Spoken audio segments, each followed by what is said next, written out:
Good morning, everybody. It is match number 18 of 23 here at Mixed Worlds 2025, live from Boutwell's Bowling Center in Concord, New Hampshire. My name's Greg Gouillart, alongside Paul Grant. Good morning. Good morning. Good evening. Something like that. Mixed teams competition. It's 5-on-5, one-string format. Quite simply, most wins across this round-robin tournament. Currently, Exeter Lanes Montalvo MP comes in first place, 3 clear wins ahead of the field. You see the lineups here for Team Narclones versus Team Academy Lanes. Academy Lanes currently sitting 7th in the standings. Well, hang on a second. Yeah, 7th by a tie broken by pinfall. But they are on 20-14, which is 5 victories back. So they're not likely to take first place, but multiple places cash, tie broken by pinfall, so every pin's going to matter in this match. The potential $12,000 first place prize.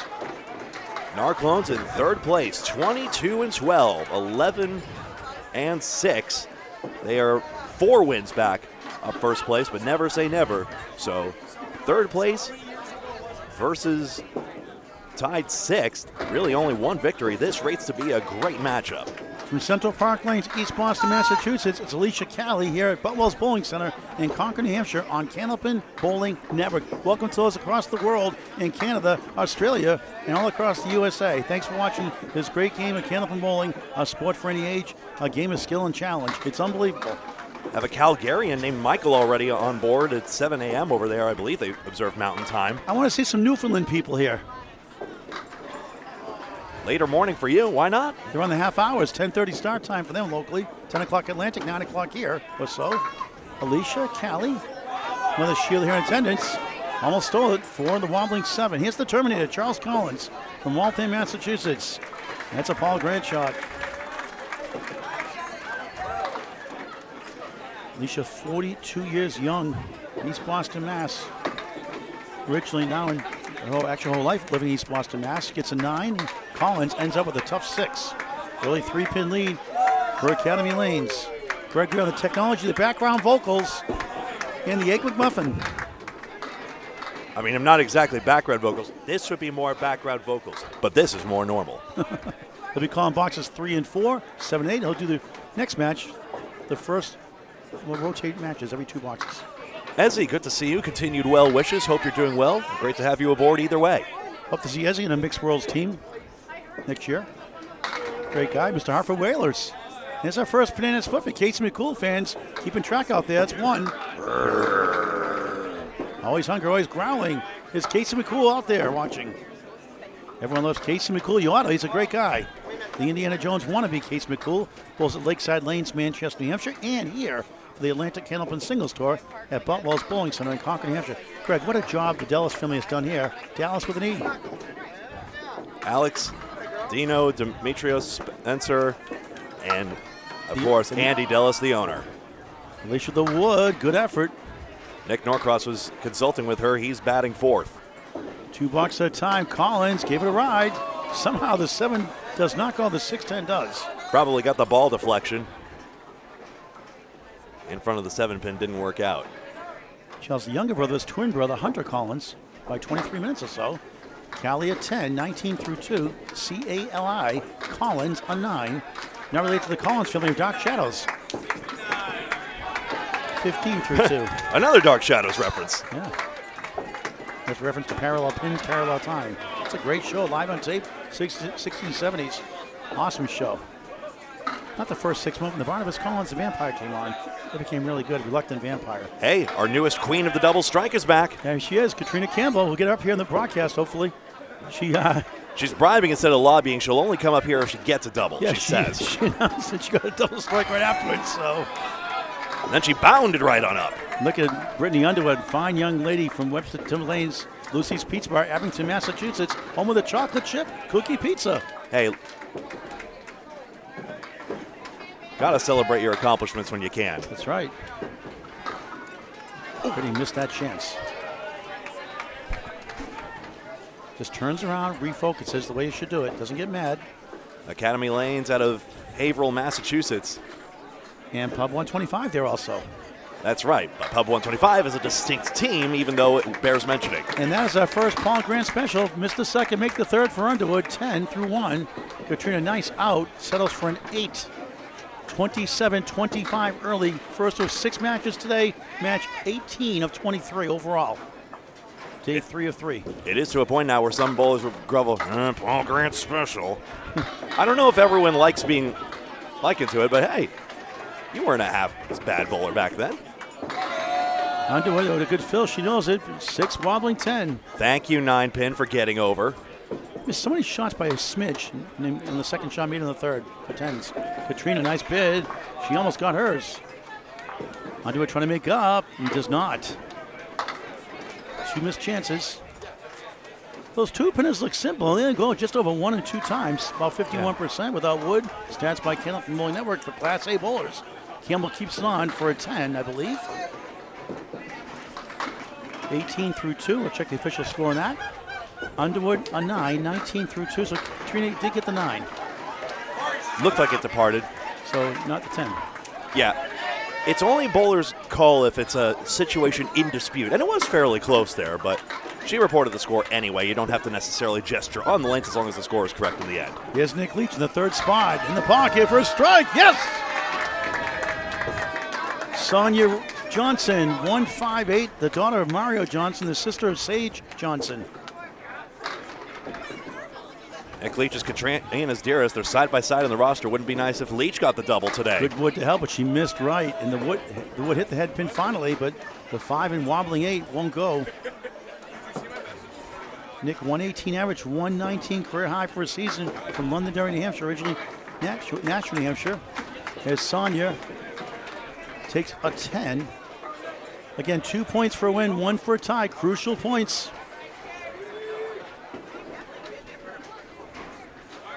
46-44. Academy Lanes has a 2-pin lead, plus the strike ball from Nick Leach. He picks up the 4-7-8. Meanwhile, Sonia 2-4-7 and the 9. Decent wood maybe help for a spare. Nick's high single 194, high triple 466, high 5 721. Second ball is right 129, 17-1. On the strike fill, Sonia, good effort. 9 won't cooperate. She's from Seabrook, New Hampshire her whole life. 27 years young. Sky is the limit for her. That's Leach a 9, 26-2. And one just a bit outside for a 9, 19-2 on Candlepin Bowling Network. Everyone wants to pull out the Bob Uecker reference now that he is passed on. Let power to you, sir. He missed the tag. Yeah. Get up, get out of here, gone! Well, actually, I call it a Southwest airline commercial shot a lot of times. Want to get away? Because you missed it so much. Yeah. That one got away from you. Here's veteran Nick Norcross. Left-hander, spin 6. 1-2, 7-10 on lane 6. Lane 5, it's Devin Brooks. 1-5, wobbling 8, 9, 10. From Fredericton. Norcross, I call it the 1-7-10 Augusta Main special. Brooks, good effort. The ball, it's the 9, but not the 10. This guy's a beast. 184 high single, 421 triple from Kingswood. Won since 1998. Norcross, the little Channel 5 jackpot. 7, and Brooks gains 3 with a 10. Pinning leads to winning. It is a spares game, but a lot of pinning helps your cause. Get your 9s and 10s, move on. 69-63, Nick's team up 6. I'll have to count up how many matches are decided by the pin differential alone. It's been at least one. Nick's high single, 210. Here's a nice ball, 9. Stick on the 6, won't go. Brooks bombs away, baby shot potential, 9. The new flavor of first strike 9. I did say bombs away, baby for a spare one time. It's a thunderous shot. That's usually me. I usually get my hammers on the second ball. Nick off target there. Brooks right on, spare. Love his energy, 20 in the ball through 2. First of 6 matches today, wrap up the 3-day tournament. Norcross now missed right for a 9, 16-2. Here come the anchors. It's Kai's Kingdom. Kai Hunt on the left from Newport Entertainments in Newport, Maine, the Millis of Maine. High-flying action there. This kid's got it. And Nick Freshy Zeffoletto, 5-time Pro Series champion, winning one last season. There's a delightful coincidence here. Nick Norcross getting off the approach and Kai Hunt getting on. Those two are probably some of the best historians. We have, assembling articles on the page, The Lost History of Candlepin Bowling on Facebook. Freshy 5 and 10. Kai Hunt, 3, 6, 10, 7 left. His father, Brett Hunt, stand to our left. We'll get to talk to him during the match, hopefully, today. Keeps track of all his stats. Oh, he's in the zone. Done a great job raising his kid. He's focused on his son's success first. Good man. Freshy, no. Ball beyond the 10. Hunt, what a shot, almost. Got tripped up by the wood, else it could have bounced off the sidewall. Kai now Randolph, Maine, Michigan Burnham, Maine. Peak average. I like his precision, 129.6 for his highest season average, ending each with a 10. Greg is the play-by-play in the update after this box. Could use some help with the state of Maine geography. Is that a far commute? Oh, from Newport was Randolph to Burnham. Randolph to Burnham is not too bad. Brent, how far is Newport to Randolph? How far is the drive from Randolph to Burnham? Oh, it's not about an hour drive, Brent Hunt said. Not the worst. I live in Central Mass. It's like an hour to everything. Hunt for the Julian strike, almost. That's from the headpins last to fall. Dave Julian made a living in the Worlds in Canada in the 80s. The nickname stuck up north. But didn't get the one to fall. Kai just 22 years young. Freshy won't get to the corner post. Hunt nails it, spare. 20 in the ball through 2. Devin Brooks, Kai Hunt, the 4th and 5th bowlers on spares. Nick Zeffoletto gave us one of the most thrilling victories yesterday on stream against Harry's All-Stars. There were 19 box versus 5 and took the match away in the last frame. Freshy again, another ricochet shot at 9. No marks for Academy on the board right now. Nick Leach had the strike 7, the only mark, and after one round, first 2 completed boxes, it's 97-93. Simple as that, but Narclones has 2 extra spares. Keep an eye on those yellow Canadian smudges on the scoreboard next to that yellow number 2. That means 2 open marks, in this case for Devin Brooks, actually Canadian, and Kai Hunt. So you can see Narclones really has the advantage, even though you see Academy Lanes has the pinfall advantage for now. Here's the Terminator, Charles Collins. Back to Greg for the play-by-play. Sorry, Greg. No worries. 2, 4, 6, 10 evens up. Alicia Callie, 4 and 5. Had a great interview with her mother, Sheila, yesterday. I call her, she should be a queen. The Queen of America. That's that royal complexion, I'll give you that. Collins close on that one, just over through the 2. She got a kick out of that. But she dresses nice. She has nice hair, always smiling, always something good to say. I'd be willing to bet she's never gotten that specific compliment, but very kind. Tried to interview her last year, but the microphone malfunctioned, so it feels good. Oh, spare! 5 into the 4, and Callie picks it up. Alicia Callie, 25 in the ball through 3. Charlie Collins gets an 8.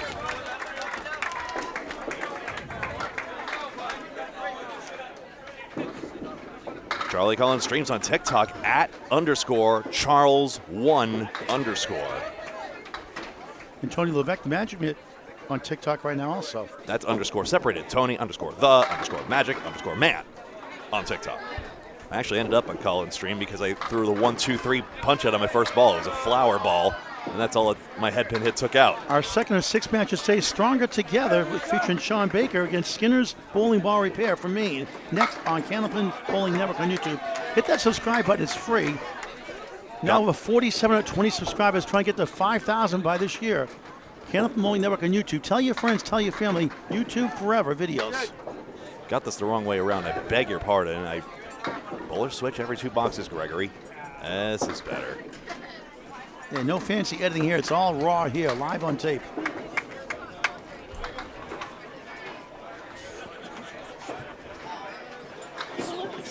Collins gets that 10 box.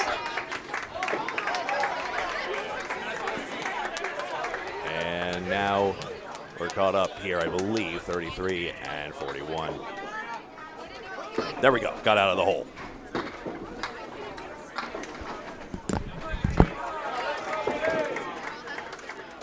Katrina Campbell and Brittany. There she is. She steps up now. 2 head pin hits, you see. The string notation is American standard, run down the columns, except for the head pin notation I keep track of down that center column. Those yellow bricks mean good head pin hits. Brittany Underwood's got another one. Technically a split this time, 7-8, even though this wood looks playable. It's very flat, though. Campbell gets the 4-7-10. She splits, so we put red. And that's it, indicated. Similar to Micah Imperato notation. Sorry, Micah, I got cute trying to reassign IP addresses. We'll have to troubleshoot later. I tried to get greedy. No go for either of these. Underwood pins out very well for a 10.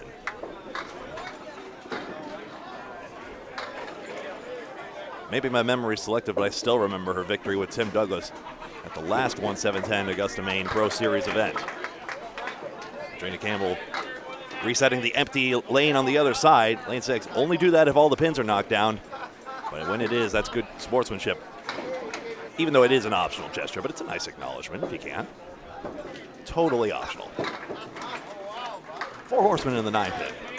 If you do it when there are pins standing, there's a risk of it being called interference if someone says, hey, my pinfall wasn't complete, so just take care. Last 1-7-10 Augusta, Maine Pro Series event winner was Nick Leach, we see here, eventually. And his mixed doubles partner, Madison Riva, they set a Maine state record that day. And personal records as well.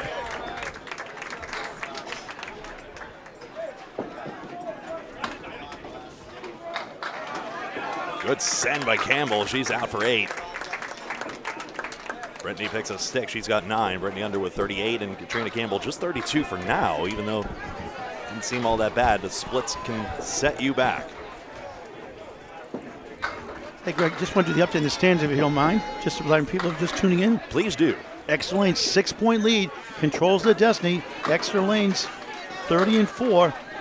Penny Lane, 24-10, sole possession of second place. Third than our clones here, 22-12, tie with Power Sports with a strong finish yesterday. In River Rock Lanes, all nodded at 22-12. JD Seamless Gutter Balls, 20-14, along with Academy Lanes here. New England Floor and Backsplash, Hammer Barn, Pub 125 Academy Lanes, 20-14 also. High Rollers, 19-15. Holbrook, 18-16, along with Central Park Lanes, Stars and Strikes, the Window Source, all 18-16. At 14-20, Harry's All-Stars, Stronger Together, we'll see next. Goon Squad, and Underrated and Overlooked. Drywall Concepts, 12-22. Patriot Paving, 8-26 with the 1-7-10 Hurricanes. Skinner's Bowling, 7-27, my birthday. And Marquardt Ford won 3 matches yesterday after winning nothing on Friday, 6-28. That's all the standings. If you'd like to hear them again, and you don't want to rewind the video, why would you? Go to Candlepin Bowling Network Facebook. All the standings are posted there. Nico Pujar's also linked to the official Boutwell's Bowling Center website where they have it. Day 2 standings as well. We'll try and keep you up to date as best as we can. And Corey Smith is a high single for the men, 167. Madison River and Tina Wood have a 164 for the ladies. Bobley may have streamed that Corey Smith 167. We'll see. Strike, Nick Leach. Hammers it down for his second one of the string.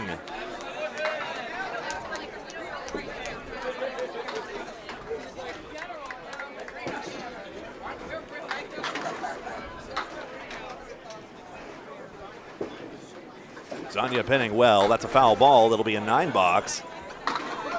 Just 2 pins left standing through the first 4.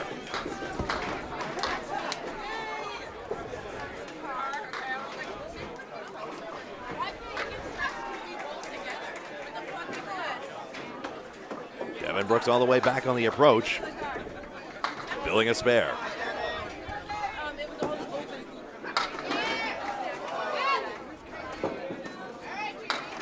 I'll pan the camera later when I'm worried I won't break it. 7 pins out, 27-2. So now the Narclones mark starting to come in. We'll see the lead shift. Although it's only 4 pins, remember, Leach got that strike for Academy, so it's a tight game. 1-9 for Norcross. Blanks in front there. Red line looks like it'll take the 7 just. Brooks spares. Power of his ball, no problem. Kingswood Bulletproof Bowler, 37 and a ball through 3. Norcross spares. He's won a men's world championship with this very same Academy Lanes team. Take a look at Brooks' spare again. Charlie Collins also won with the Men's World's Academy Lanes team, even though you see him rostered on Narclones now. Kingswood has won championships in the past, as well as hosted the tournament before, even though it's not a present-day reality, but maybe a future one. I hold out hope anyway. Logistics be darned. Down the middle, spread eagle plus, and Norcross gets stuck with a 3-fill. Brooks, oh dear, too far outside, and the ball deflected in front of the 8. Good bid. Nick, that's object, and he still has 6 standing. The brutality of Candlepin Bowling. A tradition here in northern New England and eastern Canada.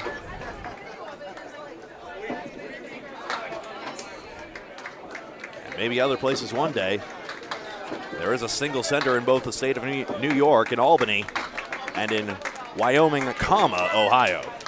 That's a triple object 7-box for Norcross, so that'll be a head shaker. 11 pins up.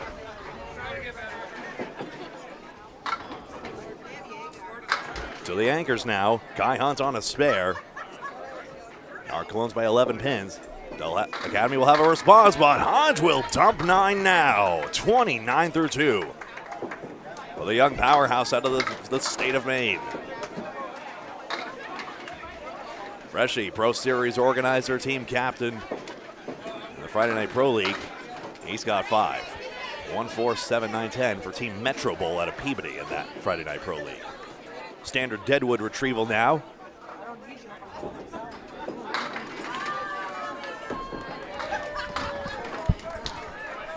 So I'm behind my slip. Sorry, Greg. That's Corey Packard. Never mind. So no pin cam take as a vibration. Is that why? Because of, well, vibration was one piece, and then the technological reasons are a little, but I can't use my fancy cams, unfortunately. That's all. But there we are. That's another spare for Kai Hunt. Sorry, the Deadwood threw off my tempo there. Back-to-back spares. Hunt's got another one. Freshie spares in response. Makes the split spare. 29 plus. Zuffalato hung on. That's what you want out of an anchor bowler. To win that match against Harry's All-Stars the last time we streamed. 24 lanes here at Boutwell's Bowling Center, and they are all in use and all humming along. Great to have you aboard.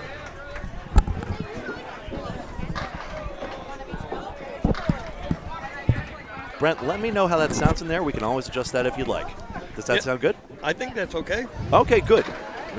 We got a knob here if you ever want it, but otherwise sounds good. Special guest, we have Kai Hunt, Kai Kingdom's father, Brent Hunt. How you doing, Brent? I'm doing well. How are you? Good to see you. We'll fix the microphone here for you a little closer. There you go. Yep. Boy, you've done a great job raising your son. No drama, just all locked, all business on the lanes. It's been easy for him. He's got an awful good attitude. He always has. 22 years young, and what a great professional he is already. Yep.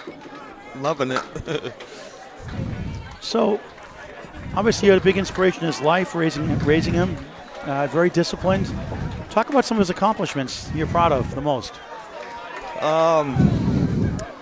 One of them is really when he won the handicap tournament there. He won that with 120 average. You usually don't see anybody win that with that high of an average. I think that's one of his biggest ones. The one was it Parsonsfield, Maine? Was it? No, it wasn't Parsons. Yeah, was it Parsonsfield, Maine? Archie Yes. Strike and Spare. I covered that one. Yeah, he got a triple strike at that 10-string final. His 100th box. He got a triple strike. Yeah. To get a 158. I remember. It's on Candlepin Bowling Network on YouTube, by the way. Against Willard Dyer, who was 70 at the time, or 71 at the time. Yep. So, Brum, you a pretty good bowler in your day? I topped out about 116 average. So Kai's better than you already, huh? He's beat every record I've got so far. Singles, doubles, 10 strings. My tracking, I believe he has over 24 strings over 170 already. 36. Wow, since the last time I talked to you? Wow. No. Now, Newport is like the Millis of Maine. It's very fast. Newport Entertainment's people NEC. always say that so fast. I mean, it's a good house, but You still got to hit him. You still got to hit them, and they don't have a lot of high averages there either. Yeah, come on. Why is my mediocre bowling not getting 200? Yeah. I mean, it's arguably the counter argument of slow houses. don't reward good bowling enough. Right. Then again, you didn't have to focus on your pinning at that point. It's just a different game. I agree. But that claim can be scrutinized as well. In any event, I wanted to ask one question, Brent. So Kai's starting bowling. Was that you, or simply just getting him into it? I haven't seen Paul's bio sheets, but Yeah, I bowled my whole life. I've been bowling over like 50 years now, and wow. he picked it up early. Right out of the crib almost, and he's been bowling ever since. Like, I got him bowling in the adult league in Newport, and they let him bowl anchor. Like, he was bowling anchor at 14. Wow. And that Newport league, was it just like any other weekly league, or were you attracting like the best of the best necessarily, or just it was just a league? Yeah. Yeah, but still a great way to hone your skills. Oh, it did. It helped him out a lot, bowling all good bowlers and pressure. He seems to bowl his best when the more on the line. I like that. Where do you get that nickname Kai's Kingdom from, by the way? You. I did? Yeah. Yes, Paul, it's you. At first we said, it's all right, and then it grew on us, so we all like it now. I'm an acquired taste. Yeah. I mean, 203 high single, high triple 454. Yep. Unless that changed since I talked to you last. High five 691. Yep. No 700 yet, right? Nope. All right. Because junior tournaments, you only bowl 5 strings, so he just started bowling 10 stringers there when he turned an adult. So he hasn't bowled many 10 stringers yet. That was in Lewiston, too. And 25 junior titles. That's pretty good. Yep. And he only bowled half the because he started bowling with the adults at 16, and he didn't start bowling juniors till he was like He's a pretty 12. good athlete. Football player, baseball, and basketball player. What positions did he play? Football, he was on the line because he was big. And basketball, it was his best sport. He was pretty good at basketball. Football, too. He was pretty good at football. Is he better at bowling than all those sports? Oh, yeah, easily. You're saying Kai was a linebacker? Did I miss lineman. that part? Lineman. Offensive lineman. I see. That takes some strength. Yep. So what's next on his bucket list? What's he want to accomplish next? A world title, obviously, a singles title. World title, single. Yeah. We want that second 200 string, too. As a dad, how do you keep in check without being too daddish, but also being his friend to help encourage him? How do you do that? I know it's a fine line. I had to learn, learn on the way. Yeah. But he's so easy to coach, and he was so easy. Like, his attitude was so good. It made it easy. Yeah. I marked that 9 a little quickly for Brittany, but eventually she hits the button. Narclone's up 17 pins, but minus 2 strikes. Still a tight match. All right, Brent, always a pleasure to talk to you. So appreciate it. We'll see you down the road. Thank you very much. Thank you, Brent Hunt. Doing a great job, guys. Thank you. Appreciate it. Thank you so much. Yep. The father of Kai Hunt, Brent Hunt, Kai's Kingdom. Back to Greg. Thank you very much. Campbell's got a chance here. Katrina takes aim at the 4-7 and just overthrew it. Brittany picks some sticks and still has the 1-8 to get. Katrina's high single 169, high triple 412 out of Bears Road, Bolorama. Over a quarter century bowling. That sounds old. Bolorama. Or Bolorama, that's right. Get used to Bolorama. That's why in Sanford and Right. Portsmouth. It's like Melanson. I said Melanson. It's Melanson. Bears Road, also 24 lanes, could host the Men's Worlds. We have it on authority that 24 lane houses could host Men's Worlds as well. So we'll watch the space.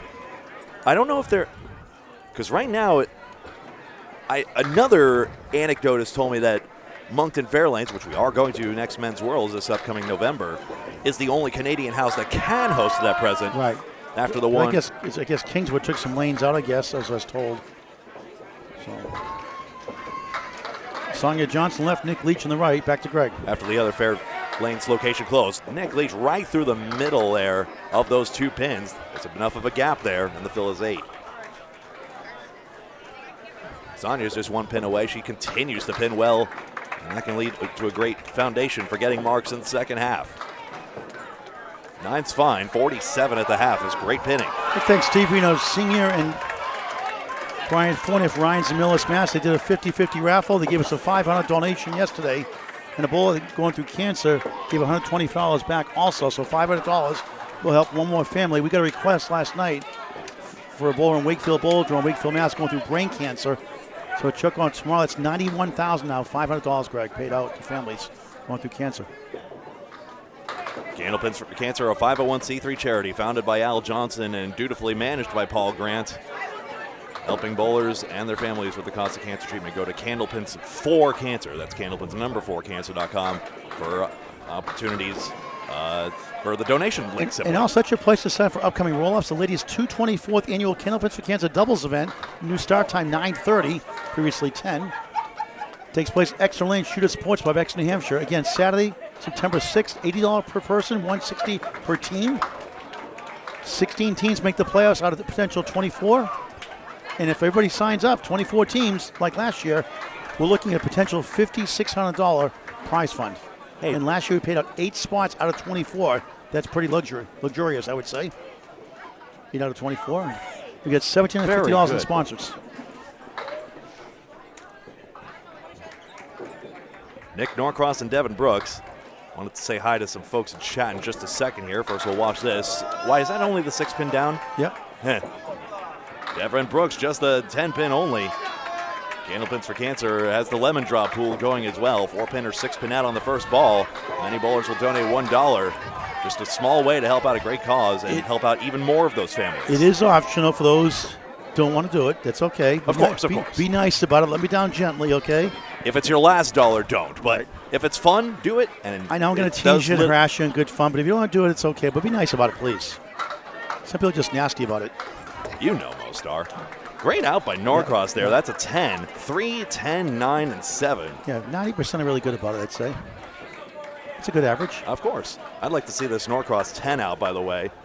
Yeah, Wood's coming all the way across and just tagging the 9 and the 7 as well. 10, 9, and 7, I should say.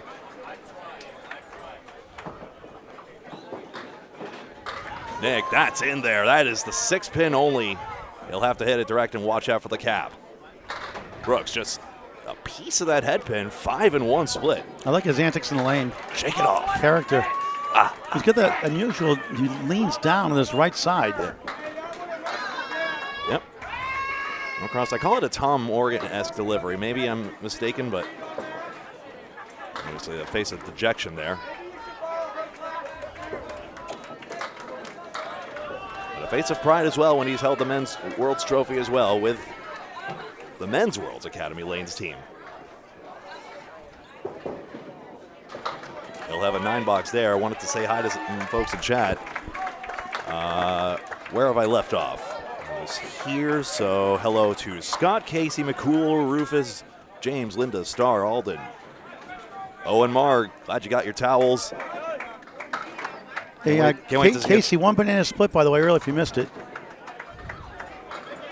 And it'll be, missed the Team Candlepins for Cancer event announcement. The team's event? 220, Candlepins for Cancer 220 4th annual 220 scratch doubles event, September 6th, 9:30 a.m., Exeter Lanes, Shooter Sports Pub, Exeter, New Hampshire. Information to sign up, go to Candlepins #4, cancer.com to register. Look for 24 teams, 13 officially right now, I think 15 unofficially. The site was down. They signed up separately, so right now, try to sign up right now, get on the board. Looking at a $5,600 prize fund, maybe more. Candlepins #4, cancer.com, based on your highest winter ending average. Freshie wants more of a fill on the strike. 3 more sticks, that all counts. Hunt spares. 66 plus at the half for Kai Hunt. Again, Candlepins for Cancer helps bowlers going through cancer treatments, a 501c3 charity Greg alluded to earlier. Donations via Venmo at Candlepins #4, cancer.com. Candlepins #4, cancer.com. If you don't have Venmo, you can send a check. The address on the website, Candlepins #4, cancer.com. Thank you very much. Nick Zuffalato, 67 half. Just those 2 marks, but notice the great fills. That 20 box makes a big difference, and only 2 pins left standing. Hunt's only 1 pin left standing. If anyone leaves 0 pins standing, that is a $100 bonus, also from Candlepins for Cancer. $100 to each.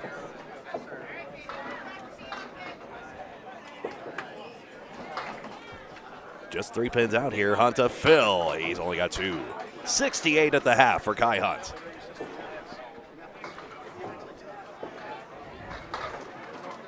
Will Merrow, Corey Smith, Vanessa Huff, and Josh Daly, the 4 current recipients of the perfect game pool, $100 USD each.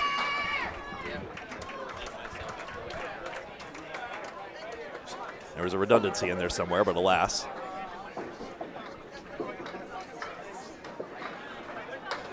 type in your PIN number and take it out of the ATM machine.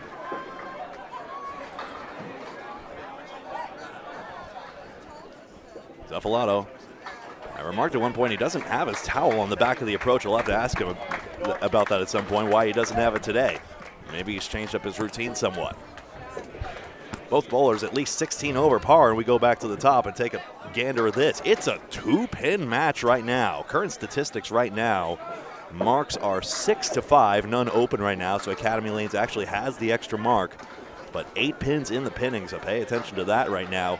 That's actually giving Narclones the temporary advantage, even though any mark could still bust this open. All right, Charles Collins on lane 6 above the Candlepin Kansas banner. Above the lanes. There's a nice ball, 9.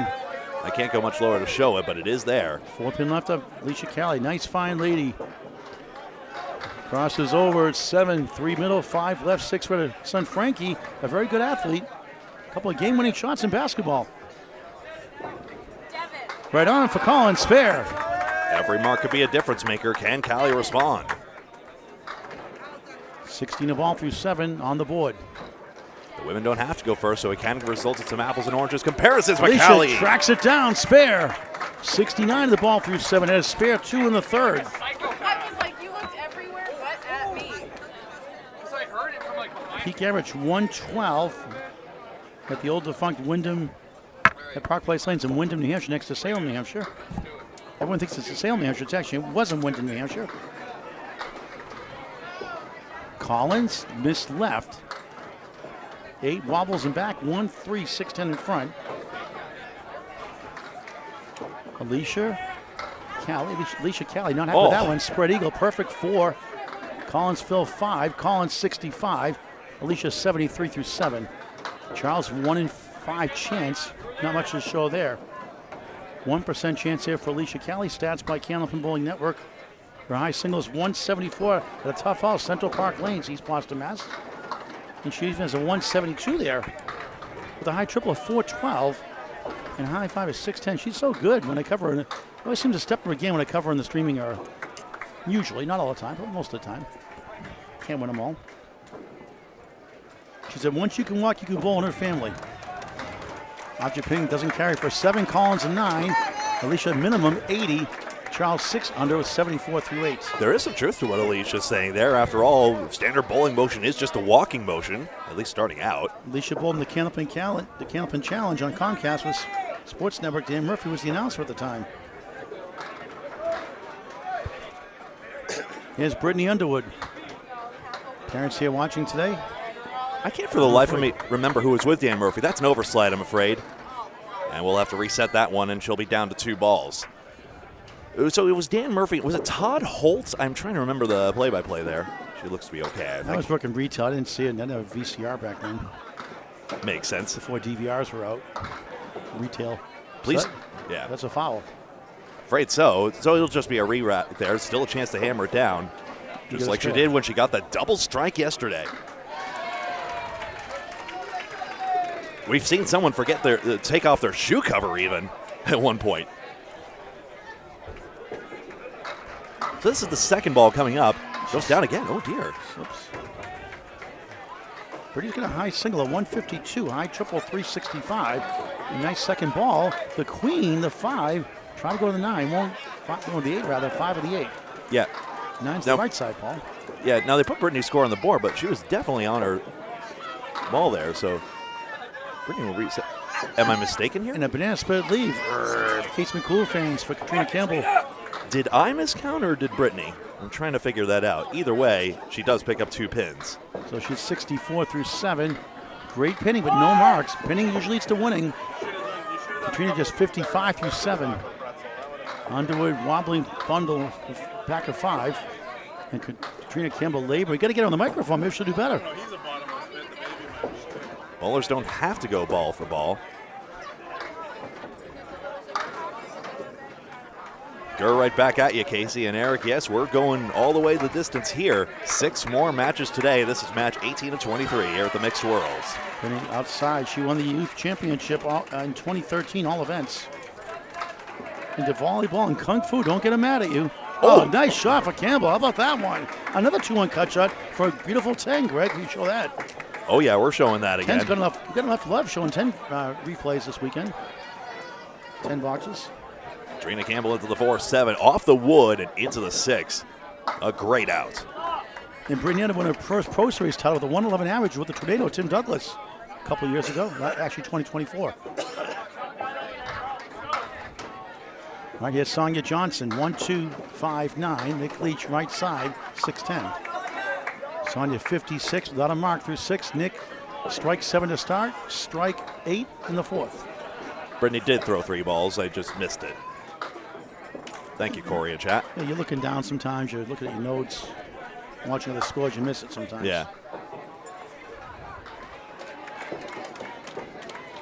Johnson, nice out. Pretty shot the wall, sweeping 10. 66 through 7, just 4 pins on the deck. Not bad, but wants to get some marks. Nick Leach at 10, 80 through 7 on Candlepin Bowling Network. Well over 2,000 videos. Over 4,700 subscribers. Our quest for 5,000. Help us out, free of charge. Candlepin Bowling Network on YouTube in high definition. Please message your friends and family to do so also. We've been doing really well this weekend as well. Sorry, I got the wrong names up. Beg your pardon. So thank you very much to everyone who subscribed. Well, people are watching different times. I mentioned a lot. I know I say it a lot, but yes, people watching different times, so you have to remind people. A lot of people don't know about it. Yeah, it's a lot of bowling, so thank you for spending any time you can with us. Thank you for hanging out here on Candlepin Bowling Network. And don't forget the the men's world tournament, November. Mark this in your calendar, folks. November 4th and November 9th. When you subscribe to Candlepin Bowling Network on YouTube, after you subscribe free, hit the bell icon. You get notified when we go live, so you won't miss a ball ever. Yeah, 7 boxes for each. It should be noted even these bowlers aren't bowling all the strings. Substitutions are permitted, but only until the start of the 7th box, so it's now or never. And Devin Brooks and Nick Norcross, like everyone else you've seen step up, are now committed. Sing that Elvis Presley song. Come on, Greg. I have no idea. It's now or never. You never heard the song before? It's now or never. Oh, that was him? Yeah, okay. Yeah. That was him, yeah. Great song. Great singer. Again, if Contents ID matches that, that would be a fluke. The copyright system. Devin Brooks, look at this one. Better than we thought. 8, 9, 10 left to right. A lumber yard on lane 6. No cross. Nick, only 4. High single of 2 we mentioned earlier. High triple 496. High 5 763. Brooks denied by the 9 somehow. Too much wood. Didn't hit the way he wanted to. Nick slips. He gets the 8. Yeah, they're both gesturing how they wish the shot had gone differently. Nick, 3 World Championship titles, Academy Lanes, 2018, 2022, and 2024. All at home. The WNECA Western Mass Pro Tour win as well. And many more. It's an important out by Norcross. I have to specify which Nick. There's 3 of them and Nikki McKeever on Academy Lanes. Nick has 5 NBA State Open titles, 4 New Hampshire State Open titles, 2 Pro Series titles, 36 times on TV. Too many other accomplishments to list. Into collect trains, and the lost history page of Candlepin Bowling does a great job with that.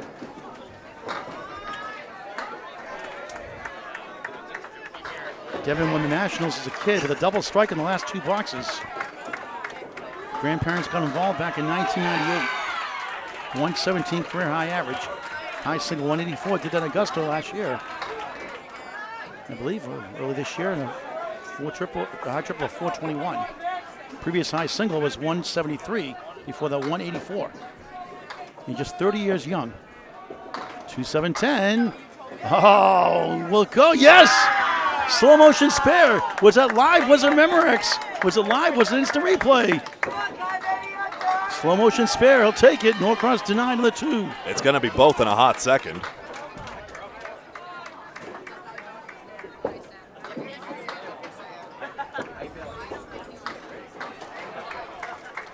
So 10 there. Narclones now with a clear advantage thanks to this dandy by Devin Brooks, the 2-7 and 10. Wood was available, sent it, and actually a spinning piece after the ball deflected in front of the 7. After the ankle balls, Greg will give an update, and he'll call the final 2 boxes of the match. 5 more after this to wrap up the 3-day weekend tournament. 24 teams, 23 matches. Bob Lee, Kevin Burns have another call on YouTube and Facebook on Candlepin Bowling Network. Freshie, 4-7. Horseman to post for Hunt. What a shot. Ah, wow. That looked good, didn't it? Well, everything but the 7-pin win is won. Devin Spear, by the way, before that, 90 in the ball through 8. Nick Norcross, last box 10, 74 through 8. Freshie trying to get his third spare of the string. And he missed it, not by much. Losing his mind on that one. Hunt, a 9. 87. 87. Look at the right scoreboard, Paul. 87 through 7. They'll What a switch great back. job they've done here. They've done a great job here, the Dallas family. Andy Dallas, his 3 sons. John Cadero, Spencer. Happened to throw the hotspot yesterday. We had Wi-Fi issues. Yeah. Megan Douglas. Great job. Top-notch, classy, all the way. The Dellis family does a fantastic job. And the community kind of averages out because not everyone picks up their trash, but then some will pick up more than others. I like the people who do more than their part, leave the place better than they found it, if anything. Hunt moves the 8-pin closer. 7 in rearrange 8 with Wood to help. Freshie, nice ball, 9. He's up to 4. Dallas, D-E-L-L-A-S, Dallas with an E.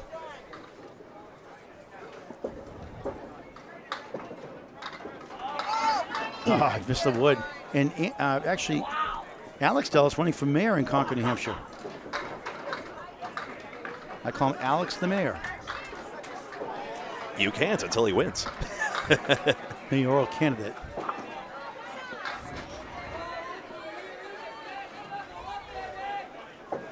Freshie picks it up, spare. 96 in the ball.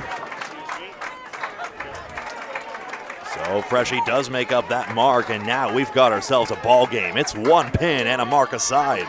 Take a look pair of here. Nines. Sorry, Greg. Pair of 9s, 96 through 8. Sorry, Greg. No problem. You see the 96s there, and you see 403 to 402 on your screen. 1 mark apiece. We got ourselves a good one going down to the final 2 boxes. And before we do any more play-by-play, Greg, how about a 7.3-second station ID break? I'll get ahead of it. Candlepin Bowling Network on Facebook and YouTube.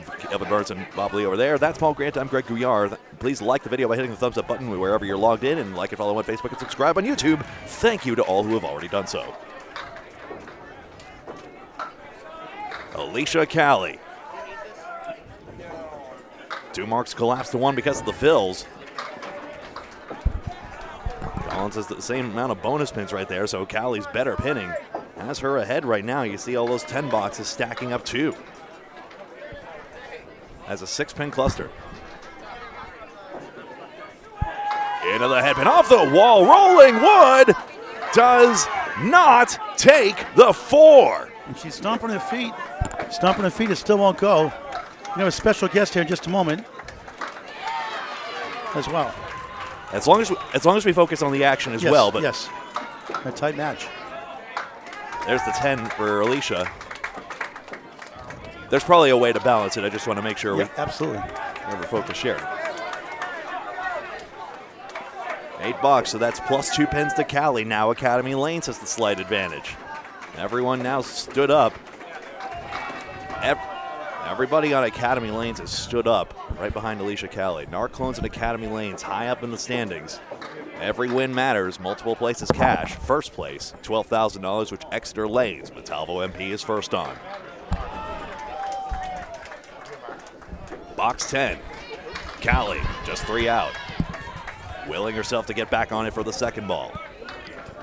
Charlie Collins, men's champion for the Academy Lanes World's team. How does that sound in there? Does that sound okay? Good. We can always adjust later if need be. Collins just the 4 horseman right side.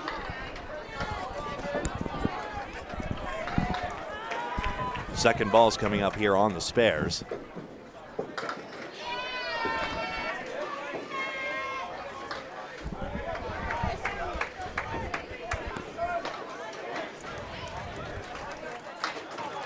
Just the 3-pin and the 6-pin is wiggling. Okay, pinning duel here. Callie can get on this front one. There's a 5-pin hiding too. She wants to get on the center diamond. She got a 7 box out of this. Collins can pick the 2 right back. Alicia Callie, 97 string. Charlie goes for the safe 2 he thought, but gets an 8 box. It's a 1-pin pickup. Paul. All right, got a special guest. We got Mark Underwood, Brittany Underwood's daddy. How you doing, Mark? I'm good, thanks. How are you? Good, thank you. Thanks for stopping by real quick. Talk about your daughter. You've done a great job raising her. She's just a sweetheart. And good young bull on the rise. she's been doing it for a long time. She's about 8. So she took some time off in between. So Has Webster Timberlanes always been her home house? Remind yes, me. Very yes, nice. always. Yep. You the reason why she bowled? Actually, it's my wife. The two of them bowled together when she was a kid. So they were in a league. So she bowled her tournaments up in Portsmouth.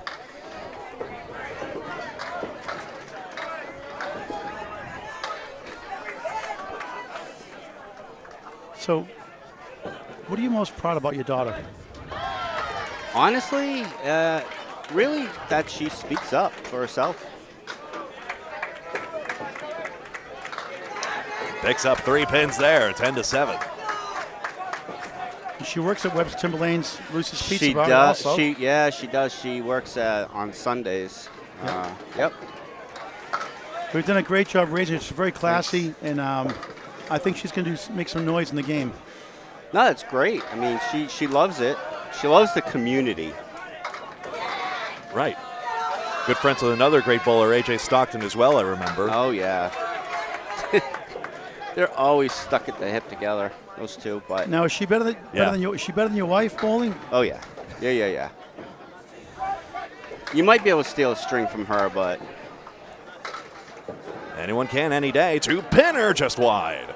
And do you try to encourage her? Do you try to stay out of her way coaching her and bowling and all? you know, it's funny you should say that. It's a little of both. I can kind of tell, like, sometimes she'll pull up too quick, and I'm like, oh, you're pulling up, and then she'll be like, oh, my back is bothering me. So if she really needs to get the pin, she'll get low, but sometimes it's so because when you're out there, you can't really feel or see it. Yeah. You stand back, you can see what the person's doing. Yeah. So yeah. But in terms of coaching her, yeah, it probably would go the other way. I was wondering. I asked Kyan's father, Brent Hunt, the same question because here's that fine line. Yeah. All right, Mark Underwood, thanks for taking All time right, out to talk to us. appreciate it. Thanks. You're welcome. Mark Underwood, Brittany Underwood's dad. All right, back to Greg to wrap it up. 5-10 Leach spares. Johnson close on hers, but Leach picks up the 1-1 split and has 97 in a ball to put Academy Lanes in front. Johnson leaves a couple pins there. So Academy Lanes now ahead surely by a clear mark. This bonus ball will tell the tale. Narclones has the 1-pin advantage. Pinning overall in the string, let me check here, is 6 in favor of Academy Lanes. That might make the difference, enabling this 9 drop by Leach to give Academy Lanes an 8-pin lead. 455 to 447. Thank you so much, Mark, for that interview. For another overthrown 3-1 split. Johnson can't respond. What a bid. Opportunities go begging, but status quo fine for Academy Lanes at this point. Now shoes on the other foot, 10-10. Academy Lanes, the outside edge of the pay structure right now, the 7th out of 24 teams, 20-14 coming in. Devin Brooks on a spare. 8 pins for Academy Lanes, mark aside. And our clones tied with 3 teams, 22-12, 2 behind Penny Lanes, 8 behind Exeter Lanes. So crucial points for both teams. Nick Cephalotto will fill on Academy Lanes in just a moment. Norcross first. Has a recent injury bug. Back at it here. He's in the 1-2 strike. Nick Norcross in the 9th with a hammer. Good time for your first mark of the string. Second, actually. A second, that's right, the spirit. And a half Worcester by Brooks. So we say in the United States, 92 through 8. Once upon a time, a Boston team and a Worcester team competed. Worcester team punched out 2, and the Boston team jeered. You're halfway back to Worcester, so it goes. Curtin again, we need a 3rd ball. That's a Paul Grant shot. He gets a laugh out of that one. Now, a big swing as Norcross strikes it up.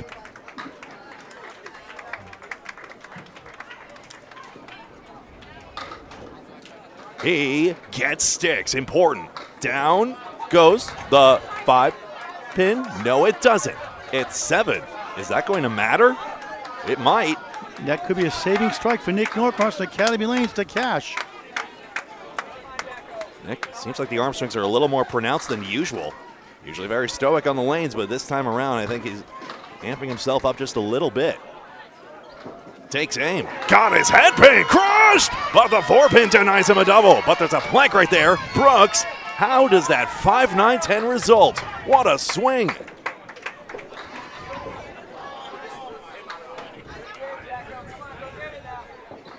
Norcross, of course. Spare on strike. And pumps his arm, doesn't show out of emotional lanes. He missed a single pin earlier for a spare.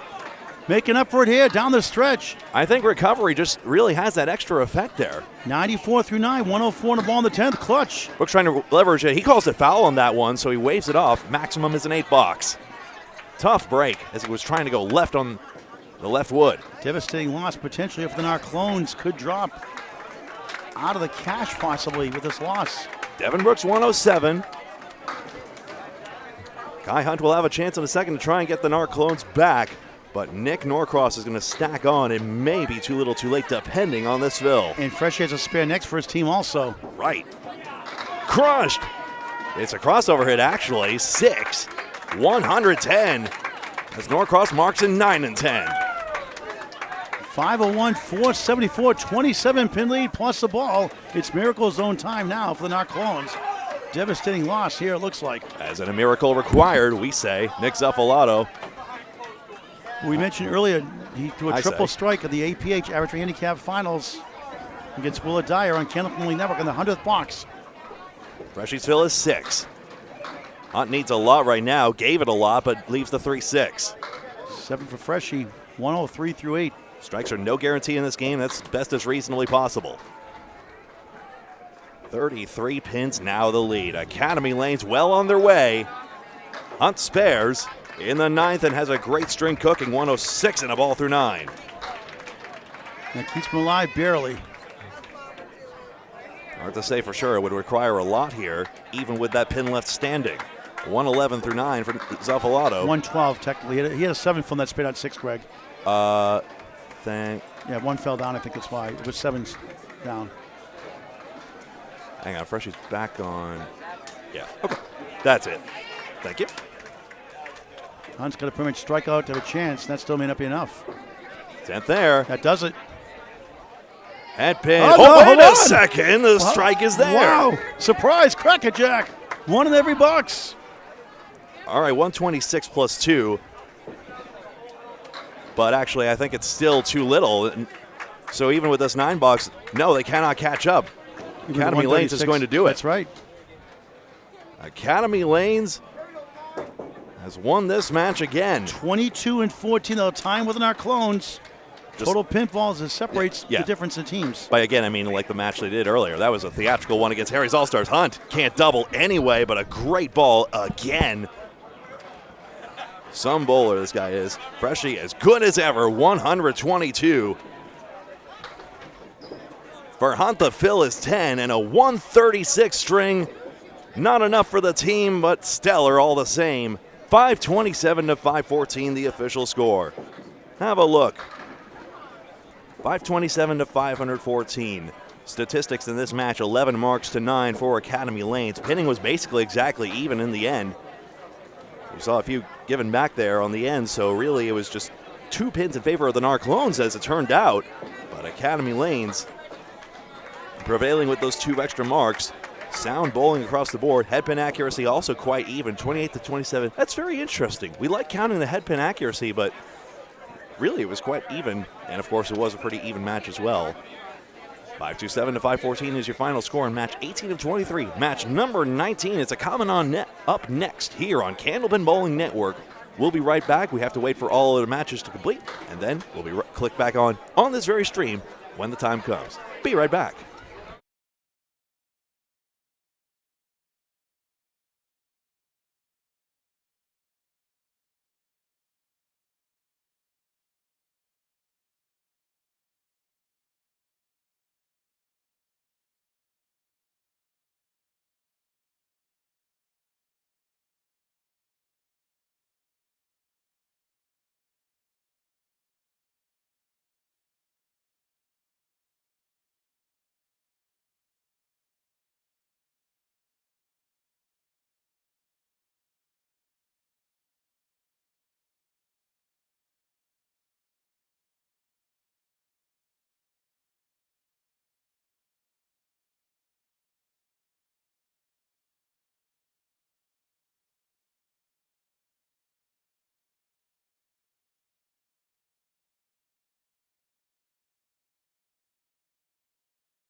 stand by, another match beginning soon. This will be the lineup we have to look forward to.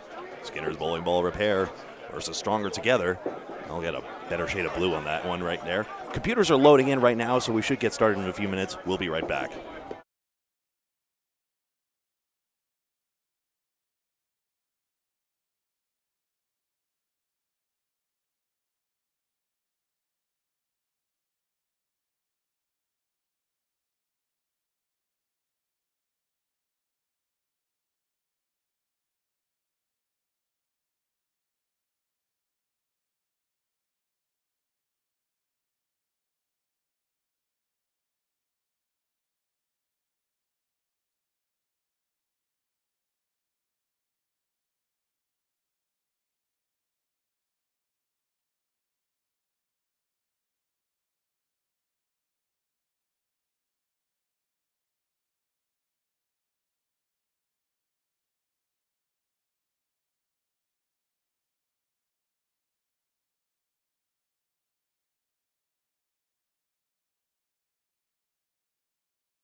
And hello, welcome. Match number 19 of 23 underway now.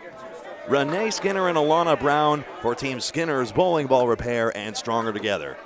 Match 19 of 23 of the Mixed Worlds 2025 team competition live from Boutwell's Bowling Center in Concord, New Hampshire. Skinner just light on the triangle, can't get it to go. Brown made a deep run in a singles pro series event recently as the 189.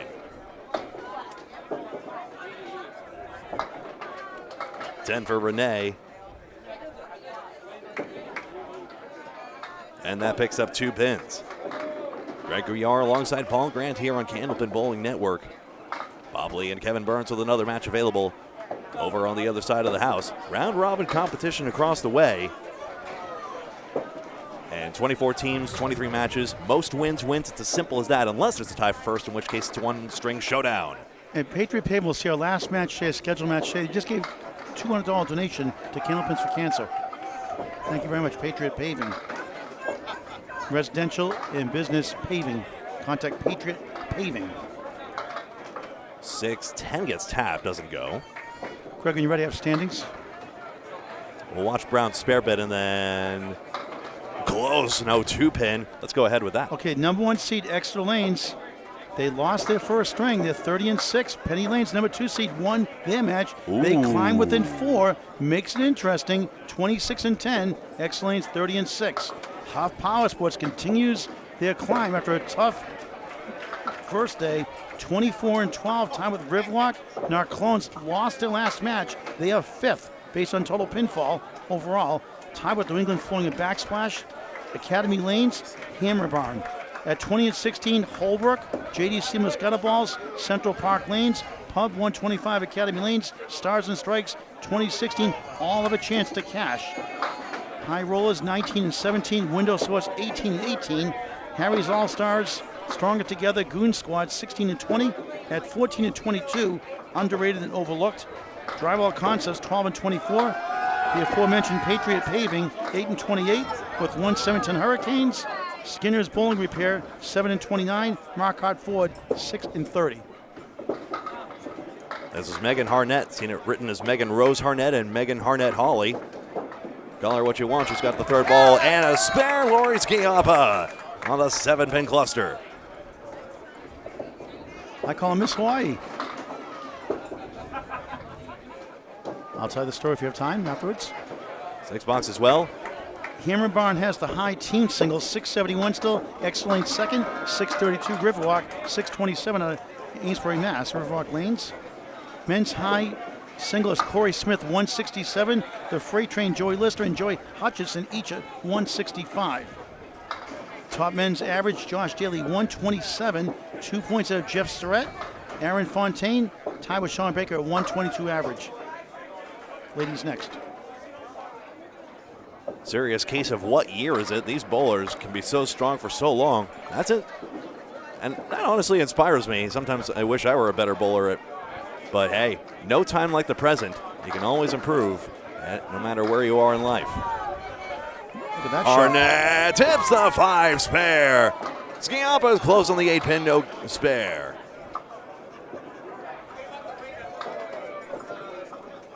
What on a play. So an immediate response there. So Madison Wright had a 164. She came in after the first box, so 164 did not count yesterday. She has a 145 in third. Tina Ward, 164. Jeanette Southall, 151 for the ladies. Top averages, Madison Wright is now up 3 points with 112 on Vanessa Huff's 109. Sonia Johnson, 108. Tina Ward, 108. I have a topped out at 118 at an earlier point. So this is a huge match for these teams. Especially, let's see. Skinner's bowling pair has no chance for the cash. Stronger together actually would have to win out and get some help. 5 matches remaining, 10 points remaining. Our next match after this, Pub 125, Academy Lanes takes an underrated and overlooked. And they're 20-16, Pub 125, Academy Lanes. Nate Lees is Lori's dearest. Carl with him. Had a great showing last time he was here. 3 pins out on the first one. Nate Lees, the organizer of Mixed Worlds 2025, another addition to the tournament. He starts with 4 out.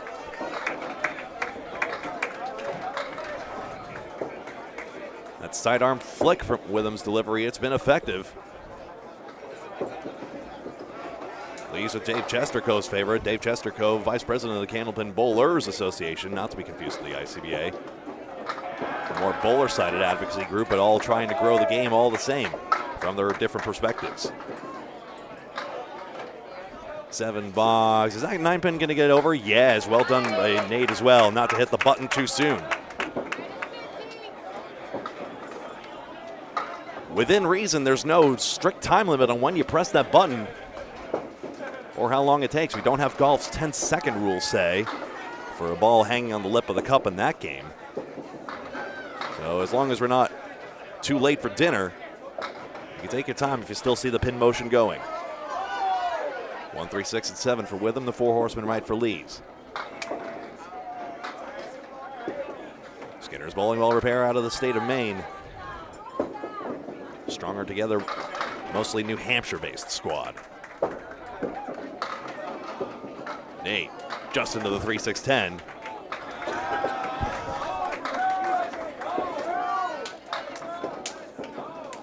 And Carl takes the 10 box. He's got 17 through 2 to begin. Bridge gains 1. At least gets the better of the 2-box exchange. 1 pin up for him. As Stronger together. Has that early spare by Schiappa, but now Harnett's response keeps it close to the first 3 bowlers. Down to Joey Lister and DJ Trask.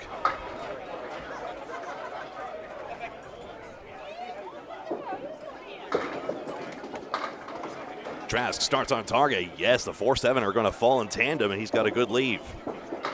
Lister with that curling ball motion. Strike to start.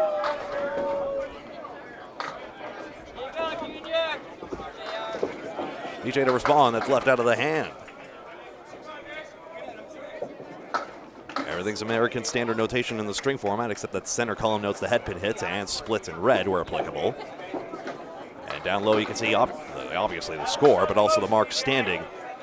You good fans know to look at both to make sure you know who's truly ahead, even if one seems to be ahead on pinfall. In this case, 1 strike. You see it from Joey Lister about to be filled, and the spare by Harnett yet to be filled in the second. Hello, Brent and Ed. Good to see you. Did I miss anyone? Never say hello to Casey McCool enough. Head pin, that's a different 2 and 2 split. Sorry, Casey. Joey Lister's got the evens up. 2, 4, 6, and 10. If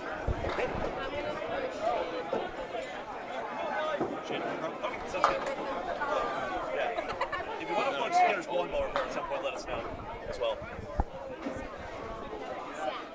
Yeah. Always welcome. No spares for either. I don't think Trask got that head pin, but I had my attention turned. Just trying to possibly get an interview of my own. 8 fill, 9 box for Lister. Excuse me. That's... I would love to type accurately. Wouldn't that be just swell? 27-17. 87 plays 68.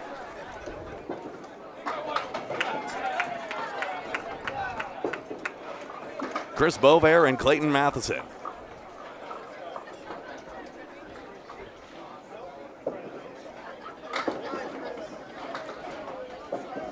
Bovair, a TV regular and a stream regular as well.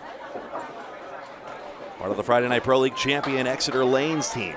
Not to be confused with the current Exeter Lanes team in first place. Exeter Lanes Montalvo MP. You see the stand. You heard the standings tighten up. They lost Penny Lane 1, so this is not a foregone conclusion with 5 matches to go. But Exeter does lead by 2 wins worth. 2 points for a 2 points for a win, 1 point for a tie. Which is why the standings are expressed that way. We don't like decimals. My favorite card game of Duplicate Bridge, Contract Bridge, does for some reason, but there you go. Fractions are hard, but they are rational. No spares for either. Bovair's got to pin this one out. He's going to have a tougher time with this, but he is against an 8 box.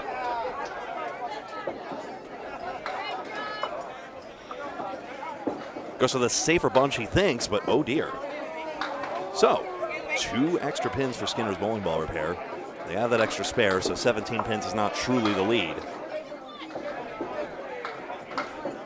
The team stronger together with that extra hammer by Joey Lister is decidedly in front.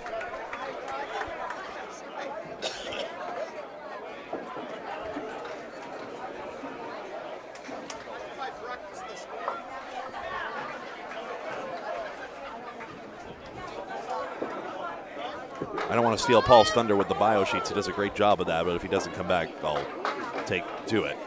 I think he'll be back for boxes 3 and 4, though. 4 and 8.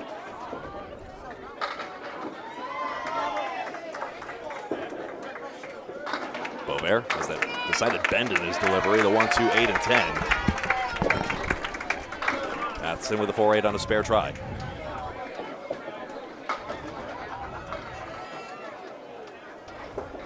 His bid, it's good! And Skinner's bowling ball repair gets that mark. So now they have 2 marks as well. Bovair tips the 3 in front of the 10. Darned if you do, darned if you don't. Maybe if he gets in that 1-3 pocket, the 8 pin gets neglected. Tough to get them both on the back row. As a result, Skinner's is now in front by a mark. Isn't that interesting? I wonder, I'll have to check the pinning statistics here. No, not so much. But yes, both sides have 2 marks. It's as simple as that. And that's why the match is a virtual tie right now. Back to the top. There you go. Lana Brown on the right, Renee Skinner for Skinner's bowling ball repair. Yes, they repair bowling balls. You didn't get that? Yeah. I'm trying to see if I could get Zach Skinner on the air. We'll see. Zach. Alana Brown starts with the 1-8. Oh, yes. Yeah. Renee wobbling 2-4-7-9. Wood gives her a chance for a spare. We got a special guest here.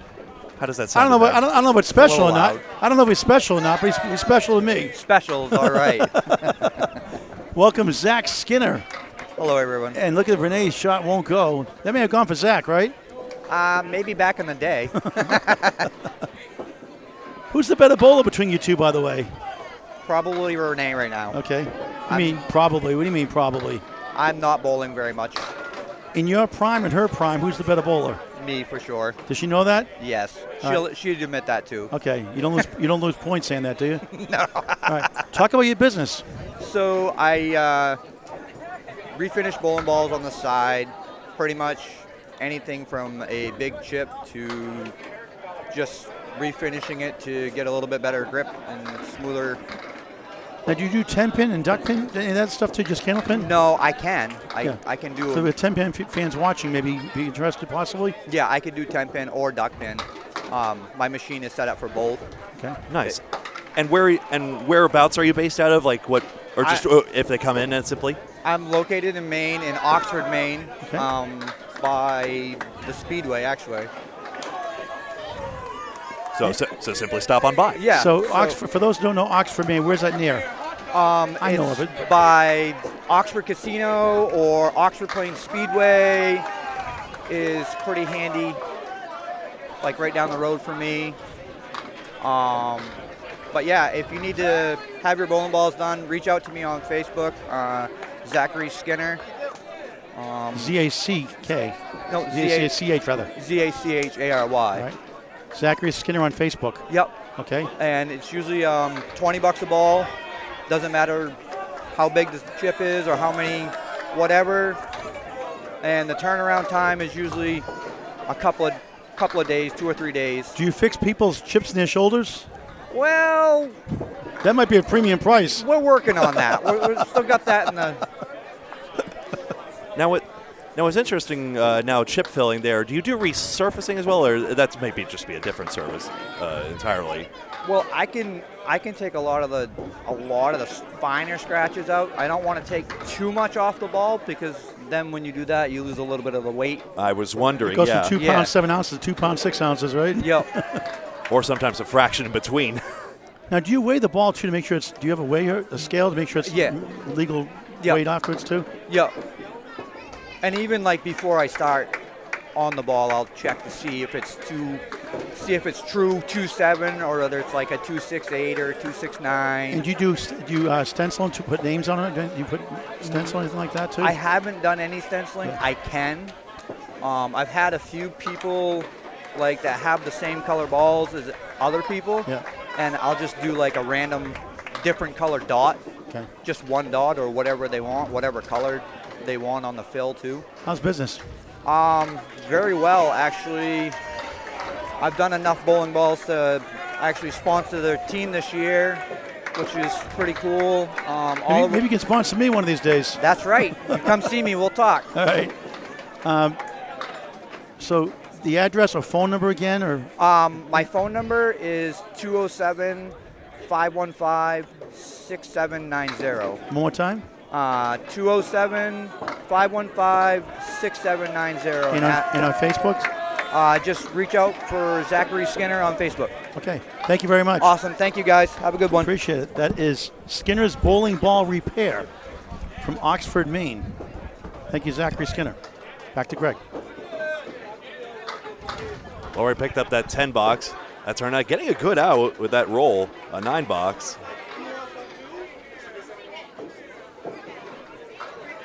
And there you see the scores, 147 to 128.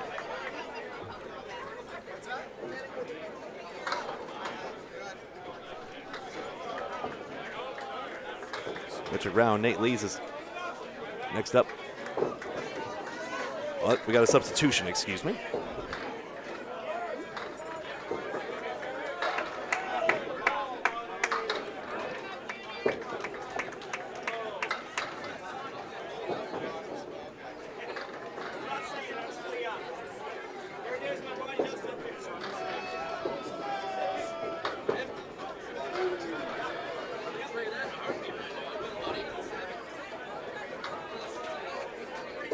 Shannon with him is in. That's right, they were mentioning that. So Shannon in for Carl, simple as that.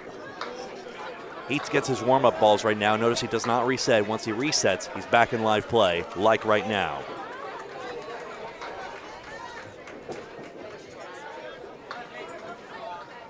Just for funsies, let's put the asterisk on Shannon to drive the point home. So substitutions are allowed before box 7 and not on a mark. Someone had a good question yesterday. Why not on a mark? Well, you're kind of in the middle of a frame if you have a mark. Paul, that one's yours, my friend. No, thank you. Paul's trying to push food here, but I already had breakfast at the hotel, thanks. By the way, that's Shannon with him in for Carl right now. That's Shannon in for Carl Witham. 1-2-5, Lees, off target. And the 3-9.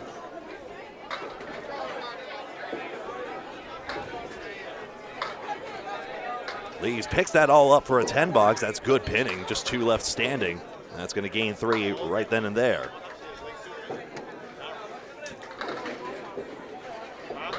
Standings, once again, reminder, Exeter Lanes is now only 2 wins up over Penny Lane and 3 wins over both Huff, Power Sports, and Riverwalk Lanes. Only a first-place tie is broken by a one-string showdown. Any other tie is just tie broken by pinfall, and that's that. We did have a tiebreaker necessary in 2022 when Penny Lane won against Holbrook. Split. That's a split for Witham, in fact. 1-7, it's good. Lees picks it up, 38 in a ball.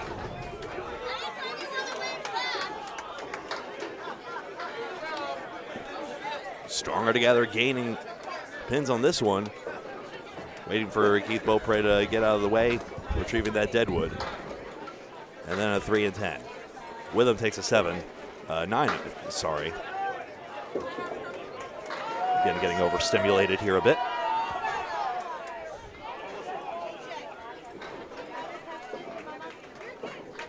Look at DJ Traskin and Joey Lister.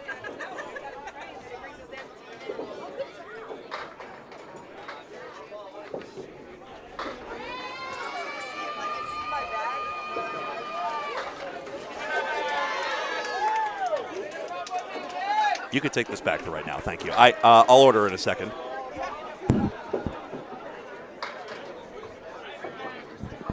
Sorry to have to do all that on the air. We're doing production on the fly here. This live stream, live from Boutwell's Bowling Center in Concord, New Hampshire. 24 lanes, a great host of mixed internationals.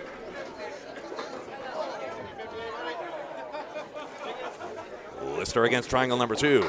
It's no good. He got a great bid on it, but the pin slithered behind the 5.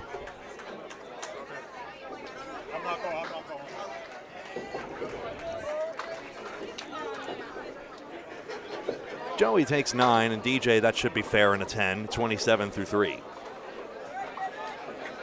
Looks pretty clear to me. There's a stigma against bowlers taking close pins in that same spirit of if there's a dispute, the bowler be given the benefit of the doubt. Even though there's a lot of shame when it comes out later that, say, a bowler took a pin out of the channel that they shouldn't have, which, I mean, that's some folks' opinion as well.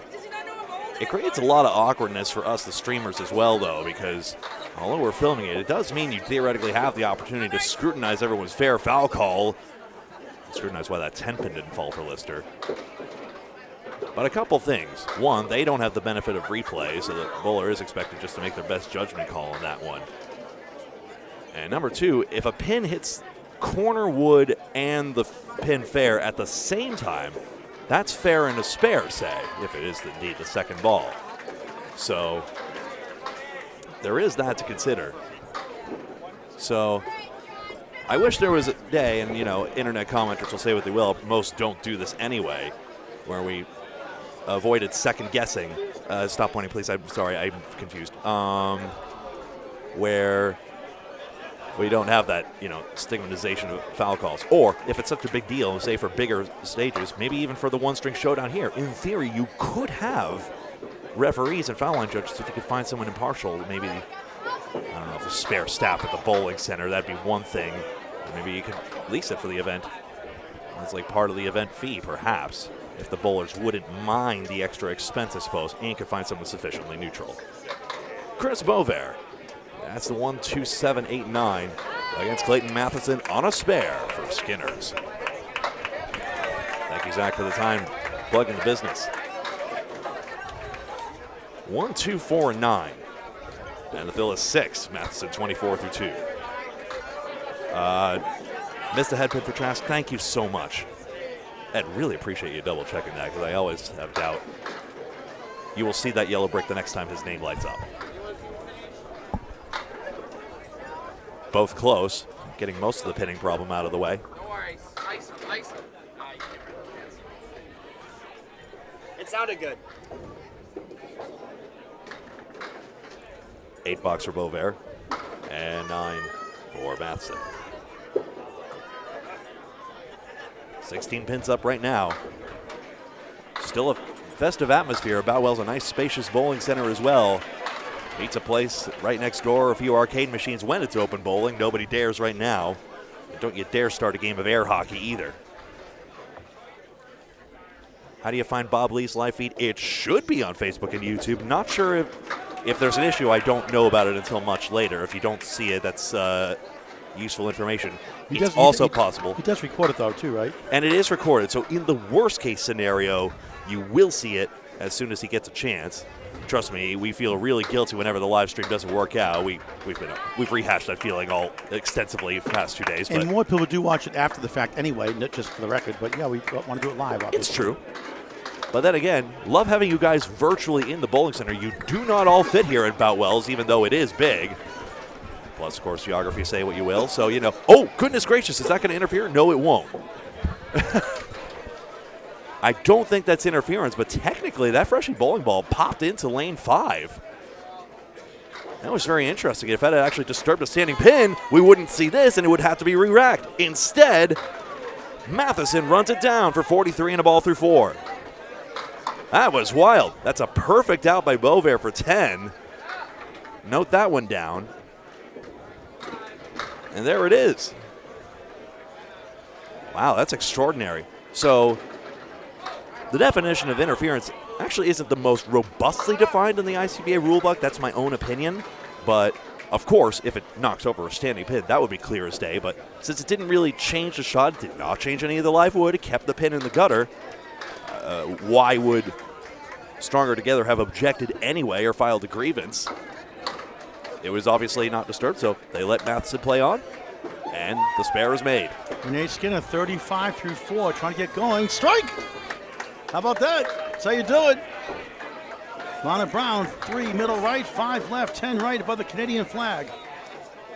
Below the Canadian flag, technically. That's on a spare of 7, 50 through 4 after a spare 6. Nice lady. Getting better every year, pretty much. No, the Nancy Brown always watches her in person, always supports her. And father, too. She's from Hudson, New Hampshire, 112 peak average in Exeter. Sunday Pro League, gets a 9 that time, 59.5. Paul Grant, Greg Gouillart live. Boutwell's Bowling Center 2025 Mixed World Tournament on Candlepin Bowling Network on YouTube. Please hit that subscribe button if you've not done so. Hit the bell icon if you have done so for live notifications. Please tell your friends to subscribe. It's free. Watch your friends and family bowl on YouTube forever. Candlepin Bowling Network on high definition. Thank you very much for subscribing free. Thank you, Justin Scally, for the heads up on that. I was very luckily able to get an Ethernet connection. I mean, Spencer here has been such a godsend trying to get us connected here, and now we found a solution that works for all. By the way, that's 6 for 6 for Renee Skinner on the head pin. And she's on a strike with a check mark right, 7 left above the Candlepins for Cancer banner above. That's a nice ball. Oh, couldn't get to the West Coast, but a big 9 filling the strike, 54.5. Hey, Justin, how about a hole in one today? Oh, how about a bird? We'll take an eagle. How's that? Skinner at 10, 64 through 6.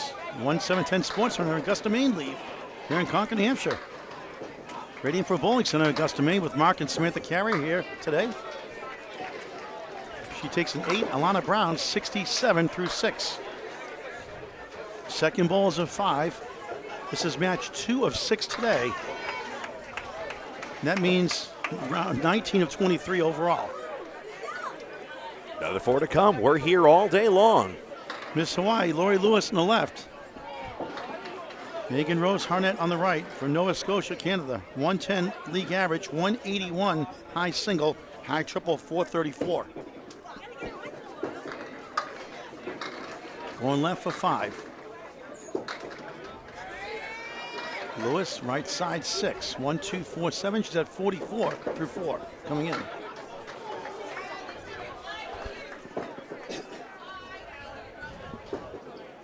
One slipped away. Away from Londonderry, New Hampshire. Good shot. Goes. Spare. Spare 6 to start. Book and half spare in the 5th. First to fifth, I see. 117 career high average for Lori Lewis. 163 high single, high triple 402, high 5 637. Make a nice out for a 9, 50 at the half. Lori, Wow. 2-time Cheech National Championship winner. Dino Dellis booking it down, trying to fix something with the pin setters. The Dellises have been working, I mean, maybe not overtime, but a long time. They're doing an outstanding, over-the-top, great job here. I mean, tremendous. I got to see it after the fact. I also got to see the symphony of pin setters resetting all at once when they were cleaning up the plates after. Megan Diamond right.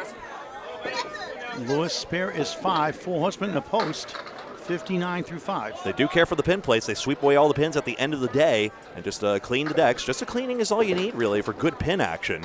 And it was, they take good care of the place. And a lot of loyal bowlers here, a lot of leagues here, seniors as well. I don't want to cast everyone in the shadow of the past, but Dan Murphy would be proud. Absolutely. The Dellis is great for bowling in their own right, to be clear.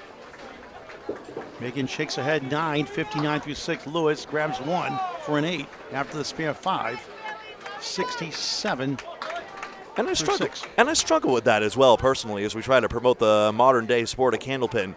Sometimes it does drive me nuts that a lot of mainstream coverage of our sport is a lot of the shadow of the past. Like, remember the Channel 5 show? I mean, it ran for decades, of course, and it's probably the big reason candlepin, still has its following today. But at the same time, we're making memories and community right now as well, and I think a lot of people still overlook that.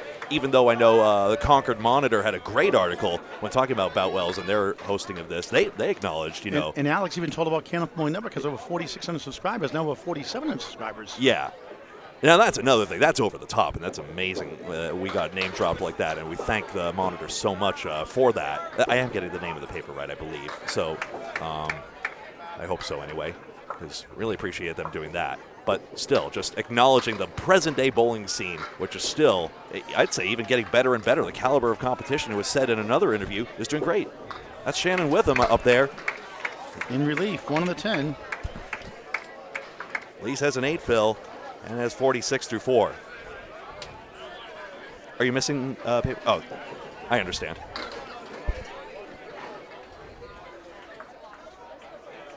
Lees takes aim at the 3-6. He got this the 6 pin. Do what you got to do.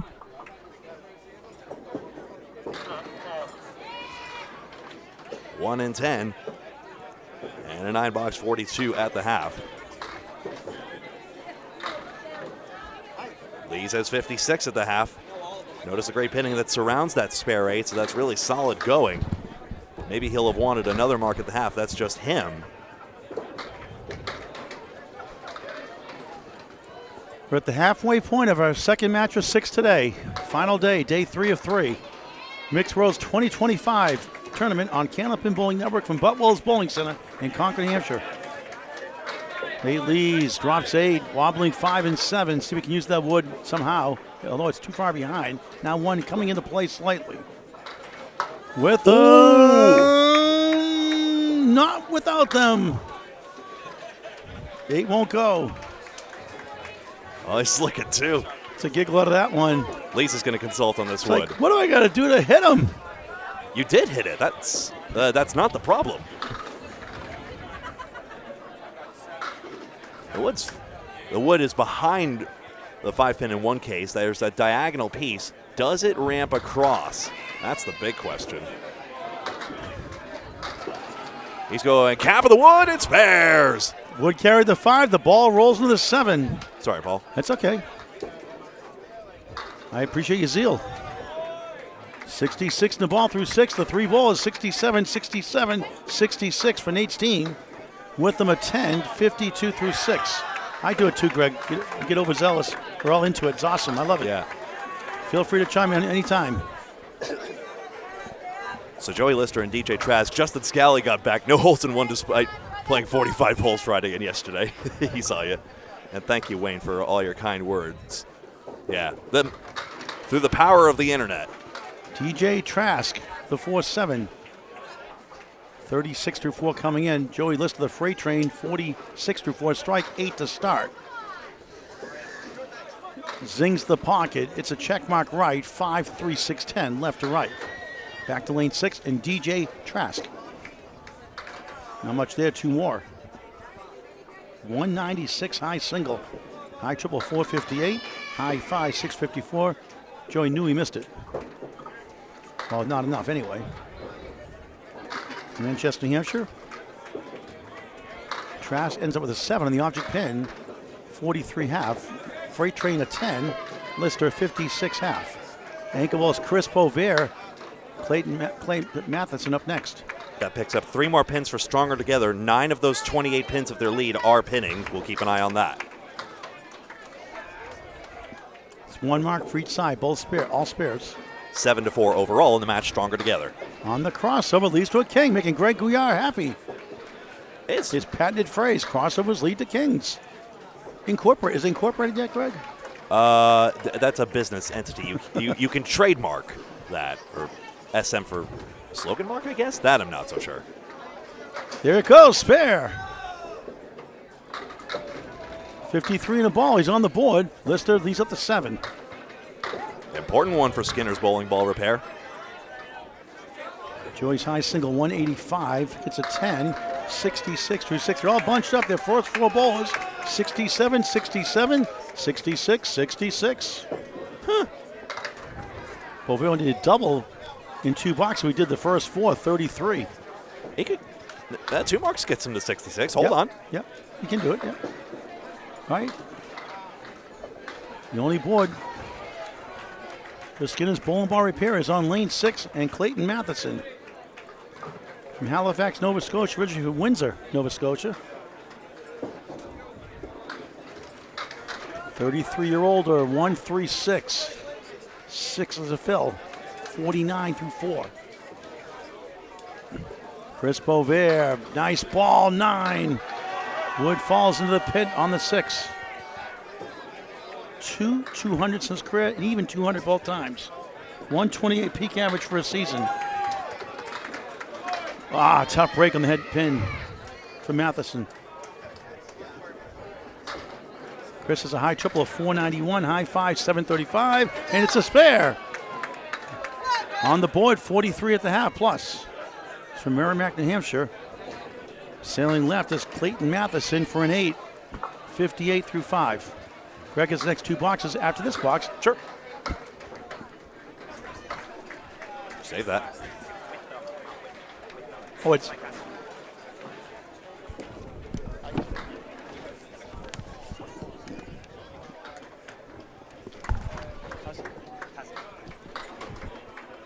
Yeah, and Shannon Whitman is the cousin of Carl Witham, just so you know. I wrote down Whitman by accident, but it's Witham. I know that. I just wrote it down wrong. All right, Matheson 3, 6 box, first string, only 1 string match. Each match. 2 points to win, 1 for a tie. Bover, pocket shot again. It's 8 in the fill, 51 half. 5 middle, 9 to the right, a guide to left. Probably not much of a factor, I don't think. Consider that both Alana Brown and Lori Schiappa with 2 mark halves. That's a big reason. Women leading the way, 4 Stronger Together. Clayton denied in the 4-7, throws his hands in disgust. Thought he should have had that one. Chris on lane 5 for back-to-back. He used the wood, won't carry to the 9. By the 2016 World Championship team with Lucky Strike. Admires Craig Holbrook, Hall of Famer Peter Flynn, and Hall of Famer eligible will be in the Hall of Fame, I'm sure, in 2027. He just finally got nominated, Gary Carrington. 3 big choices. He gets a 10. Clayton, a 10 also. He's 68 for Clayton, 61 for Chris. That's a pretty good Mount Rushmore of bowling right there. Yes. 327 to 296, 31 pins. 1 mark aside. Again, well-rounded effort. Bover does get that 1 mark, so 61 half is somehow, 61 through 6, excuse me. Somehow the bottom among everyone. Alana Brown on the 4-5-7. And Renee Skinner misses only her very first head pin. Takes out 3. Nobody on a perfect string right now. If they were, $100 available from Candlepins for Cancer. Alana Brown with the spare, her third of the string. But see, you mentioned Candlepins for Cancer, and she got a mark. 4 and 7. Down goes to 7. 1 and 4.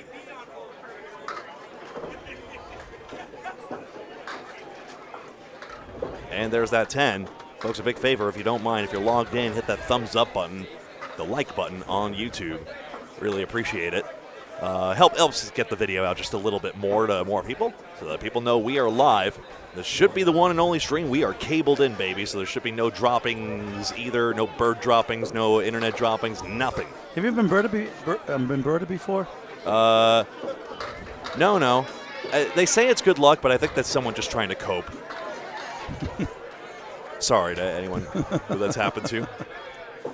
I didn't see that headpin spill out actually on Skinner's side. Wouldn't be surprised if she hit it directly. It's deadwood all the same. I didn't see it, honestly. Ronnie Brown, 4-fill, 81 through 7. Second match was 6 today. Final day of the tournament. Yes, it did spill out. I'm just noticing. Candlepins for Cancer sponsoring $1,000 the prize fund. The perfect game pool. 4 paid out so far. $100 for a string with all combinations of 10 spares strikes. Our winners so far: Vanessa Huff, Josh Daly in day 1 yesterday. Corey Smith won, and Will Mero Jr. for Maine won.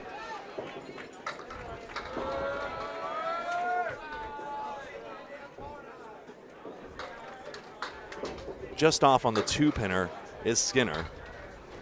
Brown takes out 2 more for a 7 box. So Renee with a chance to gain. And gets 2.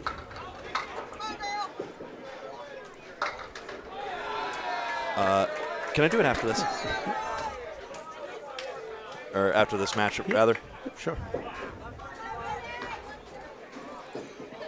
Lori Schiappa and Megan Harnett. Megan Harnett-Hawley, Megan Rose Harnett. I love these tie-dye motifs. They had a sort of strawberry banana tie-dye yesterday. Did Skinner's Bowling Ball Repair. Patriot Paving, sorry, we'll see them later. That's another main team. Pub 125 Academy Lanes takes an underrated and overlooked next. Our middle match today. 7-pin cluster. Out goes 4 more.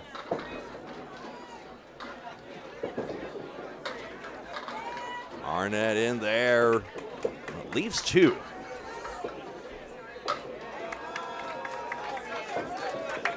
One mark aside here at Boutwell's. 1-2 across it comes for the 10. But doesn't take it out, so a 9 aside. Mixed Worlds, one of the major tournaments we have on the calendar. Let me see if I can name them all offhand. We got the Men's Worlds, the Women's Worlds. There's an argument that the Women's Can-Am in Halifax. That might be. It happens at the same time at Men's Worlds, at the very least. And then, of course, there's the individual competitions, such as the Pro Series. Easter Classic, even though it was Alita lanes only, and it still could be if once Lita finds a new location. 20 strings on Easter. A lot of people want to have a 20-string format, but they say Easter belongs to Lita. They wouldn't do it for anyone else. And, of course, the World Singles as well, men's and women's. Women's World's coming in August, Men's World's in November.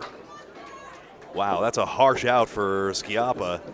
Lori takes 83 through 8, and a 9 box for Megan Harnett at 77. To the third bowlers we go. Shannon Witham and Nate Lees. Stronger together, ahead by 31 pins. 3 marks from Brown, 2 from Schiappa. 2 Lees, 1 Lister, 1 Bovair. The latter 3 have yet to deliver in the 7th and 8th. Matheson's 2 marks lead the way for Skinner's Bowling Ball Repair. Lees drops 9. He's got a 9 fill. 17 bonus pins between the 2 marks he's had. Very solid. Witham starts with 5. He substituted for his cousin Carl. Back in box 5, if memory serves. It's time to substitute his box 7. Wood takes it out eventually. Nate leads with 3 marks now in the 7th box.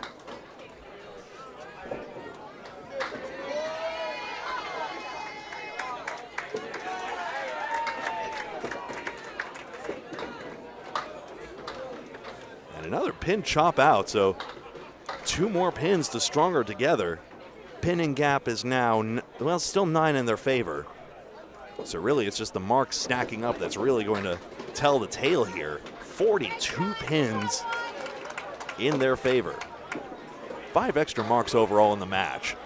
Lee still spinning it out. This fill is high, and he's got 18 in this box. 93 through 7. Crossed over with him, tough leave. 6, 7, 9, and 10.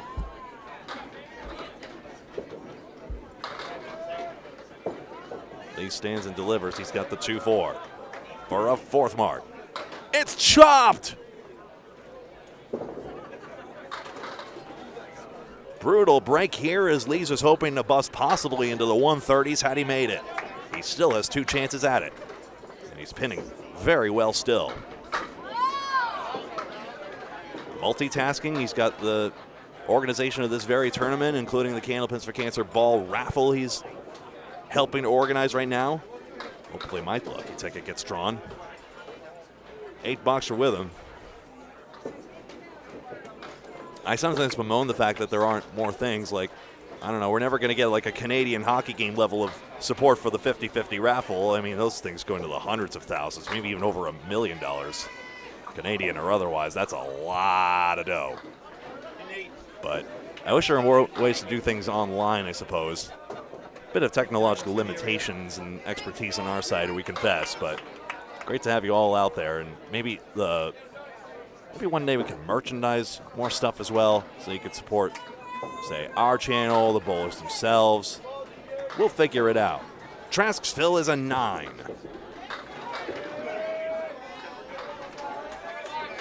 He's had a fine string.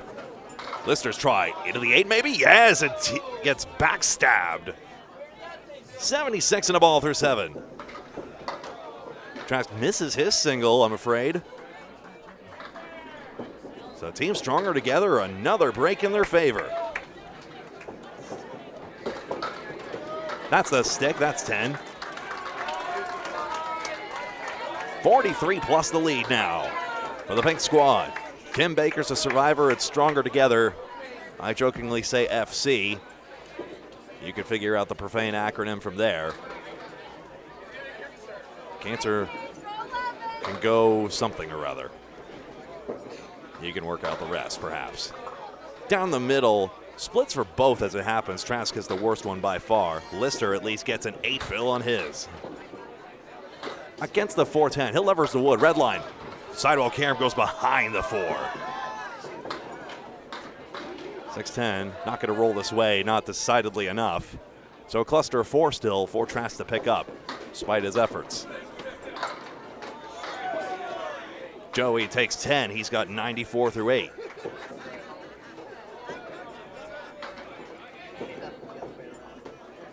And down the middle, oh dear. Joey Lister picks up 5 pins in that frame. 56 pins now the lead. For the boys and girls in pink, as Chris Bover slides up to the line to face Clayton Matheson. Matheson with a 1-mark edge in this comparison.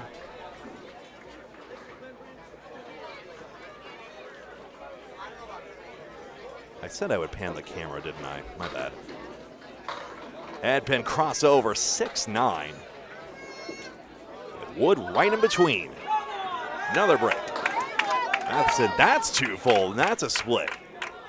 Just going to check the split luck here. Yeah, Skinner's has actually had 1 more head pin hit and 1 more split, in fact. That's actually pretty even all told on the first ball. Everyone's just playing the hand they're dealt. Bover spares. That's a team's tournament. Sometimes the pins don't give you the time of day. You just got to work with the hand you're dealt. 2 pins. just gets pushed behind the 3. It's also 50 boxes, so as opposed to an individual format, you get more comparisons. 3 runs down, and that's going to be a 10 for Clayton Matheson, 78 through 7. Michelle, tell me how the headset is. We can turn it up or down if you need it. It's perfect. Sounds good. Raise that microphone to your face just like that. Got main announcer, Michelle Atherton. Hello, Michelle. Hi, guys. How are you? How's John Froggy Sear doing? Well, he's golfing this weekend. Out of and Old I'm Town bowling. Bowling Center in Old Town, Maine? Yes. Yeah, it's odd because I'm the better golfer and Froggy's the better bowler. But we swapped places this weekend. You're a better golfer than he is, huh? Oh, yeah. Oh, really? Yeah. No matter what he tells you, I am. Chris at Bovair, the 8 fill, spare, 79 through 8. Back to Greg. We'll get to Michelle in a minute. Yeah, we do have a couple of spare leaves here. I'll be very curious about your golfing prowess in a second, Michelle. 89 in the ball for Bovair. He's got 3 marks in the past 4 as Matheson looks at this front wood here. So how long have you been golfing for, Michelle? Well, I played adult softball right out of high school until I was, till my body decided that I shouldn't anymore. What position you play? I was shortstop. She hit the ball to the park quite a bit? No, but I was really good in the field. My hitting wasn't great, but. So anyway, when I was in my probably late 20s, early 30s, I swapped to golf, and I'm much better at golf than bowling. So. Have you taken it like competitive, or do you just? Well, I golf? was in the ladies amateur tour for a long time, and I'm the current club champion at our home course in Old Town. Very nice. I guess, do you mind my asking the name? Hidden Meadows in Old Town, Maine. How do you find it then? How do I? Oh, Hidden, funny. get it? Boom, boom. Shh. Uh-oh. Greg's on a 3-second delay. Yeah, good one. I was too. It's been a long weekend. We love the grind, to be clear. Absolutely. Sleep is overrated, right? Yeah, I was one of the ladies on my team backed out last minute last week, so Renee Skinner called and asked if I could come. And I'm a good cheerleader, but I haven't bowled well. You're not going to the LPGA tour? No, definitely. I'm too old for that anyway. But I can play with the best of them in our home course. But Well, the Maine State Championships, the APH Average Handicap, and the Open Eliminations, there's some good ones this year at Westport, Maine, at Westport Bowling Center. It was so fun. Yes. Yeah. I'd much rather be on this end of the bowling right now than down on the lanes. When, it really like having you alongside on Candlepin Bowling Network. What motivated you to hop on the mic at some point? Was it like one event where they asked you and then you just kept going, or have you liked commentary and wanted to do it? Or I think for fun, a couple of years ago, we were in a summer bowling league, and I just did it on Facebook, just for fun, just Facebook Live. And then we saw Paul Grant at a tournament shortly after that, and I went over and helped him out a little bit. And then I just started doing a little bit more at home in Maine.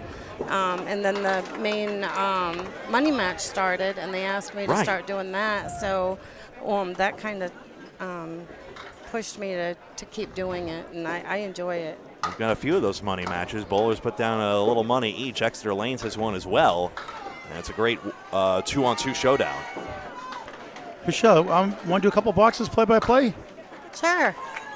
All right, so on lane number 6 is my teammate, Megan Harnett. Now Lori Schiappa on lane number 5. Michelle, how many lemon drops do you owe me for, by the way? I haven't bowled enough to even get a lemon drop. It's peak Candlepin Bowling Network experience. You can't really commentate without Paul asking you about lemon drops every 5 seconds. That's for sure. Hey, I make no apologies. 18 filmings up the last 3 years. A fun way to play a great cause. It beats a swear jar. I make no apologies. Absolutely. If you don't want to do it, be nice about it. Right, it does. This is a great setup. This is way better than mine. I like the head. Might have a tripod and a phone. All right, Megan's got the 1, 2, 10 left to pick up for a 10. Are you bowling the mixed internationals here at Boutwell's Bowling Center, August 1st, 2nd, and 3rd? I am. I'm co-captain with Penny Riva. Okay. And we're excited. I don't know if we're excited to come back here because the pins haven't gone very well for us ladies. The place in great shape. You know, it's a fair house. Megan gets a 7. And Lori takes the 10 there. Hey, you got Wayne in Michigan is a fan of your Wayne calls. Petty. Hello, Wayne. Really appreciate all your kind words. Hello, Sam, as well. Thank you so much. So I got a funny, quick story. So I was in the Can-Am a couple weeks ago, and I had a guy walk up to me, and I had Atherton on the back of my shirt, and he just said, "Hi, how you doing?" or whatever. Oh, yeah, right. And it happened yesterday also, but he said, "How you doing?" and I said a couple words, and he goes, "Michelle Atherton." He goes, "I listened to you." And he said he was the one during the Easter Classic when Froggy, my boyfriend, was bowling on the opposite side while I was commentating.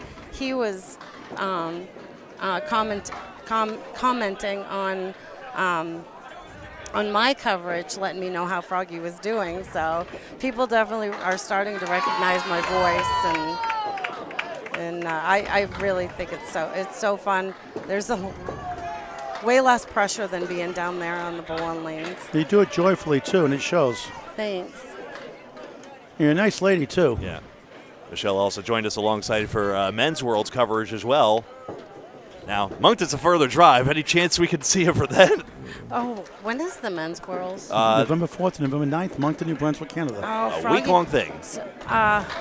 Well, we'll see, because Froggy and I both like to hunt. We deer hunt, so. Fair. All right, Michelle, finish us up here, play-by-play. All right, guys. I'll move the graphics around for you meanwhile.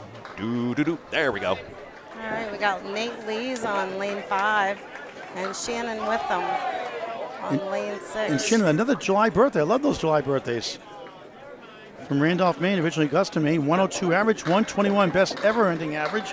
High single 189, high triple 469, high five 694. Over 30 years of Candlepin Bowling out of the 1710 Sports Center in Augusta, Maine. Michelle.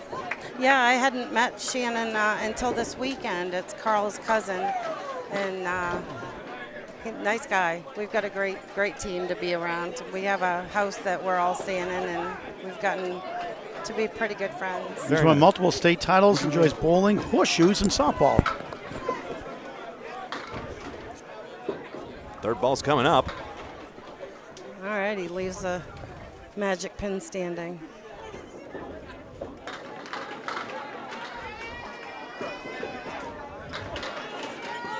All right, I'm going to let you guys finish this up, but I will see you somewhere soon. Okay, Michelle Atherton, thanks for stopping right. by. Thank you so much. Thank you guys so much. Michelle Atherton. Enjoy the rest of the day. All right, Greg, you can wrap us up here. My pleasure. Nate Lees takes a 9-box. I'll mark that in just a moment. Artificial intelligence really wants to insert itself into my Excel equation here, but that's not going to happen anytime soon. Don't tell AI whether it's doing a good or bad job. It does not. It's the only way it knows. Don't give it the satisfaction. Make it hallucinate, I say. Or at least let us reap the benefits of it equitably. 7-8-9 split with off the front wood there. I'll be very curious if he tries the wood to the right of the 8. I'll be curious to see how that goes. Remember, he substituted in. That's not entirely his score. Lees has a plank in front of the 2-pin, and Nate Lees has 4 marks. 122 plus. That might take him into the 130s because of how well he's filled and pinned. Witham takes a 9-box, so the player slot gets 86. And the team is indeed stronger together. Rice's wood floors. Back when COVID-19 prohibited international play, they won the U.S. Invitational tournament that was done as an analog. This fill is going to be 7, denying Lees 130, but he gets 129. Very, very pro-grade string. For a man who's been rehabbing knee injury for some time now. It's great to see him score high. DJ Trask and Joey Lister. Massive advantage for stronger together, likely to take these points. Trask splits here 3-2. Lister down the middle. Same leave, different wood. Since Trask has the plank, that's a bit forward though. He's probably going to require a cut shot. Well, between the 4-7 simplifies it. It bounces it across. That's just got a similar guardrail there in the back. Sent it across into the 10.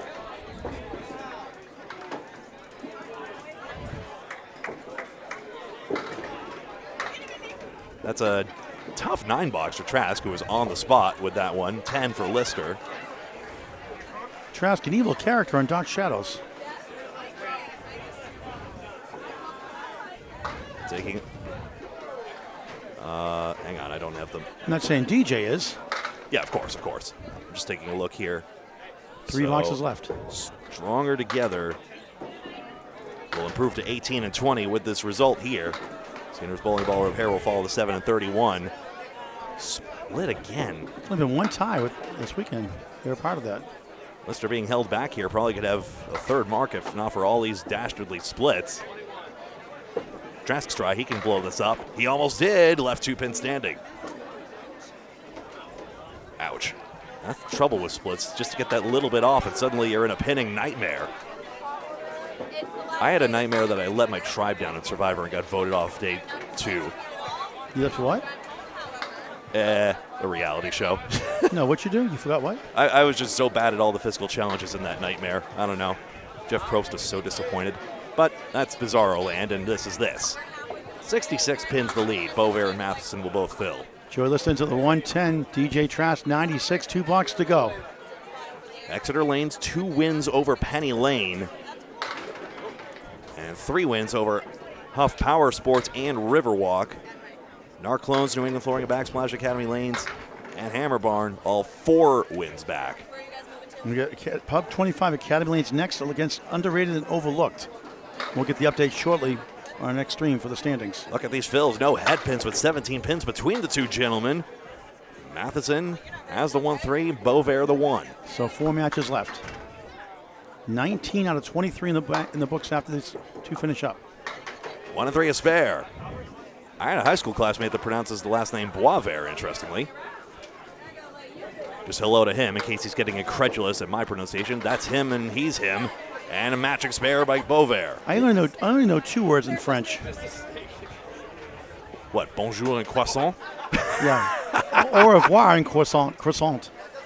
Ah, don't go I off. forgot about bonjour. 3 words then. Au revoir, bonjour, and croissant. I got some friends in New Brunswick. It's, I think, the second most francophone province there, even though they're still predominantly English-speaking. Tough 3 fill for Matheson. We're a Newfoundland fan. Anybody from Newfoundland watching? You're on the 30-minute time zone. 90 minutes ahead of us.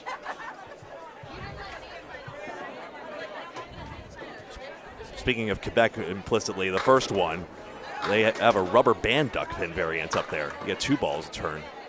The only video, they have a few video of the Petite Quille, in fact, but the most prominent video I've seen is actually one where they set up 2 lanes in a mall. Now that'd be a cool way to grow Candlepin if we could set up some remote lanes. I think that was a thing one time where actually a couple of New Hampshire proprietors, I forget who, did that actually. They had a traveling Candlepin roadshow.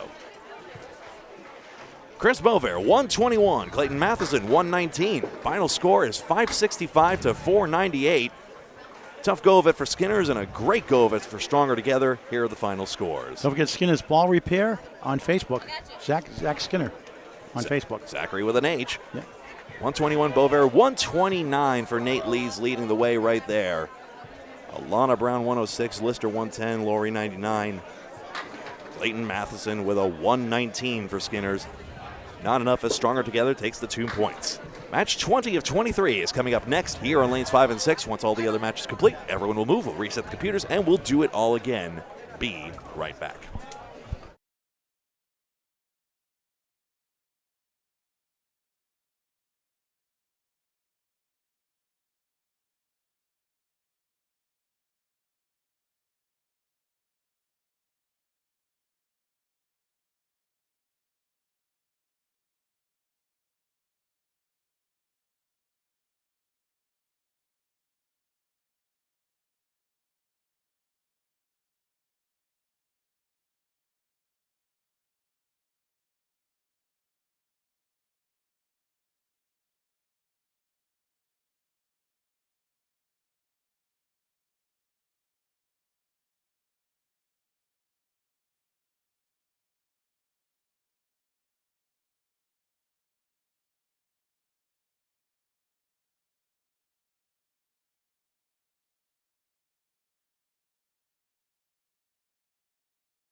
Hello, hello, welcome back. Matt Rich gets us underway with a big-time hammer to start match 20 of 23 here at Boutwell's Bowling Center in Concord, New Hampshire.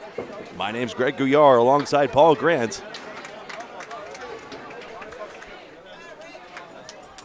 Sean Berryman with a 7-pin lead here, and now the 1-7-10.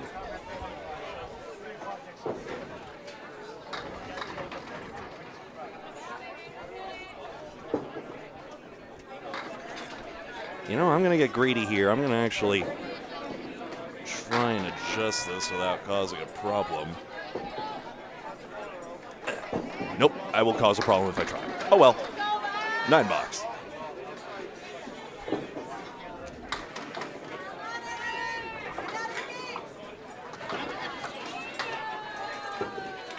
Matt Rich 10 plus 2 to begin. Strikes are rare. It's a game of spares, we think, but he's off to a perfect start. Perfect game incentive still in play. Matt Nichols hit a $100 perfect game just now. All 10s are better, so he's got $100 in his pocket, courtesy of Candlepins for Cancer Incorporated. 356 for Matt Rich. Candlepins for Cancer, a 501c3 charity founded by Hall of Famer Al Johnson and managed dutifully by Paul Grant. Berryman spills his head pin out, so we won't light it up. 4 and 7. And Rich takes out just the 5-pin.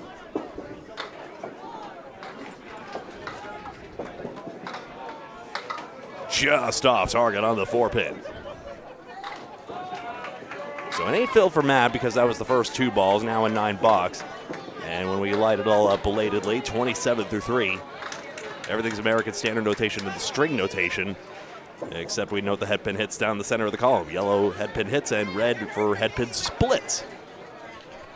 And then you'll see the Canadian smudges light up at the bottom there as marks are opened and then closed.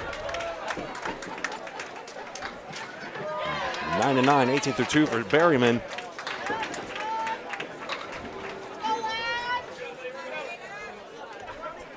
Bob 125 took out 4 of the 48 former Academy lanes. He has 48 lane house. Now 44 at Academy Lanes in Haverhill, Massachusetts. Pub 125, some great food over there. We're here at Boutwell's Bowling Center. Got some mac and cheese bites and Pepsi spoon, and we'll be ready to go on my side anyway. Come check it out. It's actually from the pizza place just adjoining, but still.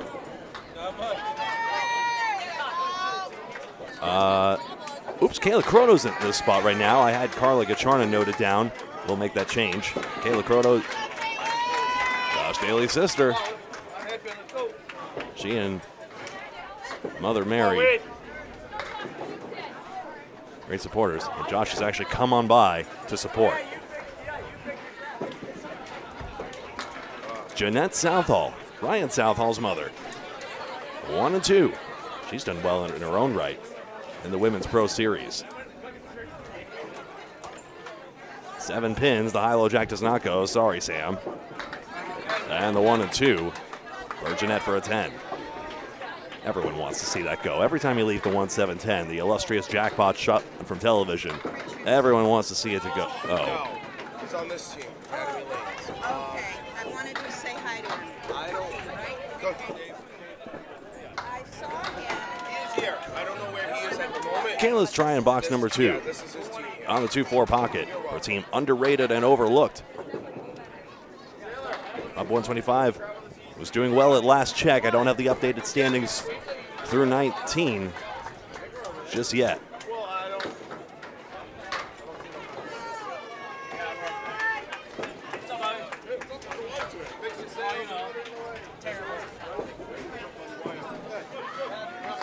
Jeanette's try, not into the corners.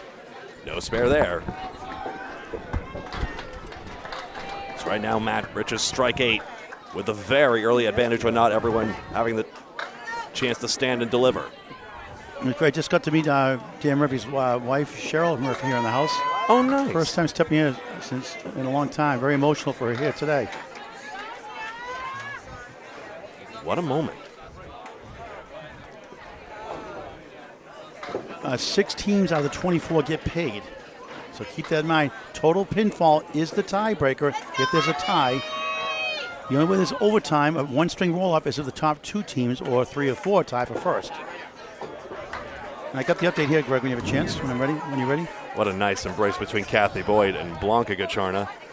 Carla's not in the lineup, by the way. Kayla Croto second, not Carla. Okay, I was told. Okay, maybe I got the name mixed up. Okay, all right. Sorry about that. Extra lanes, 32-6. Now increased lead to 6 as Penny Lanes lost. After they flipped, Extra Lanes lost the first match. Penny Lanes won the first. Now it's the other way around. So right. Extra Lanes closing in that number 1 spot for potential $12,000 first place prize. Right, they started the day 3 wins ahead, and now they stay 3 wins ahead. Right. Huff Power Sports tied for second with Riverwalk Lanes, Amesbury, Mass. 3-way tie for second at 26-12. Academy Lanes 24-14. Holbrook, Narclones, New England Flooring and Backsplash, JD Seamless Gutterball, Central Park Lanes, Hammer Barn, Pub 125, Academy Lanes here, all 22-16, all bunched up. 2 almosts, but no spare for Kathy or Blanca. Stars and Strikes 20-18, High Rollers 19-19, Harry's All-Stars Stronger Together, The Window Source 18-20, Goon Squad 16-22, Drywall Concepts 14-24 with Underrated and Overlooked. Mark Hartford has won 4 now since being shut up. 8-30 now overall. It's Patriot Paving 8-30 with 117 Hurricanes, and Skinner's Bowling now in the cellar at 7-31. Ouch. The cellar. Ball from the top rope. Hammer Barnes 671 is the team high score. Extra Lane 632, Riverwalk 627. Corey Smith continues to lead the series singles for the men. 167, Joey List of the Freight Train. 165, Joey Hutchinson, also 165. Matt Buffalo Nicholas at a 146 perfect game, our 5th one overall. Sponsored by Candlepin for Cancer, $100 bonus. Did you know when Team Penny Lane won in 2022, they set the high team game during the one-string showdown? We were at that one. They put on a clinic that day. It's on Candlepin Bowling Network on YouTube.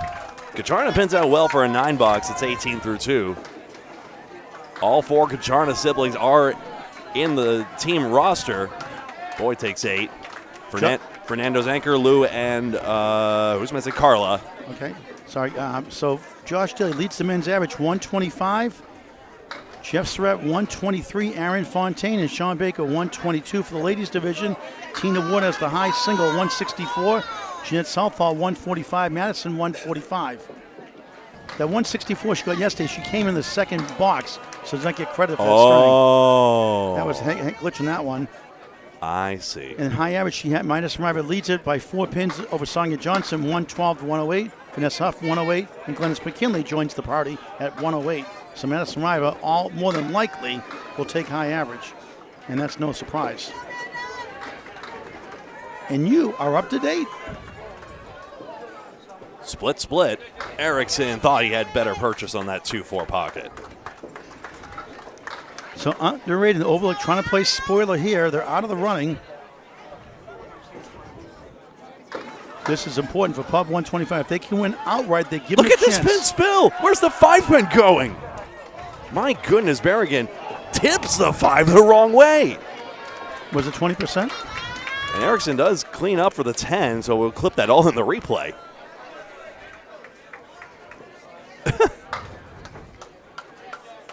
Boy, you think you've seen it all from these pins, but look at that 5-pin just teetering.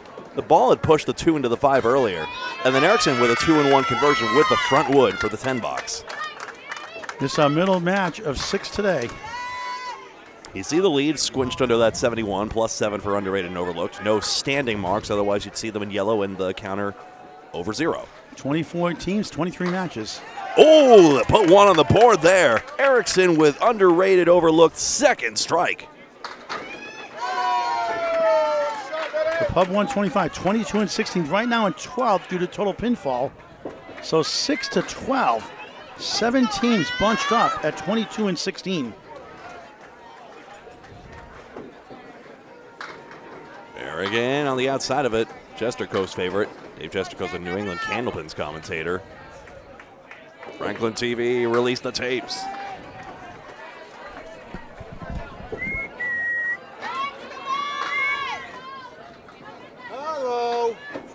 just a 6-pin out, 4-pin out, excuse me. 7-box, 17 through 2. 81 plus 2 to Brian Fuller Jr. and Fernando Gacharna.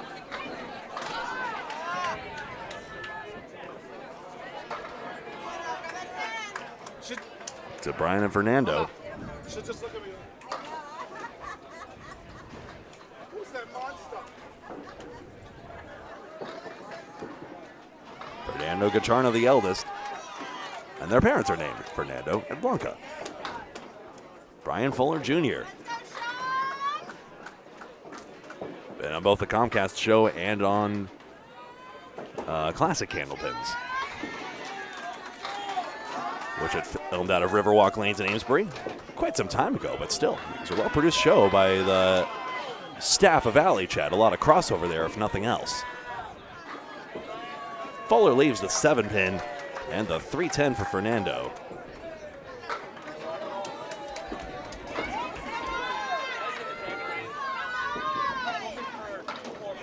Blank goes.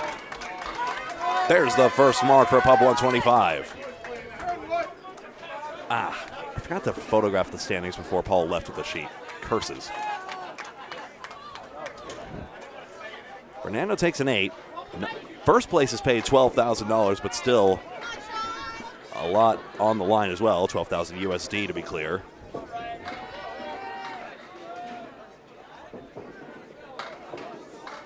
Before the last standings update, I know Pub 125 was 20 and 16, so they won't take first, but not likely anyway. Still a lot to pay for, and every single pin counts, keep in mind, because any tie not for first is broken by pinfall. A tie for first would be a one-string showdown. Fuller, good start, 17 and a good lead for triangle number 2. My name's Greg Gouillart. Been alongside Paul Grant here on Candlepin Bowling Network. Thanks so much to the Boutwell's team for their saintly help.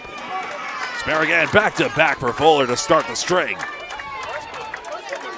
Thank you so much to the Boutwell's team, the Della family, especially Spencer. Thank you for all your help with cabling us in here and making sure we got a quality experience. We did not expect it, but we're grateful for it. 8 Phil Fuller Jr., 27 and a ball to start. And Pub 125 now making their move as we completed 2 boxes. Just like that, feels like it flew by. Here's the scores, 1 pin or 1 mark aside. It's as simple as that. Got 2 marks and 2 marks. Yes, please do feel free to hang out. I can. A razor! All right, top of the order, Sean Berryman. Sean, S-H-A-U-N.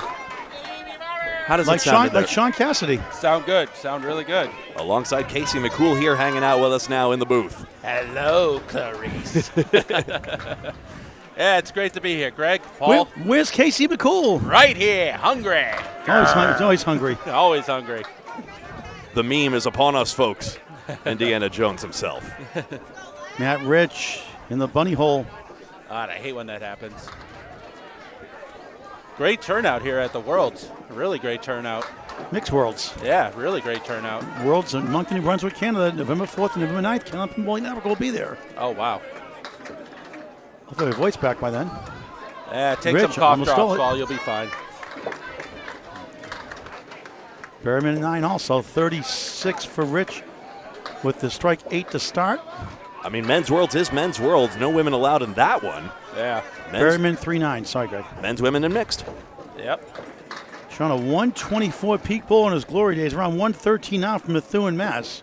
Oh, wow. 53 years young. High single 191. High triple 486. High 5 705 out of Academy Lanes.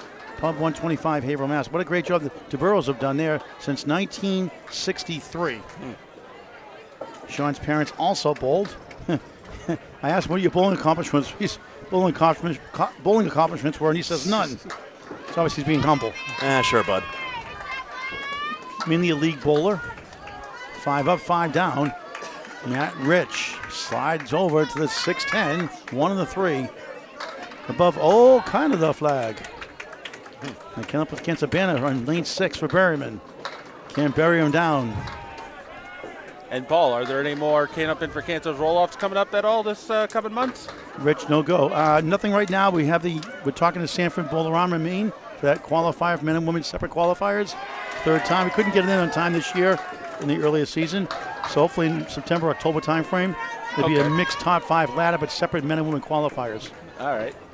Yeah, you should do another 9-pin. I would love to do that one. Yeah, we're thinking of a 3-6-9 next year for all 5 strings. We'll see. Interesting. I even thought about doing an 8-pin tournament. They did the Sanford Maine once. I'm thinking about doing an 8-pin tournament if not. Where 8's a spare strikes by 10s. All right. 8-pin sounds We'll good. see a lot of 200s there. Right. We got the Candyman next to us. By 3-6-9, we mean in the variant format where strikes are automatically spotted in frames 3, 6, and 9. If you get a spare in the 2nd, 5th, and 8, you get a 20 fill automatically because you can't get a 7 fill and then get a strike, which messed me up in the beginning. And if you get a strike at the first, sorry, buddy. How about another one? Sean 37 through 4. Rich 46 through 4. Second bowl is overall Southall. Ryan Southall's mom, Jeanette Southall, does a great job with the Academy Lanes Youth Program. Close to 90 kids every Saturday morning during the bowling season. And Josh Daly's sister, Kayla Croto. For spin in a post. Now, Jeanette Southall, is she related to Ryan Southall? I just said that. Oh. You tuned me out again, huh? or the headset. Hang on, it could be the technical guy thing. Mother and son, that's right. Casey's out in orbit right now.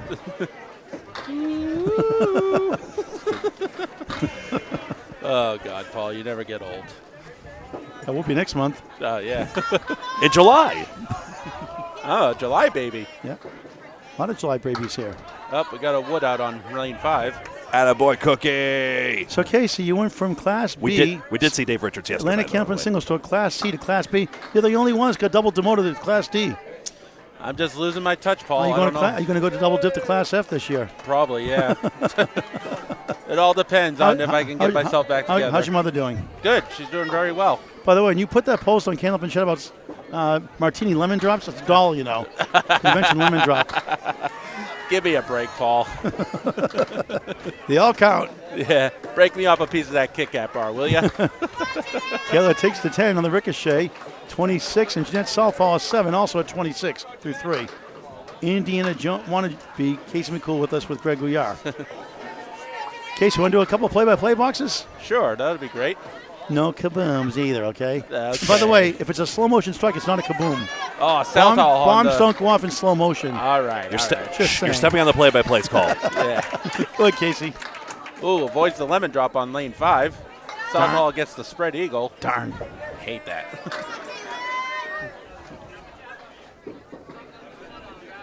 Ooh, the Oreo cookie. Cream in the middle. Take off the wafers. The good stuff. Did you try the Oreo cakesters yet? No, I haven't. I got a box here. You want to try one? All right, I'll try one. It's not part of my diet, but I'll try it. Overrated. I know, right? Casey, you're on a diet. You're on a seafood diet. Every time you see food, you I eat eat it. Oreo cakesters. Oh, another Oreo cookie. Oreo cakesters. They're overrated, and I'm not looking at it. Unlike this team.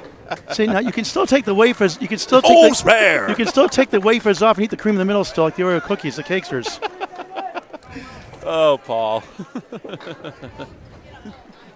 He's a funny guy, Greg, isn't he? Hilarious. Funny looking. No, he's funny and funny looking both times. Casey, have you looked in the mirror lately? Oh, Paul. Damn. We have a good time together, don't we, Casey? We sure do, Paul. All in good fun, of course. You know that. Talk about a burn at Boutwell's. Oh, man. Overworked and underslept. Yeah. For free.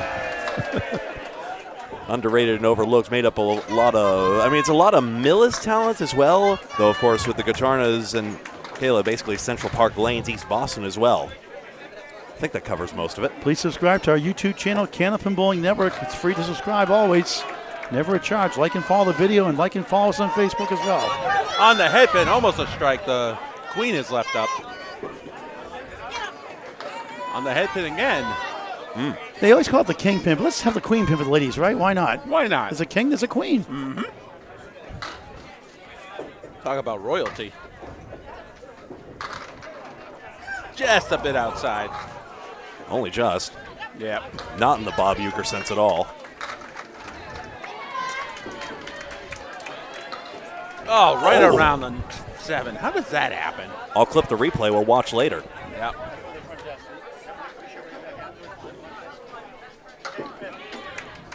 And that's a Paul Grant special. Miss it on the 2nd, make it on the 3rd. Not a good time for that.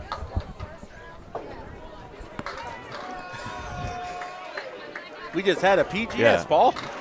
We'll take a look again at how that 4-7 doesn't go. Blanca gets on, I think, the right side of that. Yeah. Now, with the red line, it may take the 7 pin. It wasn't covering it perfectly. Right. Remember you did that for the lemon drop pool, the Paul Grant special. Mr. Second, make the 3rd, would make more money for the charity. Right. Those who don't get lemon drops, some actually do that. They give $1 for that too. Yeah. Not too many. No.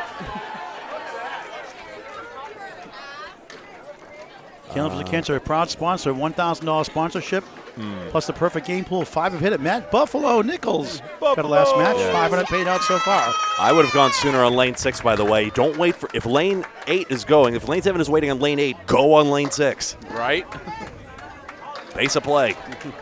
I say that with all the respect in the world, I should make clear, but it's something a lot of our fans and other old bowlers have expressed as well, and I just want to elevate that. Are Casey McCool fans here in the stream, Greg? Oh, hell yeah. We've got Nico, we've got, hang on, James gives us a grr in chat as well. Good to see you all. Grr. Eric and Sam, I'm still hanging as well. We haven't had a banana split, so you can't say grrr. Well, these cakesters are making me hungry. They're He's really gonna- good. He's going to indulge in one, huh? Yeah, they're really good. He's going to swallow it whole, I think, right? Yep. He's just going to swallow it whole. Blanca's had a few chances to get away, but she's been good on the head pin. Watch for that.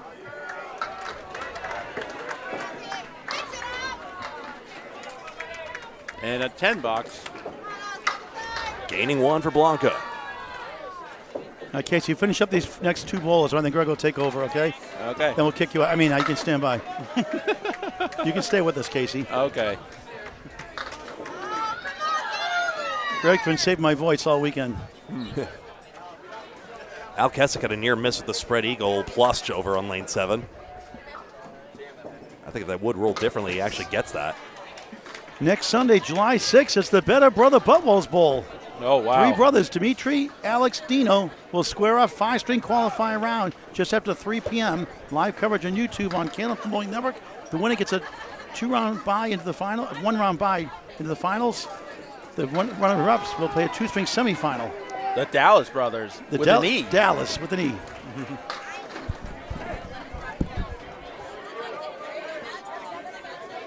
Not to be confused with the perpetual Western Conference finalist Dallas Stars. Yep. Erickson liked it. Ooh. Darn near a double from behind. And Lori Rossetti, for the 2nd time, volunteered a lemon drop. She got one on the mark, $5. Did it again today, as she did the other night.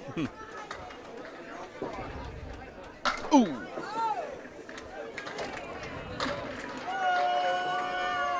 All right, Casey, back to you. All right. 3rd ball's here. Gets an 8 box. And a 9 box. Hope you folks like the new graphics out there. We've got, beg your pardon, got a frog in my throat. Got the strings on. You got that from me. Got the frog, frog in my throat and everything. Got the strings to the side here on the right side of the bowlers here. A standard American notation, except the center column notes the head pin hits. Kind of the Mike Emperado color scheme. Yellow for a head pin and red for a split. Yeah, no pin cam today too, I heard. It's complicated. It has to do with NDI cameras. Oh, yes. Kind Plus, of above people on the table here, hitting their hands on the table Yep. shakes it too. So. Yeah. matters too, Boutwell's counters weren't built for streaming. Yeah. I will not disrespect Cheryl Murphy, of course. Yeah, don't do that. Great to see her here today. A very poignant moment to hear as she walked in the building today. Ooh, almost converts. Heck of a bid by Erickson. Yep. All right. If you get a banana split, Casey, you have to donate $1 to Candlepins for Cancer, okay? Your viewers, okay? When you get a banana split, how's that? Via Venmo, Candlepins number 4 cancer.com. Yes, Why not, sir. right? Be a Why fun way to not? help out. What's a buck? Yeah. Oh, what a shot for a 10. That's a only wild 86 cents to Candlepins for Cancer, a 14-cent Venmo fee, so. 10. Yeah. Yeah. $1.14 if you could. Well, we're not going to be the slowest match right here. Lane 9 just had a breakdown. Oh, boy. There's an oft-forgotten rule, though. Pace of play doesn't have to suffer. You bowl alternately on the other machine while you wait for it to be fixed in the event that happens. And the breakdown was not related to Tom Petty. Greg's like, huh? Tom Petty. You know what I'm talking about, Greg? Yes, That I've was heard Tom of them. Petty's first big hit, breakdown. It's only 2 minutes 39 seconds long. Even when they played in concert, they didn't even play a long version of it. Alas. Tom Petty's a good singer. Really Was a good singer. Yeah. He didn't play at the last concert at Boston Garden. He never played that song. I was disappointed. His signature hit, and didn't play it. All right, Casey, wrap us up here, the next 2 boxes before Greg takes over. Okay. Spare tries here. Just a bit outside. Leaves the 4 horsemen left plus the 10. No wood.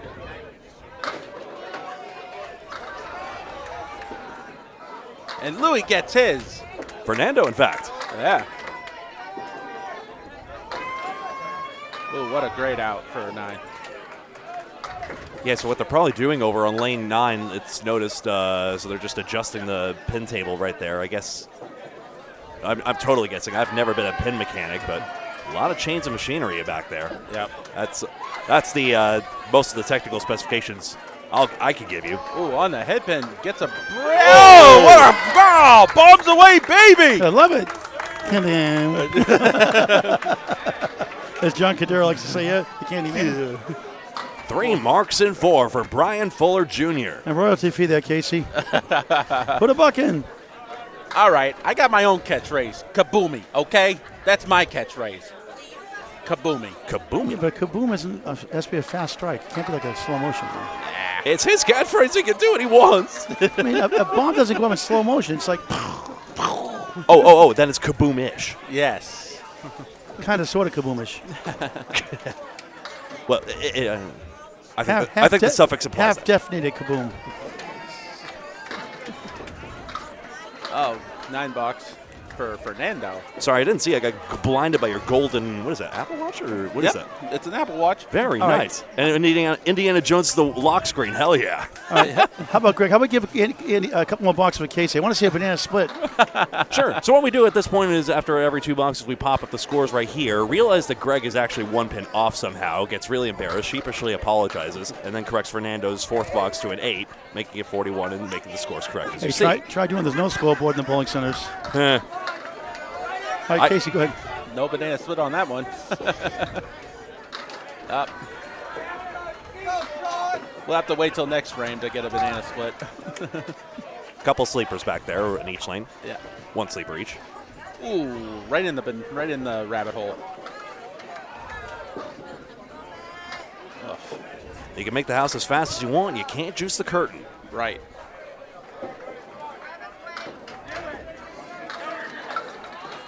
And that's a $9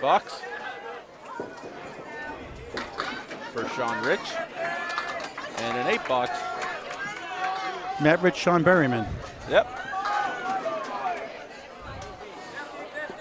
This is match 3 of 6. Our final 3 matches in the tournament after this. You may have overheard someone hawking 50-50 tickets here. That's just 50% of the prize fund, I believe, straightforwardly, and 50% to the winner. They do it every few strings. Right you are, Greg.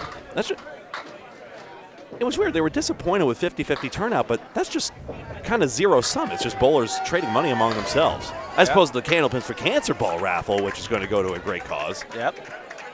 A lot of raffles actually going on this past couple. Get a bowling ball raffle ticket, Casey? No, I got the Deb Regan's raffle. She's doing like $500 to the winner. So I bought 2 raffles on Thursday night at my Thursday night league. Deb Regan's a queen of TV and a queen of raffles. She sure is, and she's a great bowler. I love bowling next to her on my Thursday night league. At Lakeside Lanes. Yep.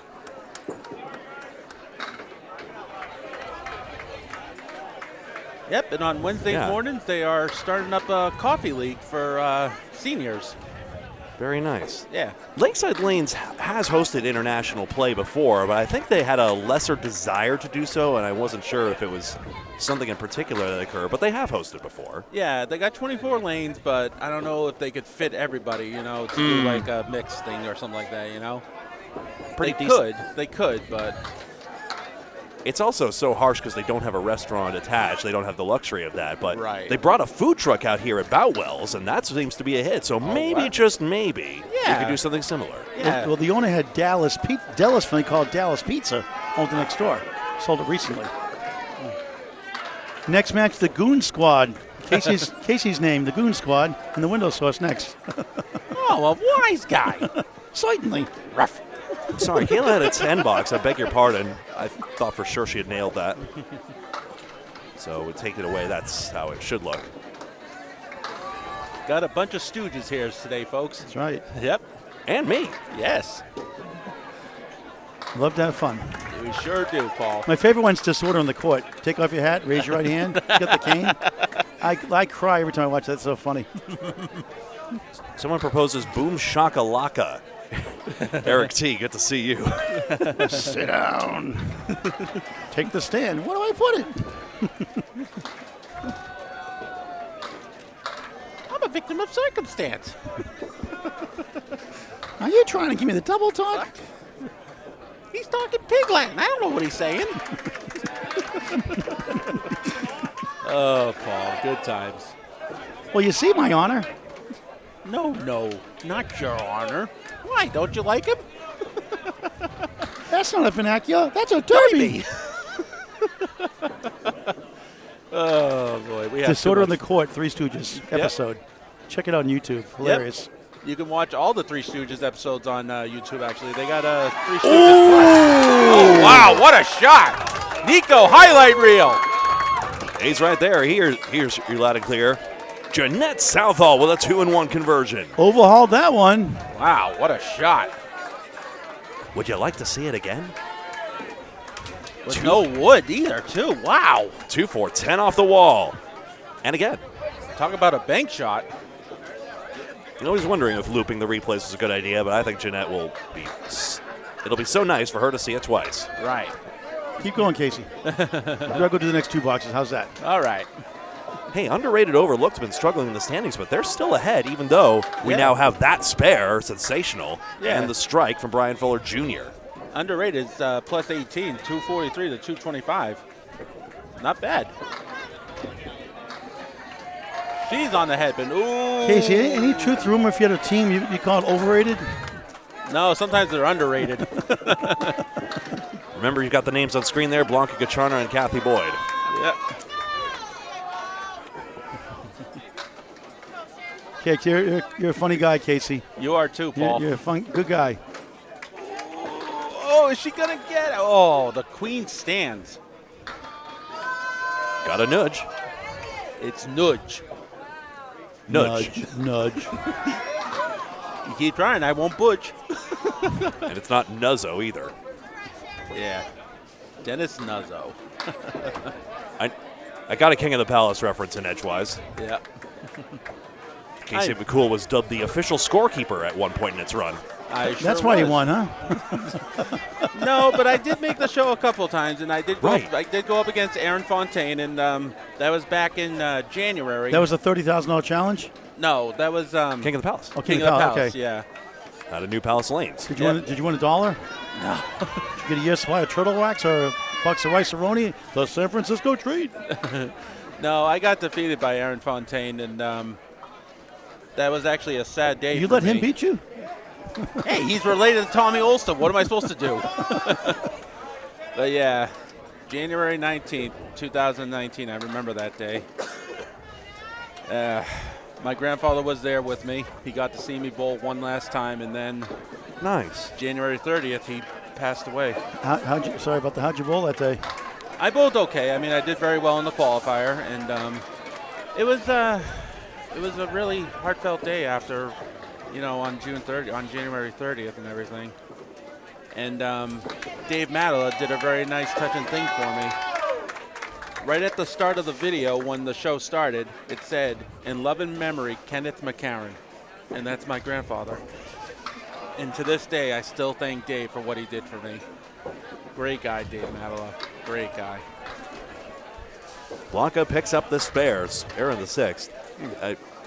Dave Matala, I wish he still had New Palace Lane. Seems like he was just a true gentleman and always willing to open the door to anyone who loved the game of bowling. All right, Casey, you have 4 boxes left to call. All right, Paul. Try and get a banana split, Casey. Come on. I'm not bowling, Paul, so it's not up to me to get one. Well, Casey, you got to have Penny get a banana split. Yeah. But these are all professionals, so. And here we are as well. Yeah. Jack Berrigan and Mike Erickson. Oh, I was about to. It was almost going to be. Just leaves the 10 pin up, wood in front. Double wood. Oh, what a shot. That shot by Josh Taylor to the right. I don't know if you can get that replay, Greg. Too slow at this point, sorry. Yep. That was on lane 7 at this point for Team Holbrook. Oh, you got to be kidding me. Sometimes the wood can be a friend and it can't be a friend. Oh, what a shot. It's the hair. It's the hair. And that's a Paul Grant special. Miss it on the second, make it on the third. $1. Thanks. Get off my back. That's Berrigan's 2-1-1. Casey, I'll always be on your Candlepins back. for Cancer is raking, isn't it? Yeah, I'll always be on your back, Casey. I know, that's why I got back aches. Not physically. I know.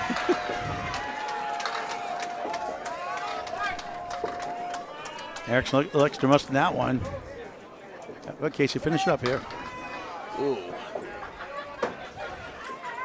That's on a spare fill. Jack hits the ball rack with the ball, frustrated with that shot. It's not. I want to be careful with the ball return. Yep. Wow, Josh almost made a split again.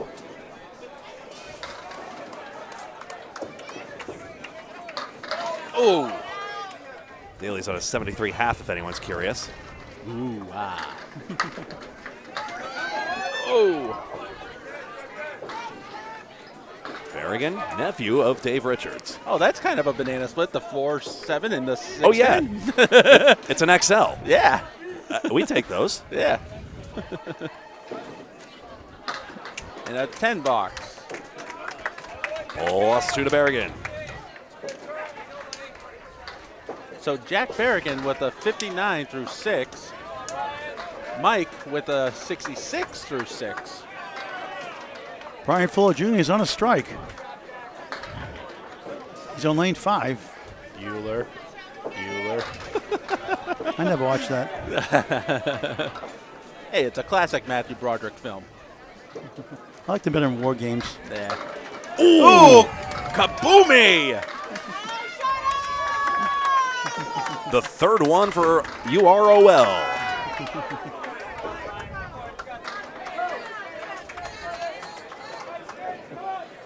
Well, they're still loading the strike. Helping Wood. And he gets it! Spare on strike. 70 in a ball through 6. Through 5. Through 5. Sorry, Paul. My bad. I need new glasses or I need new contacts. One of those two. Scoreboard on screen is correct. 291 to 286. You ever watch F Troop? The guy Vanderbilt. He's the tower. Watches the tower and he can't see anything. Vanderbilt. Oh, he can't see anything. He runs the control tower. Hilarious. Over double. Ah, good lead though. Fuller on a strike. Kaboomy! Strike, spare strike. Wow. Who is this guy? 80 half, 90 plus 2 through 6. He's ready. He said he's ready the other day to roll this season coming up. It's a couple off years. Not much, you. Oh! Is he gonna take that? Spare on strike, 71 on the ball. Through You 6. got to take those. This competition is heating up right now. Let's take a look at the scores here. 306 to 311 is correct. I'm just going to peek on over here. We see No instant replay. We'll get to that. But 2 marks, 311 to 306. See if I can do that. Oh, Dave Richardson's in the game. We'll let him warm up in peace, and I'll show this replay again. And that is right. You can sub in a person. Through 6, after 6 boxes now. After 6 boxes, instead of 5. Yep. All right, thank you, Casey McCool. Greg's going to do the play-by-play. Yes, sir. You're welcome to For me, you're welcome to hang as well. Yeah, Just yes. I'll take it from here. So the rule is a substitute can roll up to 6 balls, and once you hit the reset button, you're back in live play. In case he's been subbed out by Greg Gouillart. No, we've always been taking turns, 2 bucks at a time. I know. Pretty much. I give Greg a little more than usual. Anyway, always great to work with you, Greg. Thank you very much. So, Dave Richards in for Sean Berryman. And fans are disappointed. No banana splits on Casey McCool's call. Yeah, it's all right. Well, hang on. Never say never. Still 4 boxes left in this one. So here we are. Channel 5 alumnus Dave Richards on the last ever edition of the show, in fact. Moon Squad and Windows Source the next match. It's a Hall of Fame caliber career, if not in the Hall of Fame just yet. He starts off smashing them and almost getting a strike, but the 5-pin denies him. Matt Rich, now opposite. Just 4 out.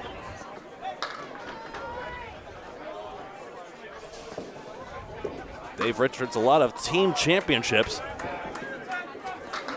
He's been on TV for 2 dubious moments. Second place to John Zernicke on the last edition of the show, and to Paul Berger on that 500 triple. Rolled on the Don Gillis hosted program. Nominated for the 2027 Hall of Fame class. Yes, I inadvertently said he was in the Hall of Fame. That was made an incorrect statement, not on purpose. He's nominated for Hall of Fame. I did the same to Al Johnson, and it happened anyway, so. He's from Plastown, New Hampshire, originally Stoneham, Mass. His peak average for a season, 128. High single, 202, one of 3 200 games in his career. High triple, 457. A good high 5, a 780. With 50 years of bowling on Channel 5, of course, many times. In fact, over 70 television appearances overall. And how about not 1, not 2, not 3, not 4, how about 5-time world championship? Dave Cookie Richards now enjoys golf. He also played baseball and softball growing up. I really hope we're promoting the modern day bowlers enough so that they can, since we have these streams on the internet, any bowler that deserves to be in the ICBA Hall of Fame, in several decades' time in some cases, hopefully has enough material to go off of when it's their turn as well. So hopefully my goal as a network is just for us to be able to promote the modern day greats, which overlap with the past greats in many cases, enough so that they can get their due as the greats of the modern sport of candlepin bowling. Classic and modern. Matt Rich gains 5 pins in the exchange. 328, 320. Well held against the TV legend. Matt, as a leadoff bowler, just picked up 5 important sticks, and now underrated and overlooked, leads by 8. Academy Lane's trying to get close to a cashing out. They need some help and a lot of wins. Kayla Croto on the left. Ryan Southall's mother, Jeanette Southall on the right.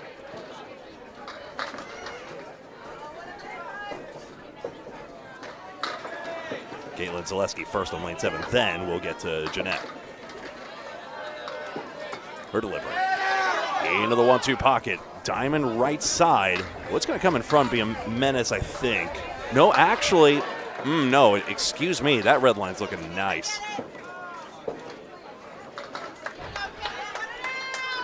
Six fill on that. Torques it. Oh. Just missed the red line by a hairline. Look at this one. Croto in front of the 6-pin. What a bid.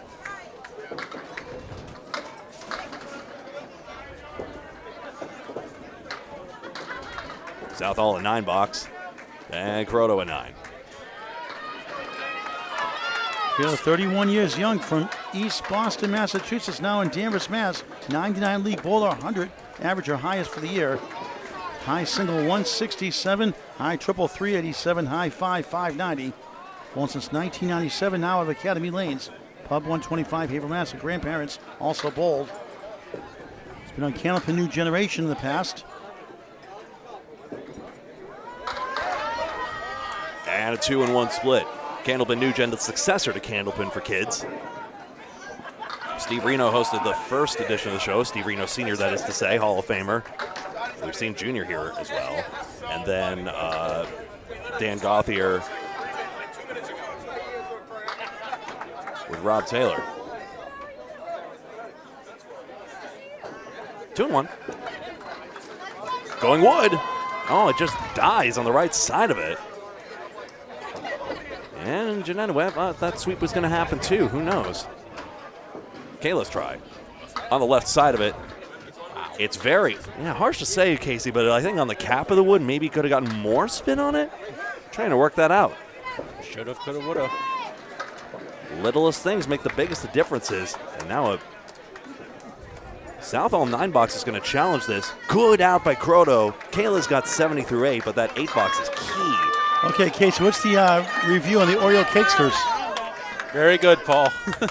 Oh, you like them? Good. Yeah. All right. Greg's not a fan. That's 2 votes to 1. I'm outvoted. He doesn't like spumoni either. I literally ordered it the last time we went out for Italian. I made you, though. I did my part.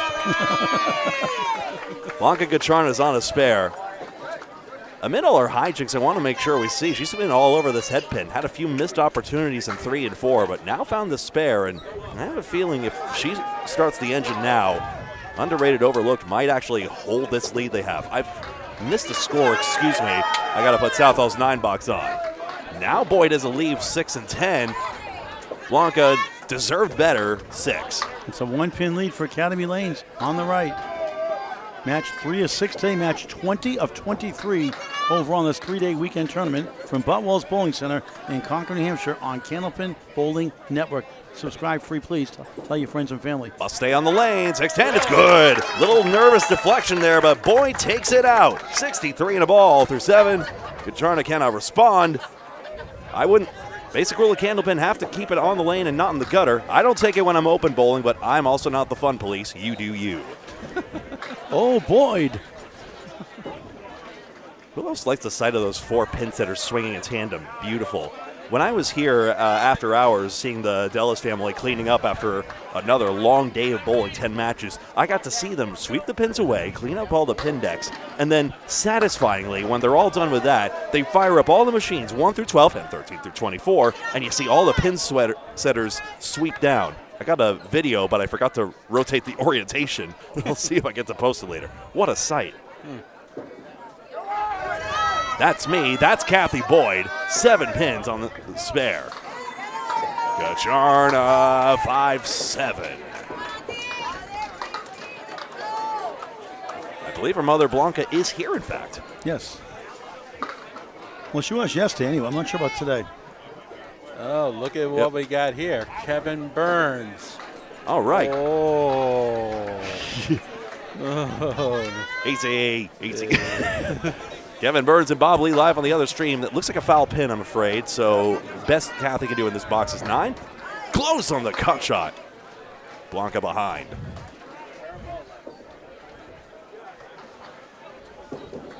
One pin fouled and 2 standing is a 7 box. Gacharna chance to gain. Blanca's got 10. 80 through 8. Plus 3 to her. And to underrated and overlooked. Now this match is tied with that Kathy Boyd spare. 3-6-8 to 3-6-8. Oh, boy. Casey, what's the difference?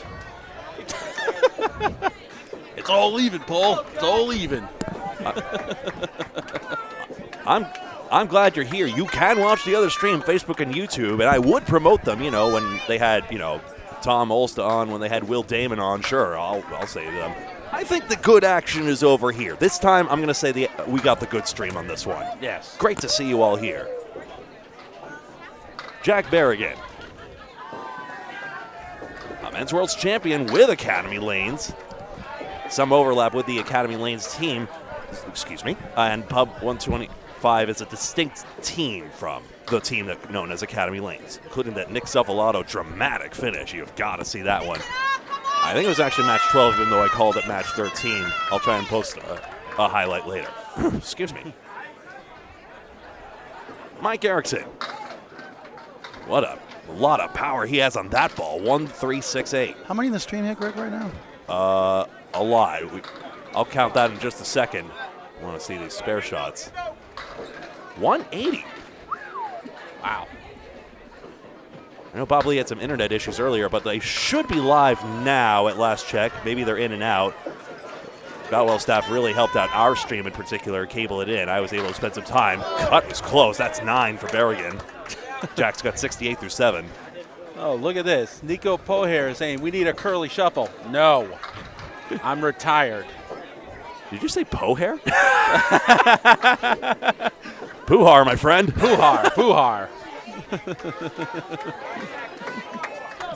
$8, 74. Jack Berrigan's high single 172, high triple 437. His high 5 is 659 from Hempstead, New Hampshire.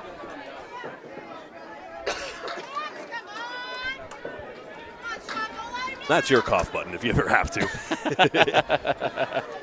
Your number 3, that's not an offense. That's just us left to right. Berrigan, 5, 7, 8, and 9.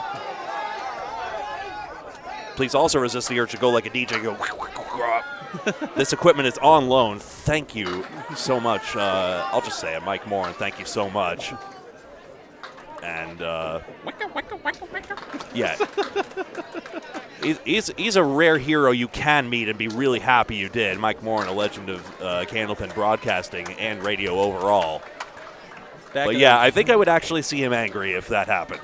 Back in the day, I used to bowl with him at Park Place Lanes back in the day before they closed. Wyndham, New Hampshire.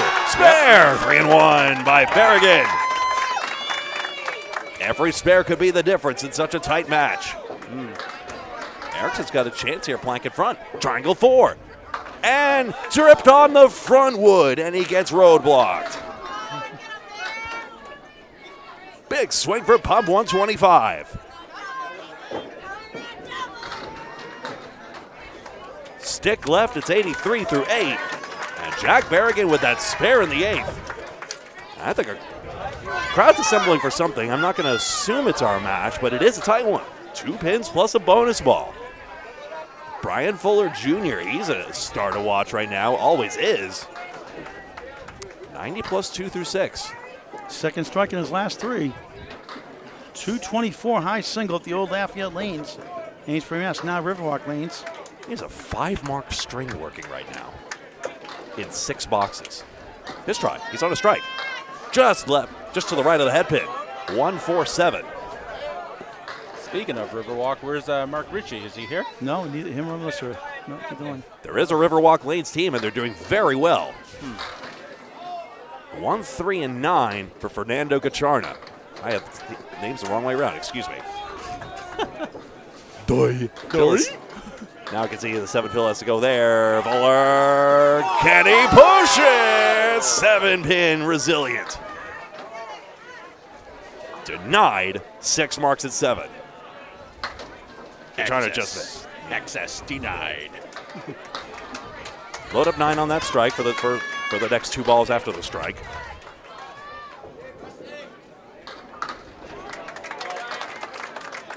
$109 through 7. And a 9 box. Apologies if whenever I make timing mistakes on the score sheet. Hopefully it's not throwing people's off. Anyone who happens to be learning bowling scoring, but a spare is worth 10 plus the next ball, and strike is worth 10 plus the next 2 balls. Even with overlapping strike math, you could work it out with that logic. Just like it is in any game of 10-pin and even 5-pin. Although they go up to 450. 2, 4, 6, 7. Candlepin does go up to 300, but never has. Colby D'Antonis in Duckpin land got the front 9 strikes, but couldn't get 300 there. Pete Signore Jr.'s 279 still stands as the men's record there. Jenny Rowe, women's Candlepin record set this past year, 210. No man has topped 245 still. Leaving Ralph Sem and Chris Sargent as the co-kings of that. This would be some lead for Gacharna. Close! Oh, around both back pins. That could have tied the match. He could still pick a pin here. This Fuller's only slightly slowed down, but he's still on pace for a 130 string. 9's fine, though. And it's a 4-pin and a ball match.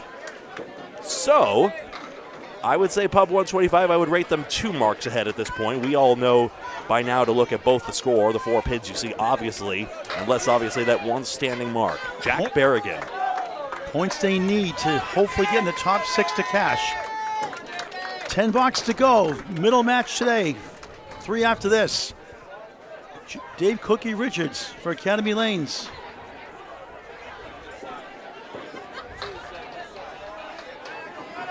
Matt Rich on the right.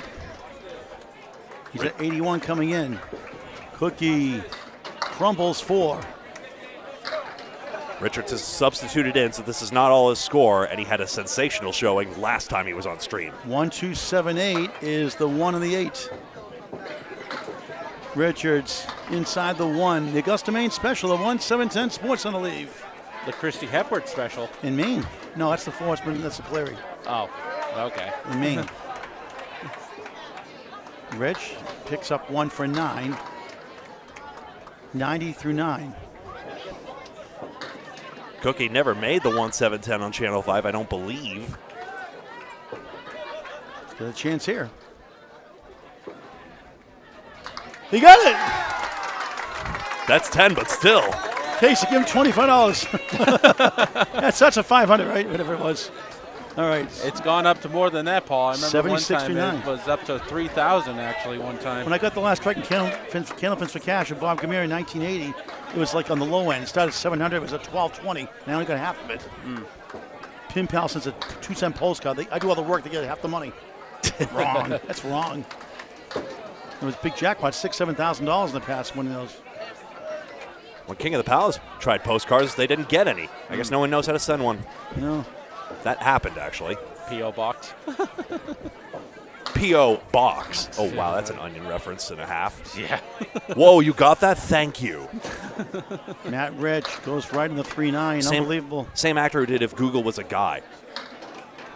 Richards 1-6 right, 4-7 left.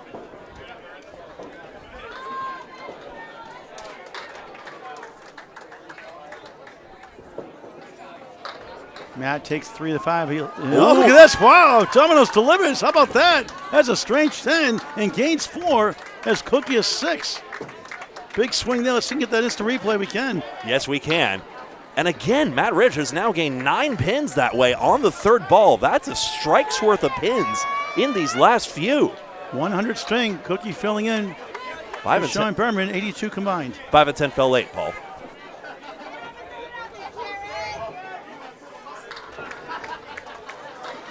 Okay, thank you. $8 to go. I tried the point, sorry. Sorry. I was looking at the scoreboard, sorry. Kayla Croto, right side 5. That's the Christy Apple special there's a Christy when she Apple, bowls a mean. Okay. She never makes it, so that's why I tease her about that. She likes it. Southall in the pocket, check mark left, 5 middle, 2-4-7 left. The Candlepin for Kansas banner in lane 6, sponsoring $1,000 to the prize fund. Croto, no.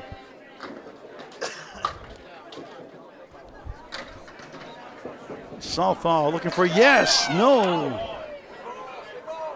Yes. Their high singles 172.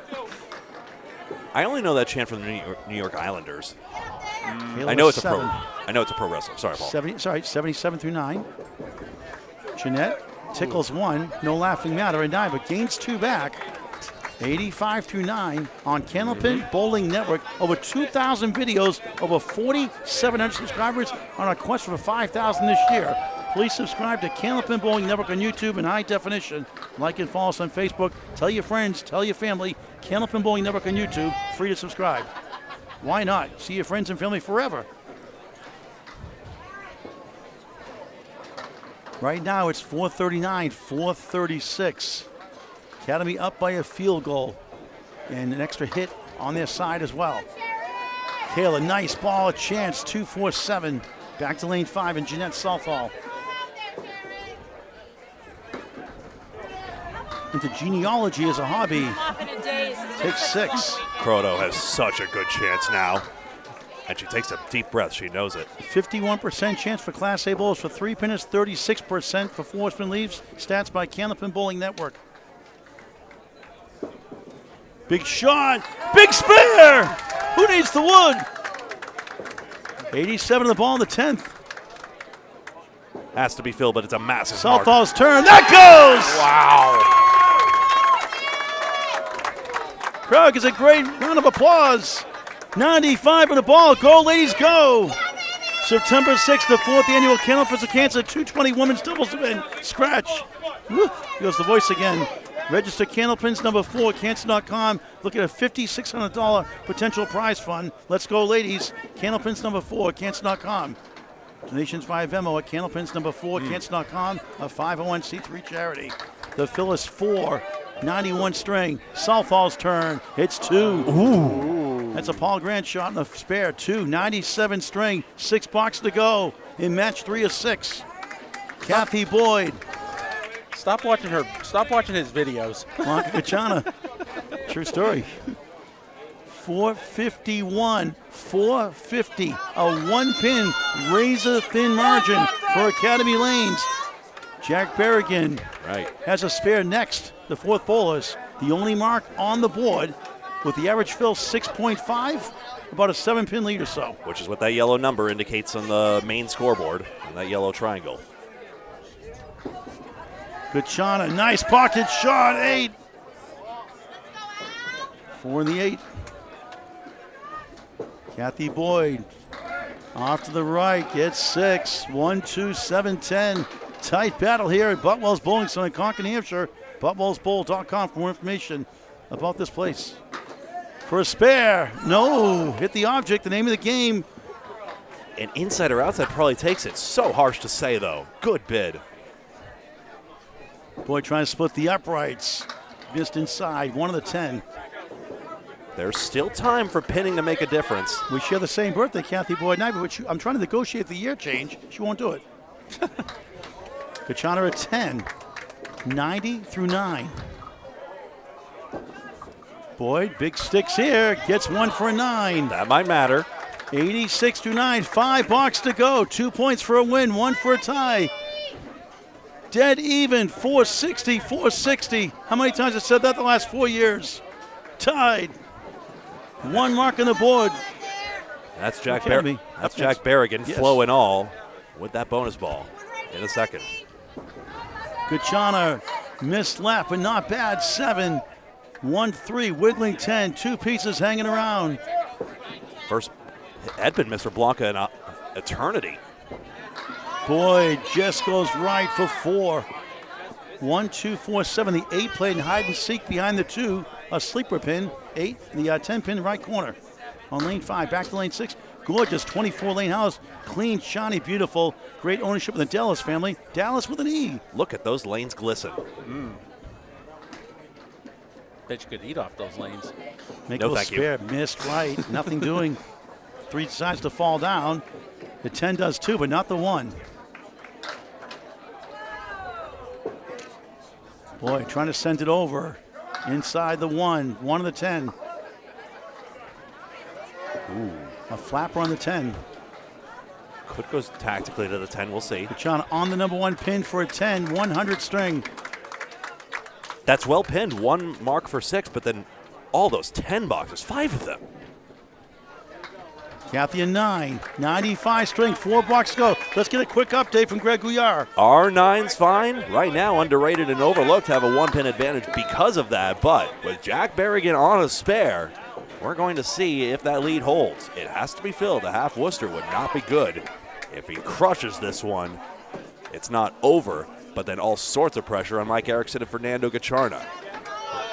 And you still have Brian Fuller Jr., who, reminder, is on 117 through 8 and a 5-mark string. Next match, the Goon Squad and the Window Source. Next on Candlepin Bowling Network. Hit subscribe, it's free. Hit the bell icon after you subscribe to get notified when we go live. Erickson, steal 7, 1, 3, 10. 83 through 8 coming in. Berrigan, big bonus coming up here. All the way across. Oh, boy. 8.5. 3 wiggling right, 5 middle. Looks like we got a perfect string on lane 8. 1 through 7. Erickson too full. First time this week we got a perfect game in 1 string, 2 bowlers. Al Kessick, the Iceman, and Christy Hapworth. Berrigan, big time spare. Wow. Spare 8, 86 to 8, 96 the ball through 9. Erickson at 8, 91 through 9. Academy controls their destiny in this match. That's Al Kessick. Al Kessick Sr., a $100 perfect game we're awarding over yonder. Meanwhile, 9 pins and a ball. Berrigan with a great sequence there in boxes 8 and 9. 9-pin lead plus the ball from Berrigan. Erickson pounds the pocket. 8. 2 left, 5 right. Wood to help. He's at Webster Lanes, Abington, Massachusetts. Lucy's Pizza Bar, home of the chocolate chip cookie pizza. Berrigan pounds the ball. Strike! Kaboom! Huge! Bombs away, baby! Wow! 106 through 9, 116 plus 2 in the 10th. Wow! Erickson has to bear down on this one. Do not hit the wood too high. Trying to stay alive. No! Or else you get the scorpion tail kick and the ball deflects away. It's the hair for Jack Berrigan. 118 league bowler. What a career he has for him going. Only getting better. With pending decent count, this gives a Pub 125, makes them highly likely in the miracle zone right now. Miracles required for underrated and overlooked. Erickson 10, Michael Erickson 101 string. Tough break on the last shot, that spare. Berrigan in the bonus on a strike. Left side 6, 7 left in front. 1, 3, 6, 2 pieces on the deck. What a fantastic finish for him. 3 marks in a row at a timely time. For good measure, 2 more. 8 fill. How about a 124? 68 his first 7. 56 his last 3. Jack Berrigan delivers. Look at the riz on this guy. And all of a sudden, the 1-pin lead or so is 515 to 488. Wow. Just emanates a positive aura. Positive vibes, man. Yeah, brother. I think we're crossing generations up, but that's fine. Yeah. Brian Fuller Jr. 117 through 8. 3 there for Gacharna. Fuller left side. It's gonna be 5. He's at 117 through 8 coming in. Gacharna, Fernando 96 through 8.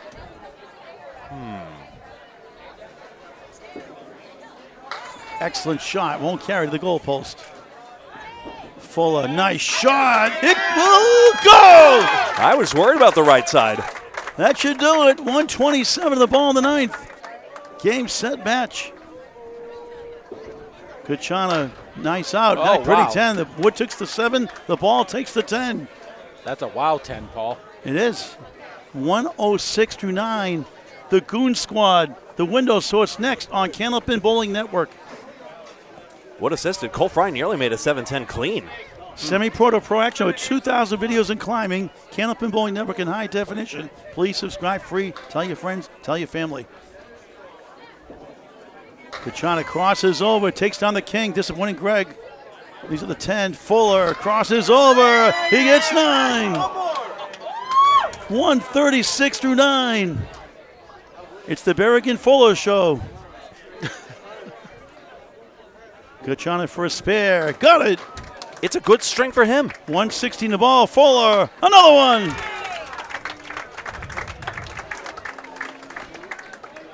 $146 in the ball in the 10th. Who is this guy? Pro bowling versus legendary bowling. Imagine throwing a 120 on the world stage and it's an afterthought. 3 matches left after this.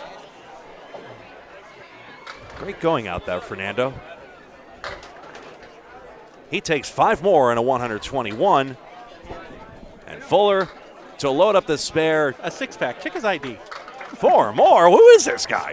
150 for Brian Fuller Jr. And it's a 548 to 513 victory for Pub 125. We'll take a moment here just to pull up all these scores here, and I got some little statistics to share as well. 14 marks to 8 for Pub 125 Academy Lanes. Pinning was, would you believe this? Underrated and overlooked. Actually knocked down 7 more pins during the match. We saw those late moments there where Matt Rich was gaining a few pins in the later boxes. But there you go. They also had 3 more head pin hits. And actually, would you believe that in the last game we had, just trying to pull back the statistics here. Skinner's bowling ball repair. They actually had 24 hits, headpin hits to 23 for Stronger Together. So, how interestingly, well, it's all science. We're trying to track the headpins, try and correlate it all. And, you know, headpins usually have a greater degree of success, but for some reason, it's just not correlated right now. Again, the second best team ends up better on the headpin, but them's the breaks. And we look here as well. Splits were 8-7. So, I mean, it was basically even. So, underrated and overlooked actually had more good looks, but that's just the way it goes. Match 21 of 23 is coming on up next here on Candlepin Bowling Network. Please stay tuned. Everyone's moving, so I think we're going to get started sooner rather than later. We'll be right back.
And hello, everyone. I've got the wrong scoreboard up. What a great start to this. Hi, everyone, and welcome to match number 21 of 23 here at the Mixed Worlds 2025. That's Dave Godwin getting it started with a nice lead, actually 6-10. And Danny Finn on the left, president of the Atlantic Candlepin Singles Tour, 1-2-8. This is the last one of the tournament, so make it a good one. And last off a gold bar apple of doing at the end of this. Just chop the 6-pin. And it doesn't work out for Godwin. Finn spares.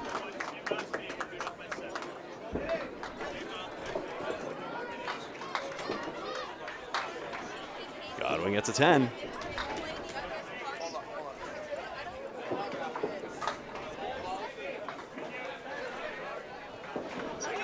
Pulling this up, lickety split, excuse me. Are we looking close? I'm not zoomed in. There we go. And there we go. All right. We have a stream. 4 pins down for Godwin. Danny Finn to spare. Ryan Family Amusements Millis. Hello, Paul. My mistake. I actually said the Goon Squad versus the Window Source. Looked the wrong note, so it's actually obviously not them. It's the teams you see here. Hammer Barn and JD Seamless Gutter Balls. And a spare bounce backer by Godwin. Captain of Academy 2 in the Friday Night Pro League. After this box, you get update standings.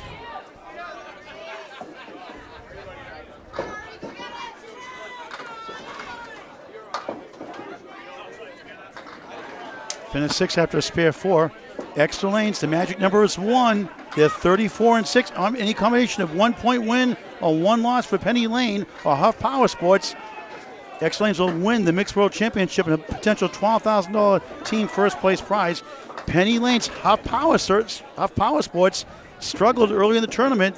They're tied for second, 28-12, but they lose the tiebreaker at third. So technically they're third. Riverwalk 26-14 in sole possession of fourth. 6 get paid. Holbrook has rallied to fifth all of a sudden, 24-16. Remember, they're under 500 at one point yesterday. And our clones 24-16 at sixth. The edge of the tiebreaker. JD Seamless Gutterball's 7th, and they're way down in pins. Close to 100 pins down behind in total. Academy Lanes 24-16 also. Central Park Lanes. Pub 125. Academy Lanes also 24-16. Brooke Betteridge picks up a spare. Go ahead. New England Flooring Backsplash had a good start. They went from third all the way down to 11 since yesterday. 22-18 with Hammer Barn here. Stars and Strikes also at 22-18. At 21-19, the only tie. High Rollers 21-19. Stronger Together. Harry's All-Stars, the Window Source 18-22. Goon Squad 16-24. Drywall Concepts 14-26 with Underrated and Overlooked. Marquardt Ford has done well since that bad start. They're 10-30 now. 1-7-10 Hurricanes 10-30. Patriot Paving 8-32. Skinner's Bowling 7-33. Don't be stealing that. Give me that ball. They don't care. We'll figure it out later. Can you overhear Calvin Locke, guys? You're so aggressive. I know. Why you have to be mad? That's Katie Brunel with a 9-pin drop and leaving the 6-pin. Paul beating up the competition. No. Not everyone likes the antics. I know, right? Calvin Locke actually did rip reading there. Rip and read. This will be your only chance you can get me. Hammer Barn. 8 boxes. I'll come back here. This is your only chance you're going to get me on this fight. Okay. Cabled in. I'm not going to. Yeah, that's good. It's your only chance you're going to get me. I'll put headphones on when I'm done bowling. Yeah. When I'm done bowling. Okay, after you got an interviewer. Sorry, we're doing intense negotiations to see when to interview. We're going to talk to Calvin Locke in a little bit, believe it or not. That'd be interesting. All right, so Hammer Barn leads the team total 671. Riverwalk Lane still in second, 632. Extra Lane 632. Riverwalk Lanes, Amesbury, Mass 627. The men's high is still Corey Smith, who had a perfect game also in that 167. The Freight Train Joey Lister and Joey Hutchinson 165. High average Josh Daly 125 just right. Comes back from 123 to 125. Tyler Daly high average. Surrett Aaron Fontaine 122 is Sean Baker. For the ladies, Tina Ward high single 164. Jeanette Southall, 151. Madison River, 145. And for the women's average, it's Madison River all the way, 112. Glennis McKinley, Amanda Carroll, Sonia Johnson at 108. And you are up to date. Sinton takes 8 and Halloran takes a 9 and gains 1. So the difference in pin for JDC Muscataballs to getting the cash as of right now. They're 82 behind the NAR clones. So that's important if they end up in a tie. Back to Greg. Half Worcester's a piece, as it turns out. That's what we call a 3-9 punch out in the United States. I hear they got a good, nice ice cream stand over there. And he's promoting. Sinton again. Are they serving banana splits, Casey? We just almost had one. No, they serving on the ice cream truck? I don't know. Sinton's having a tough tournament here, but routinely hailed as one of the better women Canadian bowlers. Out goes the 10 pin. And Sam Halloran has a 7 box. That's a fine out. Candlepin and Cancer, a sponsor, $1,000 the prize fund. We paid 7 perfect game pools, including 3 today. We had 2 Friday, 2 Saturday, 3 today, and the shortest day of them all. $700 paid out, and we got money, getting all that money back and then some from the bowling ball raffle, thanks to Nate Lees.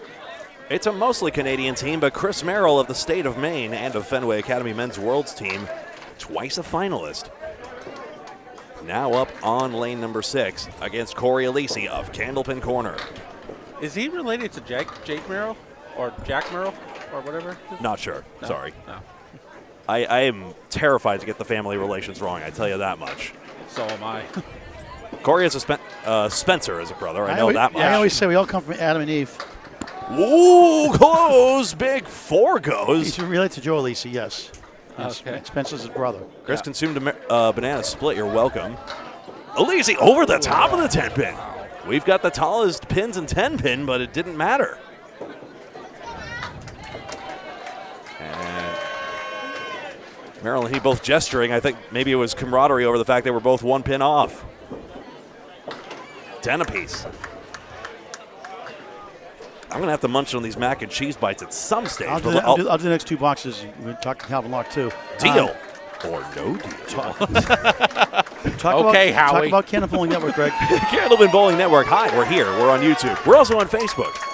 Bob Lee, I believe, has connection now with Kevin Burns and Dan Castle. He made it here today. Great to see. He had some car trouble, in fact. Oh, boy.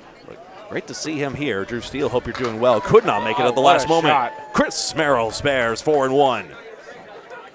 So we're on Candlepin Bowling Network in all those places. Facebook for the updates and some live streams. YouTube for all the live streams. Please like and follow on Facebook and subscribe on YouTube so that you're in the know about shots like this 4-1 from Corey Alisi. What a great high five. You got the replay on that one? Hope you didn't hurt the no, I didn't hit it either time. I was doing the promotional bit there, and then I got to beat the technical wizard and all that thing, and I'm stressed, man. I'm stressed. All right, what is this?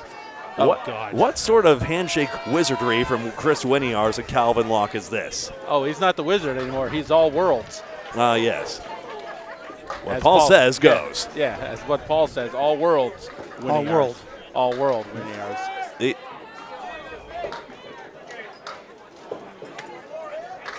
Kevin Locke. Kevin Locke. Back to Greg. There's a sense of humor about both these guys. That's the 3, 4, 6, and 7. One good look and you left.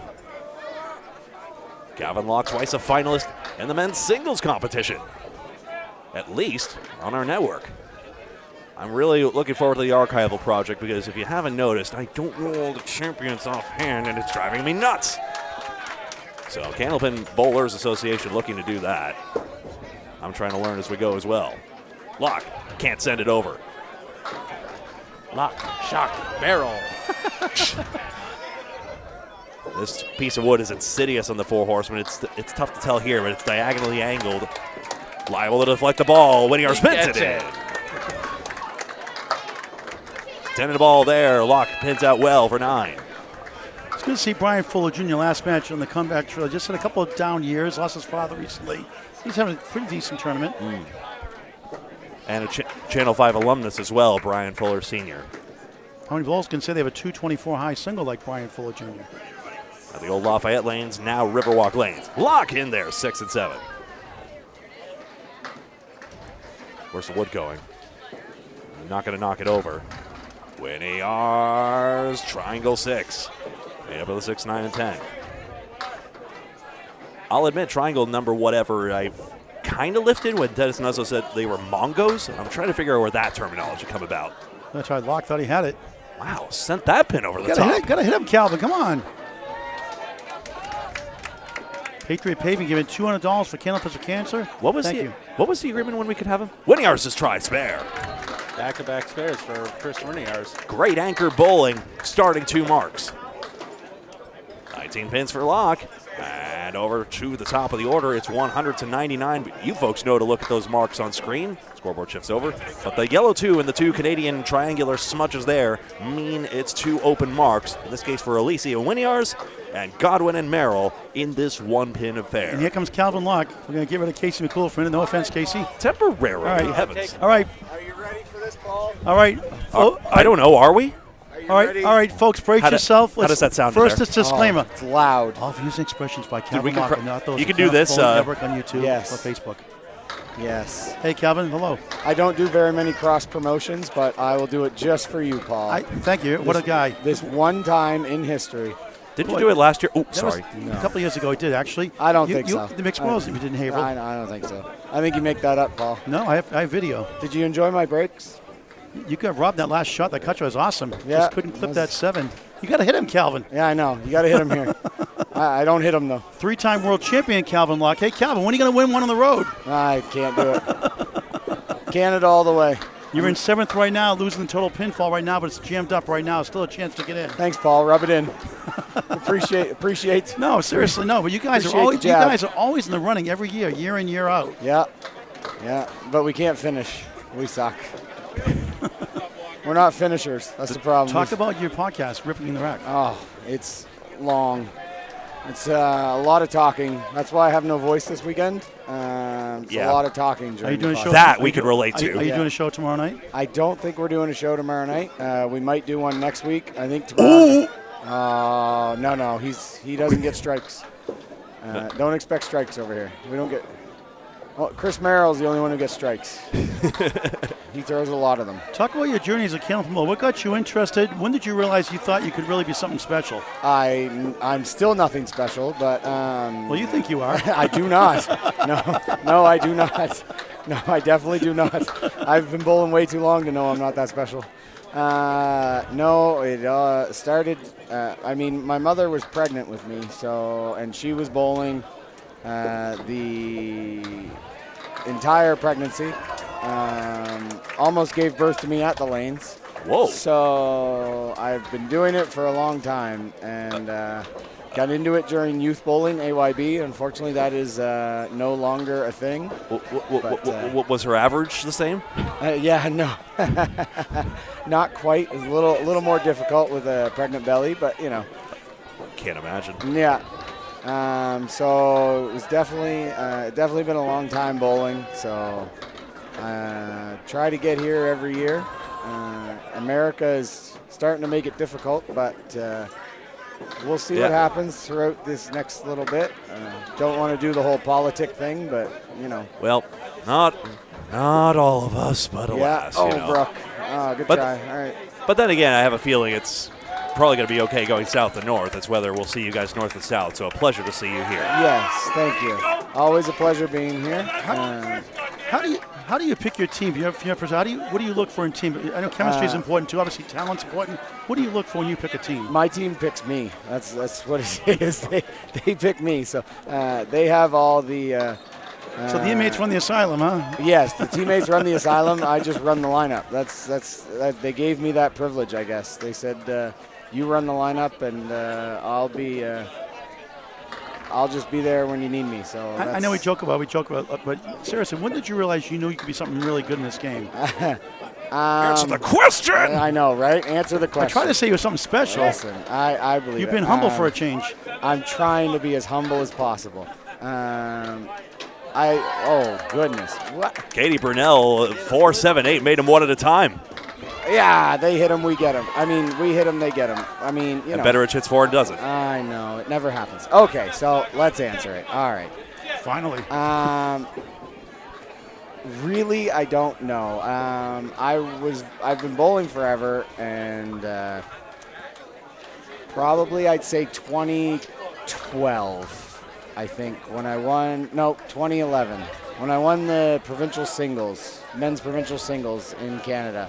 I felt from there I was good to go, and Scott Lapierre sucks. That's just a shortcut. Scott Lapierre is the worst Lapierre out of all the Lapierres. Like me better? No, you're the worst. Aww. You suck. He's alongside on the mic if anyone's wondering what the heck. Yes, yeah, exactly. Provincial singles, and the shot that I made to win it all in the finals, I made cut the 4 onto the 10. Whoa. To win it in the last box. So I don't know. Maybe that was the confidence that gave me that I could be as good as I am now at moments. You won 3 world titles. Now Yes. you changed teams. What was the Yes. thought process in that? The thought process was I don't want to bowl with Corey Smith anymore. What? Dave Godwin's here. No, yeah, take shots out of the gutter. I don't want to bowl with somebody who takes shots out of the gutter like Corey Smith. Yeah. What was your thinking in picking Dave Godwin? I beat him so many times that I figured he'd want to join a winning team. Dave's nodding his head. Yeah. You're welcome for the winning team. Yeah, exactly. The 2019. Listen, I give him all his dues, and I give it to him every time. The greatest comeback in history, and you'll never see.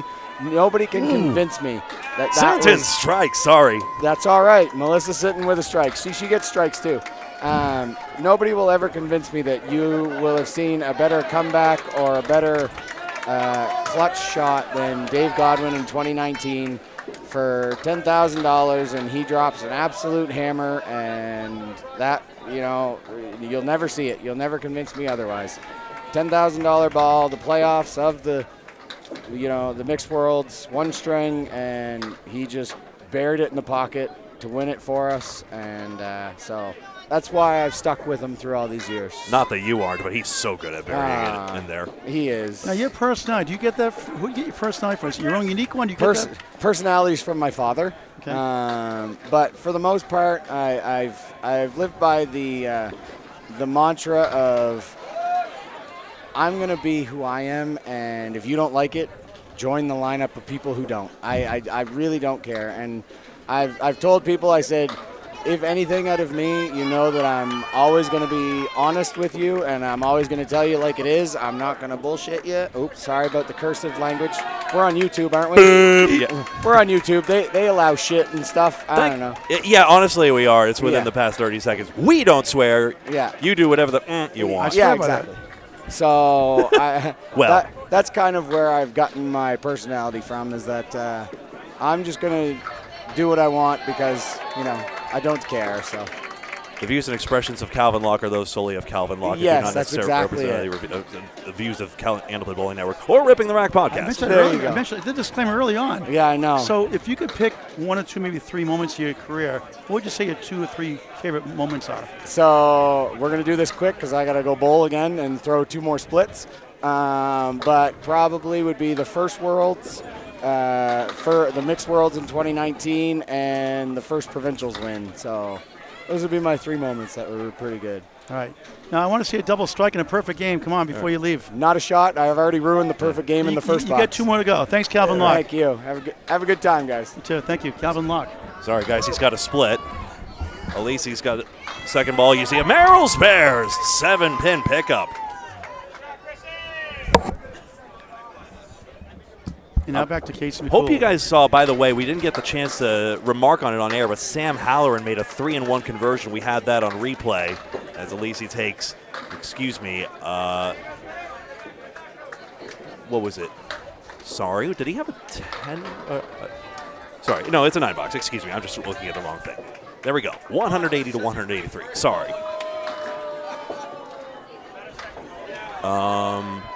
I guess I might as well just keep going with the next two and then pass Yes. it off once again to Paul. Sure. Ball Before coming Mr. back. Timing ruined everything. Thanks, Calvin. What a guy. It's 103-100 right now. Locke's Yeah. team. So I wasn't off base. three. I was worried when I said, like, not everyone likes his antics. I mean, you know, as long as one is paying attention to principles and not always people, you know, it's nice to find people who share your values as well. But, you know, as long as you're trying to do good in this world, sometimes it gets misunderstood and whatnot, but that's okay. You can agree to disagree, be polite, be be nice. The golden rule. Treat people the way you want to be treated. Love your neighbor as yourself. Amen, Paul. Amen. Can't we all get along? Apparently not. But it's refreshing. People speak their mind. Obviously, there's a right way to do it and a wrong way to do it, but Yeah. be truthful. Hey, by the way, Locke did actually throw a split. Oh, boy. Oh, wow. That's because you said when he left, he had a split. Not a banana split. Cannot get the 7 to go. You know, what occurs since Casey came in, no banana splits. One of on lane 7 to the right there was, by the American flag. I know. There was also one on lane 8 as well, too. Yeah. I'm sorry, Adam Melanson. I should have gotten to your antics. I didn't. It's good to hear from Charles Melanson the other day, too. Oh, this is too funny a chirp, though. Breaking news. Calvin Locke to be sponsored by Cool Spike's Mega Hold Stiff Gel for the next year bowling season. He's got a good lead, but Weniars has a strike. Chris Weniars 3 marks in 4 boxes.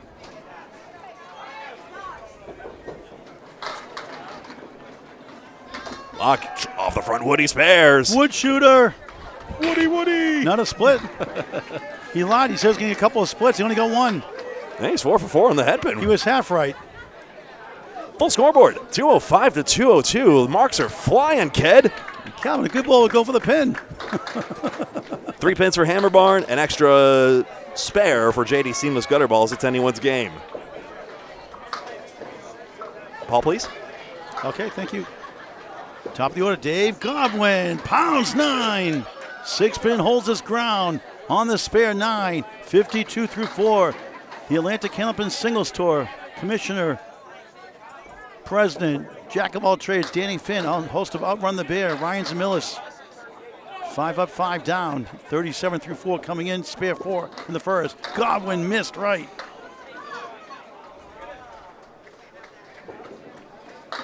Finn can't get to the 610.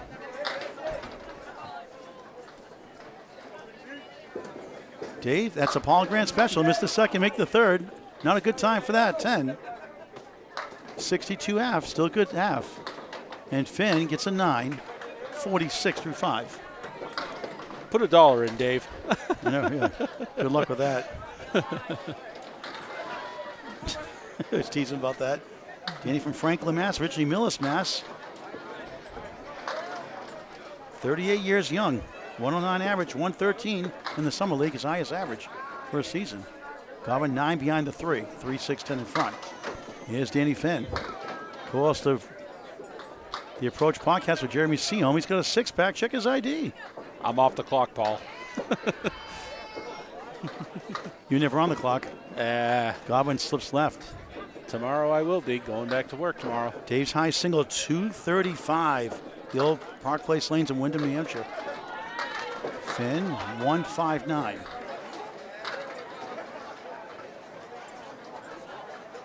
Out of Lucky Strike World Team Championship in 2016. He will spin 3 of the 4 for a 9, 71 through 6. And 8 for Finn, 54 through 6. Cancer, proud sponsor, $1,000 plus the perfect game pool, 7 paid out so far. Bowling Ball Raffle will get all that money back and then some, and all the donations here, plus the shirts, koozies, and towels available over I Stream Live. Tim Baker makes all those now. Please support Candlepin Cancer, 501c3 charity. 2 checks going out, 1 to Canada tomorrow and 1 to Lawrence, Massachusetts for Wakefield Bowlerdrome bowler going through brain cancer, $91,500 climbing. You can donate on via Venmo at Candlepins number 4 cancer.com.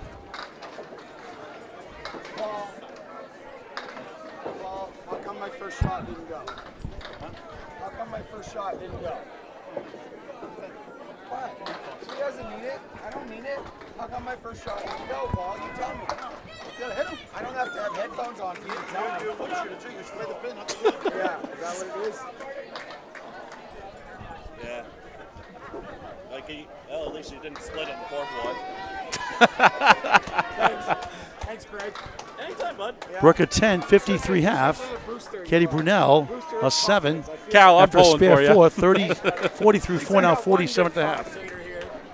Getting heckled by Calvin Locke as usual. Yeah, that's right, Greg. I was talking about you. Huh? Huh? He's a class act, isn't he? What did he say? I don't know. Are you allowed to say? He didn't say anything bad. Don't worry, Craig. He didn't say anything bad. Nice guy. Really nice guy. Brunel going right. And Lemon that's a lemon drop, $1 for Candlepins for Cancer. Optional donation for Candlepins for Cancer. 6-pin right, 4-pin left. Optional $1 donation, 5 on the mark. 10 on the double strike. Double lemon drops for Casey McCool. Will you leave me out of this? Casey's an easy target. Good guy, though. 1-3, 8-10. Brooke trying to work out of this mess. Greg will call boxes 7-8. Brooke, nice out for a 7. 60 through 6 to spare 6 start. Katie, nice out, all 4, pretty 10. 57 through 6 on Candlepin Bowling Network. Who's the guy that always does ding ding for you, Paul, every time someone throws a strike or something? Who is that? You do it sometimes. Ding, ding, ding. Is that you? Ding, ding, ding, ding, ding. Mm-hmm. Not me. Huh. Melissa Sinton on a strike. 3 8s, now a strike. One of the best bowlers in the women's division in Candlepin. One right for 3. Sam Holleran, diamond left. On the fill, 6, 40 through 4. Melissa's high single, 191. High triple, 423. Left hand, trying to pick it off. Good effort, can't clear the right side. Halloran, nothing there. Let's start the Fair Lanes in Moncton, New Brunswick, Canada, home of the men's World Tournament. November 4th to November 9th, live coverage on YouTube on Candlepin Bowling Network. Sinton takes them both down for a 10. After a strike 8, 42 through 4, 10, 52 half. Holleran, a 9, 49 through 5. Melissa Bowling since the turn of the century. She's won quite a few things, I'd say. 5 times amateur youth bowling, AYB national winner. 4-time women's provincial titles at least. 3-time Can-Am international titles, maybe 4 now. Has the Fairlane house record high single of that 191. A former soccer player as well. And just 29 years young. And how good can she get is the question. This is a tough find here, and it still is. The Matt Susi special, 5-7-10. Sam is fair. Second one the last 3, 59 in the ball through 6. And missed everything for a 7. 1 under par, 59 through 6. 4th of 5 balls, Mr. Candlepin Corners, Corey Lisi, free to subscribe on his YouTube channel with Jordan Britton, Candlepin Corner. Chris Merrill on a spare, 44 at 4. Paul, Nico is saying you got to charge me for a banana split. I'm like, really? I should. Light hit for Merrill, only 2. On the spare, tough break, 46 through 4. Alisi hits the head pin. He's got a 2-2 split, 3-6 right, 4-7 left. High single, a couple of 165, but recently got a 175. Wow, what a shot. And how about that spare for Merrill? The hard ways, 3rd spare in the last 4, back-to-back, 56 plus in the half. Alisi sails away like Sticks. Come sail away.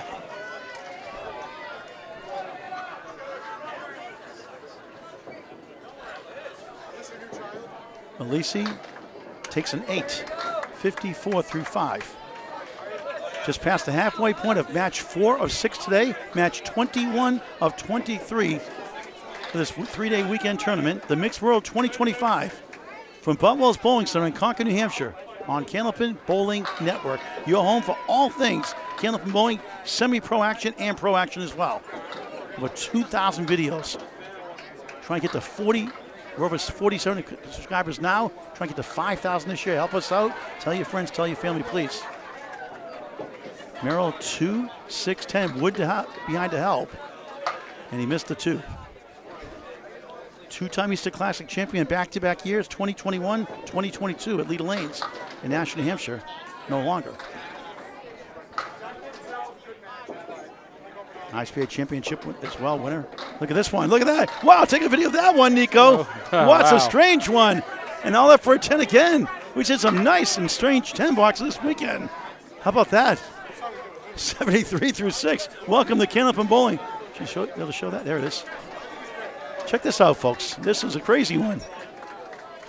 Doink, doink. Doink. Wow. Bang. It's all fair because it hit wood on the plate first.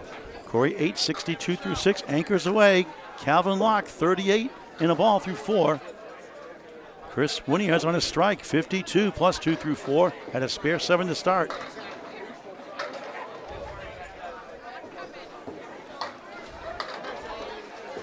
Calvin just missed left. Takes down a couple of more. 1, 3, 10. 45 through 4. Not happy with that shot. He's like, think. Winiarz way left. 3, 4, 7, 8. He's on a strike, though.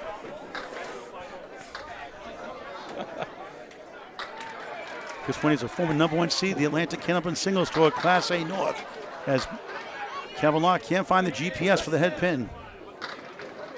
A 5-14 high triple, astonishing. High single, 206.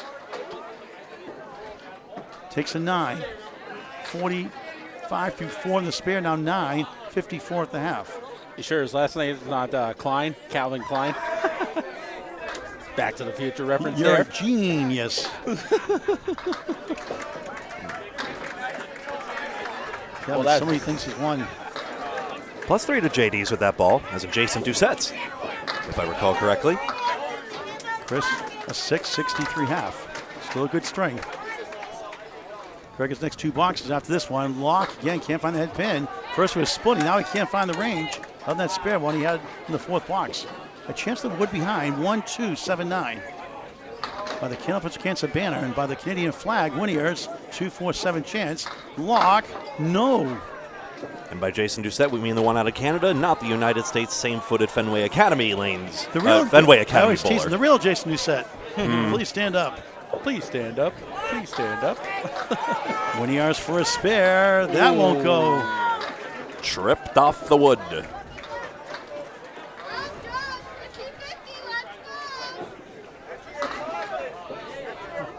Locke at 10, 64 through 6. Winiarz splits the uprights for a 10, 73 through 6 on Candlepin Bowling Network. Time for an update from the soothing sounds of Greg Gouillart. Hello. 327 to 305. And 1 extra spare. Just one on the board. Sam Halloran to 2 spares in the last 3 right now. A couple of 70s through this 6 right now. And JD Seamless Gutter Balls is ahead by 22 minus a mark, so it's really just a 2-mark game all told. Cliff Walker is substituting in for Danny Finn. I got the tip on that. He'll throw some warm-up balls now, and he's not in live play until he resets. Maximum of 6 balls permitted. Bowlers can substitute before box 7 this year, not box 6 before the 4th visit, and not on a mark.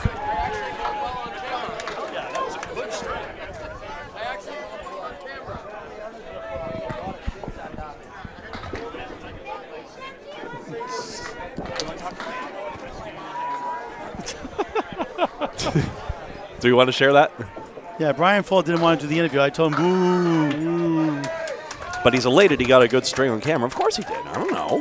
Well, maybe he's microphone shy, Paul. You ever thought of that? No, he's okay. You know what? He was on TV before. He was #1 seed in the Candlepin Cancer season when he did interviews there. I don't want to hear it, okay? You're on TV. That's a lemon drop. Oh, Cliff Walker from Maine. Was that a mark? No. Darn, it's only $1. He just got here, too. He's subbing in. Oh, kaboom. Should be $1 his first box, right? Should be $5, right? Yeah. And Casey points to Dave Godwin a strike. Third mark through He's 7. He's like Calvin Locke. That's what his strike looks like. Calvin's a spares guy, he says. He's going to throw one. I can't wait for the spike. Good bid by Walker. No 3-pin. Somebody, how you doing? Calvin has 3 spare tires in his car, probably, like spares. My good friend Scott Perry is here. Future ACST bowler and broadcaster Scott Perry in the house. Yeah. He'll be here for the July 6th, the undercard with the General's son, Alex Patton. It's the Better Brother Boutwell's Bowl 1 week from today at 3 o'clock. Who is better, Dino, Alex, or Dimitri? Dimitri. The Better Brother Boutwell's Bowl. I got my money on Dimitri. All giving $100 to Candlepin Cancer, a 501c3 charity. Live coverage on YouTube on Candlepin Bowling Network. 5-string qualifier, that second match. The main event, 2-string semifinal. The top bowler that wins the qualifier, a 2-round gets a bye to the finals, and a 2-string semifinal and a 2-string final next Sunday here at 3 o'clock. Wow. The Better Brother Boutwell's Bowl. Ooh, Walker spares on this one. Yeah. 8-pin comebacker. Godwin gets it from behind for a spare on strike. How about this? 2 wacky ways to mark. Case McCool's tired of standing. Yeah. We've been at this for 21 matches now, in case you can't tell. I think I sat down a total of 10 minutes the whole weekend. I don't know how birds do it, because if I was a bird, I'd always fall off. How do they sleep on a perch? Really, seriously. How do they sleep on a perch? They're well balanced. I'd be slouched over for sure. Great tensile strength in the claws or whatever. Something like that. I sounded smart saying that, I think. Back to Greg. Brunel starts out on lane number 6 with a half Worcester. Brooke Betteridge 60 through 6. I'll check statistics in a moment when I get a chance. Team Exeter Lanes Montalvo MP with a chance to clinch after this. They are ahead by a clear 3, and any even tie here would give them Mixed Worlds victory in this major competition. Betteridge with the 2, 4, and 10. Brooke Anton Betteridge. Chris Anton, the founder of Big 20 Bowling Center, Scarborough, Maine. Now Mike Walker runs it. His brother does a great job also there. Great job they do up there. In addition to his duties on the ICBA. Okay, I mentioned the Goon Squad and Windows Source this match. I messed it up. I read the wrong column. But next match is going to be Team Holbrook with Josh Daly, Craig Holbrook's team. Last year's Dave champion. Barber, yep, last year's champion. They ran away with it. They take on Russ Neely Jr.'s Stars and Strikes out of South Paris, Maine.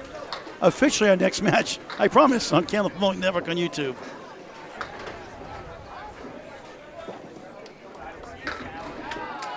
Statistics right now, pinning is actually 13 in favor of JD Seamless. That's a good chunk of their lead right now, even though the marks are pretty even, 10-9 for JD's as well.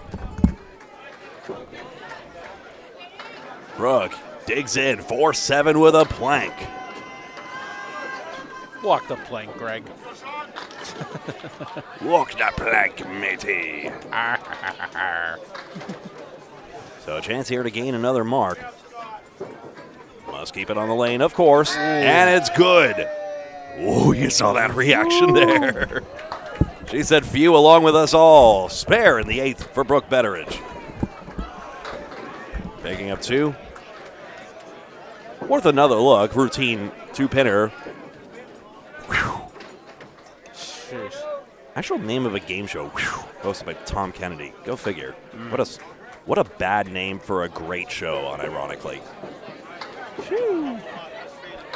Halloran on a spare. Thanks for hitting the head pin, I guess. 4. Tough break, 63 through 6. Spread eagle. A 6-pack. Checker ID. That's what we call that 4 horsemen with the 2-pin sleepers. And the cut is just behind the right wing. Halloran can pin this out for 10. Sinton's try back in there, but now leaves the 1-8. Remember, JD's has been gaining in the pinning right now. We'll keep an eye on that, but right now, marks and fills are prevailing. And a chance to gain even more. It is 2 more. As Team Hammer Barn tries to work their way back into this.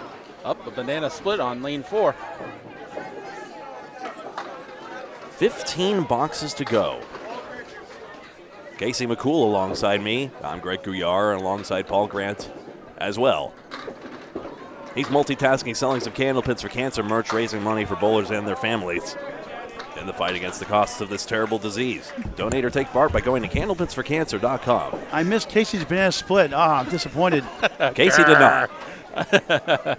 I'm keeping an eye out. We're gonna have a Casey McCool tracking sheet next year, banana splits during our matches also. And everyone we get, Kate's gonna put $1 for Candlepins for Cancer. You just love throwing me under How the about bus, 25 cents? How's that? I can work with that. All right. We're up to $1 though at the end of the match, okay? If you don't get 4 of them, all right? So $1 minimum, okay? Just saying. Oh man. Any way to help the cause? Do it.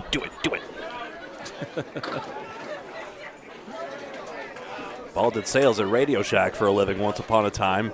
9 box and 9. 78 and 80 for Sinton and Halloran. Down to Chris Merrill and Corey Alisi we go.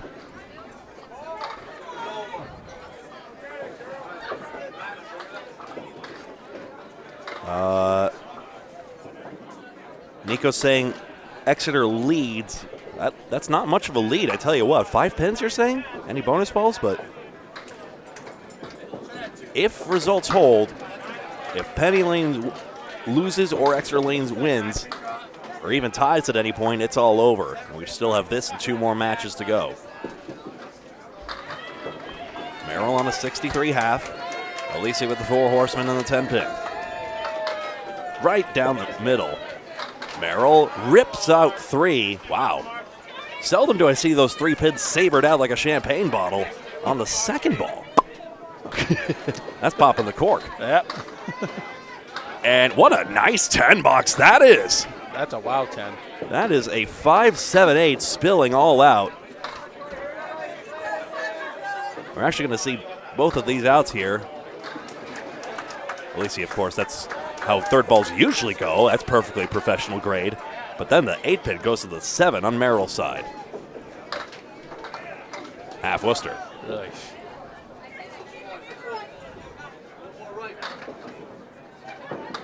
Chris has the 4 horsemen and the 9 pin. Mr. Caleri, I presume. Or the Christy Hepworth. One or the other. Yep. Wait. King of the Palace alumnus, they called it the Caleri. Bob Caleri out of Massachusetts.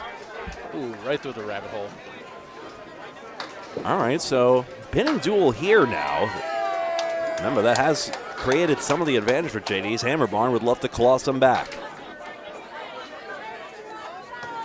Marks are 11-9 in JD's favor. Alisi good out. That becomes 7. And Merrill one better with 8. Corey has 78 through 8, and Chris is 91 through 8. They sit, or don't. It's the Worlds after all. Everyone's pretty much standing room only.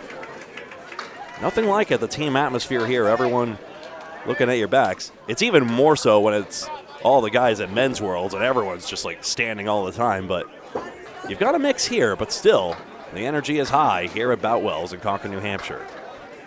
Someone just took out the 1-2. Ouch. That's lane 3. Chris Winiars. Nice leave. Galvin Locke. Triangle number 2, 2-4-5. Out of South Paris Lane, starts and strikes our next match with Team Holbrook. King of the Palace did have a lot of interesting leave names, and I am terrified to ask about the origins of some of them. They said through the hoop, they did, so I will, but I'm terrified what that means. Oh, 9 pin forward, and Locke stops in his tracks. Pace of play. And spares off the sidewall.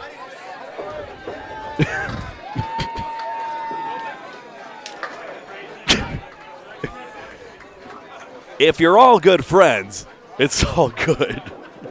By the way,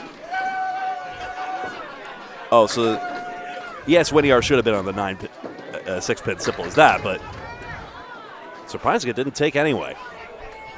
Sorry, not a miss I wish I had shown because there wasn't much instructive value in it, but there we go. Into there, the 5-8 for Winiars.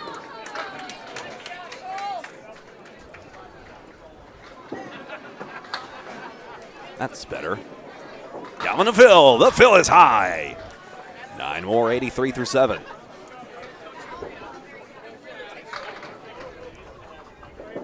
Interesting. That wood looks too dubious. I just go straight at it. Wait, Winiar's goes straight as an arrow. Actually, with his ball, he'll go at the wood and spare. He does have a good ball, Greg. Really good ball. He doesn't throw it too hard. He just throws it nice. Our final match today, 2 matches from now, it'll be Riverwalk Lanes out of Amesbury, Mass. Mark Melissa Ritchie's house and Patriot Paving, who gave $200 to Candlepin for Cancer. Lock out the matching mark, I beg your pardon. 441 to 397. That's 44 pins and an extra bonus ball for JD's Seamless Gutter Balls.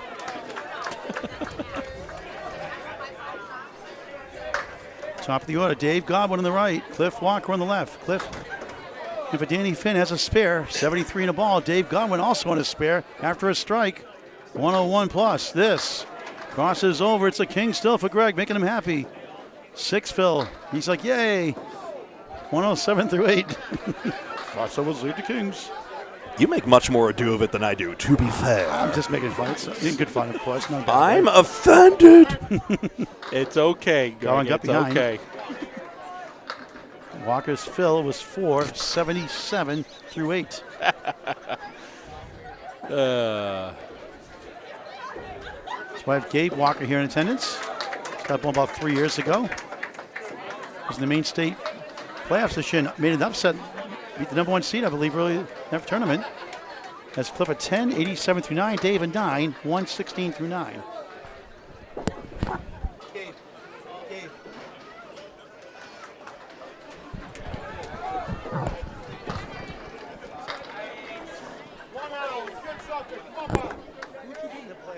Godwin in triangle number 3, 3-5-6. Walker takes out 2 on the first ball.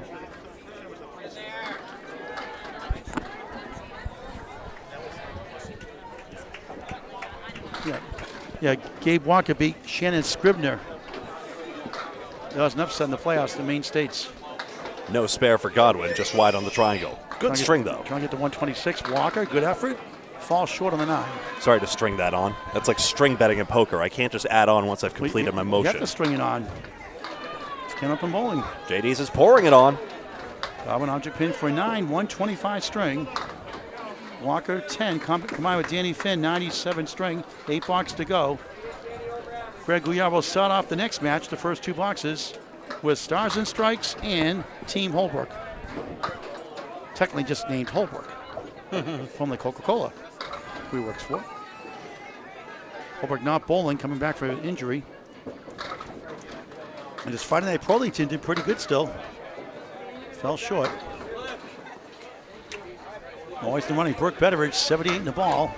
Katie Brunell, the Employee of the Month on a shirt. Sweeping 9 for Betteridge. 87 through 8.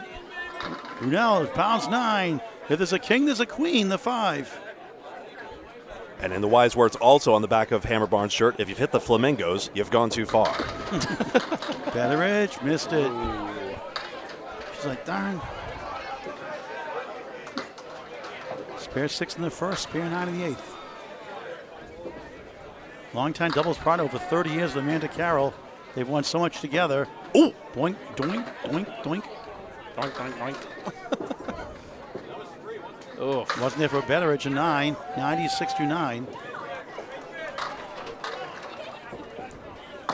Brunell wasn't there, I guess, for 9, make it 82 through 9. These games do not get easier. This is our 21st of 23 matches here at Boutwell's Bowling Center in Concord, New Hampshire. A marathon weekend, even though you can substitute. Pleasure to be with you every step of the way. Did you ever run a marathon before, Greg? No, my running speed was once rated as poor in phys ed, and I've never taken it up since. Used to be a marathon candy bar in the 70s. Case would love that one. It was a long chocolate caramel tube-like looking thing. It was like 10 cents. It's like that was probably the best value candy bar. It took a long time to eat it. Paul, I'm from the 90s, so I don't know what that Look is. it up, look it up, you know. 1, 8, 9, 10 for Betteridge, and it won't go. Someone's trying to date themselves. Katie, good try. That won't carry either to the queen. Where there's a king, there's a queen. That's right. Why not? Why not? Give the ladies some love. Brooke at 9. 105. Katie that gets the queen to go for a 10. 92 string. 6 blocks to go. 52-pin lead. Insurmountable lead looks like right now. The JD Seamless Gutter Ball still in the running. Trying to get some high pinfall just in case of a tie. Right now that they're on the bottom edge, that tiebreaker in pinfall. 1 spot out of the cash as of right now. But winning will help for sure. Winning outright more than likely will put him in the top 6. Melissa Sinton on lane 6 in Boutwell's Bowling Center in Concord, New Hampshire. It's 8, 5 in the 7. No wood, no luck. Sam Holleran 80 through 8 coming in. Melissa 78.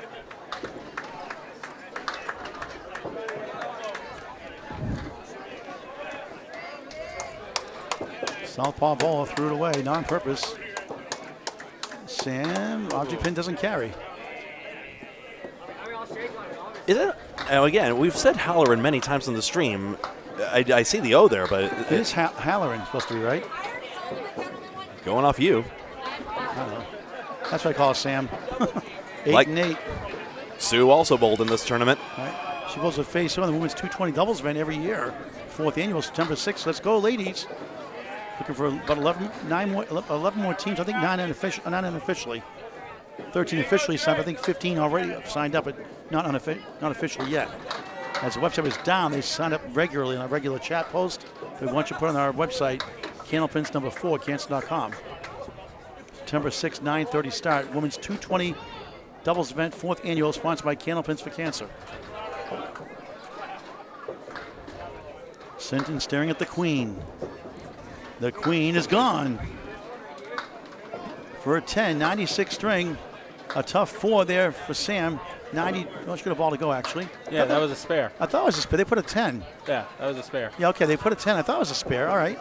9 dropping a spare. All right, so it is a spare. I thought so. 96 in the ball. And it's a 4 after all for Sam.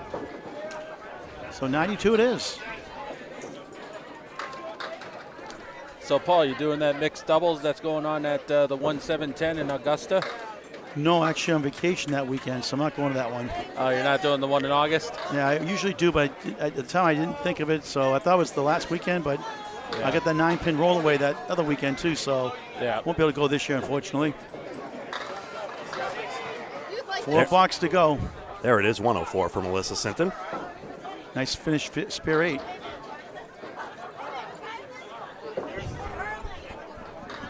One spare for each side for the ankle bowl's neck. First, Chris Merrill on the 3-9. These Boutwell stools are perfectly sensible furniture, but they're not meant to be sat on all weekend, I'm noticing. Oh, my back. Chris Merrill won the Maine State Open Eliminations title of Cole Fry. Cole Fry beat him last year in a thrilling 10-string at Stars and Strikes, South Paris, Maine. It's on Candlepin Bowling Network on YouTube. Free to subscribe. He beat him at Westport Bowling Center in Westbrook, Maine. West for Westport, Port for Portland. Westport Bowling Lanes. Lacey, that goes. Spare. 88. So they give him a 10. Is that a spare, I thought? Sorry. No, that's my fault then. So it's a 10 for him. Merrill is 7. 98 for Chris. 88 for Corey. No, yeah, that makes more sense. That's JD's right. going to get the win, obviously, now. Already clinched it. 2 big points. Still gives him a chance to cash. Top 6 get cash out of 24. That women's doubles event, September 6th, we paid out 8 spots at 24 last year. That's pretty generous, and we're going to have more prize money this year, it looks like, if we get 24 teams. With $1,750 in sponsors so far, if we do the $1,000 raffle, sold out like last year, that'll help a lot too. Ooh. Merrill no good for a 9, 107 string. Corey trying to get to 98 somehow. Nothing to show for that one. For an 8, 96 string. Chris Winnieres on a spare, as is Calvin Locke. 93 apiece. Thank you for watching this great game of Candlepin Bowling, a sport for any age. Fall leagues are forming at your local bowling center. Call them for more information. Also available here at Boutwell's Bowling Center in Concord, New Hampshire. Nothing beats the great game of Candlepin Bowling.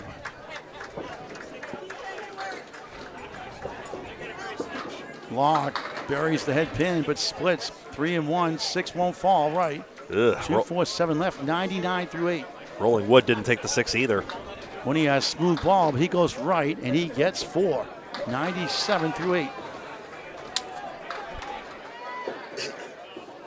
Lock missed by smidge.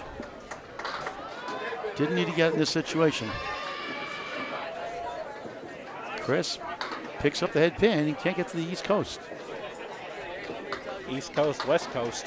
Oreo cookie or Oreo cakes shot for middle stuff. The lock of 7 after a spare 6. 106-9. When he has a deadly pinner, right on for a 10. 107-9. Final box before the final 2 matches to wrap up this 3-day weekend tournament. 7 on Friday, 10 yesterday, 6 today. Greg. Anybody have any extra updates in chat by any chance? We'll see. We'll get the update after this match is over. When we get on our next, we get to our next match, we'll have the printout. They're on the ball here. We want to strike, buddy. Never mind. Not a head pin, it fell from behind, wobbling 2-4-7-10 for Calvin. In this case, they don't light up the red brick. No head pin hit. Lock with an E. Chris with a K. Right to left, 5-8-7, double wood front.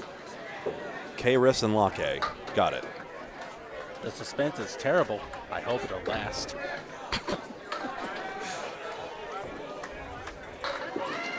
Lock for good measure, spare! Wow! He wants the highlight reel. And he wants the antics afterwards. Don't take the bait. Don't take the 116 bait. the ball. You got that locked up there? No pun intended? The instant replay. Oh, yeah. 20 yards. That goes fair. 117 the ball. Final ball, this 21st or 23rd match.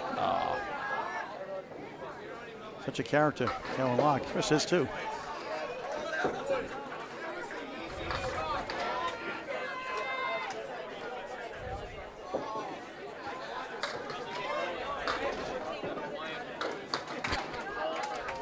We're not the slowest match. Yeah, it'll be probably about a 15-minute break or so before our next match. Now the ball is still 6 blocks to go or so. Lock, missed right, not happy with that. 6, trying to wave it down, not listening. Nice finish though, 122. 3 spares his last 4 after a 64-6 start. He gets 58 his last 4. When he has bounces right and gets a 6 fill, he ends up with a 123. He gets bragging rights on Calvin Locke. And see, there's a handshake there. If Calvin Locke were less familiar with the team, I assume he would not be doing the antics this much. So, again, everything is all time and place, and it was a great show to watch from him and all of JD's seamless gutter balls. As Dave Godwin leads his team to victory with that 125, Calvin Locke 122. In fact, everybody over 100 you see there. So was Chris Winiarz at 123, but in the end, the all-rounded effort by JD's seamless gutter balls delivers them a 63-pin victory. Match number 22 of 23, the penultimate match here at Boutwell's Bowling Center in Concord, New Hampshire, is coming up in just a moment here on Candlepin Bowling Network. Wait time should be about 4 boxes and a computer reset work. Feel free to go get a snack, I would say, maybe. Bathroom break if indeed you are watching this next match. Either way, thank you for spending your weekend with us, and we hope to see you for match number 22 soon. Be right back.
Hey, everybody hear me out there? Just wanted to click on with an update right now.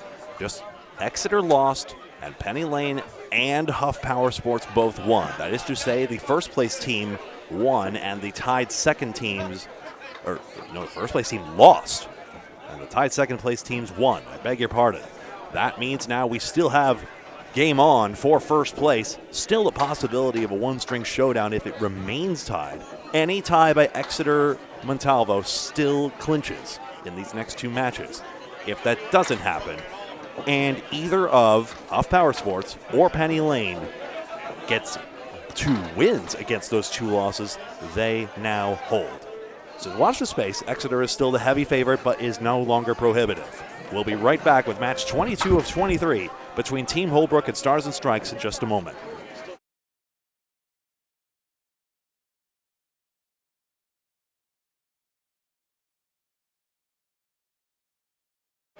Due to a machine breakdown, this will actually be a lengthier delay than usual. Just wanted to give full disclosure out front there. So they still have to bowl 10 boxes worth, and the computers have to get set.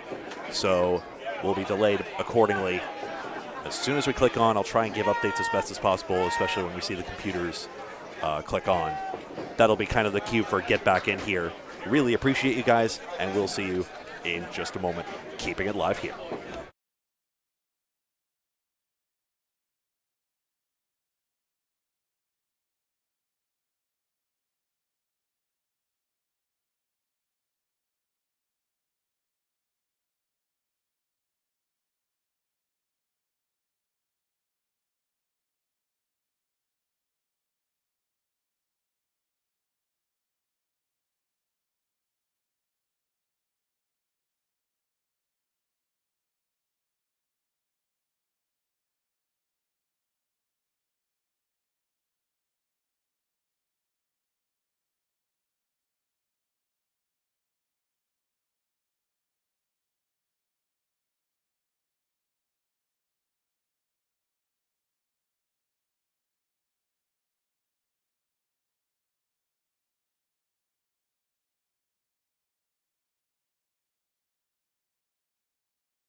Hey, folks, we'll be getting started in just a moment with Team Holbrook and Stars and Strikes.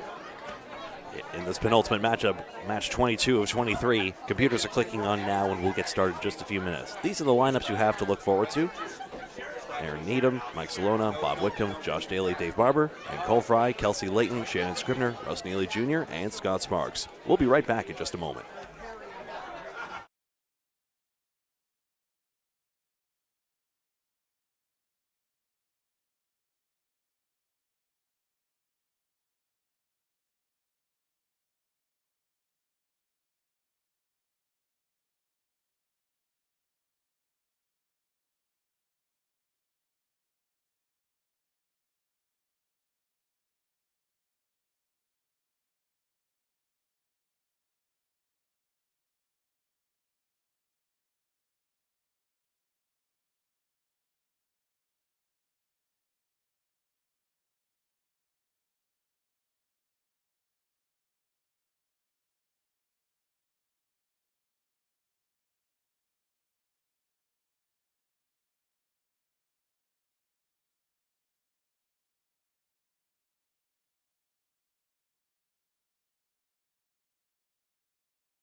And hello, match 22 of 23 is just about underway here at the 2025 Mixed Worlds.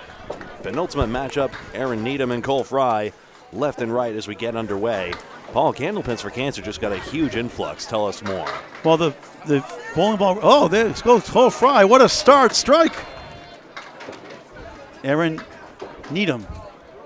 Greg will do the play-by-play in a moment. Yeah. So Nate Lees does a bowling ball raffle at Boutwell's Bowling Center, like Academy Lanes 2 years ago, donated a set of bowling balls. And we got up to $1,500 after a slow start. And Jesse LaSalle, who won the Mass Bowling Association Team Championship as Merrill gets, Needham gets a spare. Jesse LaSalle won a set of bowling balls. And Nate's going to match 100%, so $3,000. And we paid out $1,700 for this tournament so far, to potential $2,500, so we get the money back and then some. And that's what we do. We spend money to promote our charity, like the United Way does, and we get more money back in donations. And that's why we want to promote Candlepin Bowling, like Candlepin for Cancer live show, and get money back in donations. And they've done very well this weekend, so thank you very much. For Ryan Zamilla, Steve Reno Sr., Brian Fournier donated $500 back, their raffles. We got $200 from Patriot Paving. And we got a $500 check from Andy Dellis and the Dellis family for Candlepins for Cancer. And they gave $200 for the live show here also this year. So thank you very much, all those who gave. Oh, that's awesome. Candlepins for Cancer is a 501c3 charity. Candlepins to the 4 via Venmo. You can send a check. Also, we don't have Venmo. Candlepins number 4, cancer.com. The address is on the website again. Candlepins number 4, cancer.com. One more thing, if I could, ladies, please officially sign up for the 220 Scratch Doubles event, September 6th, 4th annual, sponsored by Candlepins for Cancer, putting up $1,500 to that prize fund. That's September 6th, 9:30 new start time, 9:30. Please arrive before that to warm up and register. Nate Lees will help out with that as well. September 6th, go to Candlepins number 4, cancer.com, average based on your highest winter ending average. Thank you, Greg. Thanks very much. A little lineup switch here. Bob Whitcomb's in now. Bob Whitcomb has 10 pins now. Strike to start. Just like Cole Fry did. Bob Whitcomb with the hammer to begin. We'll be at $100,000 given out by Candlepins for Cancer before you know it. Casey, you're back in the chat box. Good to see you. It's Wayne and Vinny. Stars and Strikes in South Paris, Maine. Hello, Vinny. Kelsey Layton on lane number 6 has a 10 box. She appeared in one of our Exeter doubles finals, along with Shannon Scribner, her teammate, who we'll see in just a moment.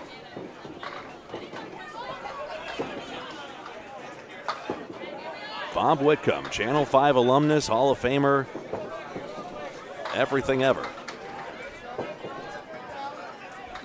Layton starts with a 1, 2, and 4. Whitcomb 1 and 2.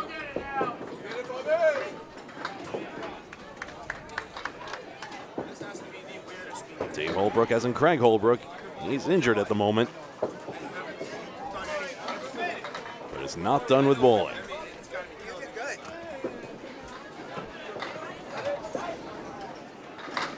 One and two, spare on strike for Bob Whitcomb.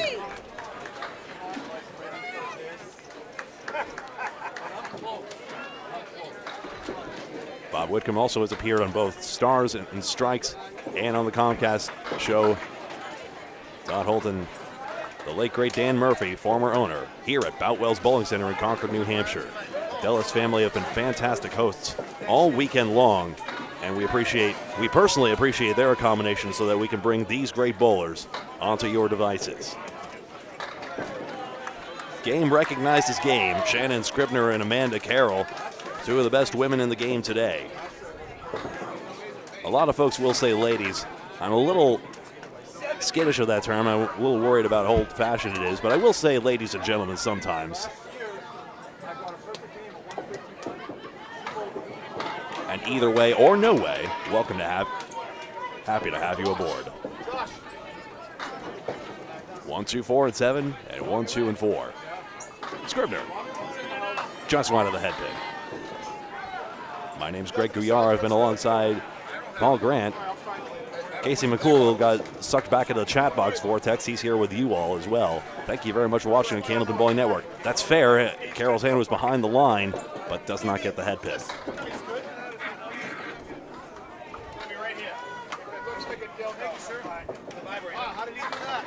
She checks at her slide foot, meanwhile, taking a little time with that as Scribner pins out 9. Shannon's got 9 to start. Drew Steele, great to see you. Please give Shane Sr. my regards.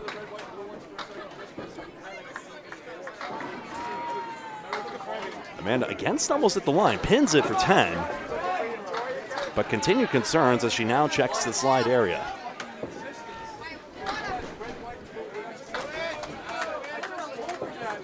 And now she's going to go back into the equipment bag here, trying to find some sort of remedy. So she's wiping off her shoe in case there's some sort of debris that's somehow affecting it, and then it's now going to take another practice slide. This practice slide, a much more important part of Candlepin, given the power of the slide, as opposed to big ball 10-pin bowling, which is why you see that more often. Going over the foul line is only a foul if you have a ball in hand. Unlike in 10-pin bowling, where it's only a foul if you release the shot and your foot is over the line. It's an interesting distinction, but in centers where foul line technology is installed and the amber lights don't work here, then what was my thought process? Then if you set off the buzzer, that could be considered a nuisance, so that's their way of tamping down on that. And it's unfortunately a foul at that point. 6 down and 4 to go. Carroll needs an out. Both of these two have been on our Candlepins for Cancer live show multiple times before. Shannon takes 9 and is 18 through 2.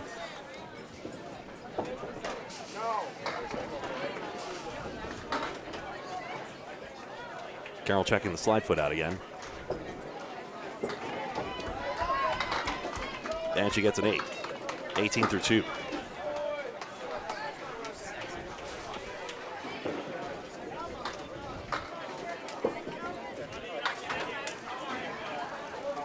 Josh Daly, if any man can be considered a modern great, it's him. He and Team Holbrook, the defending champions of this event. His most recent major title was the Easter Classic at Leda Lanes.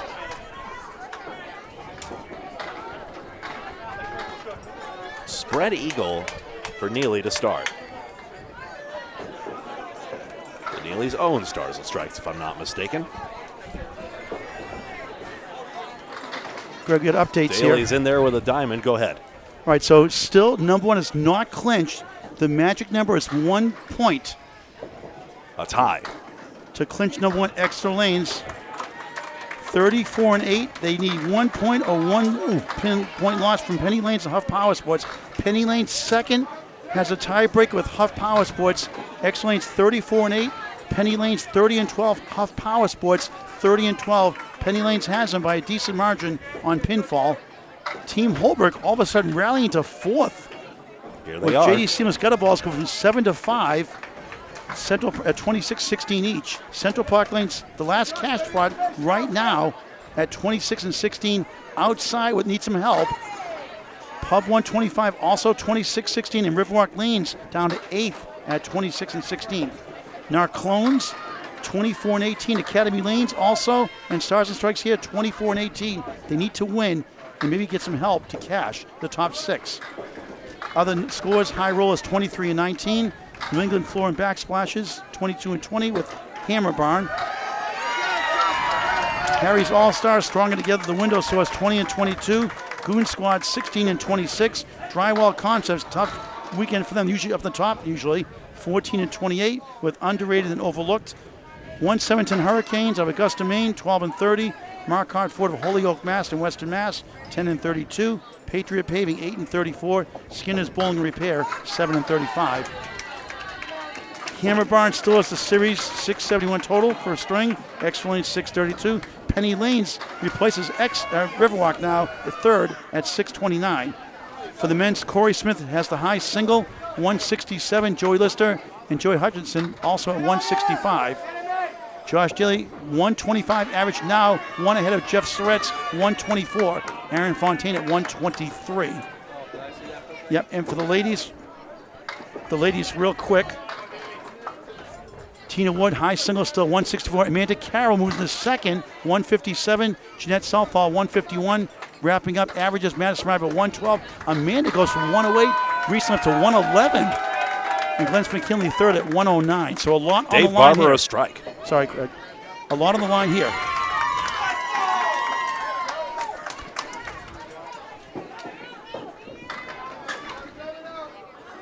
Oh, can I sneak up look at that sheet? I'm yelling at me, but I can't. I'm trying to yell.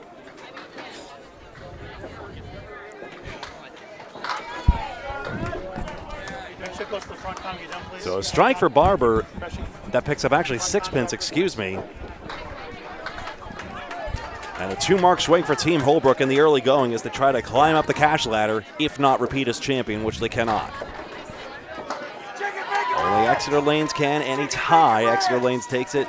Otherwise, Penny Lane or Huff's Power Sports can force a one-string showdown.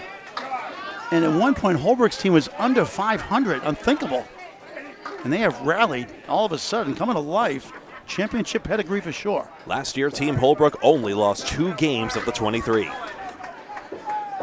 Sparks trying to cap this wood. And both those in the last day. Not cap the wood, spin the wood.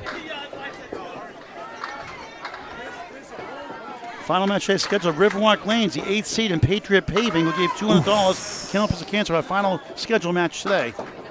Barber drills the 1-2, but gets next to nothing. He gets a 4-fill.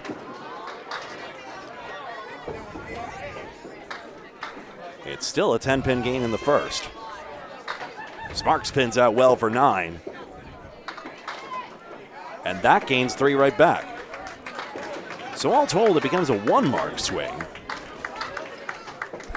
As we see the match total 112-98, 14 pins. A little nervous about the contrast. I'll be real with you. I'll see about that, but we'll go back to the top of the order. We'll see if I can fix that.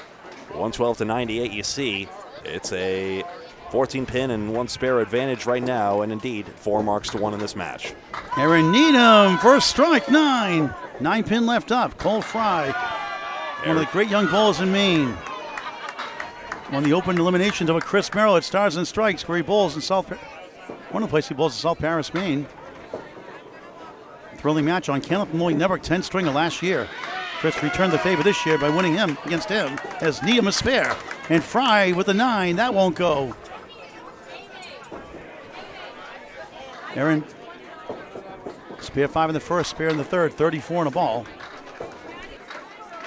Fry with the wood. Doinks it for a skee ball shot, 50 to 100 for nothing for a 9.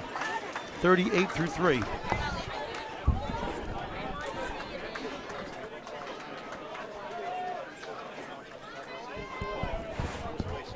All right.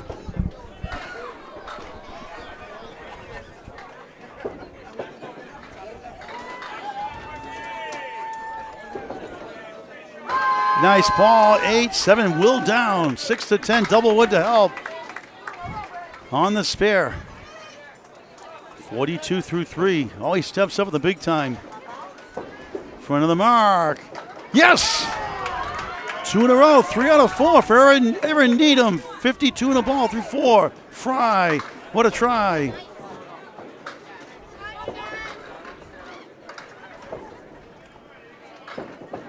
Fry career high average 122 per season, high single 199. He gets a 10 box 48 through 4 on Candlepin Bowling Network.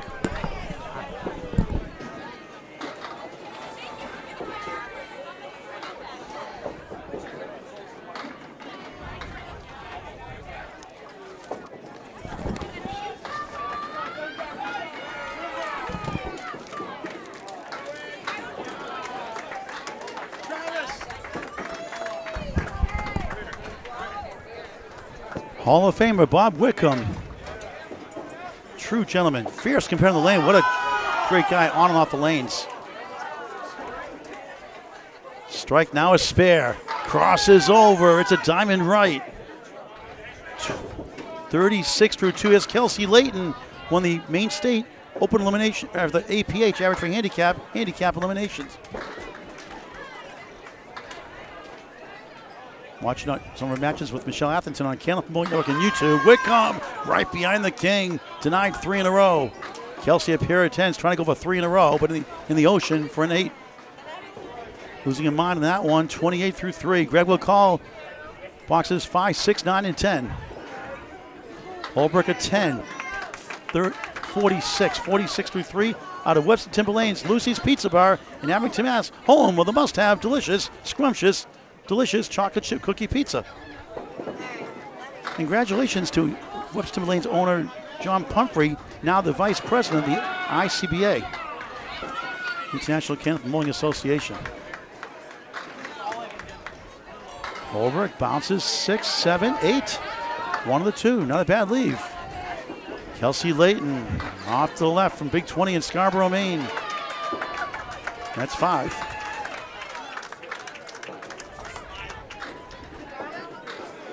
Bob was in the Candlepin for Kansas 9-pin tournament in Abington recently. He picks it up, spare, pumps his fist. 56 in the ball, 3 out of 4. Kelsey 1-7, correction, 1-8, 1-8-10. 3 marks and 4 for Whitcomb.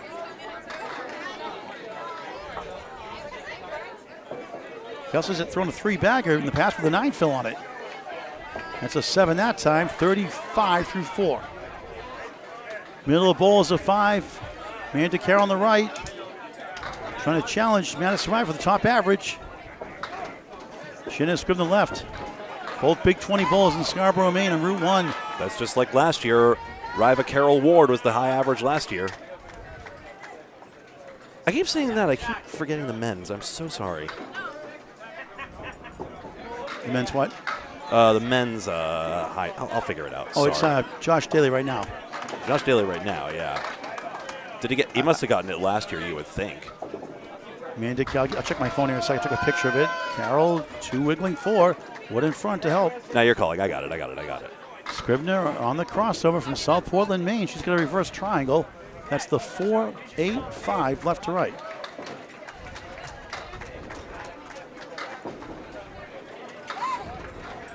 She's 28 years young. Amanda Carroll missed the 2, but it breezes down. Curtis in the wood. She'll take it, spare. 28 in the ball through 3. Scribner's turn. Oh, what a try. Even Amanda thought she had it. The opposing bowler. You know, I marked that a split. It's technically a head pin hit because the pins are adjacent, but I don't know. Someday I might take a liberty and call that a split since this is Candlepin. This is our game. It is different. A reverse triangle is not a split, technically.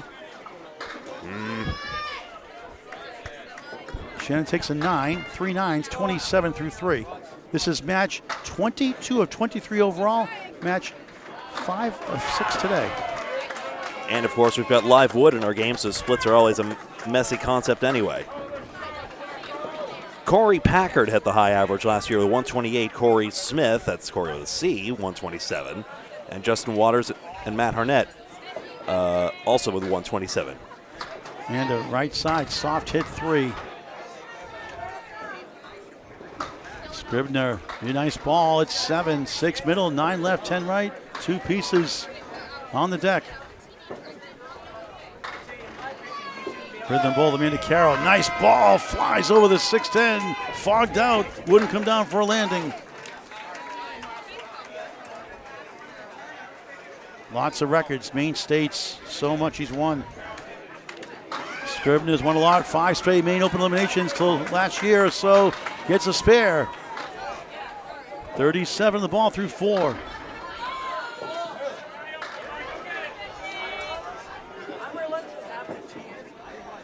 Amanda gets a 10 after a spare 3, 41 through 4. Here comes Josh Daly, a pair of 10s. Russ Neely Jr., son of Russ Neely Sr., Russ in the Candlepin Hall of Fame. They'll be hosting the 35th, I believe, Russ Neely Sr. overnight tournament, July 26th. He's got a pair of 9s. His wife Jody here in attendance.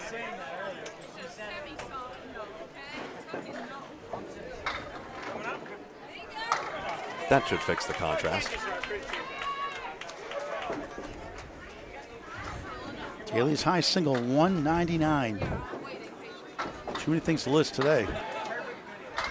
A little light in the pocket. It's going to be the 5-9 center. 7-10 goalpost. 2 left-handers side by side. Lane 5, Russ Neely Jr. 2 perfect, 4-2 split.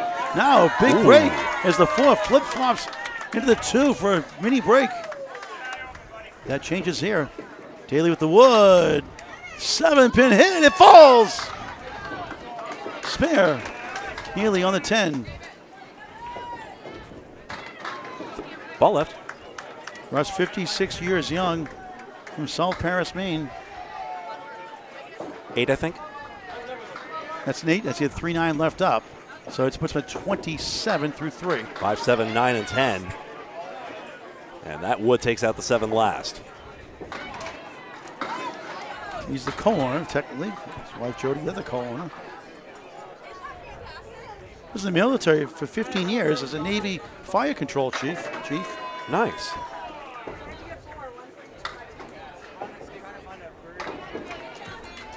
Daly, pound 7. 10-pin won't go this time.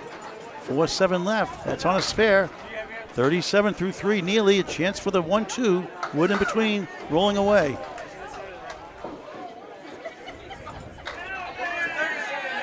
Russ high single, 184. High triple, 427. Decent high 5, 667. I'm not sure what the delay is. Calvin Locke just made a nice shot in the lane over. Actually caught that one. Daly trying to use that wood over. Bow. Here comes the ball. Rolls right by. And he can still make $100 again, though. Russ, a 2-time Maine State team title winner. Picks that up for a spare. Favorite bowman was winning the Maine State 3-person tournament with his wife Jody and Mark Hollywood Smith before he was Mark Hollywood Smith. By the way, lane 7, that's Calvin Locke. What the heck was that? Was that the 4-7-9 he sent? I didn't see it. I did. Here's the replay. So Russ on the board, 37 the ball. Off the wall. Josh 10, 47 through 4. Here come the anchors. Anchor bowl is up. Dave Barber on the right for Holbrook. Strike 4 and 7. Chance for the 4-7. Wiggling 4. Wood in between the 4 and 7. Scott Sparks 4 and a 9 start. And that's a 4 drop there. From Westbrook, Maine. From a Westport Bowling Center in Westbrook, Maine. Barber a spare. 31 on the ball through 3. Look for a bigger fill now. Sparks 2 full.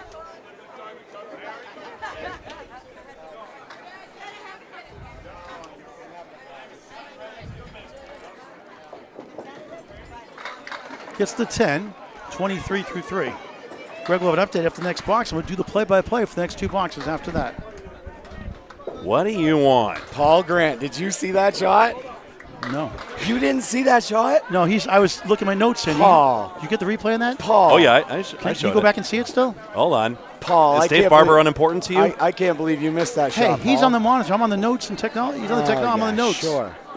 I'm on the technology. I got to, I'm bragging about the bowlers. He's doing the technology. I can't believe it. You can watch it on a replay, Paul. I will. Yeah. I will. I can't believe you did that. I can't believe you missed that shot. Well, I'm used to missing shots. That's why. That's for damn sure. That's for darn sure. Sorry, it's not that funny. Yes, it is. I'm just Sort of. kidding you, Calvin. All good fun. Never in a mean way. Sparks picks that up 33 in a ball. At 1 ball away. Hang on. Can I get a reprieve from Calvin Locke, please? Yeah, once Dave Barber Nope, finishes here his comes the box. replay. There it is on lane 7 right there. Look at this. Watch it. And it just. You're a little extra. Make sure your body English doesn't go into the next lane, hey? Look at that, See, Paul. Did you complain- see Look at that? that. Pizza cake. You complain about splits, no problem. Oh, yeah. I get splits all the time. Yeah. Look at that. Look. Watch it.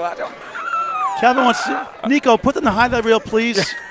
Come on, stroke his ego. Come on, stroke Calvin's ego. Just for Paul. Come on, Nico, put it up. The Nico sorry. highlight reel. Yes, the Nico highlight reel. He says, the shot of the year, he says. Oh, is that what he said? Yeah. No, that's what I said. Oh, that's what you said. That's what you're thinking, right? Oh. Shot of the year. That's going to be the And highlight. Not, and not the one at the bar either. Yeah, that's going to be the highlight on the replay package. Yes, Shot of the Nico year. highlight yeah. reel. Yeah, the Nico highlight reel. I like it. We'll put a top 10 list, top 10.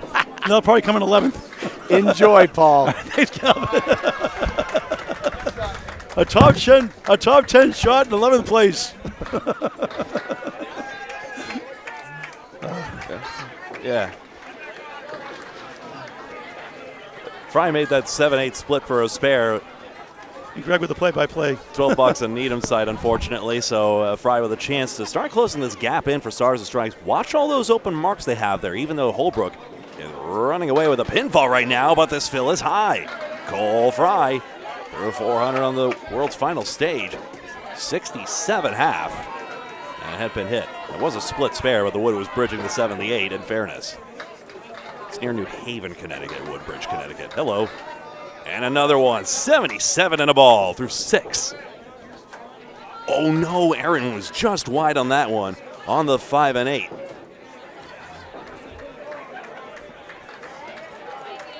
I'm terrified I'm missing some detail. There's 10. Just checking in, 259 to 219. Yes, that's right. That was off a pin somewhere. Russ Neely Jr. had a 9 box on that third one, so I think I miscalled that somehow, and or someone missaw. It was probably me, though, knowing my luck. All right, Bobby, in the face now, baby. Go That score is now corrected, and it is now a 40-pin match. Kelsey Layton. And Bob, she's got a check mark right side. And Bob Whitcomb. Ooh, sorry, someone hits the counter, and that's that.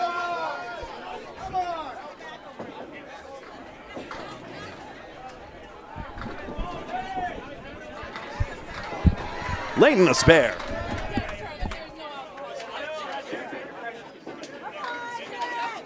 Appreciate it.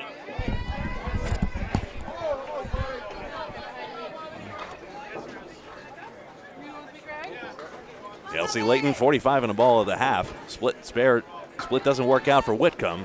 He's got a 6 fill. So 62 through 4.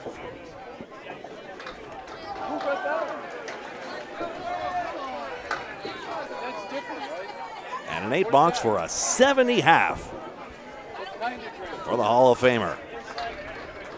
273 to 229. Everybody for Stars and Strikes is on a mark to nobody for Team Holbrook. Not so fast, people. 44 pins can be deceptive. This could actually be just a 2-mark game. You guys know to watch out for the open marks by now. That's how we're indicating it with the yellow number and smudges at the bottom.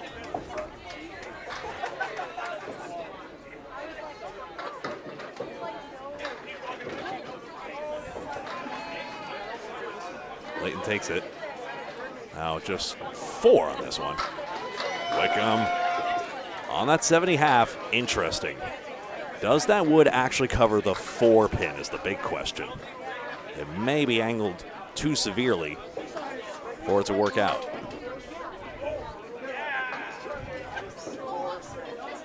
Kelsey trying to send it over. Wood's going to roll, not with the red line of the 610, also had a chance.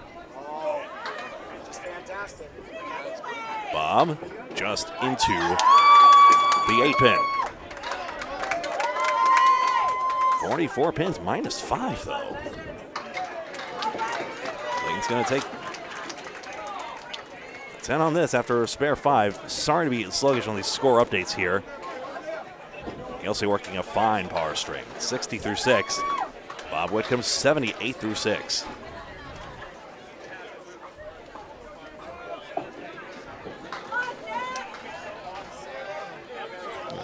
Amanda Carroll and Shannon Scribner. Dino, you want to hang out on the stream a bit, or do you want to hang out on the stream, or are you busy? Yeah, no worries. I was just talking to one of the Dellases, Dino Dellas and his brothers and Father Andy, doing a fantastic job running the place. 24 lanes here at Boutwell's, and do a fantastic job running it. And I'm not just saying that because you're here. 7 pins out for Shannon. She's got 44 through 4. Closing the gap here. Watch that lead shrink. It's now 30 pins for Holbrook. Stars and Strikes of South Paris, Maine, rumbling back into this. Janet just takes out the 10 pin. Amanda head pin, 2 full. 2, 4, 6, 7, 10. My name's Greg Gouillart, and this is Candlepin Bowling Network all weekend long here at Boutwell's. Not much longer, though. Please like the video, hit the thumbs up button on the video itself, so you don't miss, especially this final match. Not over yet. Exeter Lanes has not clinched, but they're close. Exeter Lanes, Montalvo MP. Any tie, and they take it. Now Scribner gains 4 in the pinning, and the lead is going to shrink again. 26 pins, -3 balls. 287 to 261. Fry 3 marks, Layton 1, Scribner 1, Neely 1, Sparks 1. They're starting to stack up.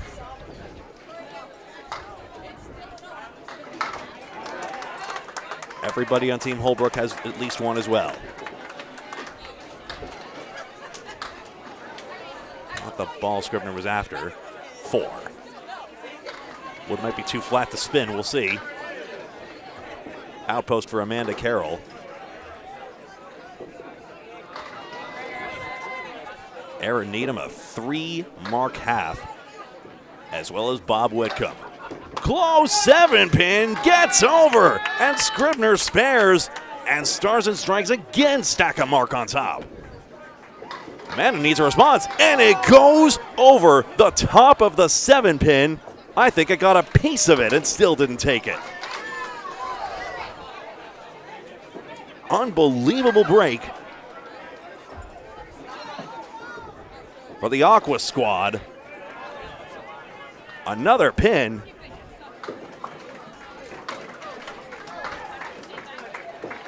Here's Shannon taking out 6 pins. Rolling Wood, see you later, 7. Game back on. Told you not to trust a 50-pin lead. This game is virtually tied.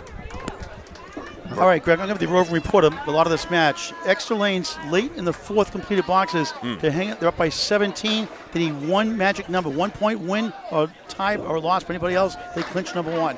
Huff Power Sports in 3rd right now, battling Penny Lane for 2nd. They're up 26 in their 4th box. Penny Lane over here, number 2 seed. They're through 6 completed boxes. They're ahead. They're down 305, 301. They're down 2 extra marks, 3 spares to 1. So a lot can happen here still. Neely with a lower fill of 5. It's not a bad one. He got his head pin. Now he'll need 6 in the 3rd one. Daly has 7 pin to stem this tide in this virtually tied match. It's good. Team Holbrook waved the rally pennant. It does say Team Holbrook on it. It's like a baseball pennant. Good out by Neely, grabbing sticks on the end. He's got a 51 half.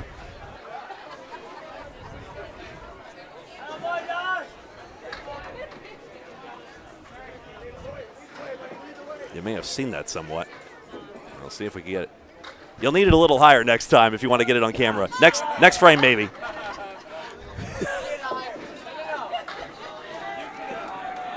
Triangle number 2. Ooh, 5-9. Daly loads up with 8.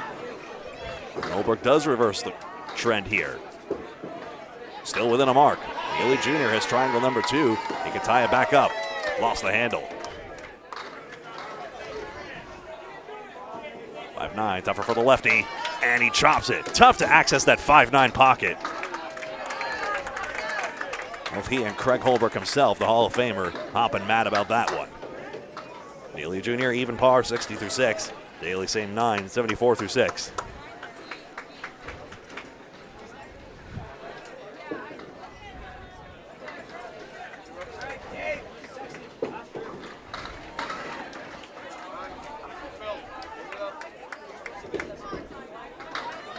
Dave Barber and Scott Sparks. 29 pins, minus 3 hits, and Sparks is going to load one up here.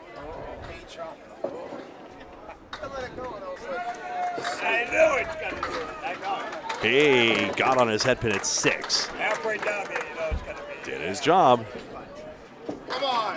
And this 9 is going to tip into the 5 for Barber. Now another piece of wood is coming over. Cap hits it. It's still wiggling. It's at least sat in front of the 5 for a spare try. When you hit it, it still stayed out. Hit it twice, Cookie. What the heck? Sparks just into the 4-pin opportunity. A difficult one missed, you could say. Who's to say? Blank's there. Red line's good. Cap, the eye is good as well. There's the pennant, high and dry. You got it. Yeah, you're in the shot. Don't worry about it. Perfect. Sparks is out with 9. That was awesome. Thank you, guys.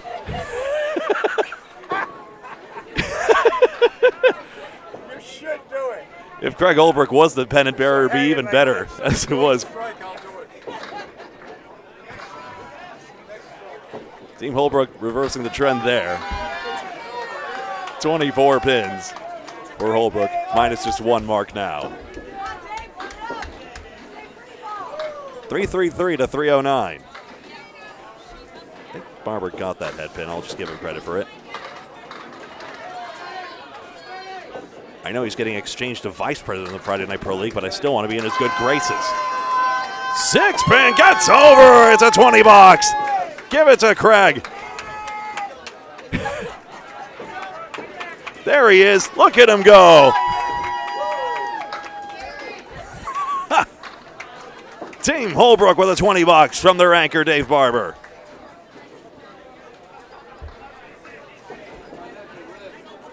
Split spare. No, it's 10. I'm sorry. I oversold that, but it was a good shot. Sorry about that. Everyone was making good shots out here. Scott Sparks does convert the 2-4-10 for a 10 bucks. You never know.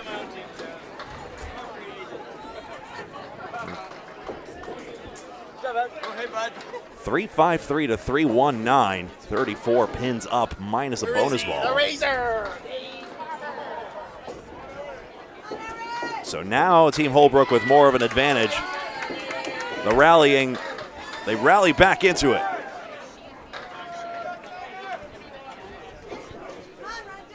Aaron had a 3-mark half. She has the 4 horsemen in the 7-pin. Try and show us a spread eagle ball. He's got 6. Needham's try. Slice 3 pins behind the 7. Fry's turn. Popped backwards. I think the wood just ruined everything.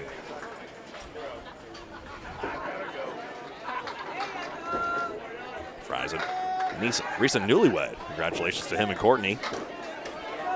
9 bucks there, 92 through 7.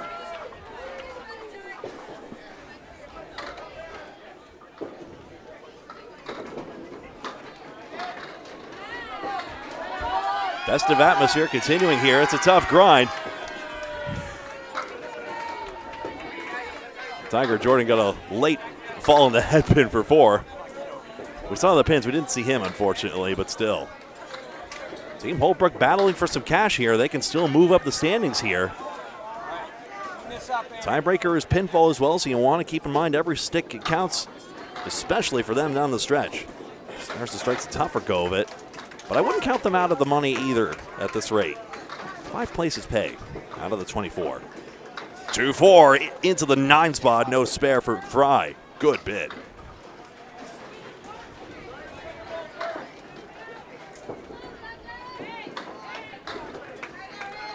Needham takes 7, Fry a 9. Cole's got 101 through 8. Needham 86 through 8. So after that flurry of marks, one after the other, we've basically gotten back to that same state we had before. Team Holbrook with half the lead they had earlier, but still 27 pins mark aside. Bob Whitcomb and Kelsey Layton.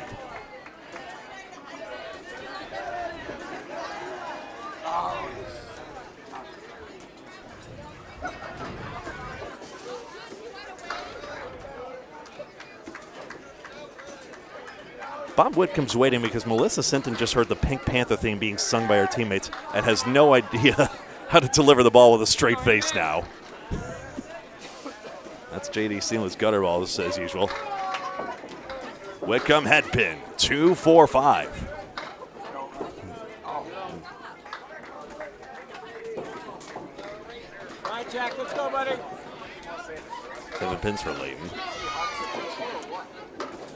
Bob's try. Just overthrown. Come on, Jack.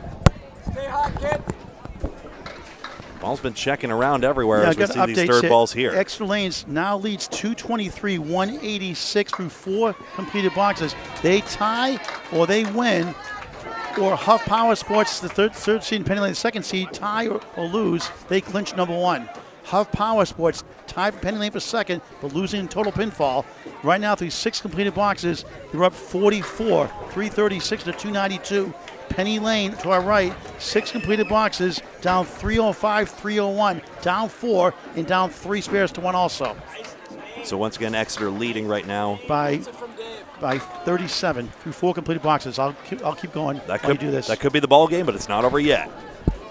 Whitcomb 5-7, 9-10. Layton the 1-2-4.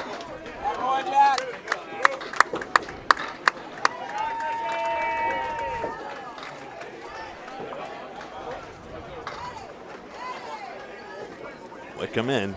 And down goes the 7, not the 10. Didn't hate the shot. Kelsey's try. Spares, runs it down. Layton the 3-pinner. 1, 2, and 4. Whitcomb cap into the 10 is a good one. 97 through 8. Layton with that 8th box mark, you see it.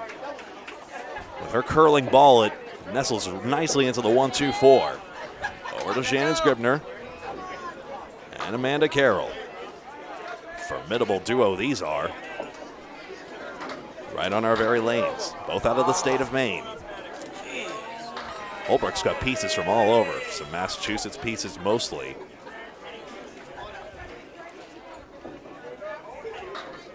Champions from last year will not repeat, but should finish well, especially if they hold on for a win here against the South Paris squad. Just the 6 and 10. Scribner to load. 30 pins, minus a mark. Let's watch this mark here, and then Paul will have an update. Her fill is a good one, perfect 10. Strike on spare, Shannon Scribner. Paul. Okay, just a correction. Exeter Lanes actually is tied 275, 1 box in to the second half of the match, the one-string match. So they need to tie or win, or at least tie, and one of the 2 teams lose or tie, they clinch. Thank you very much. Okay, tie game there. Huff Power Sports, 3rd place, 336 to 292. They're in 3rd place right now, tied in the stand with Penny Lane, was the tiebreaker on total pinfall. We'll get an update from them in just a moment. So Huff's Power Sports up 44 in their match. Pinfall matters to tiebreak 2nd place, but 1st place tie would result in a 1-string showdown. 1-7, 8 and 10. Scribner again, 4 pins into the 8. A double strike by Shannon Scribner. And now Stars and Strikes blowing their way back into this match. In fact, that might be the lead change. Amanda just off, and the headpin remains. Well, well, well. How the turntables. Take 9 on that one. And when the dust settles, 8 pins, minus that double strike in effect. And now, Stars and Strikes has turned this match around, still with 14 boxes to play. Neely versus Daly.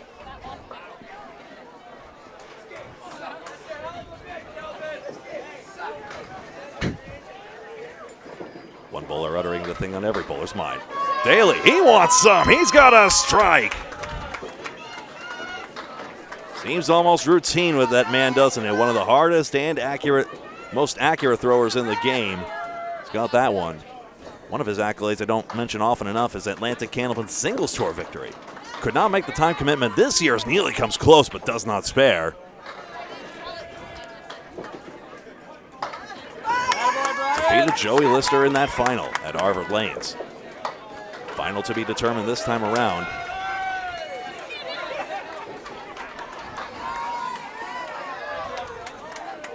Jeremy Seaholm, Mike McIntosh, or Pete Crawford Jr., the latter two being the North candidates, depending on how that North Conference final goes. Will oppose Seaholm in the final. Daly again. Can't double like Shannon did, but he's got the 1-7-9.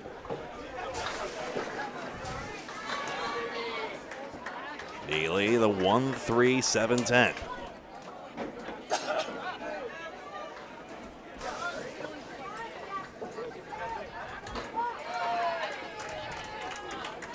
Daly.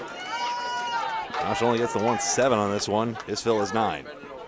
Does well to get those two, to be sure. Neely Jr., 3-10. 3-7, excuse me. For the third ball. Holbrook's holding. That strike by Daly ties this match right back up. 10 versus 9.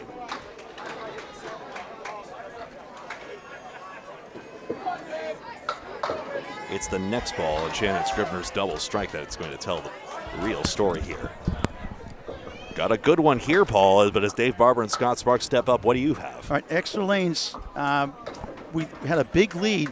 Jet Bougier got a double strike. They had another big strike. They tied 275 mentioned earlier. Huff Power Sports mentioned up 44 through 6 boxes. The 3 seed tie with Penny Lane at the 2 seed. Penny Lane is the tiebreaker. However, through 8 boxes, Penny Lane against Stronger Together, Baker's team, Stronger Together 430, 413, up 17, plus a strike fill, trying to spoil Penny Lane's chance for number 1 or number 2.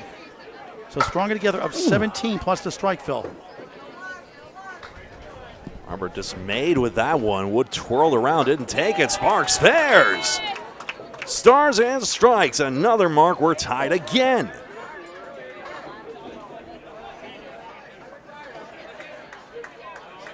Remember, if Exeter Lanes even ties their match, either of these next 2 matches they win.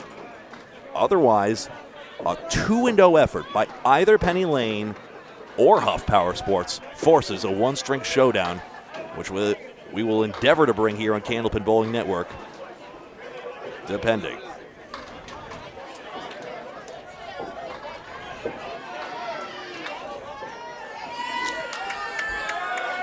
Waiting on something, I think it might have been rolling wood. This for the third ball, 9 fill and a 9 box.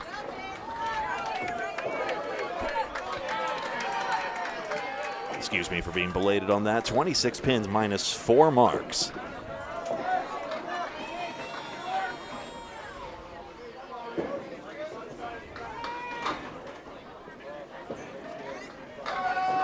Dave's got the 5 and 10, the nickel and dime. Sparks to load up his second mark.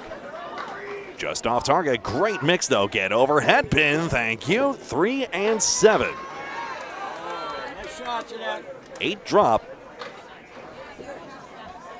Barber gets the 10. Somehow, some way, it will go down today. And Barber has his 5th mark of the string. The response by Sparks. 3 and 7.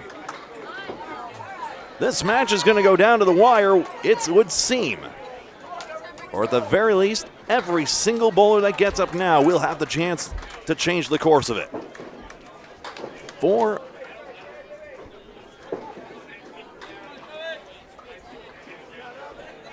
Oh.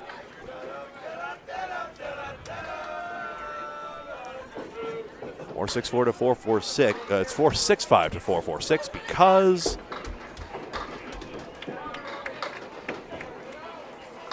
on the pin too light on Barber's 7th box. He got a 10 box officially.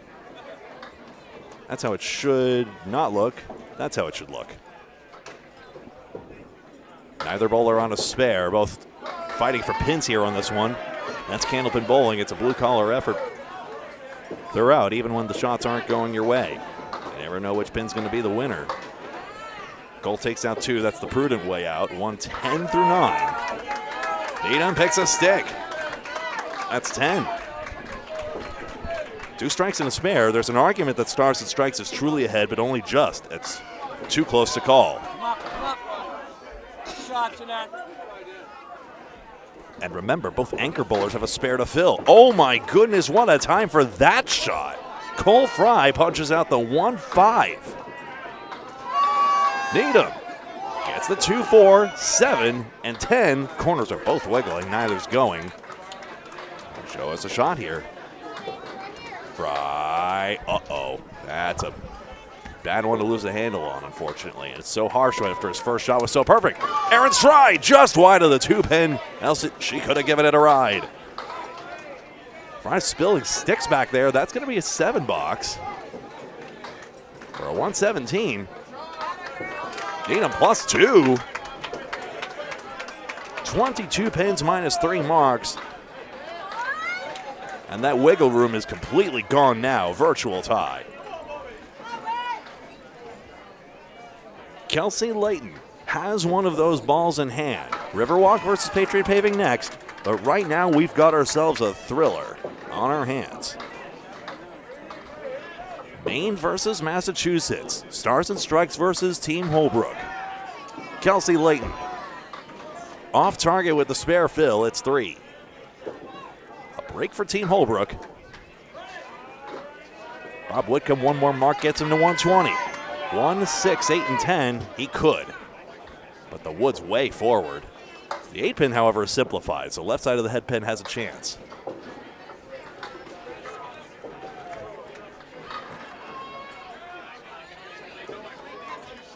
Whitcomb, 2 full on it. There's a chance a ball deflection on the right side also could have taken it. Tough break there. Smallest things make the biggest difference. Layton. It's a 5 box. Whitcomb to gain. Apples to oranges, say what one will. 5 pins gained in that moment. 107 to 84.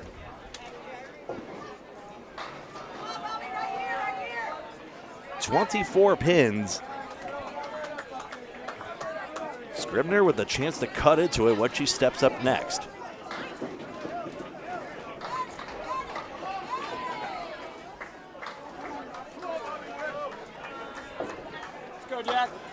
Layton in the 10th. Got her head pin, 2, 5, 8, and 10. Angled wood gives her some chance, I would argue. Crossed over, leaves the king, 5 and 7 for Whitcomb.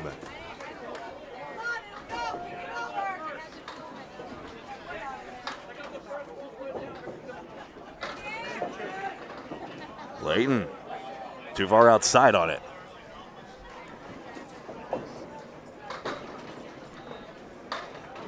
Whitcomb with the 5 and 7. His direct access to the right side is blocked, so he'll probably have to use the wood. Let's see where he goes with it.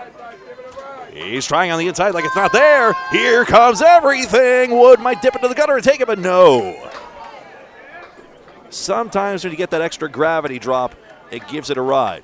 But as it is, the match remains tight. Those are good sticks by Layton. That's 93 for the string. But an important 3 pins the Stars and Strikes will be thankful to have. It's the same 9. Who cares about the pin? 116 for Bob Whitcomb. Wished he could have gotten one on the end, but neither 2-bowler does. So 24 pins, and now you know what's coming up next. tough, Jacko. Come on, kid. Amanda Carroll wants some more marks. She's had a tough tournament this weekend. We know the caliber of bowler she is. Oh, he's rising up in the average, excuse me. But Shannon Scribner on a double strike right now. It's a good day 3, I believe. On a strike fill, on the headpin, Scribner triple strikes! What can't she accomplish? And a massive blow by Team Stars and Strikes. Shannon Scribner strikes in 7, 8, and 9 after a spare in the 6th. Gives Stars and Strikes the lead. Carroll wanted to slice. Can't get it on that one. Third ball coming up. It still could go either way.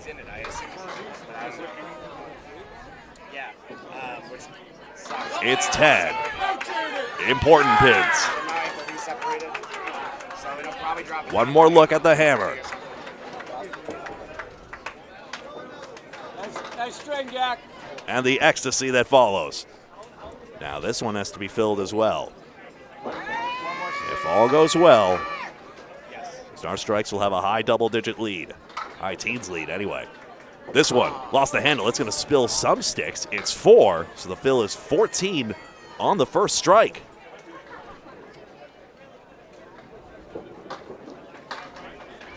Not the biggest fill she wanted there, but still, with a good second ball, more of a lead. Multi-strikes are so powerful, but they're not everything. Outside, got the spare! Scribner spare on strike. A mark-perfect back half. Paul, not so fast, please. We got to savor this moment here. Shannon Scribner, 158 and a ball with that triple strike. The power of the triple strike. Check mark at 6-10. Carroll needs an out. Stars and Strikes turning this match upside down. Great sticks on the end. That's 10. Paul. Boy, I missed the triple strike, getting all the scores. Penny Lane upset. They're stronger together, ranking-wise. Number 2 seed cannot get to number 1.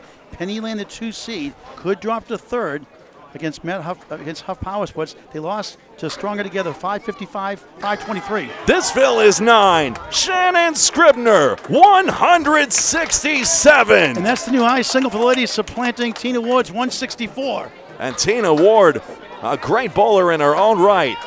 Shannon Scribner, the queen of the high single this weekend.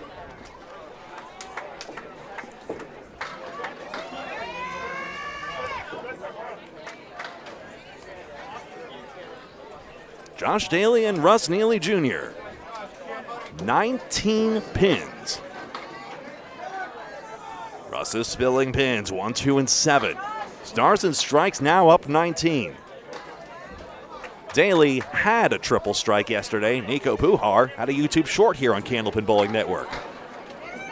That headpin spills away to the 3-5. Gregory will get it right eventually. 3, 6, 9, and 10. 1, 2, 7 for Neely. 2 full on the headpin. Gives Daly a chance at the plank.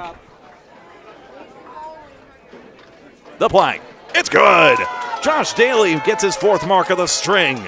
113 in a ball. Pin conceded. 18 pins minus this.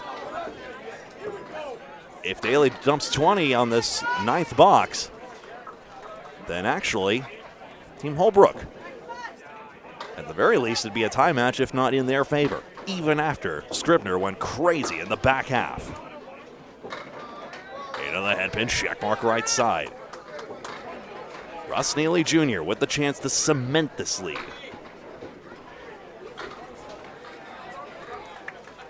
Daly into the headpin, 2 full. 7 pin tips, who knows? That could be the difference.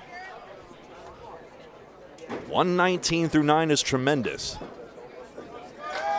Around the 610.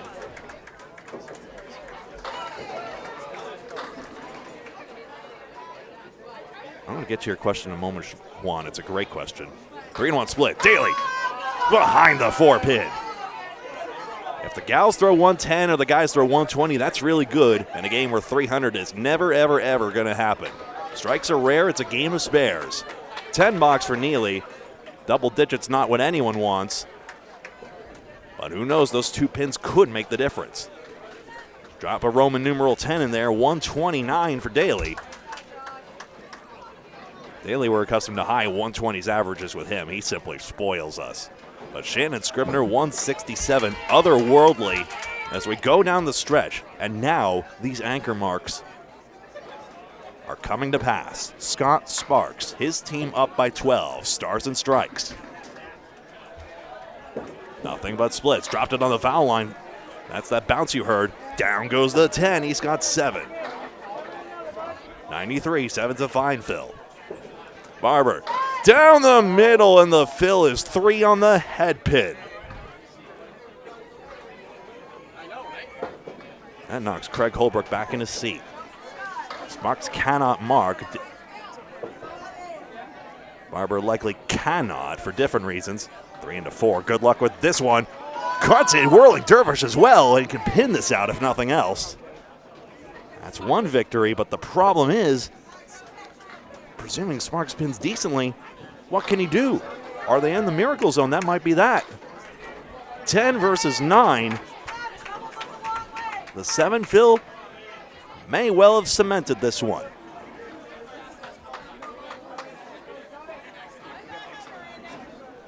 "14 pins is an absolute shutout, even against the triple strike.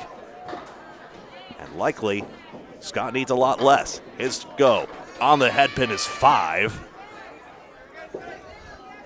Barber 2 full, and that will be that. Not mathematical. Or no, excuse me, it is mathematical. Spread eagle for Barber on the very end. 2 devastating splits on the end. Team Stars and Strikes, spearheaded by Shannon Scribner's 167, gets victory over Craig Holbrook's squad.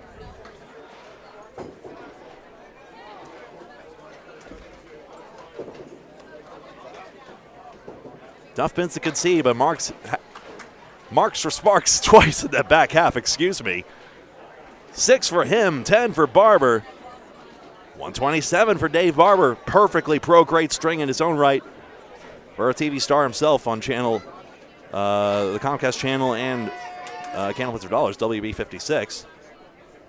But there it is, 571 to 584. 13 pins up for Team Stars and Strikes. That's Lynn Thompson and Mike Salona on the bench for Team Holbrook, congratulating her. So 22 matches down, 1 to go. We'll look for Team Exeter updates as soon as we get a chance. They were embroiled in a tight one. Actually, check that. Ball's on his way back.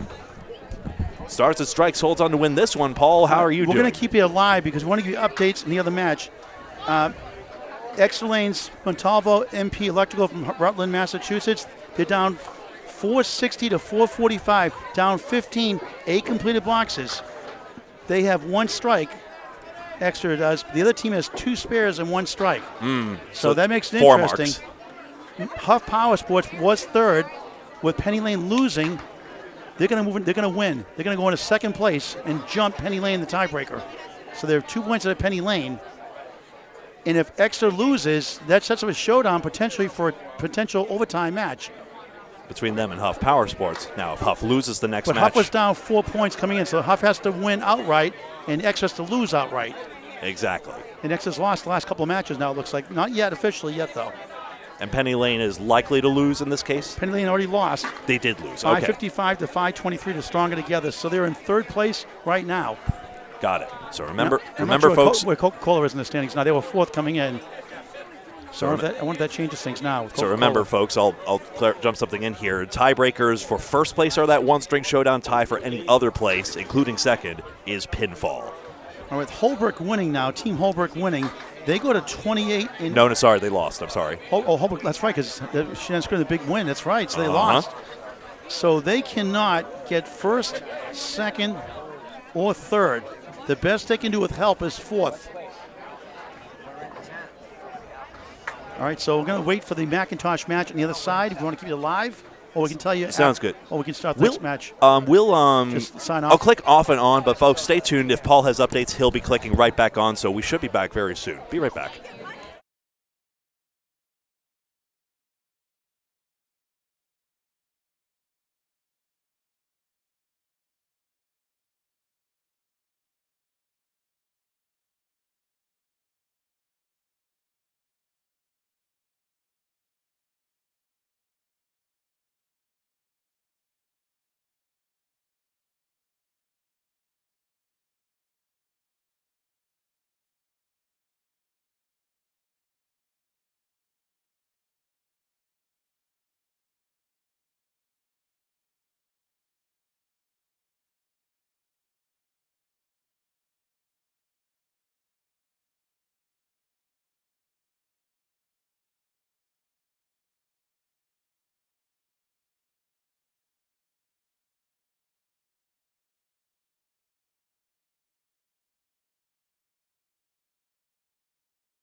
Not sure if this is a substantial update, but we saw Exeter Lanes go on to lose, I believe. And then Penny Lane loses as well, so they cannot take first anymore. Huff Power Sports won. So in that case, only an Exeter loss to Narclones and a Huff Power Sports win would force a one-string showdown. Otherwise, we have our winner outright. We will keep it here on the stream. Meanwhile, coming up next, Patriot Paving had a tough tournament in Riverwalk Lanes. Still sniffing around the money at last check. We'll verify all that, and we'll be right back with you in just a moment.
Yes. We've got an update here, folks. Thanks for your patience. Huff Power Sports won their match 544-501. So they are now number 2 in sole possession as Penny Lane lost. So Penny Lane now is in 3rd. Exeter lost their match. Now they're 2 ahead of Huff Power Sports. Okay, so if Exeter wins or ties, they clinch. If Huff ties or loses, Exeter clinches. Exeter clinches. Now the situation is 9 and 10 is Drywall Concepts in lane 9, lane 10 is Huff Power, but we can't reach over there, our camera. And then 19 and 20, hopefully Bob Lee, Dan Castle can pick it up on 19 and 20 with our clones, who's bowled well against Exeter. Okay, so they're aiming that way, I see.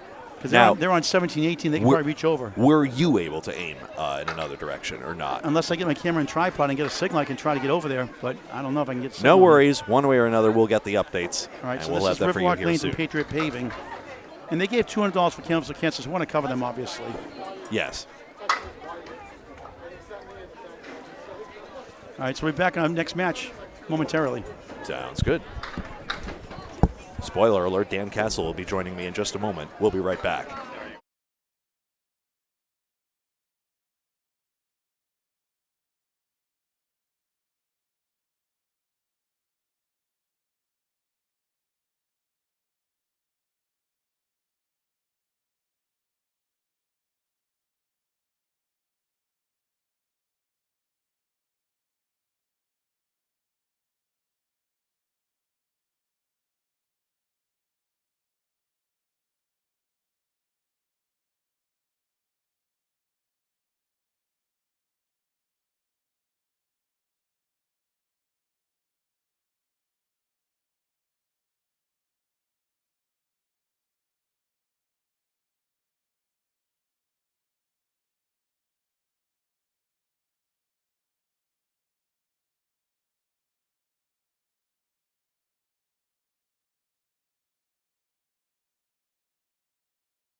Hello, everybody. This is our upcoming matchup, but first, here's Paul Grant with the latest. All right, folks, we got an interesting situation. It looked like X-Lanes is ready to wrap it up. They've lost the last 2 matches at 34-10. They control the destiny with a tie or a win and or a Huff Power Sports, who's second, 2 points behind with a tie or a loss.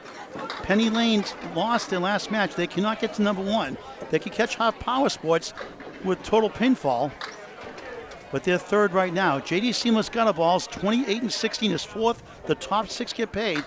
Holbrook's team lost a stun at Stars and Strikes. Shannon scrimmed the reps for a triple strike 9, 167. The Narclones, the 6th seed. Holbrook's team is 5th at 26-18. Narclones 26-18. They're taking on Exeter, the 1 seed right now. So they can help themselves out here and cash in with a win. Academy Lane 7th, also at 26-18, losing the total pinfall by a mile. They've got to win, and they've got to jump Narclones also. Central Park Lane, Stars and Strikes need help at 26-18 along the Riverwalk lanes. And that's all that really matters. Shannon Scrimmage is a high single for ladies, 167. Greg Gouillart, the play-by-play, right? Yes, that's fine. I'm very happy to, in fact. This is the third ball. This is Caitlin Zaleski. 8 box for her to begin. And here's the bowlers on the right side, by the way. Okay. Yeah. Move those papers to the left and put this one on the right. So it's the other way around, actually. There we go. That's Tiger Jordan. Eugene, but we call him Tiger Jordan. He likes the nickname Tiger. He's fairly new to Candlepin Bowling about 3 years ago with Christina Dill. And he actually picked her off the lanes at Archie Strike and Spear in Parsonsville, Maine 2 years ago when she won the Maine APH Eliminations handicap tournament. That's a 12th seed. And a thrilling come from behind win on Candlepin Bowling Network on YouTube. I like this guy already ready to bowl. Hungry to get better. Wanted that 7-pin to go, but it does now. Jordan on the board with a spare.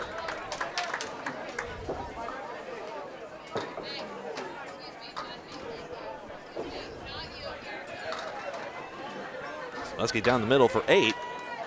1-string showdown each. Very simply, it's this. If Exeter Lanes Montalvo elsewhere in this round robin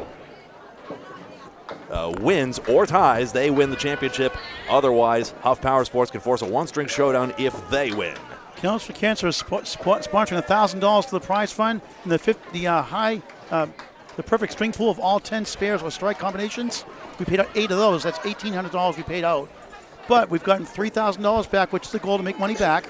And we got a check from Boutwell's Bowling Center, Andy Dallas for the owner, a $500 check, a $200 check from Patriot Paving, and $500 from Steve Reno, Brian Forney in a 50-50 raffle at Ryan's Millis, including a bowl with cancer, giving $125 back also. So that's awesome stuff. Fantastic indeed. Megan Harlow with a spare to begin. Smith down the middle, 3-6-10.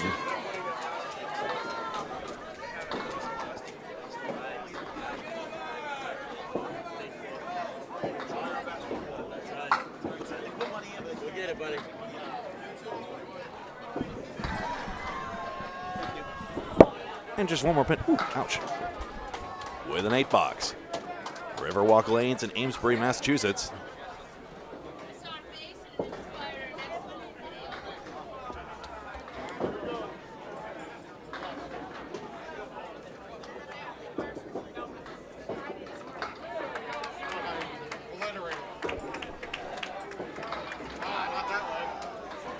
Three and 1 split. That's Scott Perry's dearest, Megan Harlow, on a 17 box to begin. I hear him cheering in the background there. Down goes that 5-pin, down goes the 3-pin. Kangas Smith is going to be happy with that. Mark Smith's wife. Out goes the 3-pin. My name's Greg Gouillart alongside Paul Grant here on Candlepin Bowling Network. Bob Lee, Dan Castle, and Kevin Burns across the way with more coverage on Facebook and YouTube. Smith, that's between the 6 and 9 pins. Ball passed in between. Megan's off to a good start, 25 through 2.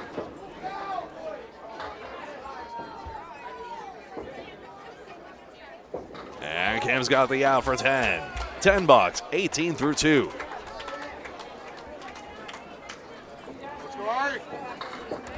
Mark Smith will anchor this team. You'll see him later, but first comes Deanna Bisbee. Ella Michelle, if you happen to be watching. And Ari Beaupre. Keith Beaupre on the window source.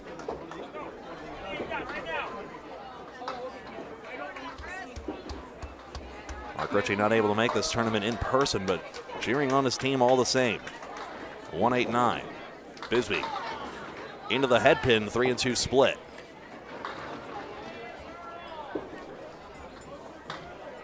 Just the 8-pin for Ari.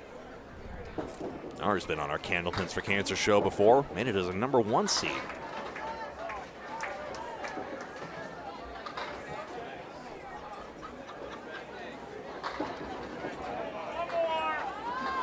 Down that 9-pin goes for 10. Deanna will be challenged.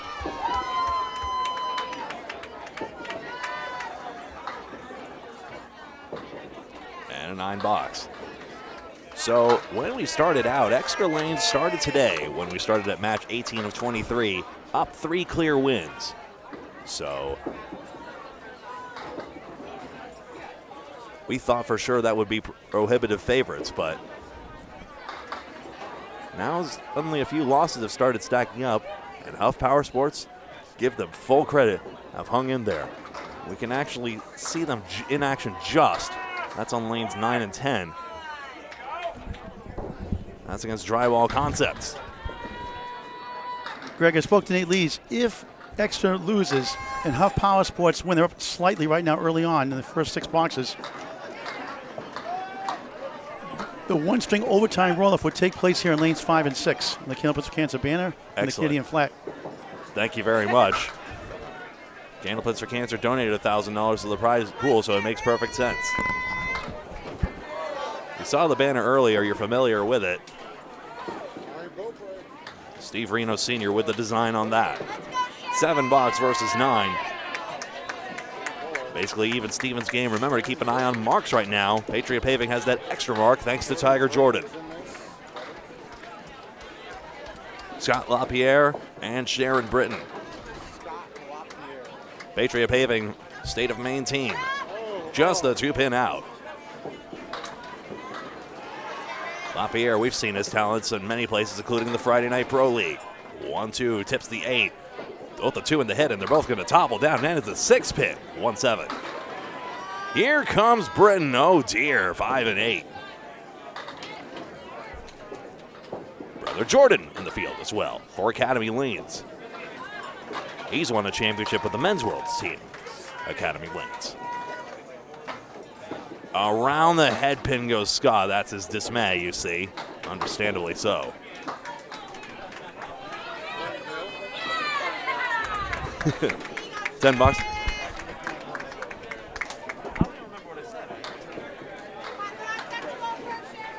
Oh, that's right. That's right. Absolutely. My pleasure. And a 9 box. I was saying hi to Glenn Gill just a moment ago. He and Marcus Mayer in a showdown for B South. 6-pin. Taken out. 8-pin tips forward of the 7.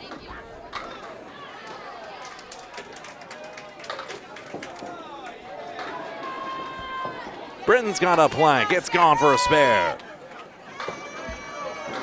She tacks a second one on for Riverwalk. Javier, right side. Scott spares. In response. Say what you will, apples and oranges. Spare aside. 2 marks to 1. Women don't have to go first and second. That used to be a common treatment in bowling rosters, but we've seen a lot of teams mix it up, just depending on what the actual bowler chemistry is. Speaking of Friday Night Pro League talents, John Alosa has been some story. Juggernaut in Class B North.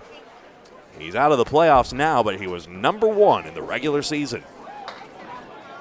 Will he make Class A? I think that's quite possible. That 2-pin's just not going to go anywhere for him.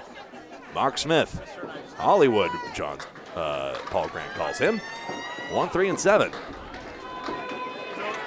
Into the 2-pin, 7-pin tips forward. 3, 6, 7. No, 3 pin's going to get chopped out here.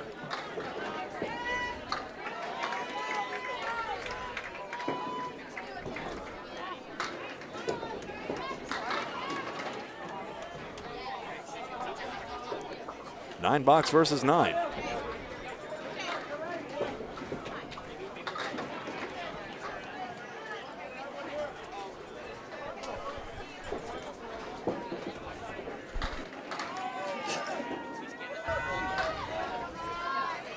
Down goes the 6 pin. Olosa has the 1, 3, 7, 9, 10. He's a Boutwell's bowler. 3 pin spills, hand pin only. Smith close but no cigar. Say Paul. Huff Power Sports through 2 completed boxes, 2 points behind number 1 Exeter, 95-86 over Drywall Concepts, up 9 plus 1 strike fill, the only mark on the board. So 9 plus the strike fill early on. I'll check on the number 1 team next. Smith spares on that one.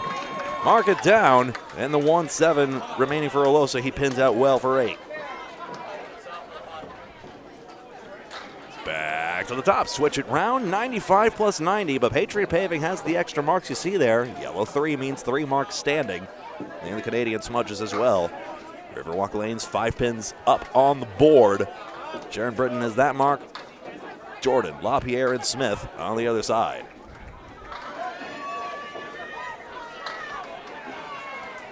Tiger Jordan bringing a lot of energy to the lanes. Can he parlay that into a good fill? Yes, he can. 8 fill and a plank. And he's a traffic cop as well. Like many bowlers are with the wood, that is to say. Diamond right side for Caitlin Zaleski. Haven't seen much of her, but very much loves this sport. At one point, partnered with Jonathan Boudreau in a mixed doubles competition during the Pro Series. That was the same one that Tim Douglas and Brittany Underwood won that year. Jordan spares, back to back. Riverwalk Lane's the one sniffing around the money, but Jordan making that as difficult as possible. 34 plus through 3.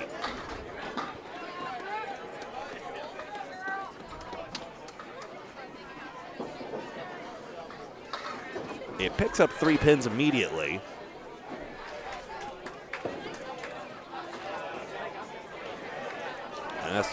And the other one was a 7 box, I'm afraid. So 108 to 107 is correct. We'll get updates as much as we can. Off Power Sports in action, just a few lanes over on 9 and 10. Spread eagle for Jordan. The other side of Candlepin. 4 fill and a 38 through 3. Zaleski can't quite dig into this head pin, but 4 horsemen, 9 and 10.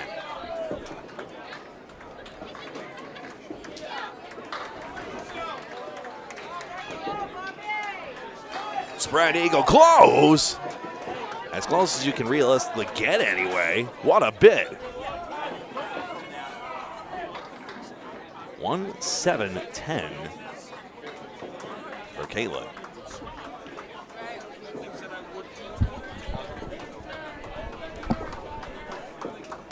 Yep. Jordan's fill was unfortunately 3. I got the heads up on that.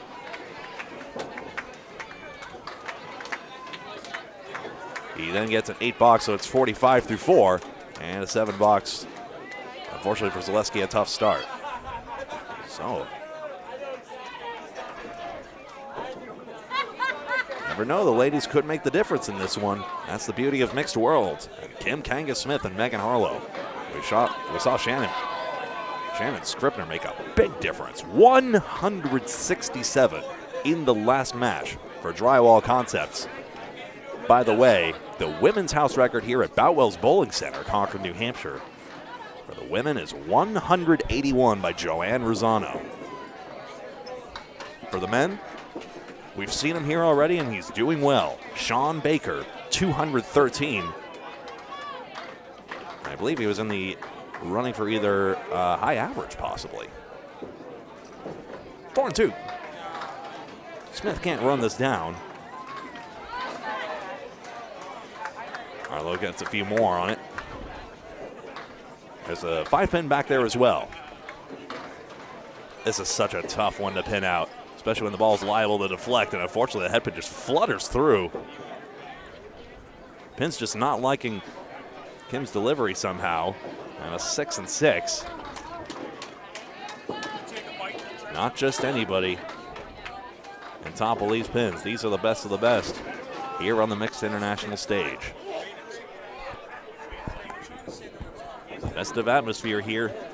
Standing room crowd mostly back here, of course, apart from the bowling wells just off camera. Everybody's standing on, in some cases, all weekend long. I mean, everyone goes back to the hotel in between. Della's family won't let you stay. But apart from that, 23 matches long, everyone's been rooting each other on. Anytime you get the United States and Canada under one roof, you take full advantage of the opportunity. And if nothing else, international celebration. Some of the Canadians were alluding to the increasingly fraught relation between the countries, even though I'd like to believe that's cooled down in recent days. But nonetheless, a strong United States-Canada relation is good for Candlepin bowling. $9 versus 8. Harlow picks up a stick and moves over to Deanna Bisbee and Ari Beaupre. Right and left this time.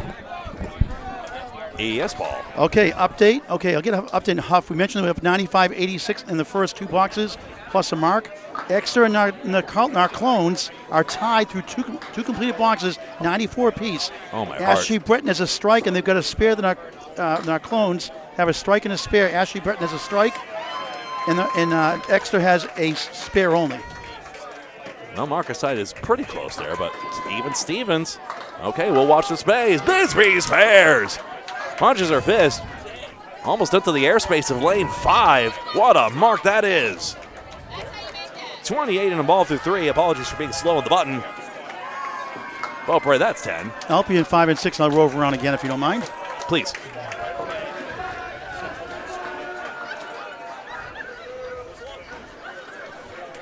Note to self, I'll probably go through the bio sheets if all else fails, and yeah, Paul's overloaded. I might have to do that myself. Next rotation around, I tell you what, folks. I'll make sure these bowlers' bio sheets get read. Deanna loading up the spare with 6. Beaupre, that's a strike! Down goes everything. The 9 was last.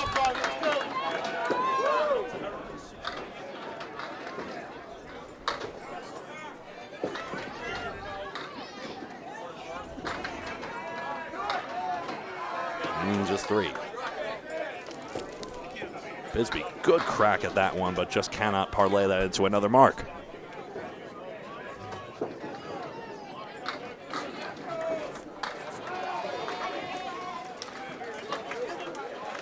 Bisbee takes 9. It's 43 through 4. Which scoots us on over to Scott LaPierre and Sharon Britton.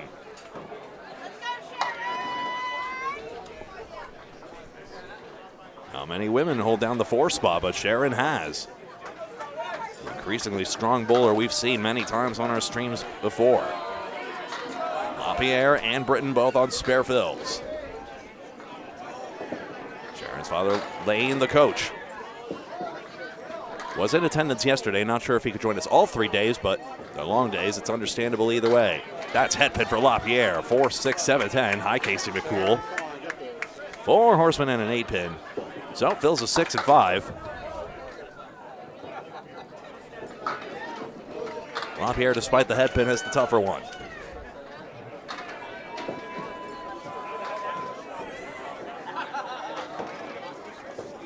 His try. Into the 2 pins on the right side. A couple of twirly birds just flutter away towards the curtain.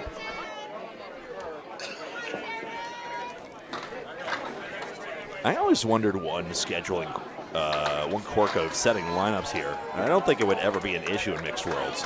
What if there was a situation, as both get tags, where one team sets a lineup, the other wants to match one bowler up against another really, really badly, and then it becomes a guessing game. It's like a bastardized version of the Pat Venditti rule where he was switching gloves, basically. What would happen in that case? Would just one team have to commit before the other?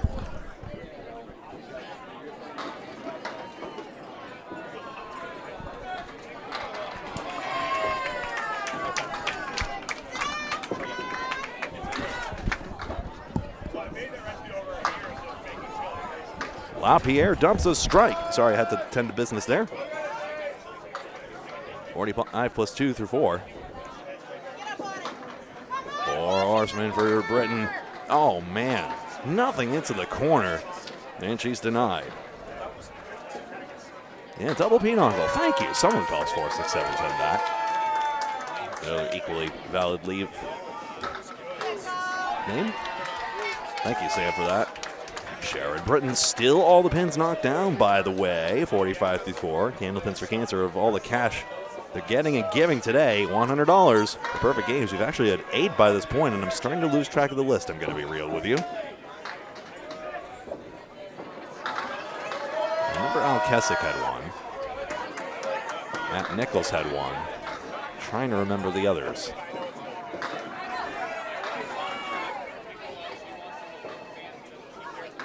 Mark Smith on a spare. Crossed over 5, 7, 10. Sevensville makes 26. Losa down goes the 4-pin. 1, 2, 7.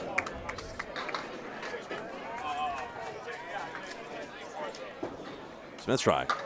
Off the cap, it just flies right back into the curtain.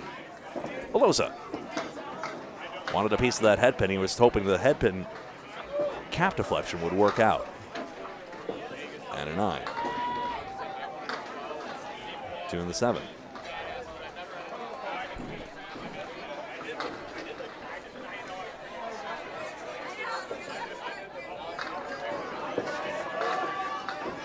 Let's go. 23 pins up for Patriot Paving. Mark's currently 6-3. As Hollywood chanted by in support of Mark Smith. He's got this. Oh, 5 was hit. Thanks for nothing. Oh, it does go. In the end, it doesn't even matter. Mark Smith hammers in the 4th. Hollywood! Hollywood! The crowd goes Hollywood. Delay a game, throw the flag. Lowe's going to respond to the 10-pin. He does. Okay, Greg, an update on the Huff Power Sports versus Drywall Concept. Through 4 completed boxes, Huff, the number 2 seed, 2 points behind Exeter, 202 to 185, up 17. No marks on the board. We'll get an update from Exeter in a little bit. Now it's back to the top. We go to Caitlin Zaleski out of Academy Lanes, Pub 125, Haverhill, Mass. From Haverhill, Mass, her whole life. Her mother, Jean Todd Zaleski, here in attendance. 108 league bowler, 111 career high for a season. Has my high single at 169, my high triple at 387. I didn't bowl 5 strings back then. They were 3-string matches. She's got 582 as she delivers 8. After a 29 start through 4. 4 ladies in out of the 5. Minimum of 2 required. Tiger Jordan, Eugene is the official name. Tiger Jordan has 45 coming in. Spare 8 in the second, spare 3 in the third. Zaleski, oh, got it. Wood hit the 4, the ball took care of the 7. Tiger, almost.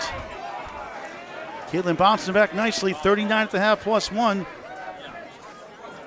Bowling since 2001.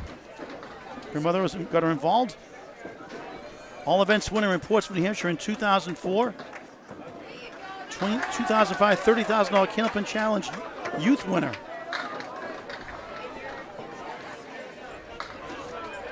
By the way, here's Smith, really slow strike again. He turns down, and then the 5-pin goes. Look at the celebration. And I missed the celebration somehow. Does he mark it down? Yeah, he just said arms in the air. Tiger at 10, 5's a wild, 5-5-5, 55-5. Final regular match of the tournament. 24 teams, 23 matches.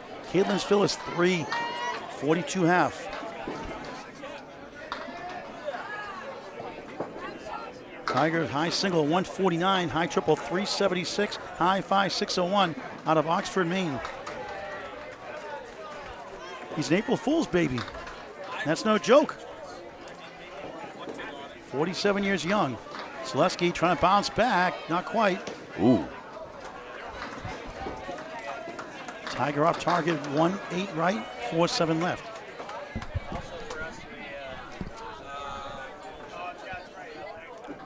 Ooh, who won Exeter versus Huff when they were in the round robin? What a great question. It wasn't on our stream. I'll find out.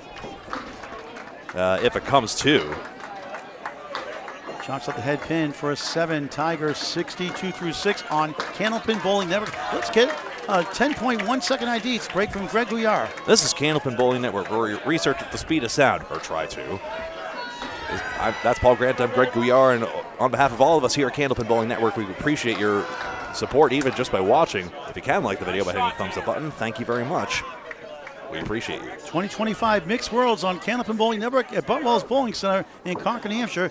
Candlepin Bowling Network, free to subscribe. Over 2,000 videos, semi-pro to pro action, something for everyone. Please tell your friends and family. Subscribe to Candlepin Bowling Network on YouTube. And yourself, if you're not done so also.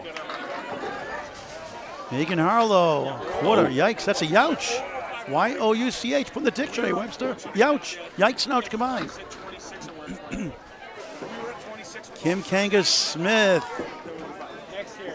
Big-time athlete, 4 horsemen in the post. 32 through 4 coming in. Megan 40 through 4. Had a spare 7 to start.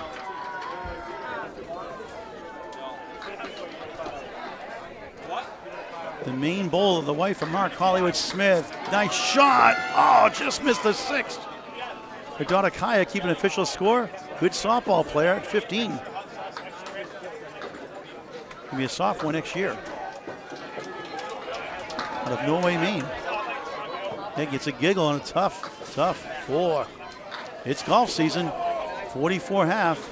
Smith a 9. 41 through 5. That's about how the rest stops are spaced out on my Pike commute from my work in Middlesex County into central Massachusetts. There's a rest stop about a quarter of the way down, then 3/4 of the way down, and then you get all the way to Worcester. Halfway, right? Half Worcester? Well, we went 1/4, then 3/4. But let's focus on this one. That's a setback, Leaf. Kim's high single, 161, former 110 league bowler.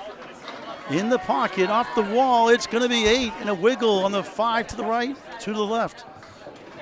Candlepin's Cancer Banner on lane 6, a sponsor for this great tournament. Harlow won't go. She got the queen, the 5. If there's a king, there's a queen. Why not? Kim's high triple, 406, high 5, 608. Bowling since she was 4, her mother got her involved. And that's just missed by a tick. Great to see you, Cat Altericio. Good to see you, Michael. You've got it sussed exactly. Only an Exeter loss and a Huff Power Sports win would force a 1-string showdown. Otherwise, Exeter takes the title outright. Ladies, both the 10, Kim 51, Megan Harlow 54 through 6 on Candlepin Bowling Network. Kim is 3-time Mixed Worlds champion, a Can-Am champion, 3 times Ladies International Championship winner, and a Main State Handicap or APH Elimination Championship average for handicap, and a Stars and Strikes house champion as well. And her favorite bowling moment was winning back-to-back Mixed Worlds. If we do have the doomsday scenario, 5 and 6, right here is the showdown site. Megan Harlow's high single is 151, by the way, from Henniker, New Hampshire, originally from Hopkinton, New Hampshire. 105 peak average, 100 right now. 151 high single, high triple, 370 high 5, 604. Played softball too. Deanna Bisbee, 278, would to help, and it won't go. From South Paris, Maine, 107 average, her best year. Tried by Ari Beaupre from Lynn, Massachusetts, her whole life, 107 average. Career high also. Bisbee cleans it up for a 10, 53 at the half. Ari at 8 after the strike, 6, 51 half. We're halfway through the final string of the match. The marathon winding down, maybe overtime. We'll see.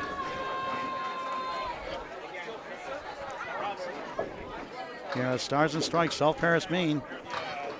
Close to 40 years of Candlepin bowling assistant Michelle Bisbee. Michelle with 1 L, also a good bowler, good athlete. Now more of a football player these days. Yes. He was 2023, 2024 Maine State Singles Champion. Placed second in the Maine State Open Eliminations to Amanda Carroll. Deanna was really bowled well that day, but she ended the higher average and took care of business that day.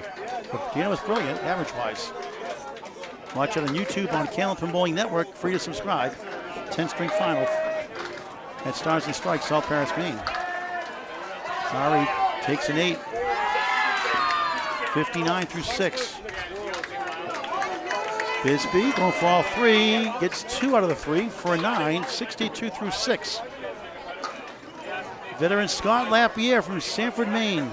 Bowls at a Bowl of Armor in Sanford, Maine, and Bowl of Armor in Portsmouth, New Hampshire. Near the Maine border, not too far. Against the coach's daughter, Lane Britton's daughter, Sharon Britton, who's at 45. She's perfect so far. Perfect game pool. $100 bonus. Free bowler gets all 10 spares of strikes in the string. 8 paid out so far with a cap of 15. Scott's on a strike. Had a spare 6 in the second. In the pocket, it's going to be 6. 2 wiggling 5, 8 behind the 2, 7 left. 120 average now, 124 peak average for whole season. Turning 43 in August. Britton, nice shot, won't carry much. 8 left, 6-10 right. Scott's high single 207. High triple 467, high 5, 727. But that 727 airline couldn't get there. In his 4th decade at Candlepin Bowling, his mother also bowled. Very good bowler in the 80s. Britton 8, 53 through 5. Scott cleans up aisle 5, 10, 63 through 5. Mark Hollywood Smith on the on-deck circle on a strike. John Alosa, wonder where we got that nickname from, on a spare next. Sharon 101 league bowler, 106 her best year. 2 times in the Candlepin ladies scratch singles finals. Lost to Madison River and lost by 1 pin to Sonia Johnson last year. It's on Candlepin Bowling Network on YouTube. 4 horsemen in the post. Her high singles 157, high triple 452, high 5 586 in the Candlepin for Cancer roll off in 2023 at Exeter Lanes. Shooter Sports Pub, Exeter, New Hampshire. Going since 2012. Center column on the score sheets is noting the head pin hits. Everything else is standard notation. American notation, that is. Canadian notation runs horizontally. It looks more like certain duck pin scoreboards where triangles are spares and squares are strikes, like you see it in the center scoreboard. Scott trying to roll to the 7, can't get there. Can't get there from here. Pepperidge Farm remembers. To be clear, the symbols are the same, the layout is different. Britton in 8, 61 through 6. Scott 6-time Pro Series champion. 207 in Fitchburg to win a Pro Series. That's pretty impressive. As he gets a 10, 73 through 6 into golf and fishing. Played soccer, baseball as well growing up. He's a 2008 Rookie of the Year in the final year of the Mass Pro Tour. Here comes the chance for Hollywood Smith. By the way, Sparrow thought Patriot Paving has been having a tough tournament right now, yet they lead by 31 pins with almost 6 boxes done across the way. Alosa, the anchor bowler, 7 in the fill, 43 through 4. It's Hollywood time. He pounds 7. 3 middle right, 10 right, 8 back left. The chance for Hollywood. Alfman Dick, they may give him the Big 20 in Scarborough, Maine for the Ice Bay Championship 2 or 3 years ago. He didn't want to be interviewed. I said, look at that smile, come on. Never since then, he's Hollywood. For a Big 20. Yes! Mark it down! 55 through 4, 65 and a ball through 5. It's Hollywood time here in Bubbles Bowling Center in Concord, New Hampshire. Such a character.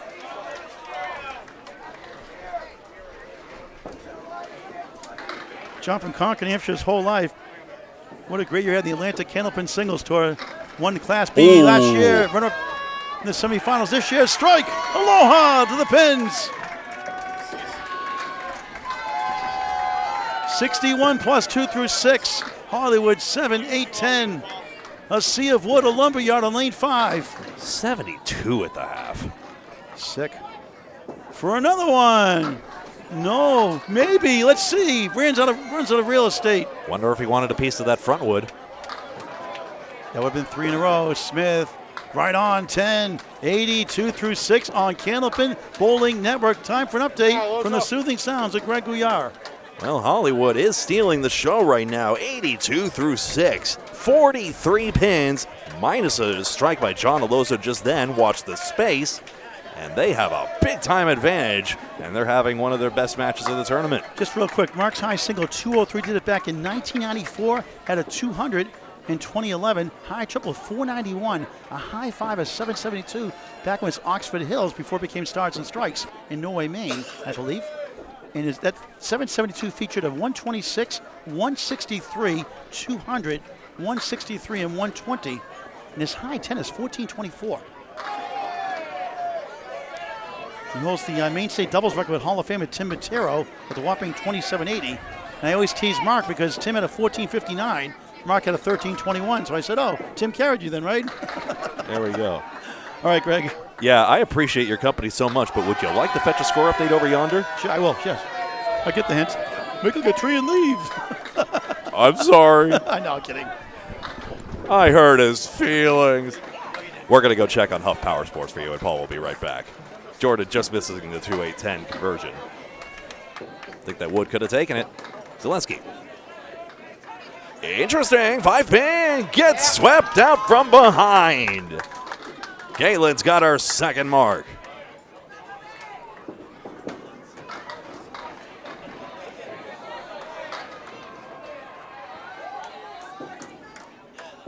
That was a huge step up by Jordan. I'm just noticing that bit of his approach. He's got a 10. One more look at the Zaleski spare.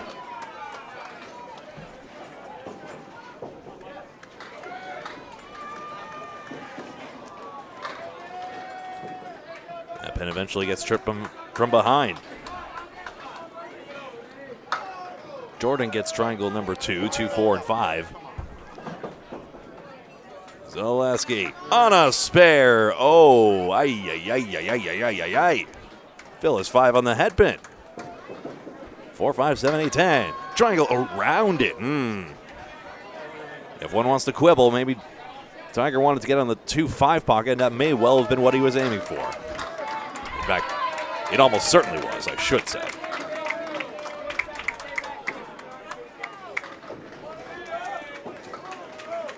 Oh, a bit of an intern there from Zaleski. But the 5-10 remain. That's 9.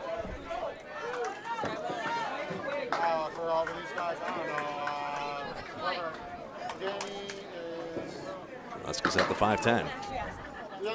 Oh, cut shot. That's a 10 box. And how? Very interesting. When Caitlin's throwing more of that almost backup ball with it, where she's turning the ball right to left, she's having a lot more success. Very interesting. When her ball curls right to left, it tends to over curl and miss the mark. At least in the small sample size that we've seen here. Kim Kangas-Smith.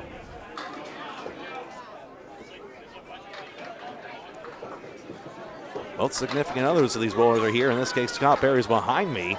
Megan Harlow up there has the 2 and 5.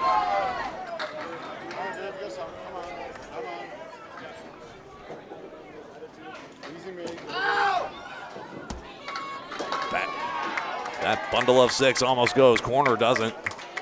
Harlow just misses the 2-pin. Basically a single. Patriot Paving still with a big lead in this match, 37 pins, but minus an Alosa strike. 10 for Kim, 61 through 7. And that is a gainer of 2 pins. Patriot Paving now up 39 minus.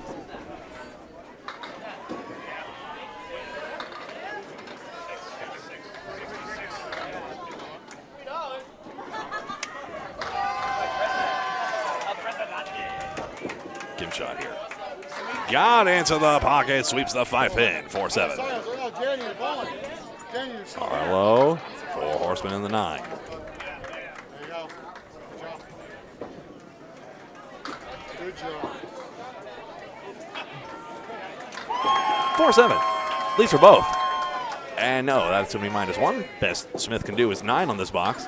Harlow catches the outside of this one, flutters it around. 9-pin drops back there, 3-10.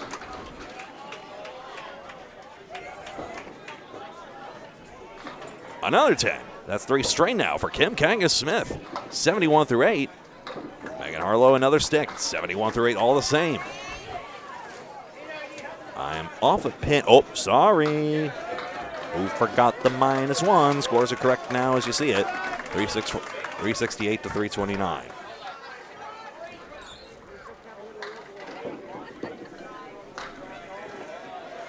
Paul's looking on, waiting for a break point, and then he'll come back. He's actually probably going around all the results here and looking for Exeter lanes as well. Exeter loses and Huff wins, then it's a tie for first, and we have a showdown right here on this very stream. Otherwise, it's all over, baby. So stay tuned to see if we have overtime after all. If it is, that's just one more string. Bundle of 5, Bisbee.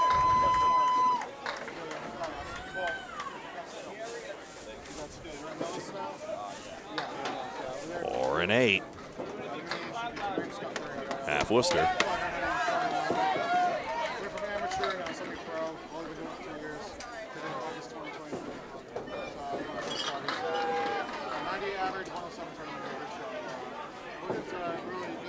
So Bisbee with the chance to gain some pins here gets a 9, but Beaupre gets the out. 7 is perfectly fine response there. Could be single digits, you never know, but losing 2, much more tenable. Deanna again, not getting a lot of love on this head pin I've noticed between this match and the last. This time Half Worcester. Ari's got the 5 pin, not even a 7 pin, it's teasing.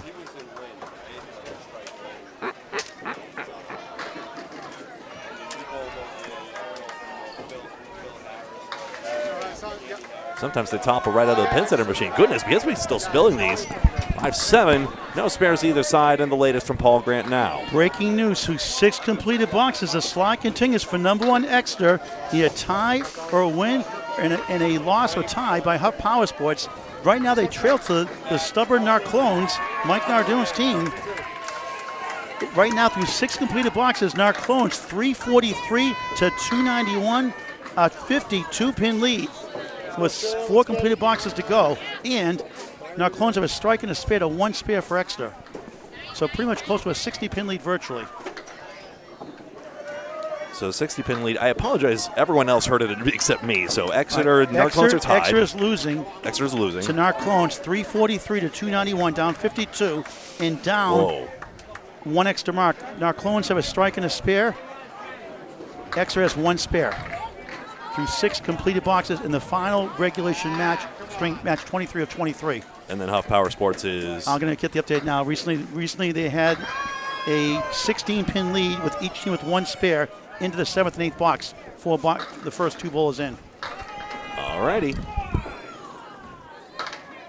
Scott LaPierre can't convert. Britton 2, 7, 8, 10. What a spare, Sharon Britton.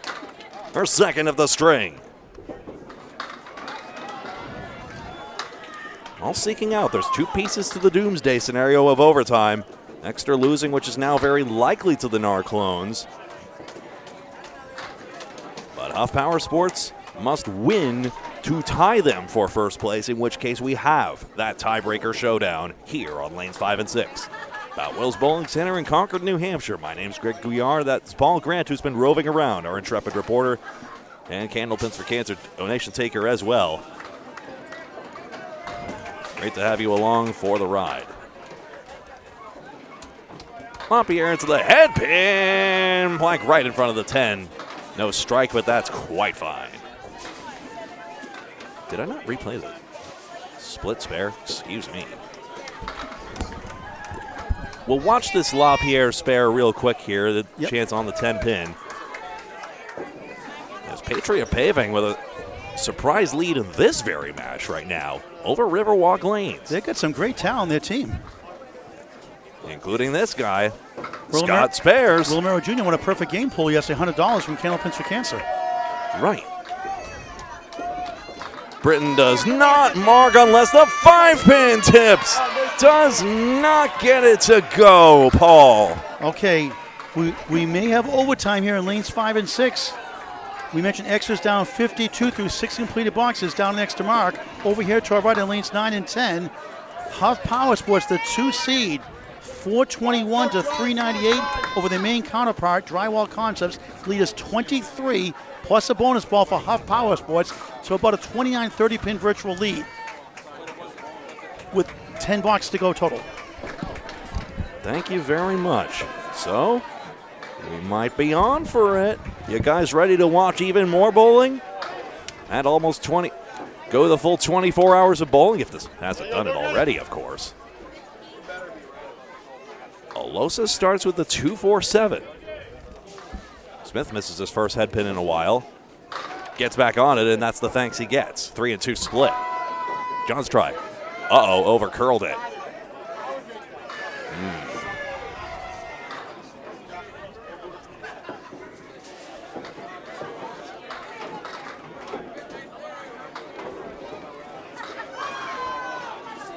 So some dismay there. Shot was not on. Oh, it was on, and all the same.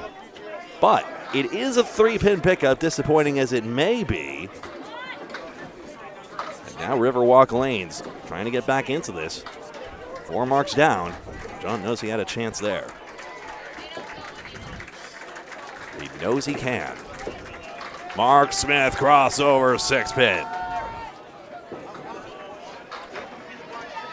Alosa 5-8. Alosa bowled on Central Park Lane's 2 Friday Night Pro League team this past year. Smith just short of the 6th. 5-pin, and the wood swivels away. Denying John. 10-box Smith, 9-box Alosa. Back to the top. And a look here. 4-2-3 to 3-9-4. That is official. Extra spare only under Scott LaPierre's name. That's it. Riverwalk Lanes, everyone's committed now. No substitutions from this point onwards. Zaleski, Harlow, Beaupre, Britton, and Alosa all in. What I'm just noticing now is they've actually gone with a 4-woman lineup. Faring quite well, but as it is, Patriot Paving, 29 pins up. I'm surprised that detail slipped me by. They had 4 on the roster, and they're just running them all now. 1-3.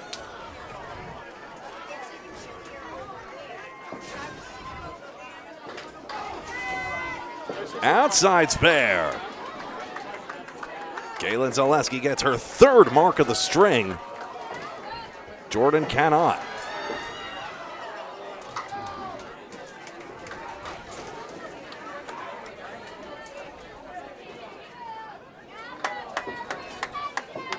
Now over to 8. 2 more for Riverwalk. Plus now that mark is tied. 27 pins for Patriot Paving. Minimum is 2 ladies on a team. Riverwalk fielding 4. Zaleski on a spare. 3 mark string.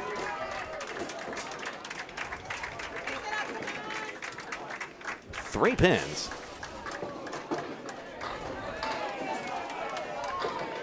And a spread eagle plus again by Jordan. Such a brutal greeting for the pins after he goes 7 for 10 on the head pin.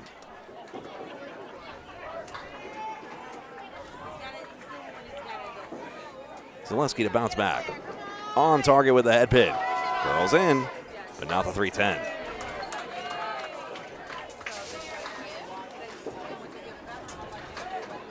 Just the 3-pin for Jordan. Tough one here, doesn't want to give away any sticks. Fill it up. Caitlin. Gets a 9-box. Challenging Jordan. That's a great out of that. Look at this one. 3 and 2 for a 9-box.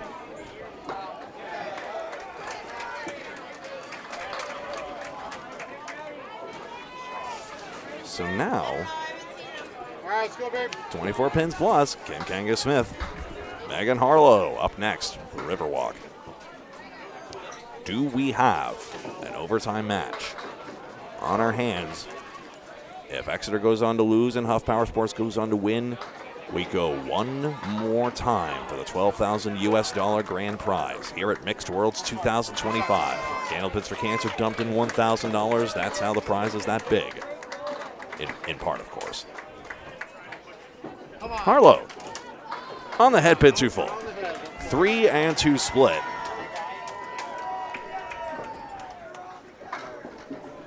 Stack of red brick in her column. Smith. Head pin, skinny mini, diamond left side.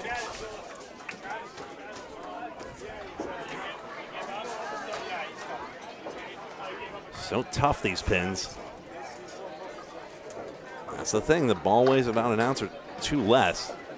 It's so brutal if you don't have the power. And by the way, that triangle went to 4.85. 4.85 for Kim Kanga-Smith. That's nothing small either. But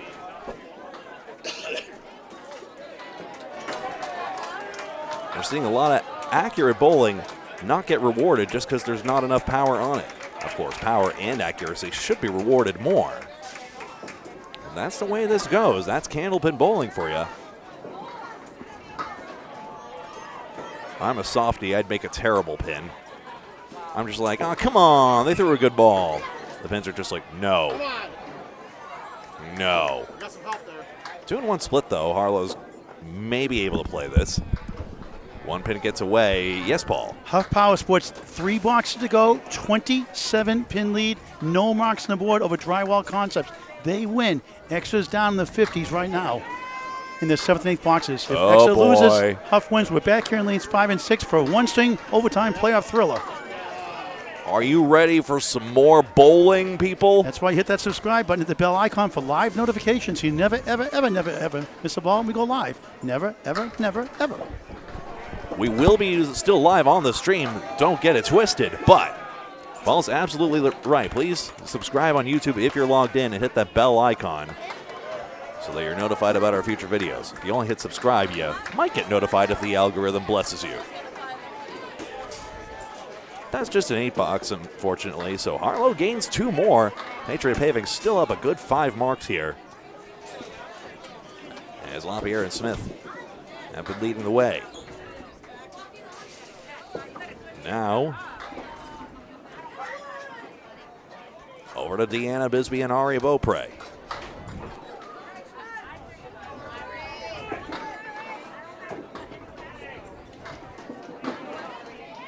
Into this head pin. Ari close, 6 pin, gets hit and rocks in. Ari shook her head first.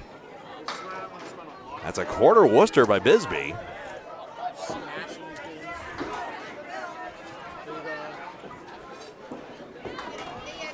And a spare. Anthony Leonardi, thank you. I see you. And that's an extremely interesting development. We'll see if Paul comes charging back here. I think he'll break out in a sprint if. And I certainly take your word for it.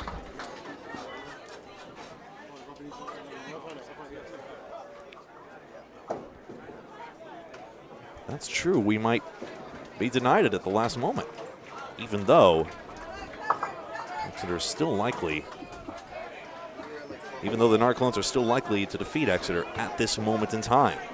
That's plus 4 pins to Beaupre on the spot. Now mark aside. Now the lead's down in the teens. Still 5 boxes, to go. Phil is here. Ari's Phil.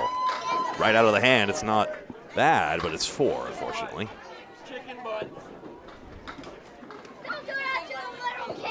15 pins plus LaPierre still has to fill. 3, 4, 6, and 7 for Bisbee. Beaupre's got the better leave. Into the curtain, I'm afraid.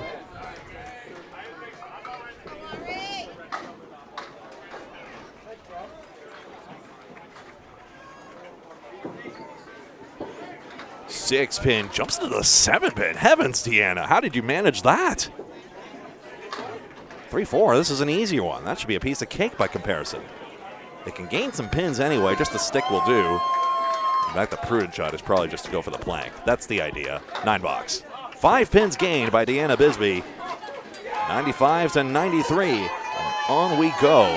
As Patriot Paving looks to cement this one. Scott LaPierre on a spare, his 3rd of the match. That was terrible, I'm sorry. Now with all.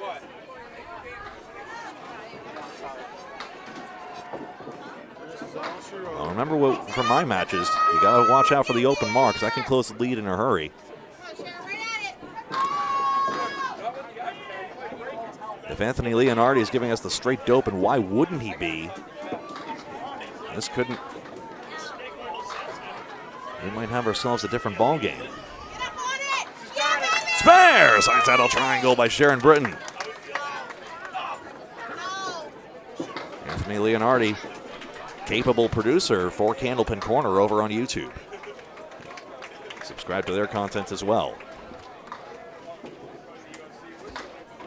Scott got 6 on his and then 8 in the box.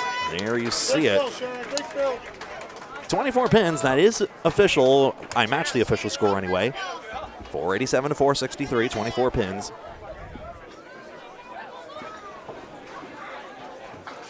Forgot to ring the elevator button. Or at one point the button fixture did come loose. That's something I've never seen happen. Very, very few breakdowns here. Boutwell's in Concord. Some of these pin setters, I believe, are the newer Z4 machines that the company made. They don't make them actively these days because the gentleman retired. But it does mean nobody is actively manufacturing the technology. 3-in-1 split. It's a tougher one.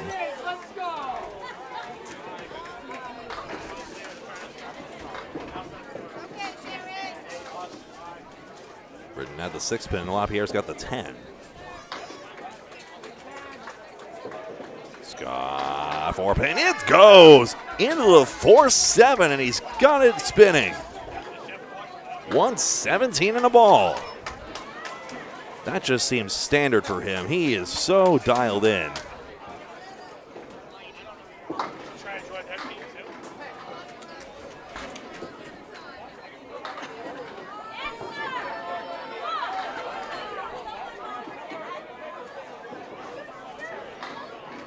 LaPierre dumps the 9-pin eventually. 6 more, 1, 2, 3 for the string.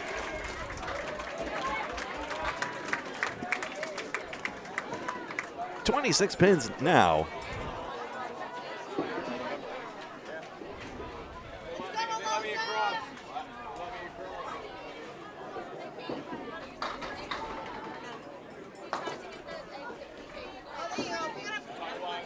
That's Smith. That's a hammer. Mark that baby down. 109 plus 2. His second strike of the string. Alosa responds with a spare. Alosa 97 in a ball. He'll go into the 110s minimum.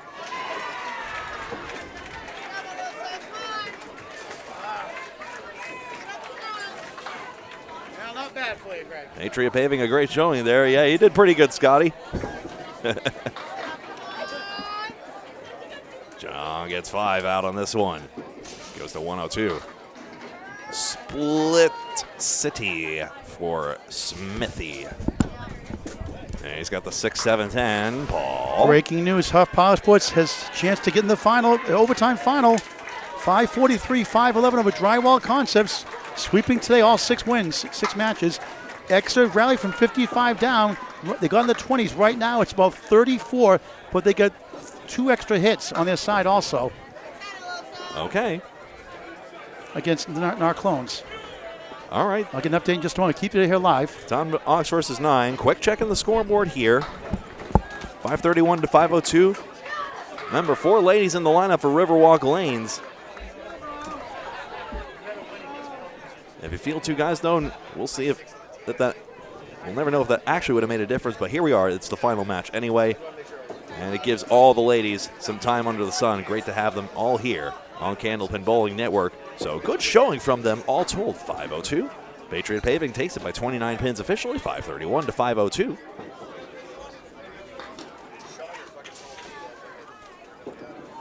And it actually ended up being 12 marks to 11 in favor of Riverwalk Lanes.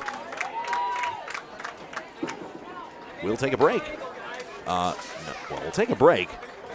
Either this is the last stream or we're about to have some overtime. I hate to keep you guys in suspense about whether we're going to have some more bowling, but that is the way it is. Huff Power Sports win and Exeter lose if that happens. And both of those happen. And we have overtime here. Otherwise, it's goodbye. We'll let you know which it is in just a moment.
Yes, Paul. Extra lanes down 28 with an extra ball, so they can cut it into the teens potentially.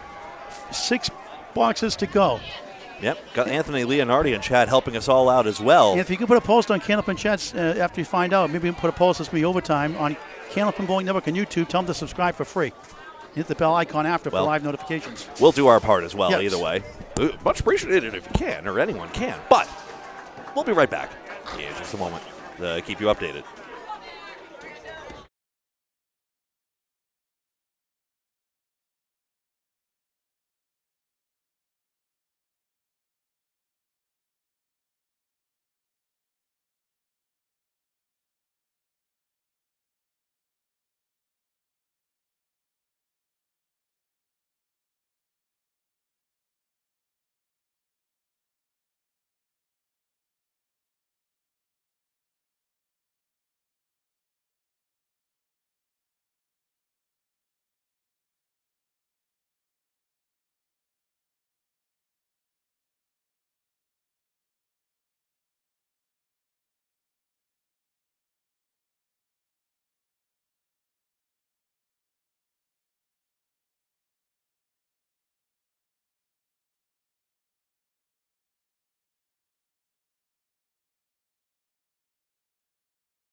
just in case it wasn't clear, we know Huff Power Sports has won. That's Blanca Gutierrez Sr. I think out there. Taking a photo of underrated and overlooked. Huff has won. Exeter is losing. Narclones is, wow, multiple people saying plus 33. Thank you, Mr. Leonardi. Thank you, Sam. So it's looking more and more like we might have some overtime. If it does, it's here, it's live, it's on 5 and 6. Stay tuned. We'll be back one way or another, either with bowling or goodbyes, in just a moment.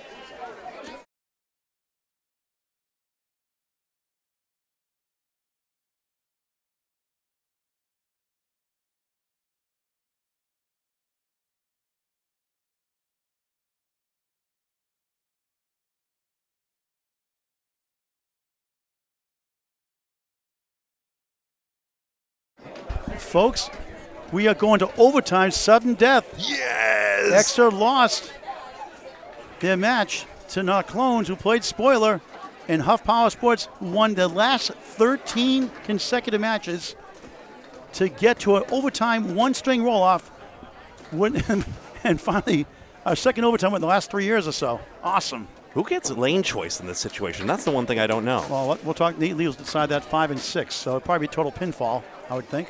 Maybe so. We are going to overtime. Let your friends and family know. Please subscribe. It's free. Hit the bell icon so you get notified when we go live. Spread the word across Canada, U.S., and around the world. We're going to the Mixed Worlds 2025 from Boutwell's Bowling Center in Concord, New Hampshire. Paul, Grant, Greg, we are live. We will take a timeout in just a moment and get ready for overtime match. It will be a while as you have to announce all the raffles and prizes and things like that. It could be a little bit. So we'll keep you alive on Candlepin Bowling Network. Thanks for spending all weekend long with us. We appreciate it. You can donate to Candlepins for Cancer via Venmo at candlepins4cancer.com. A proud sponsor. $1,000 sponsorship, $800 paid out for the perfect game pool. Brian Fuller Jr., the latest to win it. And we could have some winners in overtime also, potentially. Greg. We'll be right back. Don't mind me just posting the little Facebook update. We'll be right back in just a moment.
Just a reminder, overtime is starting here soon. Just going to shamelessly click this on and this on and this on. Very good.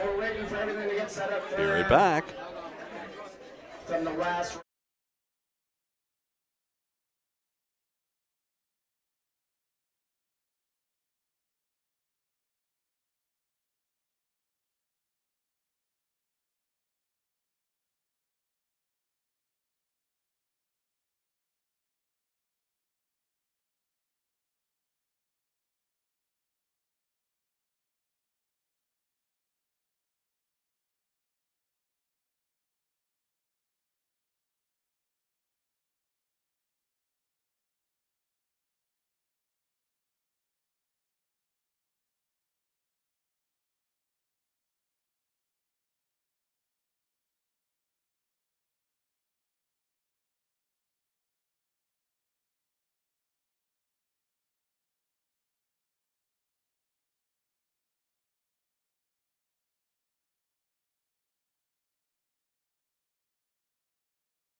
They're reading out announcements here. Triple strike pools being announced, etc. We'll have those details when we come back.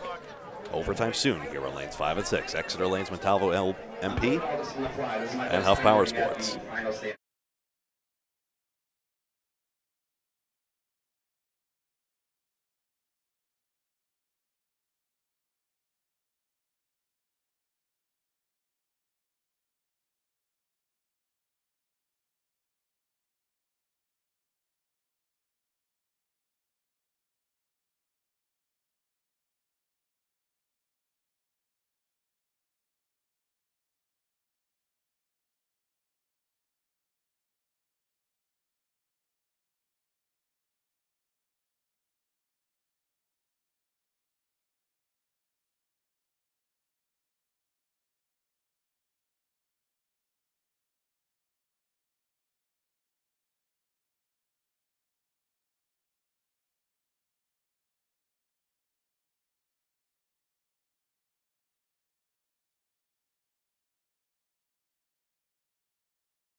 Hey, folks, we got our lineup locked in here. Huff Power Sports and Exeter Lanes, Montalvo MP are in right now. They're still doing warm-up balls, but you can see it here. Matt Huff, Vanessa Huff, Christy Hapworth, Richard Beveridge Jr., Jason Kaler versus Mario Johnson, Sonia Rossi, Tim Matero, Aaron Fontaine, and Jeff Surratt. We'll be back with that matchup in just a moment. Anyone want to say anything before I click it off? Yeah, Lickety split. This is going to be the third playoff for the Mixed Worlds Championship in the last 5 years. Past to 2019. Before you start, Bob, someone can just make a message on Candlepin Chat. There's overtime to go to Candlepin Bowling Network on YouTube and subscribe free. We're going to start in just a moment. If it hasn't been done already, much appreciated. I did it on Candlepin Bowling Network.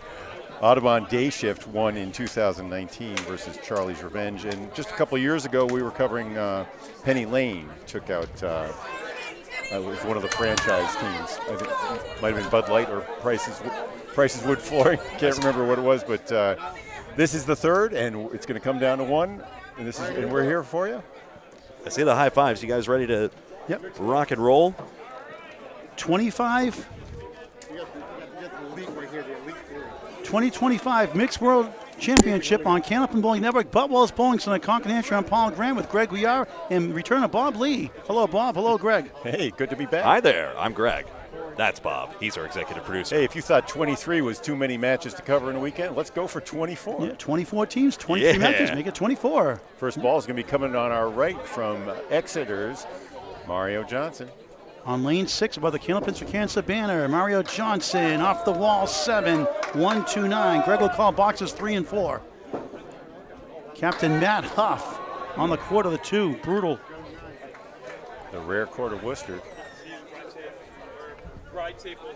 Championship tiebreaker, we're here because the standings were tied after the 23-match round robin. One string showdown, that's it. Nice ball, almost. Goes behind the 2. Huff trying to work out this jam. Too far left, standing up with 7 pins. If you're new to Candlepin Bowling, welcome, welcome, welcome. You are here for a very special match. The culmination of our mixed teams tournament here. Plays the same as big ball, 3 balls per frame, and any pins dropped on the plate stay on the plate as live wood. Mario 10 to start this one-string overtime match. And Huff a rare 5, so earlier 5-pin lead. And 2 teams going 2 different directions. All they need is 1 point in the last 3 matches, extra lanes. They lost the last 3. Yeah, and Huff Power Sports started 3 and 4 on Friday, won their first match Saturday, lost 2, won the last 7, and the 6 today. 13 straight wins. And 2 out of these last 3 were Exeter matches were on our lanes on the other side. Mario 9, 8-pin holds, Wood just missed it. Huff trying to bounce back. Hits the pocket, diamond right. It's a girl's best friend, a diamond, but not for Class A bowlers without Wood. Just 27% conversion rate. Stats by Candlepin Bowling Network. We're live here at Boutwell's Bowling Center in Concord, New Hampshire. Johnson going for the 8. It is good spare. Huff dance, he does! Making it with a 5, matching spares. 20-15, they high-five each other.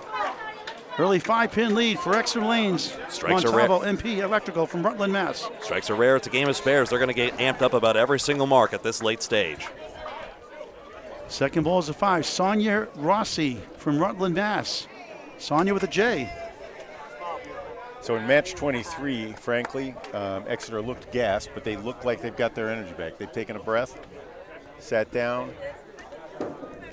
They lost that one 555 to 522, 50 pins under their season average. Sonia 1-2 for Vanessa Huff, always the one in the main state championships.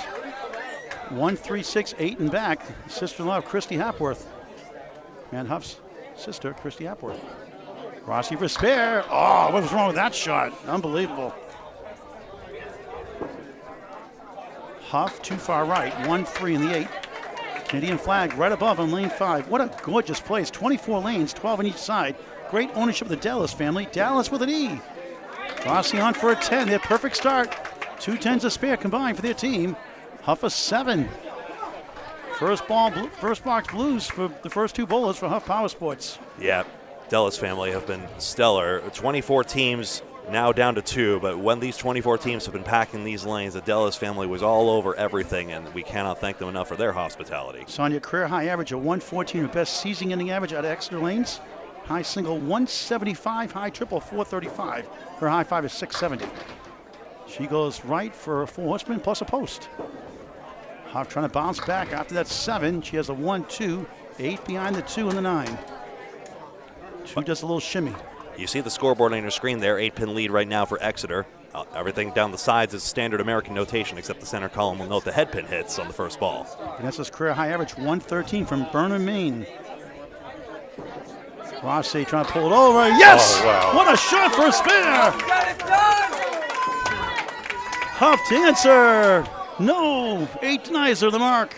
So Mari and Sonia go 10 and spare. Vanessa's high single 176, high triple 412, high 5 612. On for a 10, 17 through 2 on Candlepin Bowling Network. Our executive producer is Bob Lee, here to our right.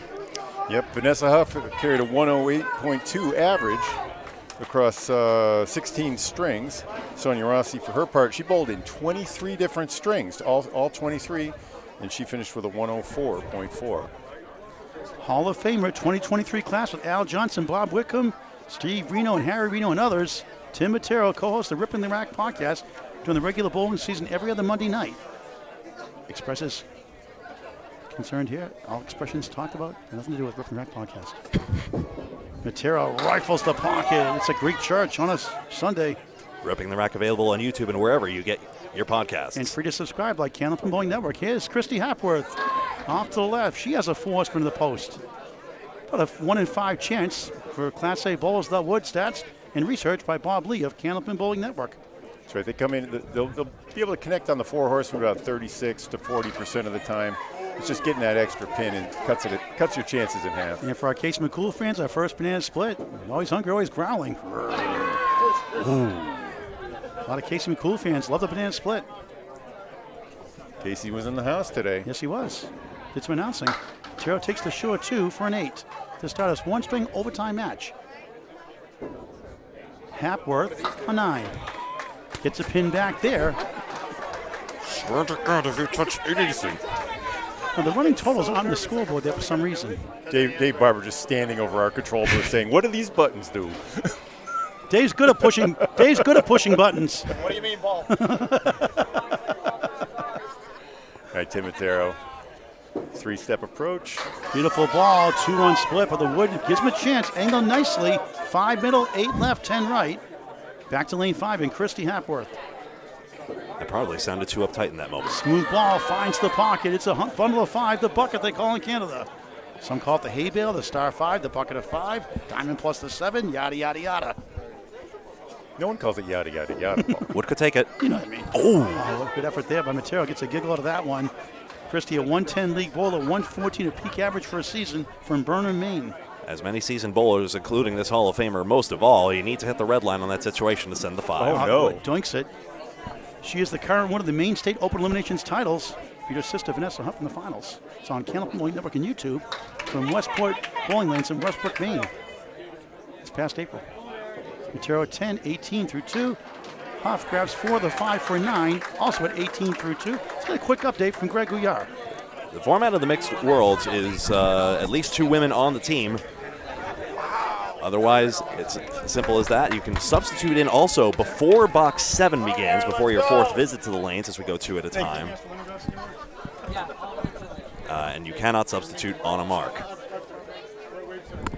This is a round-robin format, and here we are with just these 2 teams that tied for first. All the other ties in the standings were broken by total pinfall. Aaron Fontaine pushes 7 3/4 without a play. Here's Richard Beveridge Jr., dangerous bowler.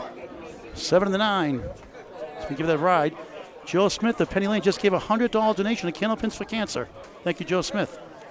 Very nice. That's power sport. And we're going to give $2,000 to the sponsorship next year, up from $500 last year, $1,000 this year to $2,000 this year, next year, because we'll get about $4,000 back this year, close to it. Got to get them their due. They gave to this tournament, and a lot gave back. Candlepins for Cancer, a 501c3 charity founded by Al Johnson. They added $1,000 to the prize pool, so the winner of this match will get wow, what a shot for a spare! Fontaine time! The winner of this match will receive $12,000 for the team. $8,000 with the runner-up to split. Blinks it there. Fontaine averaged 122.9 and bowled in all 23 matches. Whoa. He just threw a 123 in the third. He was the lead bowler for Exeter. Richard Beveridge a 9. Short. Anchor ball is Jason Kaler and Jeff Surratt. That'll be a fun match to watch. All these bowlers are. Short bench here, shorter still because Kerrigan Skinner couldn't make it to the tournament. So actually, only Sonia Rossi and Mario Johnson able to fill those 2 female requirement slots. Guess that explains why they both have 23 matches. 27-year-old Aaron Fontaine on the spare. It's going to be a 3 wobbling 2 split. 2, 4, 8, 6, 10 right, 15 through 1. Beveridge takes 8 down, 2 in the 4. Bob. So I'll take it actually. Thank you to Nico Puhar for that tip, our social media manager here at CBN. Aaron at 125 average, 129 his best average for a whole year. This be something. What a try on the object pin. Good effort. Beveridge trying to give his team a little spark here. For a spare. Nope. No. Missed the object, the 2. 5-on-5 teams. Remember to note the yellow numbers down there. That's how many open marks each side has using the Canadian notation in the number. Fontaine gets 1 of the 3 for an 8 after a spare 5, 23 through 2. Beveridge takes the 10, 19 through 2 on Candlepin Bowling Network. Now with 2,000 videos, the ESPN of Candlepin Bowling, semi-pro to pro action, something for everyone, and over 4,720 subscribers, always free, never a charge. Please subscribe in high definition to Candlepin Bowling Network on YouTube. Like and follow on Facebook and this one as well. So Kerrigan Skinner couldn't be here, but Jeff Surratt wore her jersey. Surratt 3-2 split, 3-6-10 on the right, left side pins are the 4-7. Here's Jason Kaler. He gets 7-8, 2 in the 9, wiggles behind, or the 3 in the 9 rather. Surratt grabs 2 in the right, the object pin is there, the 3. Now the 4 is the object pin on the left. What's perilous for Kaler there, unless it's, I don't think any is actually in between there, but maybe one could deflect off the other. Kaler for a spare. Nope. Missed the object pin himself, the 3. Not happy with that. Jeff over the short 2 gets 1 for an 8 to start this 1-string thrilling overtime match. Kaler way off for a 9. Mr. Oakland Park picks up 1. We'll get the update from Greg, and next 2 boxes will do play-by-play. So it's 11 pins for Exeter Lanes plus an extra spare hanging on their side, 2 marks to 1. Jason Kaler, K-A-L-E-R, the owner of Oakland Park Bowling Center, Rockport, Maine since 2014. Surratt buries 9, leaving up the 9. Kaler crosses over, leads to Greg Gouillart's king. By that I mean hitting the opposite pocket tends to not drive through the 5. Surratt, bang! 18 the ball through 2. Jason's high single, 196. There it is. Spare. 19 of the ball through 2. Let's get the update from the soothing sounds of Greg Gouillart. Certainly. We're going to have to be sharp, boys. There's no in-house totalizer on the main screen, but we'll bring it back here, and we'll confirm I have 88 to 99, so 15, 17, 18, 19, 19, and 20, 20, 18, 23, 18, and a ball. That's all confirmed. Well, 3 hits to 2, so Exeter Lanes leads by 11 pins plus an extra ball. That's how you express the score. Matt Huff with the first ball in the third. Swings left and takes Bob 7. So Bob will do the play-by-play. My mistake. No problem. Okay, Matt was filling. That puts him up to 22 after the slow start. Mario also filling is at 25.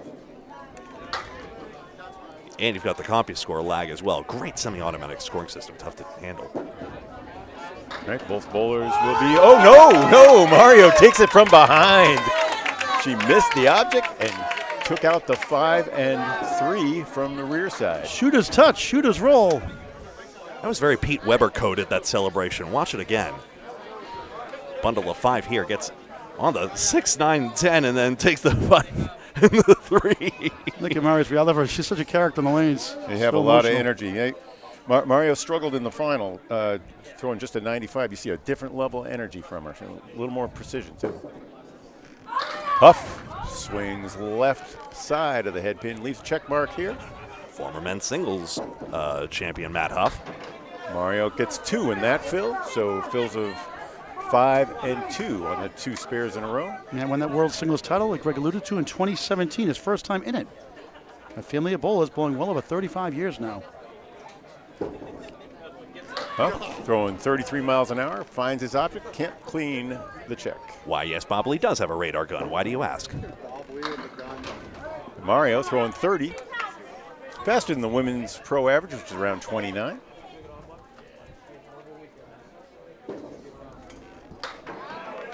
Well pinned by Huff. X means 10 in Candlepin. X marks the spot. So Mario takes a 45-41 lead in that pairing. Overall, it's a 10-pin lead for Exeter, plus a fill. Sonia Rossi on the left, Vanessa Huff on the right. This is Candlepin Bowling Network's presentation of the 2025 Mixed Worlds from beautiful Boutwell's Bowling Center in Concord, New Hampshire. Lots of great atmosphere now. It's quieted down. This goes so hard. All the lanes darkened down. Huff just right of the head pin. As I was saying, Huff carried an average of 108.2 across 16 of the 23 matches. Sonia Rossi bowled in all 23 and averaged 104. Rossi for the spare. Catches it. Wow. That was a side saddle triangle plus the 10. Nice pick up there. And back-to-back marks. We'll take a look at that one again. 3-1. There's an 8-pin hiding back there and just gets on the, even full on it. And the wood takes it as well. So Rossi at 26 after 2, now at 36 and a ball through 3. Sonia's high single 175, high triple 435, and a high 5 at 670. Out of Bayberry Bowling in Spencer, Mass. Bob.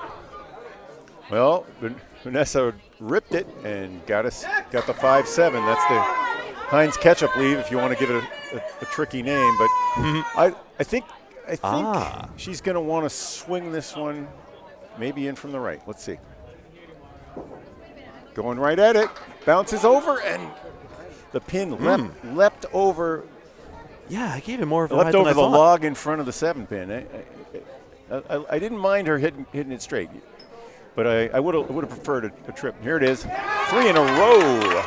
Sonia Rossi. She's a big-time bowler, 54 in a ball through 4. Her fan club is growing. Okay, that'll be a 9. Even if it had hit the wood in the gutter, that would not have counted. Pair of 9s, 35 through 4 for Vanessa Huff. Middle bowlers. Christy Hapworth on the right, Tim Matero on the left.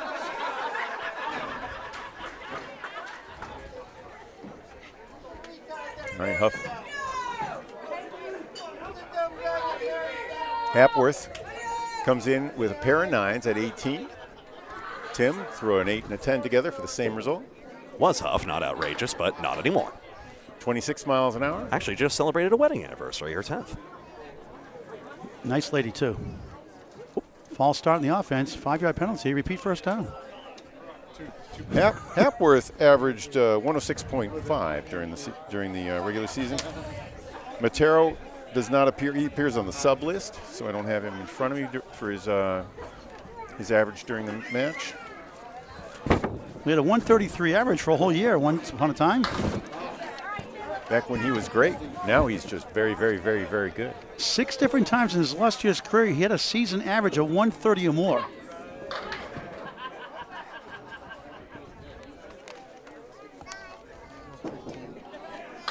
He averaged 115. Thank you. Kevin Burns found it. He averaged 115. Tim Matero, 215 high single, a 210 twice, a 204, and a 203. 5 200s.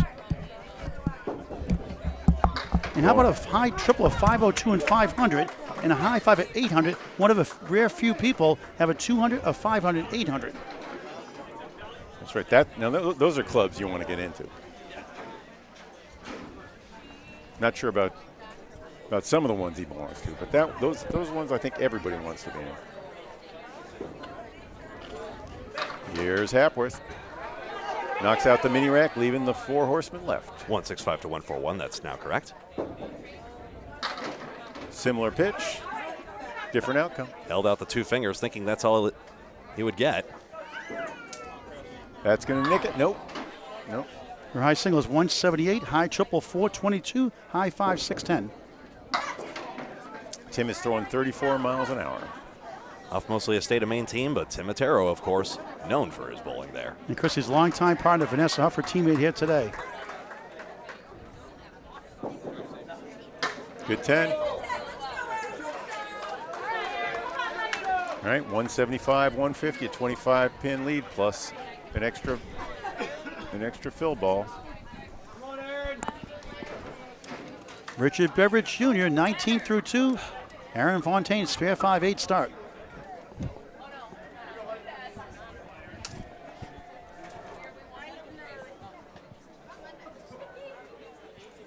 Back to Bob Lee. 32 miles an hour on that pitch from Beveridge. He shakes the 8, but it won't fall. Nice 9 drop, though.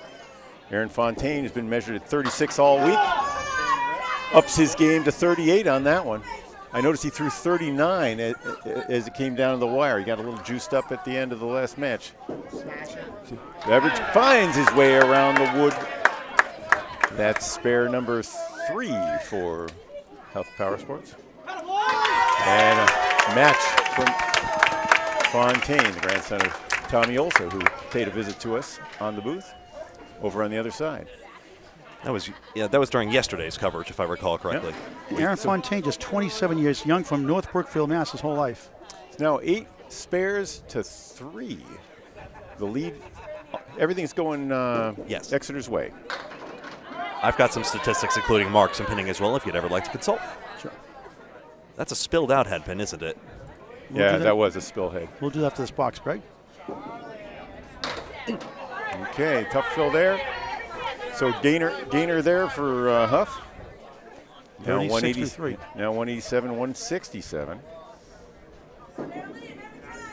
Being down that many marks and only being down 20 pins is pretty good. Oh, God. Trying to think why Beverage's leave didn't go. It's kind of the house effects. Things are moving slowly in the back, and we were commenting about how hard you could hit a pin and it not fall down. And there was also a discussion, and Kevin was alongside. There was a bit of a difference in the sides of the house, you think, anyway? Oh, yeah? Was there? Or at least it was a speculation as much, but... He got there for Fontaine, a 9. 4-4-4, 44 through 4 in this overtime match, 1 string. Honestly, that tends to be speculation anyway. Yeah. No, the back row was standing tall and standing firm for many. That did happen a few times here as well. Yeah. Many people consider Boutwell's a fairly fair house. Yes, it is. It can go pretty good. You see Shannon's going to get a 167, Tina Ward a 164. Brian Fuller Jr. 170. Back to Bob. Kaler, strike! The 6 was the last to fall on that pitch. Very stoic, Jason Kaler, strike on spare.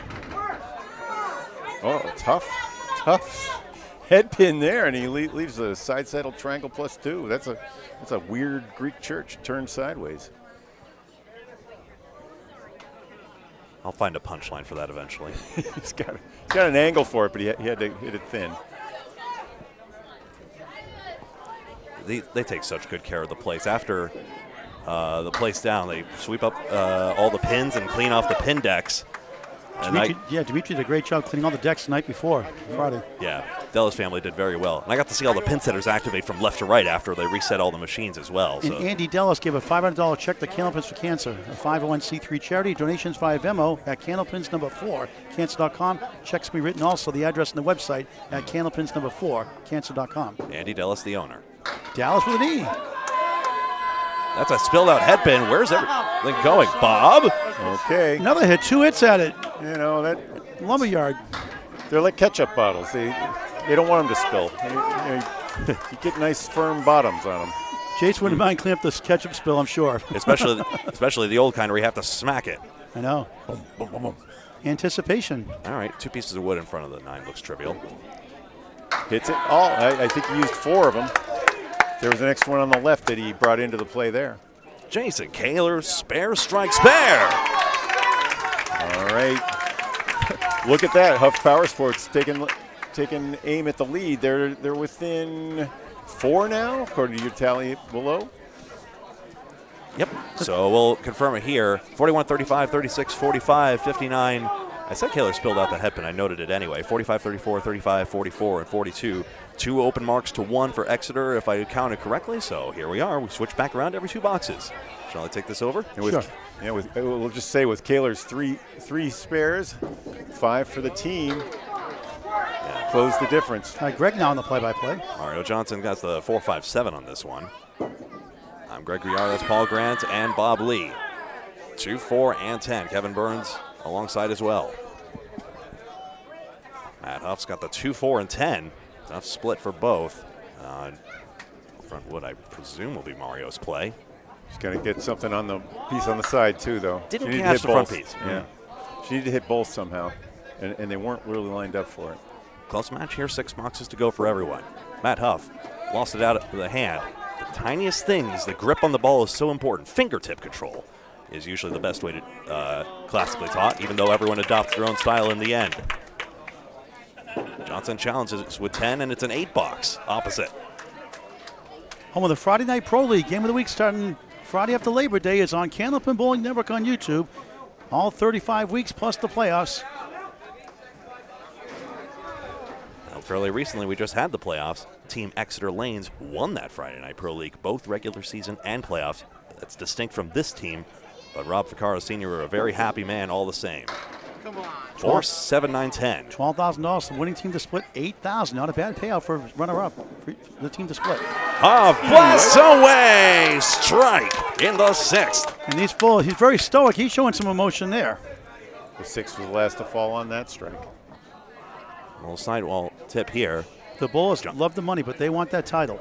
Johnson's looking back here on this one, wondering if she wants to cut or spin the wood. Let's see. It's going wood. Right side, torquing it. Oh, dear. Didn't even get the 10 pin. 9 would be fine out of this. Let's see. Let's see how Exeter reacts to that. This comeback, because they had the first place in hand. They had to win any of the last 3 matches, and or tie.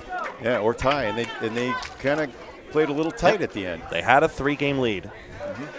They came out brilliantly in the first 2. 59 and a 2. 59 plus 2 balls from Matt Huff through 6. Mario Johnson 63. Marion, but we say Mario partially because it only fits 5 letters on the overhead scoreboard. Sonia Rossi 1, 4, 7, 8, 10. Sonia throwing 29. Vanessa throwing 26. One of the delightful oddities is the fact that in our clones included Sonia Johnson, Mario's daughter. That's right. Part of the party ruiners that dragged Exeter into this showdown. Rossi had 5 on the fill. I'll note that in a second. Her try. 8-pin spills. Wood rolls, but dives off the back of the plate before it gets to the 10. Up strikes there. Left side deflection, 5 and a 7. You see how she's a 108 bowler. The top woman was Shannon Scribner, the 111, so she was right up there among the leading bowlers. Sonia Rossi, 68 half. Vanessa Huff picks up her first mark for Huff Power Sports. Vanessa, 3-time runner-up in the Maine State Open Eliminations, Women's Division 2022, 23, and this year in 2025. A lot of you think Exeter Lanes is going to come away with the championship. I see that poll. Thank you. We'll see how it holds out here. Rossi with 5. Huff to Phil. Down the 2 column. That's 4. We call that one the 6-pack, that bundle of 6. And Sonia's, I knew something's good about her. She's a July birthday girl. Ball's favorite birth month, his own. 1, 2, and 10 taken out by Rossi. Off the try. Right 4 columns all attack, takes out the 3-9. Sonia won a couple of mixed world team titles with Penny Lane in 2021 and 2022. Part of the 2016 Ladies International Team Championship as well. Out goes the 4-7. Rossi will challenge with a 10 box. Huff safer plays the right. Aggressive try on the out. Oh, actually had the 1-5, excuse me. And 9 box. It's a great one, 3 of 4. All right, this next box is the halfway point of this one-string overtime match, the 2025 Mixed World Team Tournament on Candlepin Bowling Network. Executive producer is Bob Lee. Well, thanks, Paul. It looked like Exeter Lanes was going to run off with it, but now it's just a 5-pin lead. We have. We said that sentence this morning. And there's a strike on the board from Matt Huff, so that's likely to be erased. I mean, he's the short roster catching up to them. Now, what is that? That's 6 people, 4 men, 2 women. Exeter averaged 576 during the season, as we call it, the 23 matches. Oh, Matero is split again, 2-2. That's just rough going. Hitting the head pin's a good deal in this game usually, not nearly always. And both looking for their first mark, and it's not going to be easy. Which one you like better? I like 10s better. 2, 4, 6, 10. Have to send it. Oh, what a bid. Wow. Well, with his ball, Kevin. 4, 6, 10, but not the 2. What a funny how a shot like that's an afterthought. Hapworth, no 5-7. I've been saying it all weekend.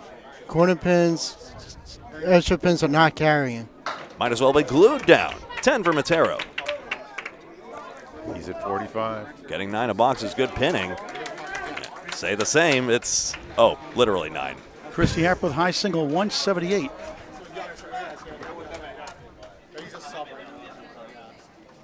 High singles in this event. Brian Fuller Jr., 170.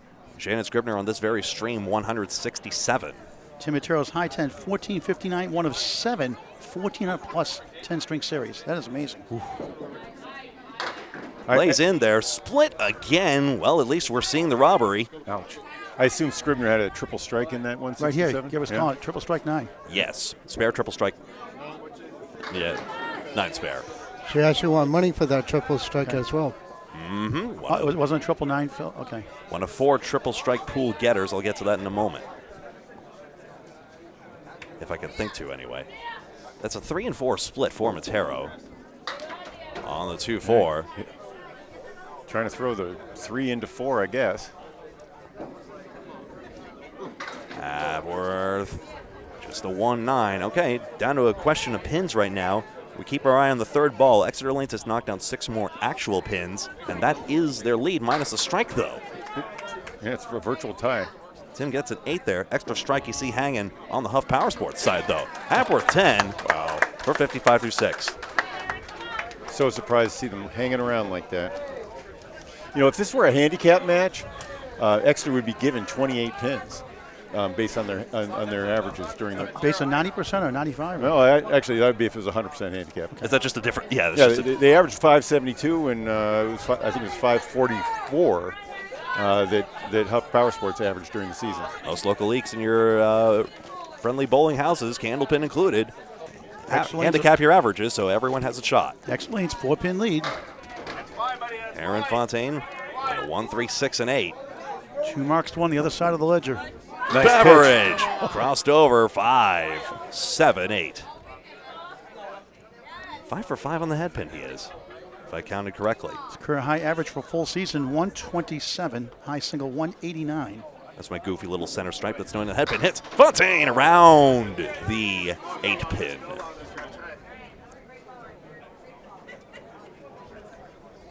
This can go, but you have to glance it off the front face. That's how thin you have to cut it, and Beveridge narrowly misses. Oohs nos in the crowd. Oh, my. No, Aaron Fontaine has been throwing 36, 37, all on Friday and Saturday. Today, he just hit 40 for the first time. A little more juiced up, a lot of adrenaline.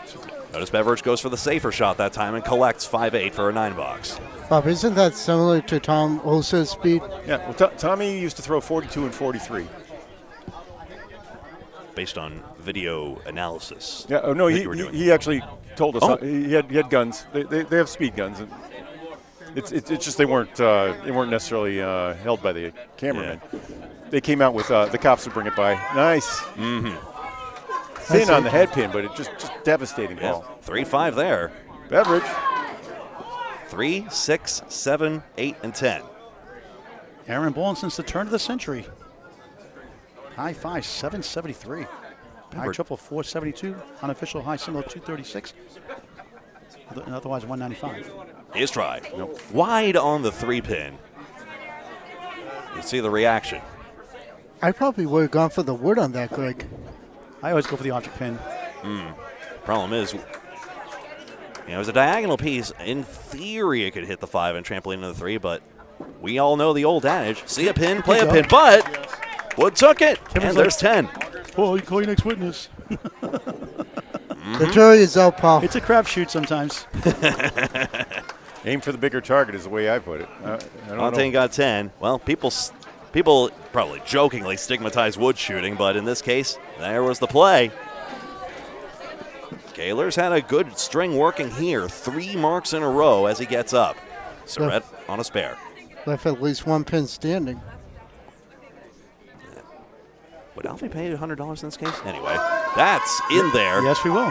10-pin tips, 5-8. Canuel have to check the. I don't think. There's no perfect game going on. No one's on for it. Phil is 8 for Surratt. Smashed in there. Kaler's got a tough split, though. Jeff with the better leave. 5 no. in front of the 8, What and the- the Are you wood serious? What kind of stops hop? it up. Collision. What kind of bounce was that? The pin shot directly left. That was all set up. This would be too. some cut. Kaler missed it by a few boards. Not far off. Surratt gets a 10. Any guy shooting 120 or any woman shooting 110 is doing some pro-tier bowling. Doesn't happen all the time. Our leading average was 126 for Josh Daly. He took home that prize.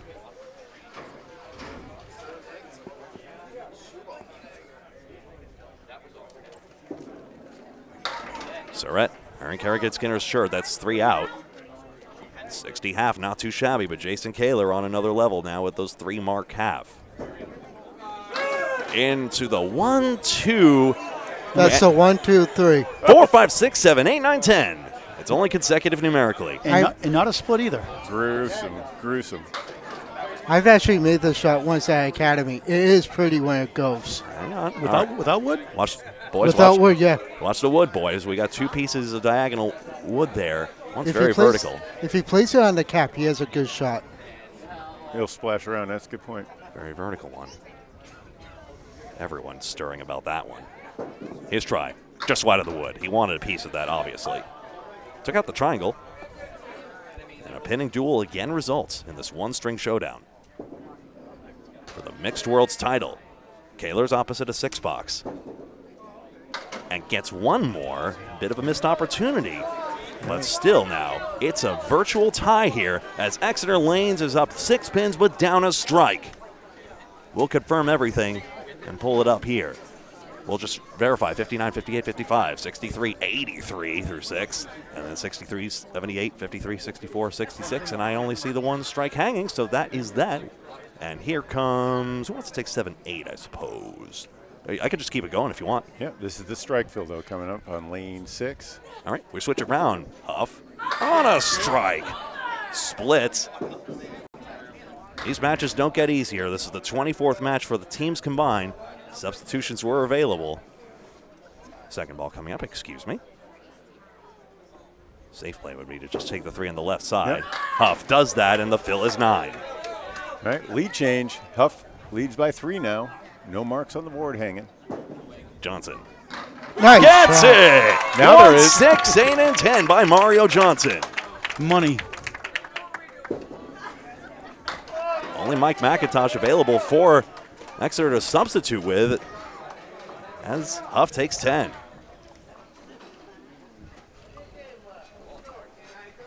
One string overtime match. If we tie, it's a 2-box roll off each the 5 bowlers if it goes to double overtime. Is there any record of that ever happening, Paul? I don't think it's happened mixed with, I'm told. Huff tips the 6, 3-pin. There were 2 prior playoffs. But not 2-box roll off after an overtime. Johnson, 3, 5, 9. We had that one at Academy Lanes a couple years ago in Haverhill, Yeah. Mass. The closest one was in 2019 Right. when Audubon Day Shift won by 2 pins on the last ball over Spare, 3-pin drilled by Matt Huff. a team called Charlie's Revenge. A little full. Just a little bit. It's still working, though. How is that pin? Get wrong? over 2-pin. You were hit. Stabilized. It was hit 3 times and it still stood up. And does the wood even take out the 6-10? I think it does. It's on a good plane. She'll go safe to the right side and take the 9 box. All right, interesting. That's a sure out right there, Greg. Mario is the 1997 Rookie of the Year, 2011 ICBA Championship winner, multiple ladies team world titles and international team titles, 5 times or more mixed worlds team titles. Multiple Nico championships as well. Huff with that spare gives Huff Power Sports the effective lead. Speaking of Vanessa. 1-3 and the sleepers all there. Down goes the 9. Rossi's dealing, and she's got a bundle of 5. That piece of wood just stopped right against the 5 in the 2-pin. We can do that later. 3-5 out for Huff. That leaves a 1-8. Bundle of 5, there's an 8-pin. Great match. I'm actually scared of the sleeve. Yeah, she had to play the 2-pin. Wood wasn't quite covering the 2. Nice piece. Huff pins out perfectly for 10. Rossi, that's fine to go for 9 on that one. The don't miss shot, right, Bob? It's now a 2-pin lead plus a ball. By the way, just for about half a second, there was a second lead change when Mario made her fill. So we have 2 lead changes so far. Huff Power Sports hanging on to a 2-pin lead plus a ball. Remember, the yellow numbers on screen have the marks outstanding so you can follow along. 6-7 split for Huff. Rossi down the middle, and she's got a tough split, 3-1. Vanessa has very, very tough wood. 2019 Maine State Open Mixed Teams Championship with Christy Hapworth, Matt Huff, and Evan Riva. On the cap of the wood. Whoa, the ball went in front of the 7. That was a bold play. I want to see that again, Greg. I got you. Rossi needs some sticks on the 3rd ball. 2 pins and a ball for Huff Power Sports. You don't want to concede anything more in this spot. Exeter Lanes in Exeter, New Hampshire. Ralph Ficarra Sr., a great owner there. A telephone I'm not as familiar with, but I believe it's an electrical company. That's right. Oh, Great yeah, out. MP for AMP. That's how I remember I'd like to thank Steve Reno Sr. and Brian Forney of Ryan's in Millis, Massachusetts, donating $500 to Candlepin for Cancer from a 50-50 raffle. Thank you very much, Steve. She played it Hall of right. Famer. She played it right on the cap and it went right in front of the 10-pin. Yeah, actually it went behind the 7. I misspoke myself. Sorry about that. This is Christy Hapworth. Good turn on it. Just missed the head pin. 4-pin. It's going to wiggle. 1, 2, 7, 10. 4-pin fell. Yeah, it probably worsens the lead because it's not even live wood. Split the uprights. Actually, it's not that bad. If she plays it on the cap, that's on the wing. Matero around everything. Thin hits result in diamonds. 2, 4, 5, and 8. I'm going between the eyes, 1 and the 2. Christy thought she was. Well, the head pin's going to fall eventually, but no 10-pin. That ball hit the pin. It did. Hit first, fell last. Tim looking for his first mark. Nope. Off target. Yeah, he knew it too. Not happy about that. He knew it too. Even the people over in lane 24 heard that clap.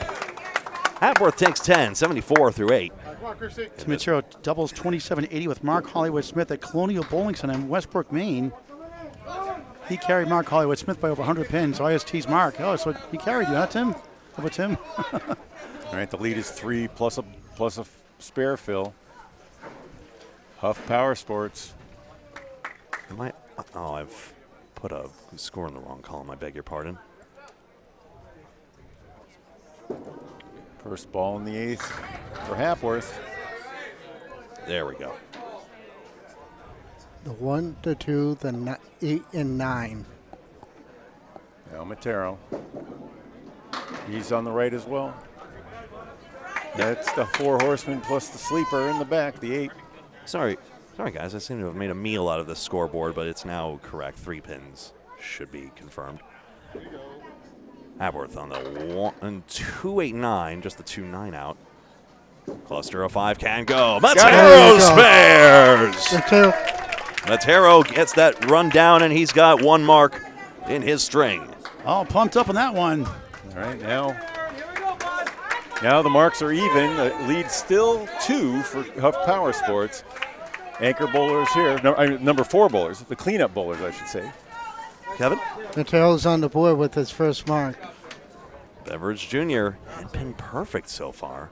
Just going to confirm here, 85, 96, 72 on the ball, 64 and 66 for Exeter, 88 on the ball, 77, 74, 63 and 83. There we go. Got it all squared away in the end. Excuse me. Richard had a 441 three-string series total with a perfect match. All 10 spares and strikes for 3 consecutive strings. That's amazing.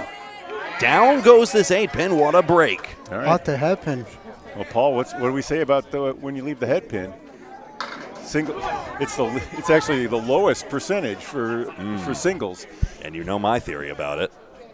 Missing the first, and missing the second. Yeah. Implies you're off the range. 59.14 stats by Candlepin Bowling Network. But Richard's got this one. Still better than half. 59.15. Richard Beveridge Jr. is second. You only miss it 41% of the time.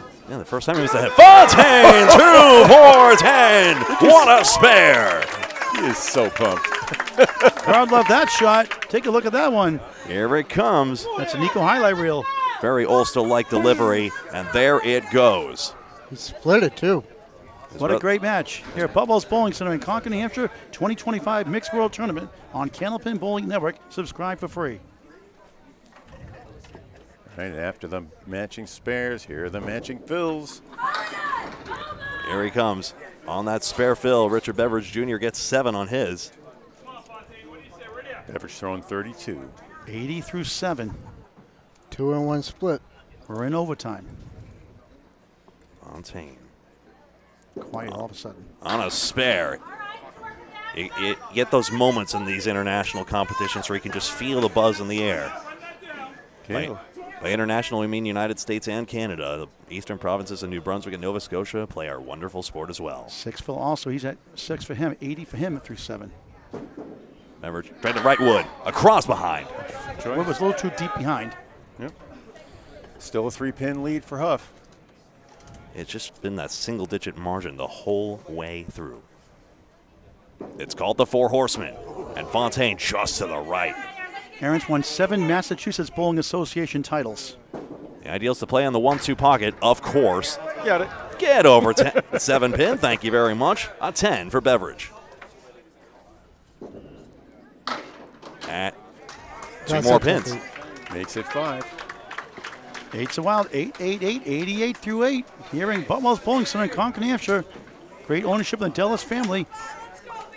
Next Sunday, July 6th, is the Better Brother Boutwell's Bowl. 3 p.m. We'll give you $100 to Candlepin of Cancer.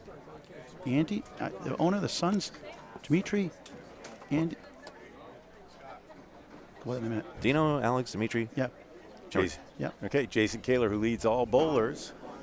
He's got only 3 pins. 189. The 189. How many times have we seen that this nasty. weekend? And he Just got a the couple. 1-2-3 earlier. Same guy, right? Oh, Yeah. my goodness.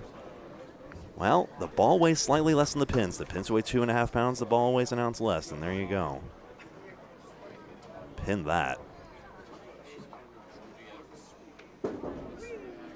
Okay. And now the true Spread Eagle.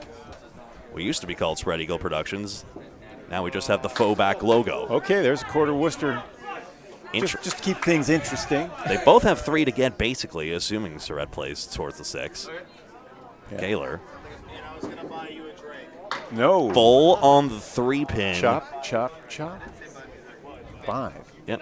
Only one of the balls outright missed the pin he was aiming for. And how about that? 7 beats a 5. Good defense. And this is the thing. Little game. These teams are on the highest stage here in mixed international play. And yet, the Candlepins have a mind of their own, and this is what it reduces them to at times. Thankfully, the button always takes it, and we're ready to move on to box number 8. Jason Kaler, lane record 512, high triple. High 5, 789, high single 196, career high average for a season 131. All right, misses and leaves that 4 and 2. 4 out. Dave Chestercove likes this one on the show, New England Candlepins. 4 horsemen, right side. Down goes the 3 for Surratt. Decent spare leave after missing the head pin on that one.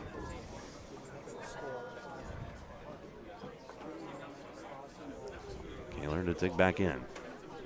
Gets on the 1-2 pocket. It's pretty when it goes. In there, but it's not into the 6-10. Into the stealing the show. That might be a good call there. Thank you all in chat. No. Jeff, no, that's into the cap, though. This isn't getting any easier. We've been at this since Friday afternoon here in Concord, New Hampshire. Our 24th match of 23, you could say. Because of that tie for first place. 9 box and a 9 to match. And here we go. Because of these pesky pins, it's coming down still to a single-digit lead. I'll confirm scores. Does anyone have anything to say in the pins' defense? Not a word. 426, 423. Huff Power Sports won their last 13 matches. Extra Lanes, Montalvo VP, MP of Rutland, Mass. Electrical lost the last 3. These teams are averaging 105, 106 between them. One spare for each side right here for Matt Huff left. But first, it's Mario Johnson on lane 6 here by the Candlepin for Kansas banner. Right in the nose, spread eagle plus the 9 behind the 3. That's a youch. Yikes and ouch combined. And a Talon back there, too. All right, this is a fill ball here. Huff in the bonus on lane 5. It's a good one, but it splits 2 and 1. Left to right, 4, 8, 10. Unbelievable. 95 through 8. Johnson hits the object pin, gets 2 of the 3. Trying to go less into more. Pinning, by the way, is 4 in favor of Exeter Lanes in terms of literal pins knocked down. This would be amazing with Huff. It's okay. All right, so right now the lead is 10 minus a ball. Let's try to keep the framework the same for everybody. Yeah. Timoteo has a spare, the 3rd bowler for Exeter. Right, 10 pins up minus that 1 spare you see. Mario, rare 5. 90 through 9, the minimum. Huff on 9, gains 4 big pins. 104 through 9, 9 box to go. Update from Bob. Well, it's 442 to 428, so now the lead is 14 minus a ball. $12,000 to the winning team to split. $8,000 rent. We'll talk to the winning team before we sign off. Somehow.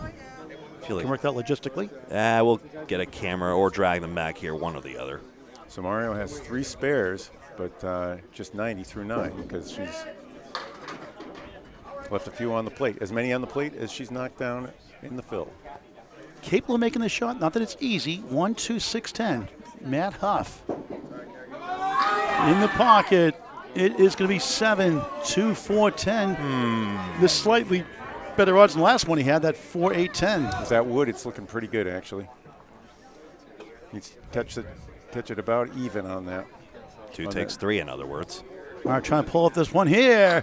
Oh, flew over the 6-10. Wouldn't come down for a landing. What a try. That's a good bid, Paul. Virtual Sure one-mark was. game. Huff trying to send it over. No! Wow. 2 pieces got in the way. Access denied on that one. It's a cruel game sometimes, isn't it? But at least nobody has to retrieve the deadwood. It fell in the gutter. Mario, a 9, 99, overtime string. All right. Yeah, trying to pick up 1 more pin. Difference. It will stay a 14-pin difference, right? Yep, 9. That's right. 113 overtime string for Matt Huff, the captain of Huff Power Sports and the owner. Scoreboard at the bottom of your screen is correct, but take a look now at this leave and how this wood just caroms right in front of it. It was spinning. And there was another piece went right behind, too. Updating the score, the mark situation from Greg Gouillart. 14 pins up for Huff Power Sports, minus a mark for Exeter Lane, since those get about 7. We'll round. It's about a 1-mark game. Sonia, the Casey McCool banana split. Great to see him earlier. Oh, nice one, but it splits 2. Wobbling 2, wobbling 7. In between is the 4, 10 right corner. So she give it a ride. Sonia, big-time bowler on the big-time stage, yet once again. Doinks it. Oh, that wood wasn't connected. Right. She still gets a laugh. I love her attitude. Huff trying to send it over. Oh, so close. Up and over. Wow, we've seen a lot of close ones, haven't we? Rossi getting the short 2 for an 8. 104 through 9. Vanessa gains 1 with a 9. Banana around it. 86 through 9, 7 blocks to go. Could we have double overtime, which would be 2 boxes for each bowler?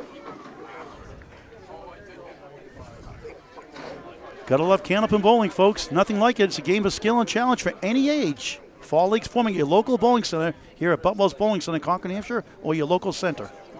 Okay, the lead is 15. Huff Power Sports. Rossi can't buy a vowel or a break. 3-6 in the right, 3-6 right, 7 left. Wood 2 deep, probably behind.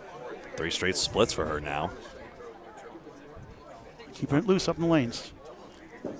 Vanessa Huff on the nose. She splits 3-1, 4 left, 3-6, 10 right above the Canadian flag. Very similar to that last 3-1 from the other side. Splits are 17-13. Exeter has 4 more in this match. Rossi off target, 3 right, 7 left. How many head pins?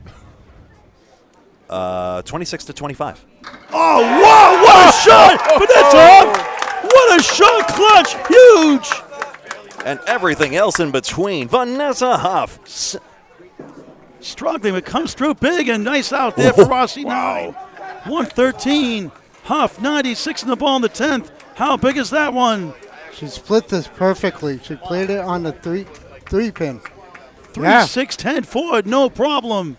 And very stoic, shows emotion there. Right, the lead is 16 plus this ball. And once we have a Tim Matero, the Hall of Famer, up next. Huff, nice ball, 2 perfect, clip wing eagle. 15 beats a 10. Yeah, don't hit that button too quickly. 101 string. Sonia Rossi at 9, 113 herself. A fine string once again from Sonia Rossi. $6 to go. Let's get an update from Bob. Difference is now 21. It's 475 to 454, but 1 hit for Exeter. So let's say it's 21 minus a ball. And it's now 21 minus this ball. Yep. Word's going around the room here at Boutwell's. 21. What's 9 plus 10? 21? Well, people are trying to add up 5 numbers in their heads. Matero in lane 6 here at Boutwell's. That's a nice sweet ball one. for a strike. Yes! Whoa! Huge! Strike on spare. The lead is now Christy now Hapworth, 10. 5. Big time shot for Tim. 0 for 7. Spare strike. Please never retire, Tim. 82-3, 92 plus 2 through 9th. They're hanging in there. Hapworth, the Christy Hapworth specialist, called in Maine. Won't go. She makes it, she says. That's why. So, we bowled a tournament up in Boutwell's. I did pretty well. You catch that. Check Ripping the Rock podcast. Free to subscribe on YouTube or your local channel. Ripping the Rock with co-host Tim Matero, King of the North Calvin Locke, and the Coastal Crusader Brian Athearn. Okay, we're now down to the last 5. $20,000 is on the line. $12,000 will go to the winners. $8,000 says team in second place. Tim Matero on a strike. Chasing 11. The only mark on the board. Going double up. Oh, that's just nasty. Wow. That's just wrong. 3. Off camera, he assures himself it was a good shot. Christie trying to get 7 to go. The 6 doing a dance. Stays on its feet. 2-4-7 left. Double wood in between. Slightly behind, possibly. Going for the short 3 here in this situation. All right, just 3 down with that first one, but there's 4 pins in the left side.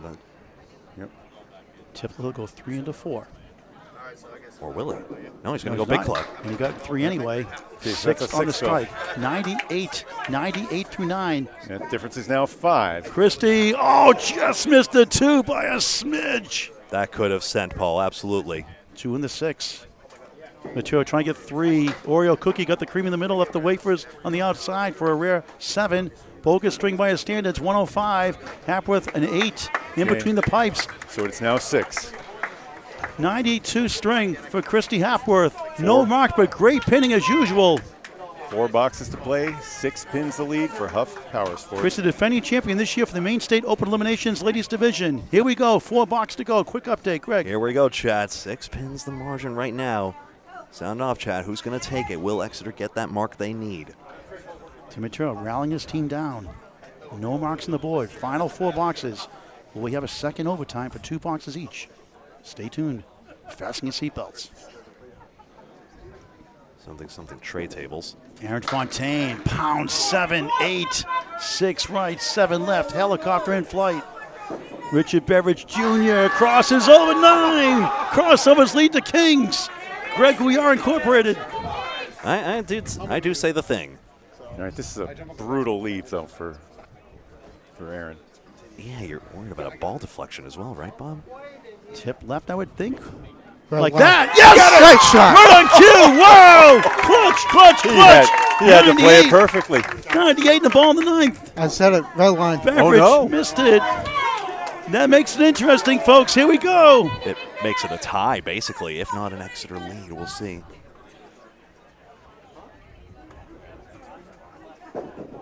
Beveridge, a Paul Grant That's special. big. Missed the second, make the third for a 10. Not a good time for that in overtime. 100 through So 9. it's still 6 minus this fill. 7 to take the lead. By Bob Lee's own estimation, an average spare fill in Candlepin Bowling is 6.5. For a Pro Bowler, and he's one of them. 3 blocks to go in overtime. 2025 Mixed World Tournament on Candlepin Bowling Network. Hit subscribe. It's free. Tell your friends. Tell your family. Over 2,000 videos and climbing. Denise Pinsent, Ryan Hogan for Huff Power Sports, Everett Beveridge Jr. on the bench, anxiously waiting on. And for the lead, ties it with 6. We're dead even. And Judy Bowden as well, excuse me. 503 apiece. 503 apiece. Beveridge trying to make up for that missed single. Wobbling 8 and back. 1-3-6 in front. It is makeable. Not easy. Passing your seatbelts. All right, the 4 horsemen, they go about a third of the time. This weekend they barely went. $2. Fontaine for a spare. Oh, Nails it! Back to back! Massive spare! Stupendous. 104 through 9, 114 ball at 10. Beveridge, no! Hit the head pin. Oh. And now it's turned the other way. If I wanted to nitpick, maybe 1-3, but the littlest things make the biggest differences. It was 21 or so before Matero's mark. Strike on spare, right? Something like that? Yes. Wow, what a comeback. With that mark against, but still. All right, Beveridge an 8, 108 string. And in the match Exeter Lanes did not want to be in. They are coming up big with 2 boxes and this ball now. Extra gas, like Bob Lee said, down the stretch, lost the last 3. Huff won the last 13 matches. 2-pin lead. Well, a little while ago, Nico asked me, is Exeter feeling fatigued because they don't have a sub for Mario and Sonia? It could be, but these the Bulls mentally tough. Fontaine added to the lead with 7. It's a 9-pin lead with 2 blocks to go. 121 for awesome Aaron Fontaine. Wow.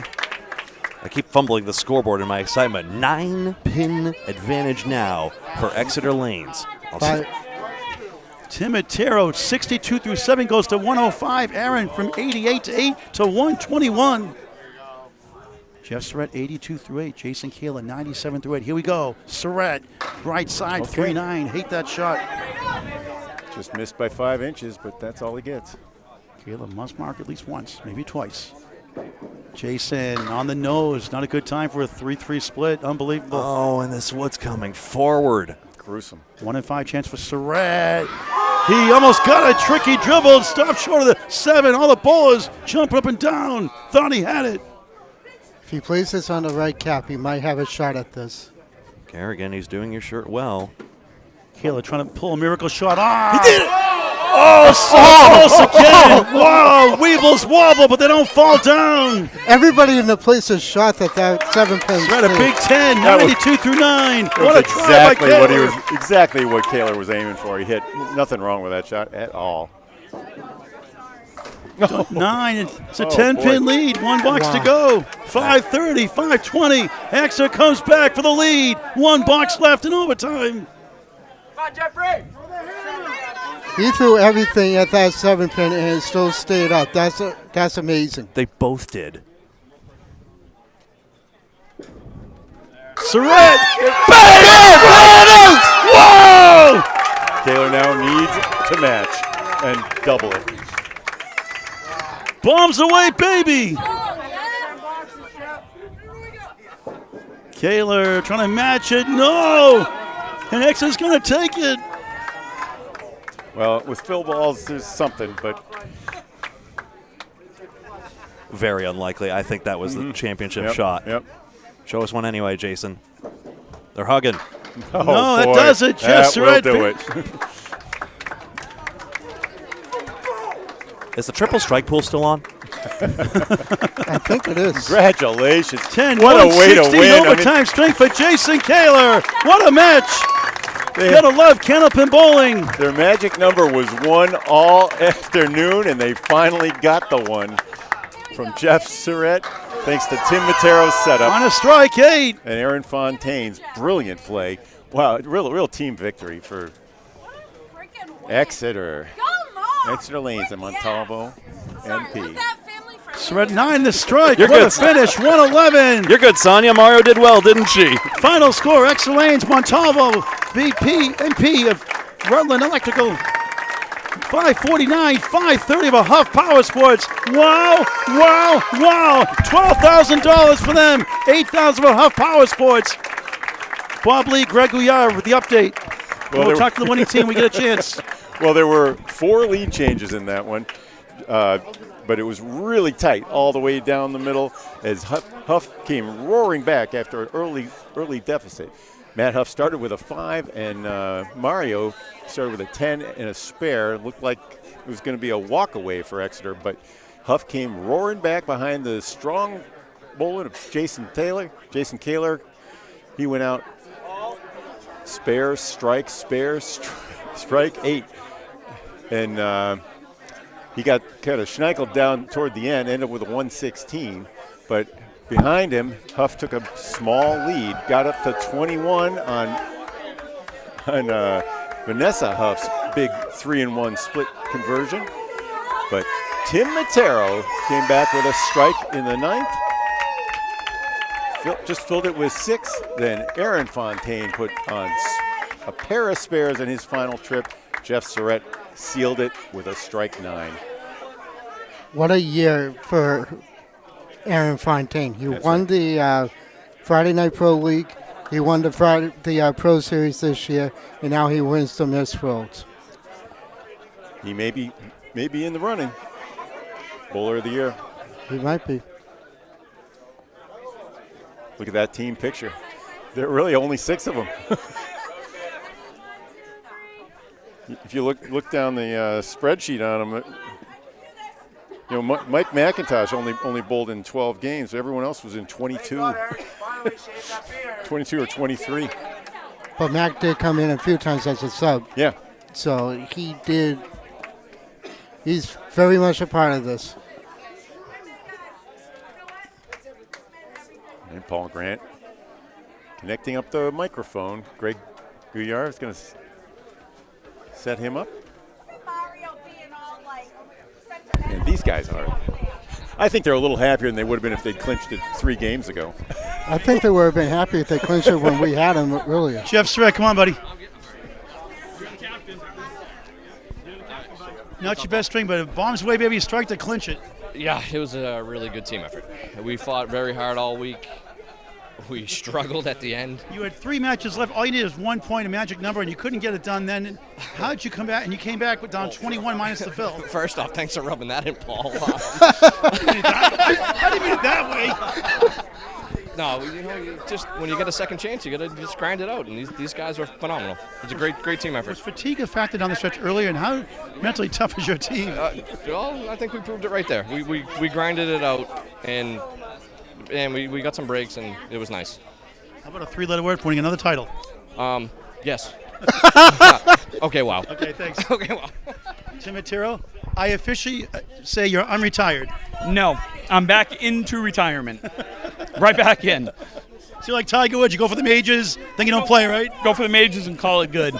But I just want to shout out Huffs. They're such good people, and it was such a great match. They won their last 13 matches to get here. Yeah. You'd lost your last 3, and how'd you guys pull it off down the stretch? Well, we really struggled over on that side and came over here and really struggled up until the end.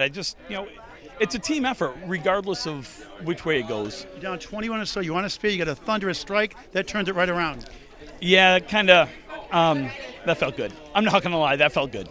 I can't wait to see what Calvin Locke's going to say when he wrote his face during Ripping Rack Podcast. Free to subscribe. He'll be happy. I don't know about for me, but he'll be happy. So who's next? Who's next? Mike McIntosh. How about a 3-letter word? A 3-letter word? You don't a PG-13 3-letter word? Tim. Okay. Aaron Fontaine. What's up, Paul? Clutch once again. it was not looking pretty. I mean, we started the day behind the 8 ball. We started behind the 8 ball a little bit today. We picked it up a little bit, then we dropped it, and we just couldn't figure it out. And we're going up there throwing 2 fills and 4 fills, and this wasn't doing the job. And towards the end of the day, we knew it was going to come down to a roll-off. It was just a matter of what we're going to do. And in this match, man, I mean, all those bowlers over there on half, they're incredible. I have all the respect in the world for them. They put the pressure on us, and we had to show up big, and we finally showed up when we had to show up. And it's been an unbelievable year. I'm going to try to keep it going. Your grandfather, Tom Holster, must be proud of you once again. Well, I always said if I could be a tenth of what he was, I'd be a happy camper. So I know he was a lot more clutch than I am, but a tenth of what he could be it's a good day in my book. But right, go celebrate 3-letter word. How about wow, Paul? You got it. We're the champions, baby. #1, baby. Let's bring in Mario Johnson before we talk to the taxman. Hey, Mario. Stop crying. Mario's having a moment right now. Another emotional win for you guys. You guys labored down the stretch. Your team is so tough. You are too. You're a winner. You won a lot of titles, a lot of championships, championship pedigree. How'd you do it? You know what? It's just love, devotion, and just my team just gels so well. We just get along great. That's all I can say is that we have each other's back from day one, and we just have fun, and that's all that I can tell you to do. Right, congratulations, another win. 3-letter word, cleanly. That's right. Sorry about that. I apologize for my profanity. All right, thank you. Thank you. All right, let's bring in the tax fan, Mike McIntosh. Mike McIntosh.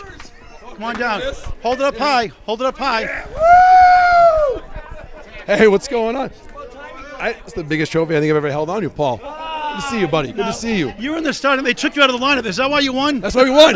Well, coaching move of the century. I pulled myself a couple times for Tim, and each time we did, it worked out.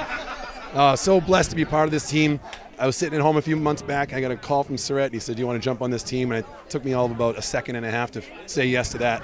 And here we are. You're a 128 former league bowler, the old Park Place Lanes, Windsor, New Hampshire. You're out for a while. You're bowling really well now. You're one spot away possibly from the Atlantic Candlepin Singles Tour Class A championship match. What a year you've had. Thank you, buddy. It just really caps off the whole full year. It's been a great year, like you said, and you've been a big part of that. So appreciate you always being around. And, yeah, one more match to get to the ACST finals. That'll be. Can you use this trophy as a tax write-off? This is no. This is entertainment. Entertainment's not a write-off anymore. Oh man, this feels good to hold this one though, Paul. I've never had a world's title or a mixed world's title, so this is #1 for me. Thank you. Mike McIntosh, 3-letter word. Wow, baby. All right. All right. Thanks. All right. Sonia Rossi, come on down. Congratulations. You're missing shots. You're splitting. You're smiling. You're laughing. You're not getting checked out. You're mentally tough. No, yeah, you have to. It's a long game. It's been a long weekend. Talk about your sponsor. We have Exeter Lanes, who Rob is amazing. He's a great proprietor, and we're very thankful for him. And we also have MP Electric, one of my very good friends out of Rutland, Massachusetts. So if you need electrical needs, contact him. I'll let you know the digits. How do they get a hold of them? A website or a phone number, do you know of?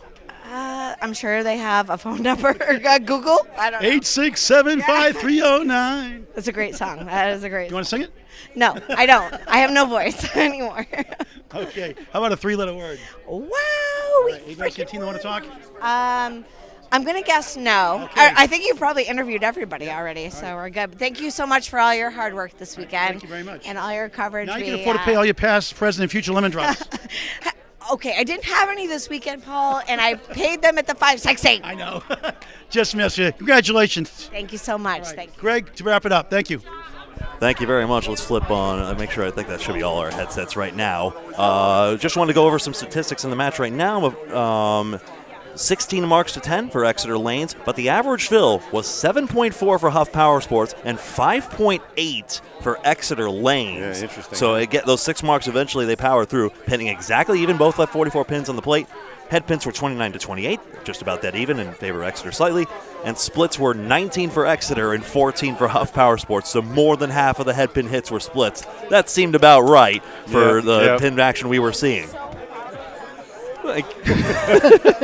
It was. Wait, say it for everyone to hear, Sonia. Oh, wait, hold on. I'm the worst. You guys won't hear this often, but I am so proud of my mom. So proud of Rossi and Jeff, dude. You have no idea. Sonia Johnson of Nara Cologne is very proud of her mother in this moment. Bob, you were saying? No, bad news for Exeter is they would have had to give 24 pins if this was a handicapped event, and that would have reversed it. But this is the pros, people. Scratch bowling at its best, and Exeter Lanes, after a really tough road, carries it out in the final. This is the worst idea ever. I'm sorry, I'm not going to do this anymore. All right, Greg, well, let's wrap it up. Let's wrap it up here. Kevin, any thoughts? Sorry? I do have one final thought, and I said it while you were not around. Aaron Fontaine, what a year he had. Yeah. Pro Series champion. Friday Night Pro League champion. And now Miss World champion. What a year he has had. So thank you very much for watching here. This has been Candlepin Bowling Network's presentation of the Mixed Worlds 2025 on behalf of Paul Grant, Bob Lee, Kevin Burns, Dan Castle, and myself, Greg Gouillart. Thank you very much for watching. And until next time, so long.